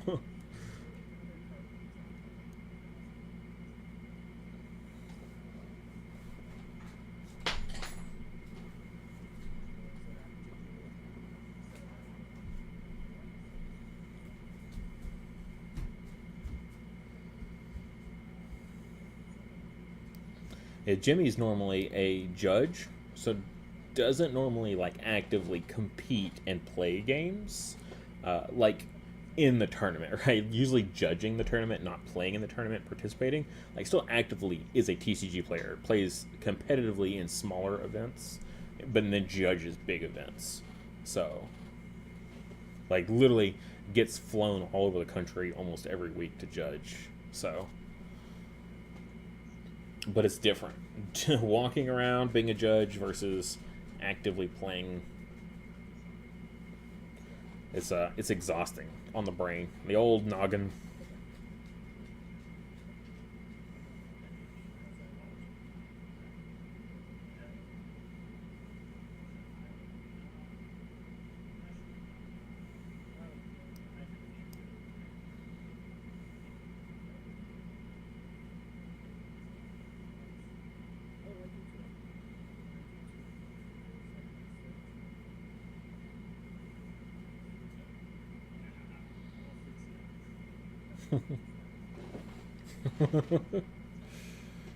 just keep snacking.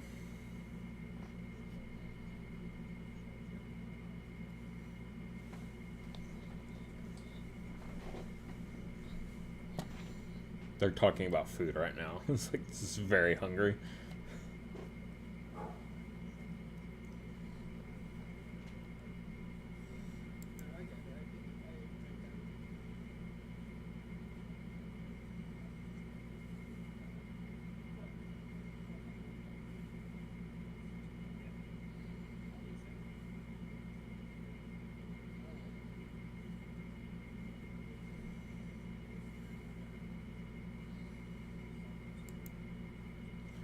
Oh, okay. So sided 2 from Simba. Okay, so Simba did side a little bit.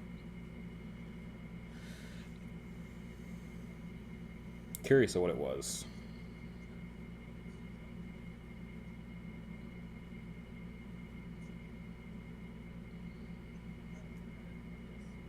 Yeah, should mulligan before fields are kicked because it can change your opinion, right? It's like, well, if I was going second, playing behind, this hand would be good. But if I'm going first, this hand is terrible. But if you already know if you're going first or second, then you just know, right? At least for the TCGs I play, including Wildhearts, that's pretty much how I always play. It's really good to know if you're going first or second. And mulligan from Simba.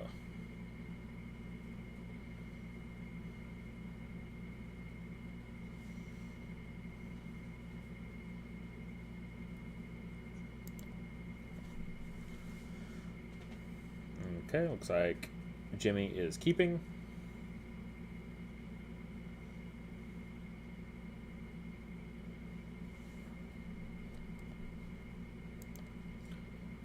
Yeah, y'all talking about snacks? I've been eating Cheez-Its in front of the camera all day, so... I am on camera. I'm streaming.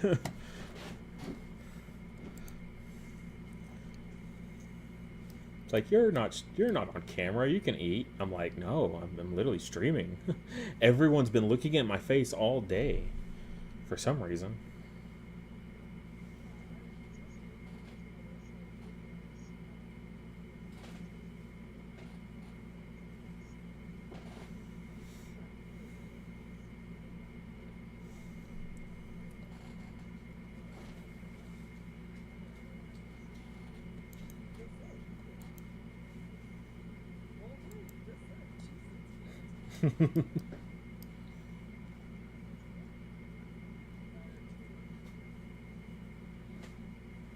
Yeah, I can only imagine how loud the crunching is for you guys.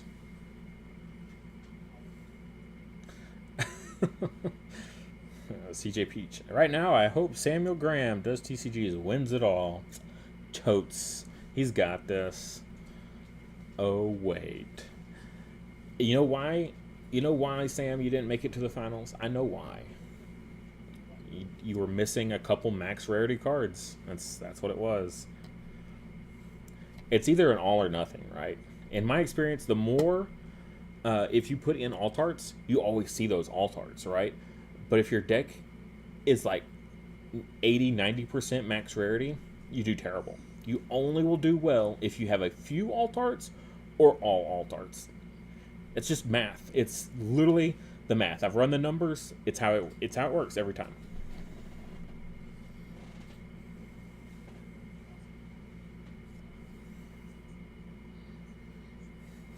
He's come back from worse conditions, being out of the tournament.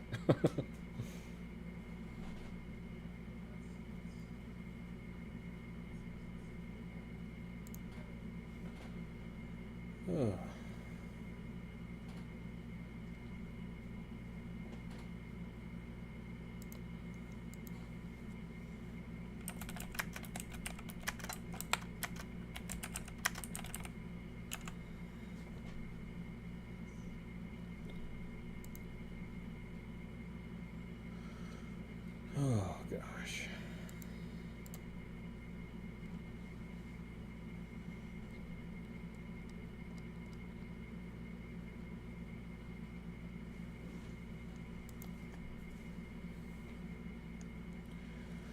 Alright, so, ooh, keeping the... I just realized Crag was left in play.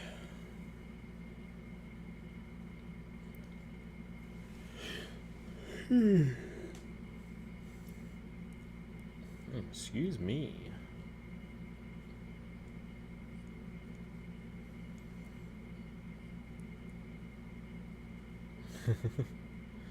Willing everything in play not to be the card that comes up. I mean, yeah, when you're playing against Might, you never want to see that card.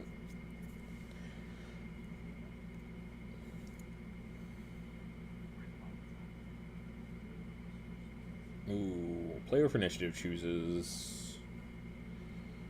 I mean, it's definitely field 2, right? Simba definitely turns off field 2. That's like his weakest field and his opponent's strongest field.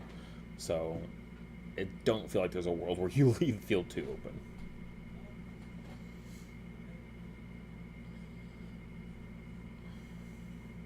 Yep, inlet is off.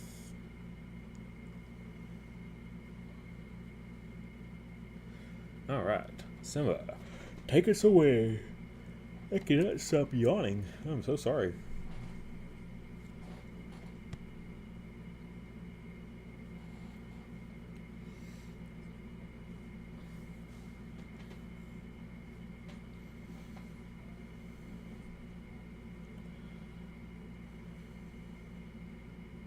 Alright, Ignition. Nice, easy, simple play there. Resets essentially the Trossum, and then boosts up the Ignition just a smidge.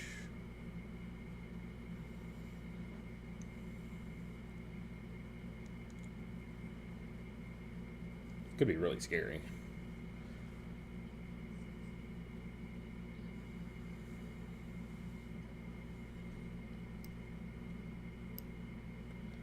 And depending on what Jimmy has available.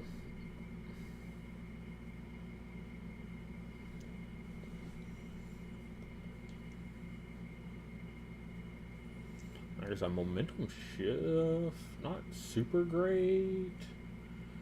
I think I see a drill attack. Yep, drill attack's not good though. Drill attacking, bouncing in and igniting back to hand, it's just not great. Lady Seer is interesting. The problem with Lady Seer, you use it against the Trossum, right? Give it -4 power, so strong for 1 round, and then it just goes back to the bench, resets its power, and then it comes right back out next round, full power again. Whereas if you can Lady Seer like a Croc, right, that -4 power stays there for the whole time it's out. Feels way better.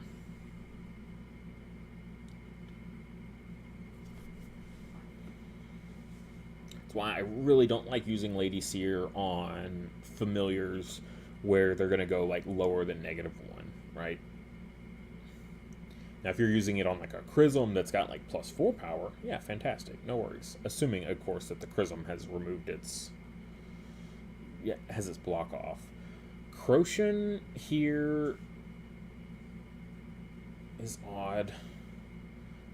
Move Ignition to fill 2. You don't gain the VP.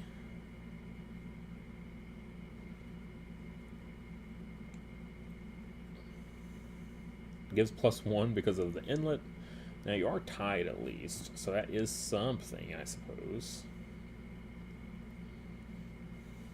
I just feel like there had to be a better play than Croshen on an opposing 2-power ally. Now 3 power because it gained +1.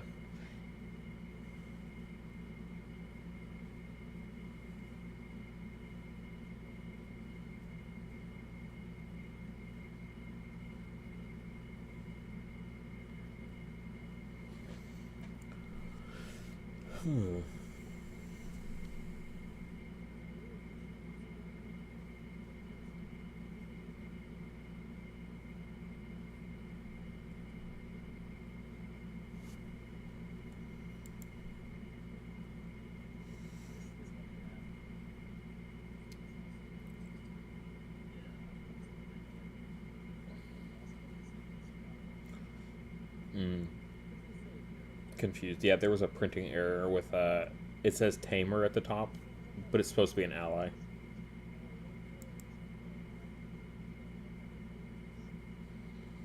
Yeah, there's a couple of our cards that their white layering was swapped and mixed up. Like, literally don't even know how that happens, but it did. It's very, very, very frustrating.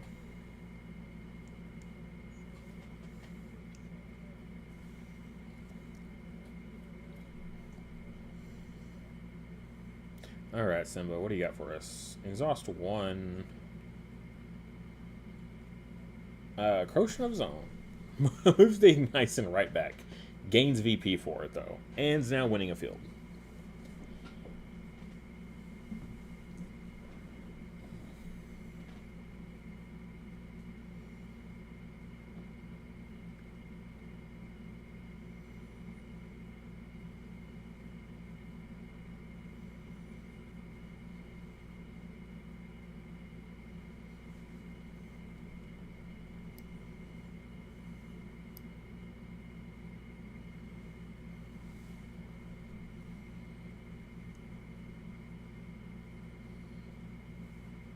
Alright, we're seeing that drill attack. You hit. Return Croshen to hand to allow VP to get used again.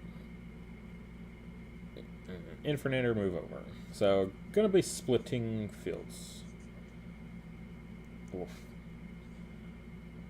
Simba passes, retains initiative, has 6 cards in hand, so gonna go up to 9.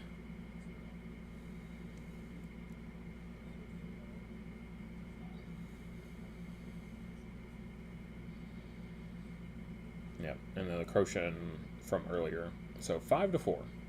Round 1. Into round 2.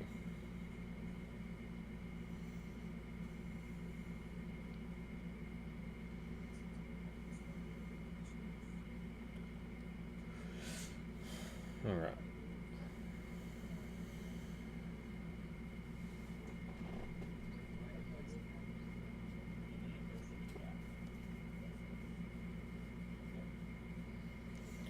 All right, so reset. Familiar is back to bench.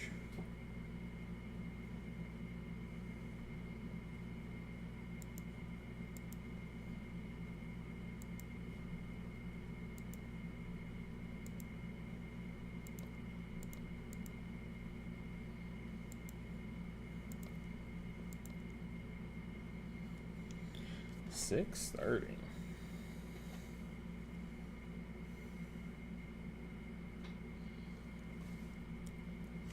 Solution: get more alphas. Yeah, I don't know how Sam has managed to get as many alphas as he has. Like, all those people that have given up their alphas to him, crazy. I would never. Literally, I would never. No way. All you people that actually naturally pulled alphas, you don't even realize how lucky you are. You don't even know. You don't even know. Alright, face down from Simba. And face down from Jimmy. Alright, let's get the deployment going.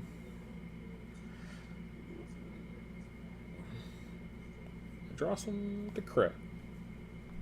Mirror image to the meadow where there was no mirror image before. Makes sense. So then we'll probably see Chrism go into said meadow. So then let's go Infernander into meadow before Chrism can get there. Right? Right.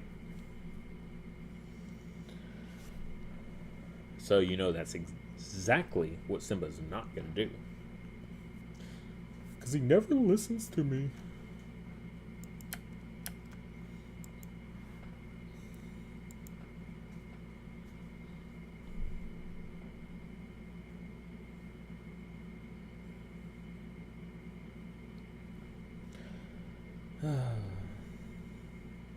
I give up. I give up.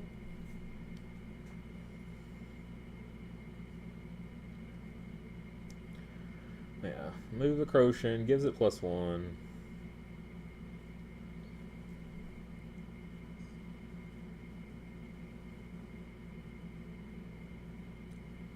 I mean, it's a fair play, but it just could have happened in a different order. That's my only beef.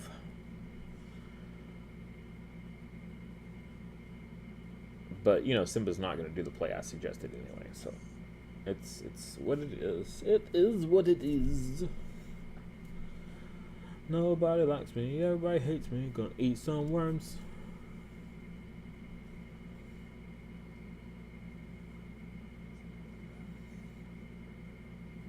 Like a rock. Oh, like a rock. Oh my god, he did what I said. Okay, well, game's over. He did what I said. Yeah, and now Infernander cannot go there. I mean, it could, it just would not feel great. So now it's going to go to the little piddly Field 2, where the only competition was a little mirror image. Who knows? Maybe the Field 1 will get turned off. Who knows? This is crazy to me. Both players keep putting their plus and minus power in the sleeves. Never seen such a thing. Because I feel like they're just scraping the card every time they're like trying to put that token card back behind them. They're just like scraping the top of the card that's already in the sleeve.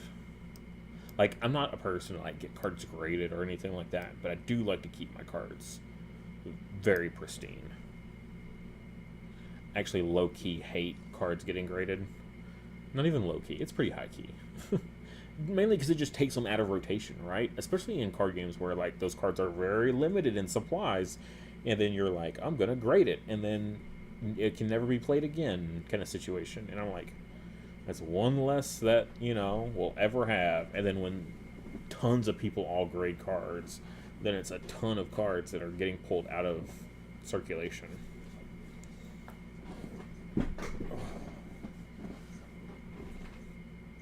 Alright, Enchanted Drought. So you see, one support.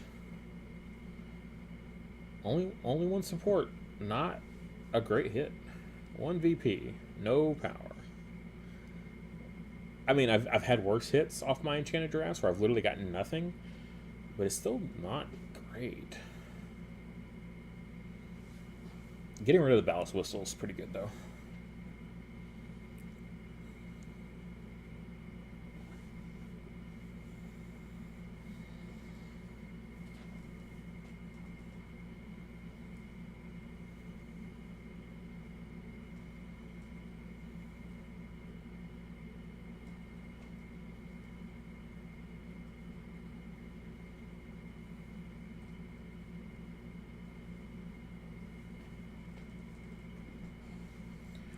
Oh boy, what's going on? I lost myself. I stared off into space for too long.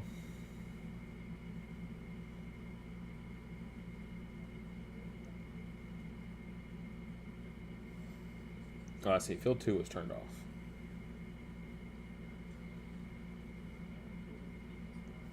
Oof. Jimmy really doesn't like to see that. It was like the best thing Jimmy could have seen.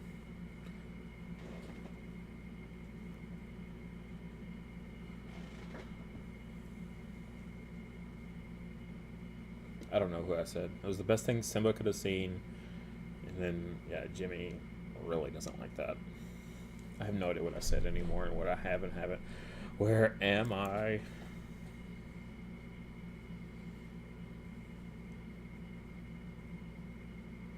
Let's see now. Illusion. Grab back. Ooh, what do you grab back here? Like, all those are great choices. Yeah, I cannot play that there. Because Griffin's Crag says no bueno. I mean, you go to the meadow. Go to the meadow. Go to the meadow. Field 2 is inactive. Oh, I don't like when they place it there. Because then it's like, is that field 2 or is that field 1? I don't know. Grab Driller Track can move a tactics card.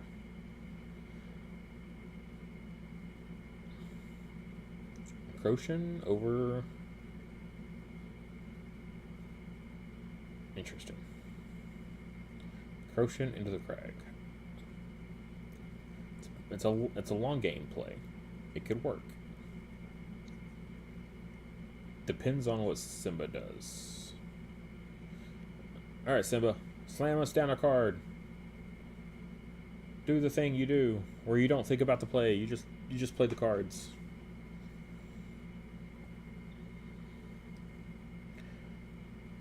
Just pick the one that you think has the best picture. And go with that. Never fails. 60% of the time, works every time.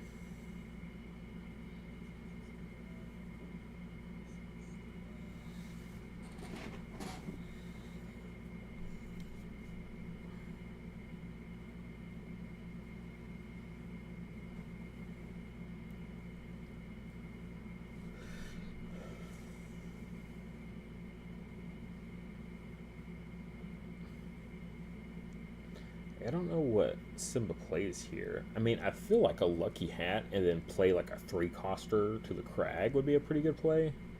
It's a big ask, though.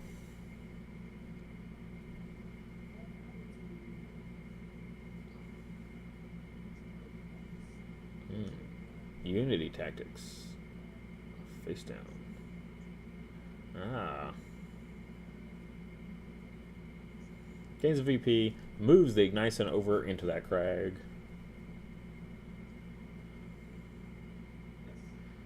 So puts them at 8 in the Crag. So even if Jimmy moves the Infernander into the Crag, Jimmy would still be winning the Crag. Potentially. Depends on what craziness is in store for us over there.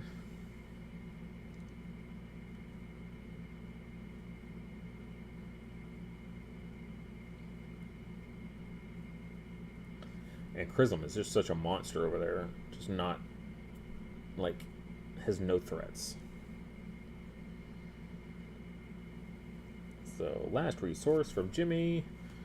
It is, looks like a drill attack. What are you drill attacking? Oh, maybe it's an auto.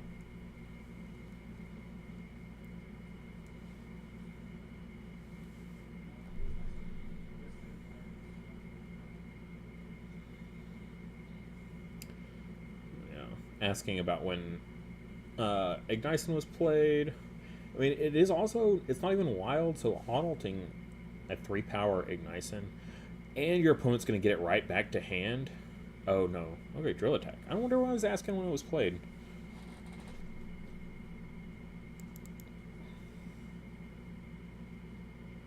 Returning a mirror image token to hand.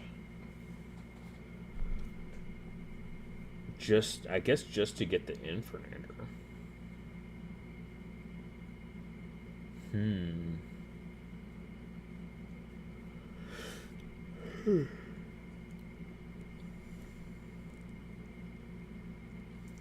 Yeah, I mean, you don't want to bounce the Crochet, right? But bouncing Ignition also doesn't feel great because they just played again and more power. Granted, they couldn't play it back to the Crag, which is important.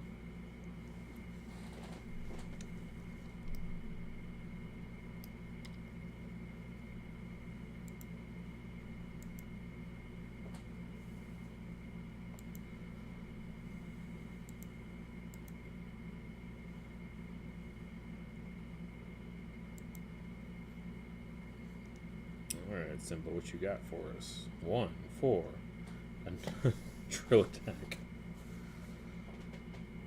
Oh, wow. Bouncing the opposing Crochet back to hand. No movement. Man, bouncing back a single cost ally, a 2 power one, yeah, that's... I mean, you gotta do it to win the field, right? Like, I understand the situation. It's to win the field in this moment. But, like, value-wise, playing a drill attack for that, no movement or nothing, you're just like... feels underwhelming. But hey, if you win a 4 VP field because of it, it did its job, right? I feel like you have to flip the inspiration. Yeah. Yeah. Move the ally illusion since you can't play anything to that dang Crag. So that's 9 to 8 there. Yeah. But Simba still has his inspiration as well. Can just as easily move his own Crochet over there with that inspiration, right? And then once again winning that field, winning both fields at that.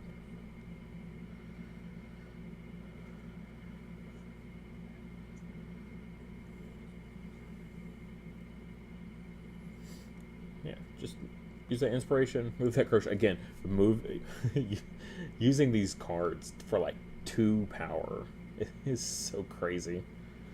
Yeah, move the Crochet.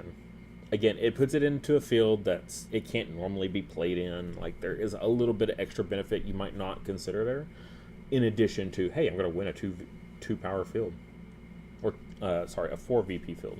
And yeah, Jimmy is passing, and it's 8 VP. Yeah, it should be 15. 15 to 4. Oof. That was a big swing that turn. Big swing for sure in Simba's favor.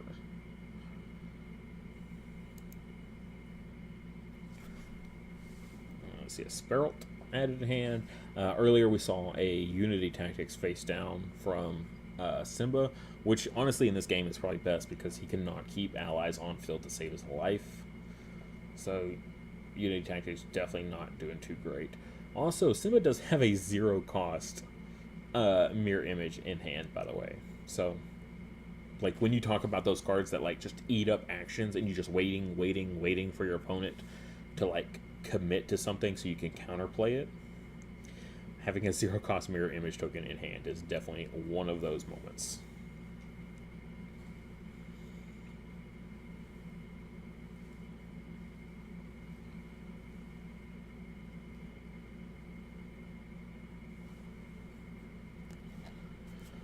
Oh, goodness me.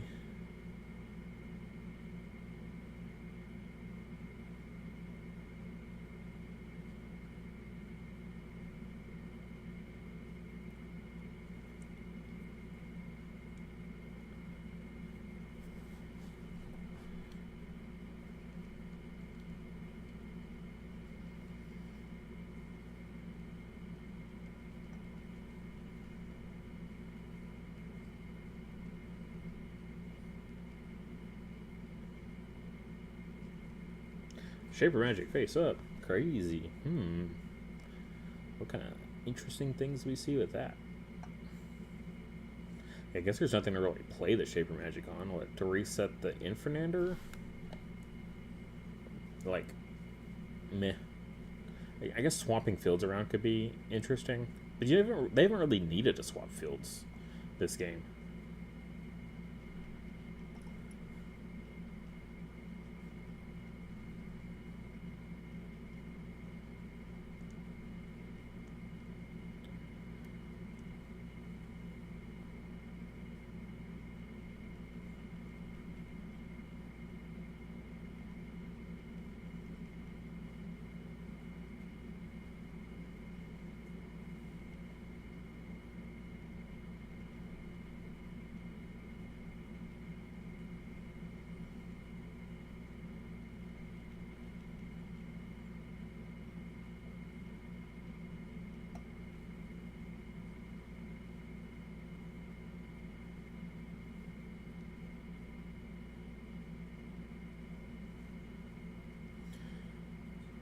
Alright. Ooh. So, moving Allusion out of Crag just to give it the +1 from the inlet, I feel like it would be better off staying in the Crag. Yep. There's Crag, or there's Trossum and Crag, pretty standard play, and then mirror image to the middle field where the 1 was removed.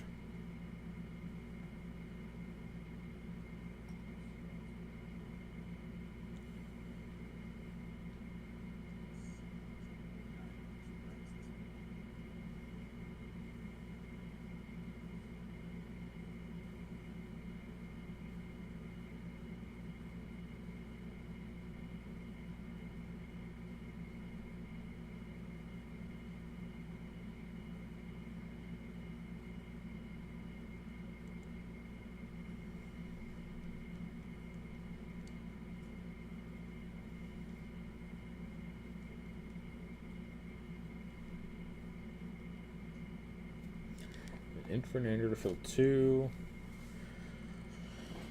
That's a choice. It's the lowest VP field. I don't think I would put mine there. I think I'd put him in field 1. Yep. And Chrism goes to the Meadow.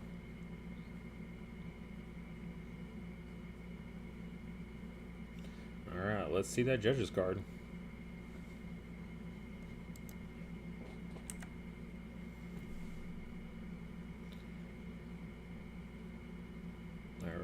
Going or not going. Everything is in play. Alright. Again, Simba only needs 5 VP to close this game out. Currently, there's only a 4 VP fields in play, winning 2 of them, though. So, like, already off to a great start. Has the Shaper Magic available, so could very easily play like a 2-cost ally and then swap its place with like the Crochin or the Ignison. Just to get more power over there. See an Ambush, a Lady Seer, something else 1 cost. Probably a Fury Potion.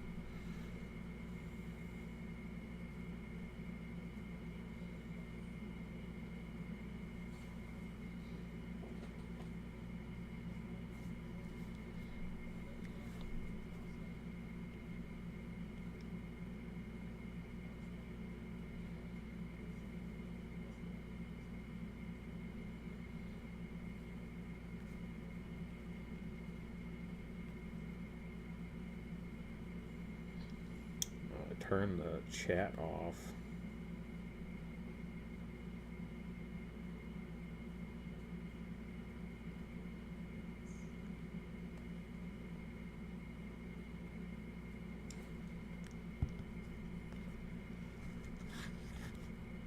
Inspiration has been burned by Simba. That was the question.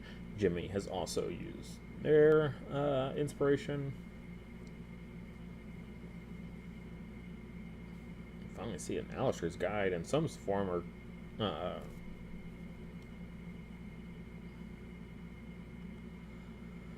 or another. Hey, ambush!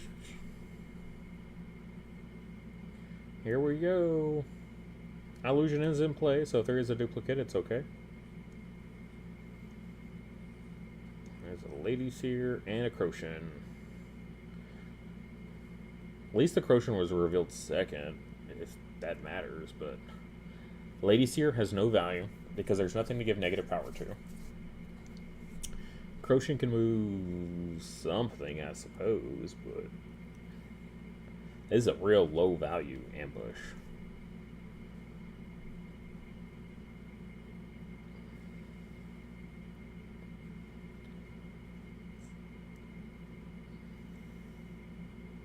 And I think I would move my opponent's Crochin to the middle field. Because you're already winning that middle field pretty good. And you're just pulling power and protection out of the crag there. I don't know if you can capitalize on getting that Guardian out of there, though.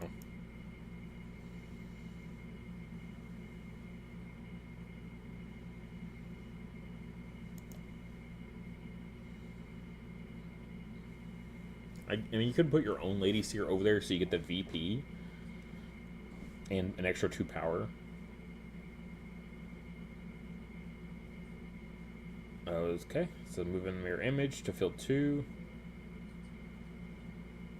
Game +1, so it'll go back to normal. And then Alistair's Guide. Move a Tame. Now you can move the Crochin over.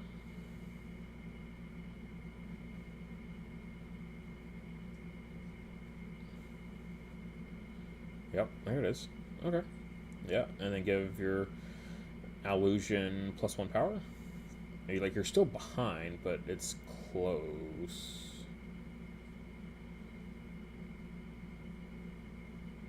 You're definitely not Infernander.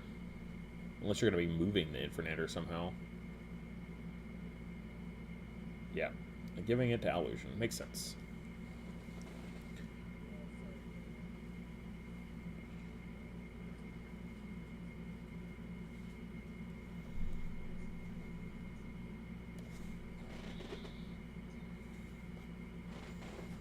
Yep. The flexibility of Alistair's Guide is great. It being limited to Tame is one thing, but I would say the majority of allies used are Tame anyway. I guess people are scared of running wilds and getting raptured for their life savings. Go figure. But then it just brings the value of Alistair's Guide. I can move my own stuff, or I can move your stuff and still give my own familiars the plus power.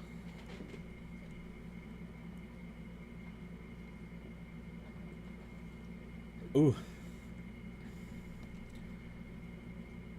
Skyer to shuffle both that Lady Seer and Crochin back away.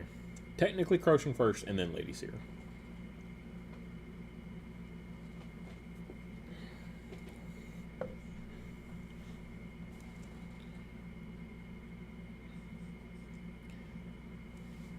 Yep. So then Shaper Magic, I think, what, you swap the Crochin back in? Yep. Just in case.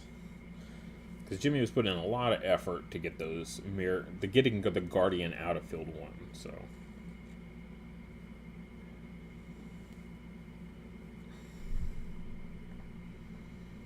Yeah, Skyer had speed, so still playing. And then just playing that mirror image that was bounced earlier back down.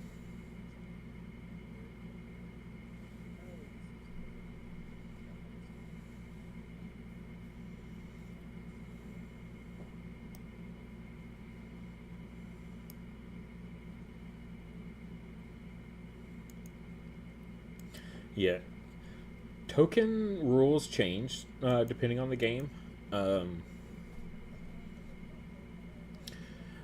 With Wildhearts, token cards can not go into the discard, but they can get put back in the hand, and they can be put into the deck. So, because that's literally what the special attack tokens do, is they often get put into the deck.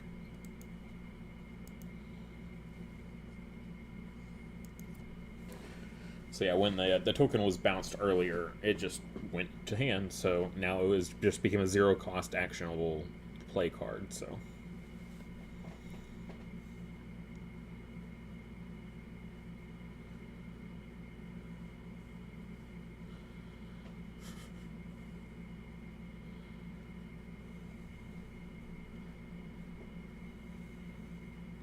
Yeah, trying to deal with mirror image tokens, especially against a Trossum mirror image like pile, is so difficult.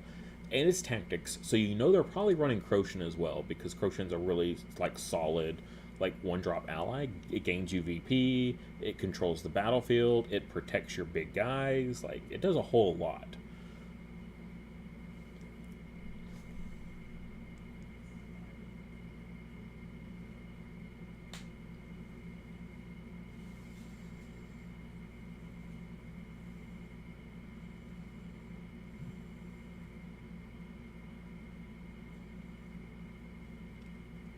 Yeah, it's looking like a very difficult uphill battle for Jimmy.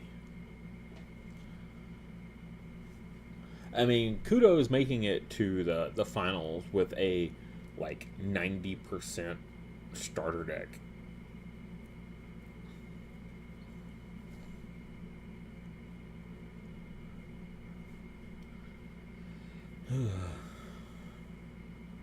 It's exhausting being the MVP, let me tell you.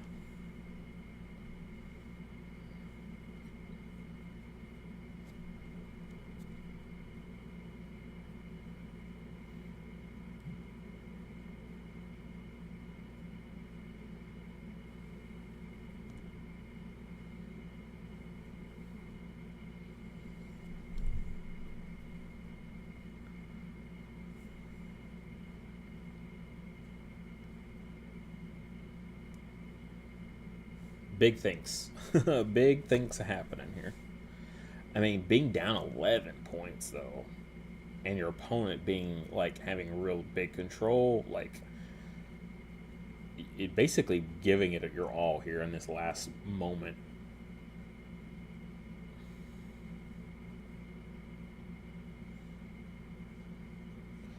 Hey, momentum shift on the Trossum. Unfortunately, no power gain, but it does get it out of that field. That was with speed, so still playing here.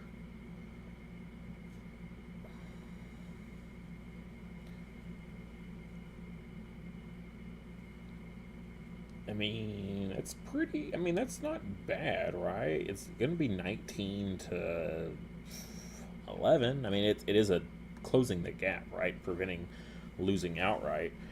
There is a world where next round comes and Jimmy judges decrees and takes the whole thing. Like, there are lines that it could happen, right? it's just extremely difficult. And Simba still has 2 resources available. I think he's got, what, a 5 marking how many cards in hand there, I think? Hard to tell.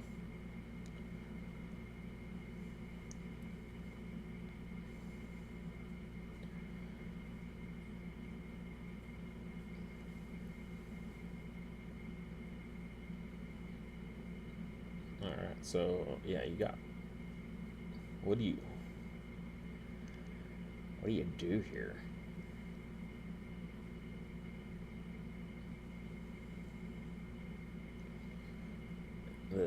At least the Shaper Magic support's already been used, so like that helps.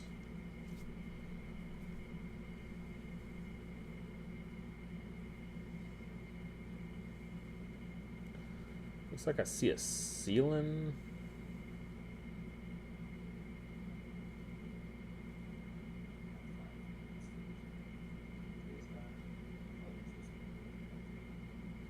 Yeah, 3 to 4.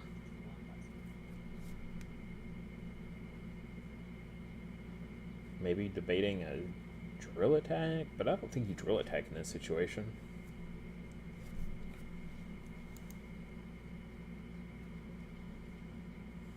Yeah, has a ceiling, so you're not gonna gain any value moving your opponent's stuff with a ceiling.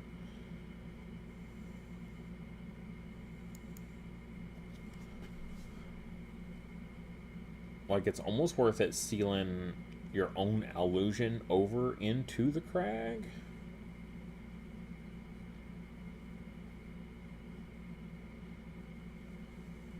Yep.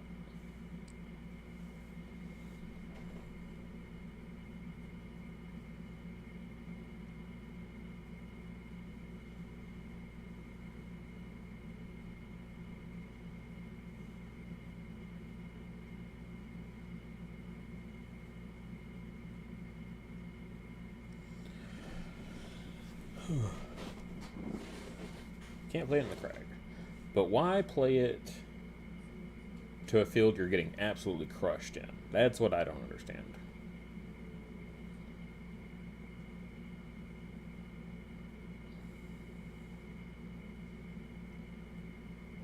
Yeah. Like, no point moving in field, putting in field 1. There's definitely way more than 9 power there. Like, his dice is very outdated.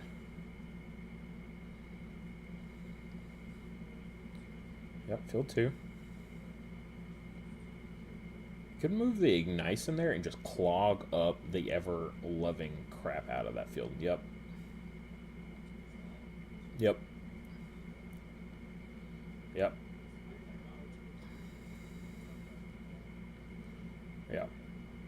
It does gain a +1, which is kind of frustrating. But, like, what else is Simba gonna do now that that field's full? Also, it makes him really difficult for him to score crag, right?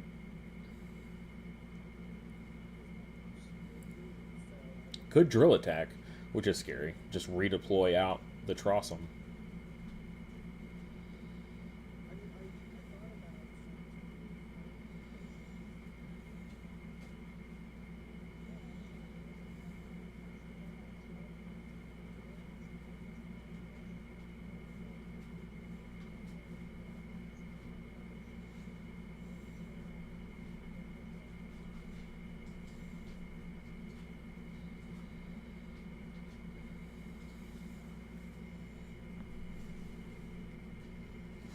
And out of resources, Simba still has 2 resources available.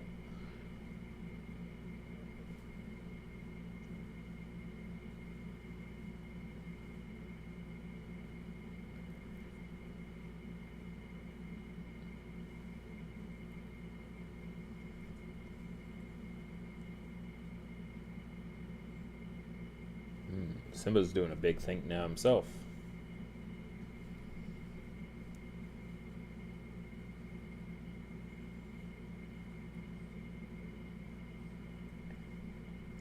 Simba could have a hat and still play a 3-coster with a hat to the crag. Drill attack, redeploy out the Trossum. He's always played 1 drill attack already, though.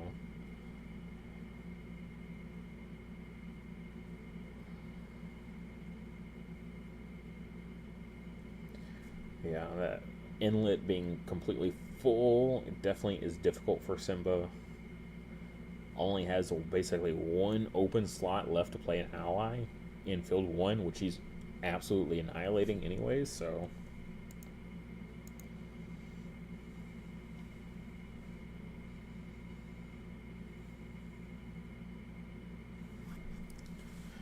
Like, what do you drill attack in this situation? I feel like drill attacking your own Skyer back to hand would be really good. And then, like, playing it out to get rid of the illusion and the seal.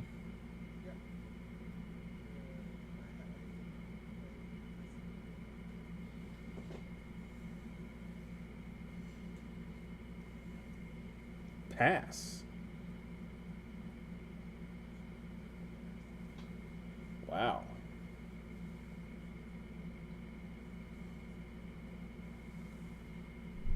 Oh, hat. I thought he said pass. Oh, no. Yeah. Hat, to play the Volt Rock. Volt Rock gives tons of power to that center field. 4, 3, 2, right? So, that's a 9 power swing. So, 14 to... I mean, it was close. I think he only wins by 1 power. So... Huh. Well, that will do it, everyone. I know it was a very extremely long day, but I hope everyone had fun, enjoyed the chat. Huh. All right. But with that, we will see y'all in the next one. Hopefully, this spurred some of you into going and checking out the campaign, backing, grabbing yourself a starter deck, because apparently you can make it to the finals. If you are a good enough player, you put enough time and effort into it, you can literally make it to the finals with a starter set. So that's how good our starter sets are, for one thing. And then just like modifying it a little bit with some of the extra cards, you grab yourself some of the some of the new Premier packs, as well as the Archive packs as well, to grab you some of them older cards that you might have missed out on. And then you're going to be in a fantastic position there. So some really, really good value stuff, especially for you new players getting in. But with that, the campaign is almost at an end. Hopefully everyone's sharing it around to everyone you can. Try to get as many people we can into this game. And yeah, with that, we'll see you in the next one. Later.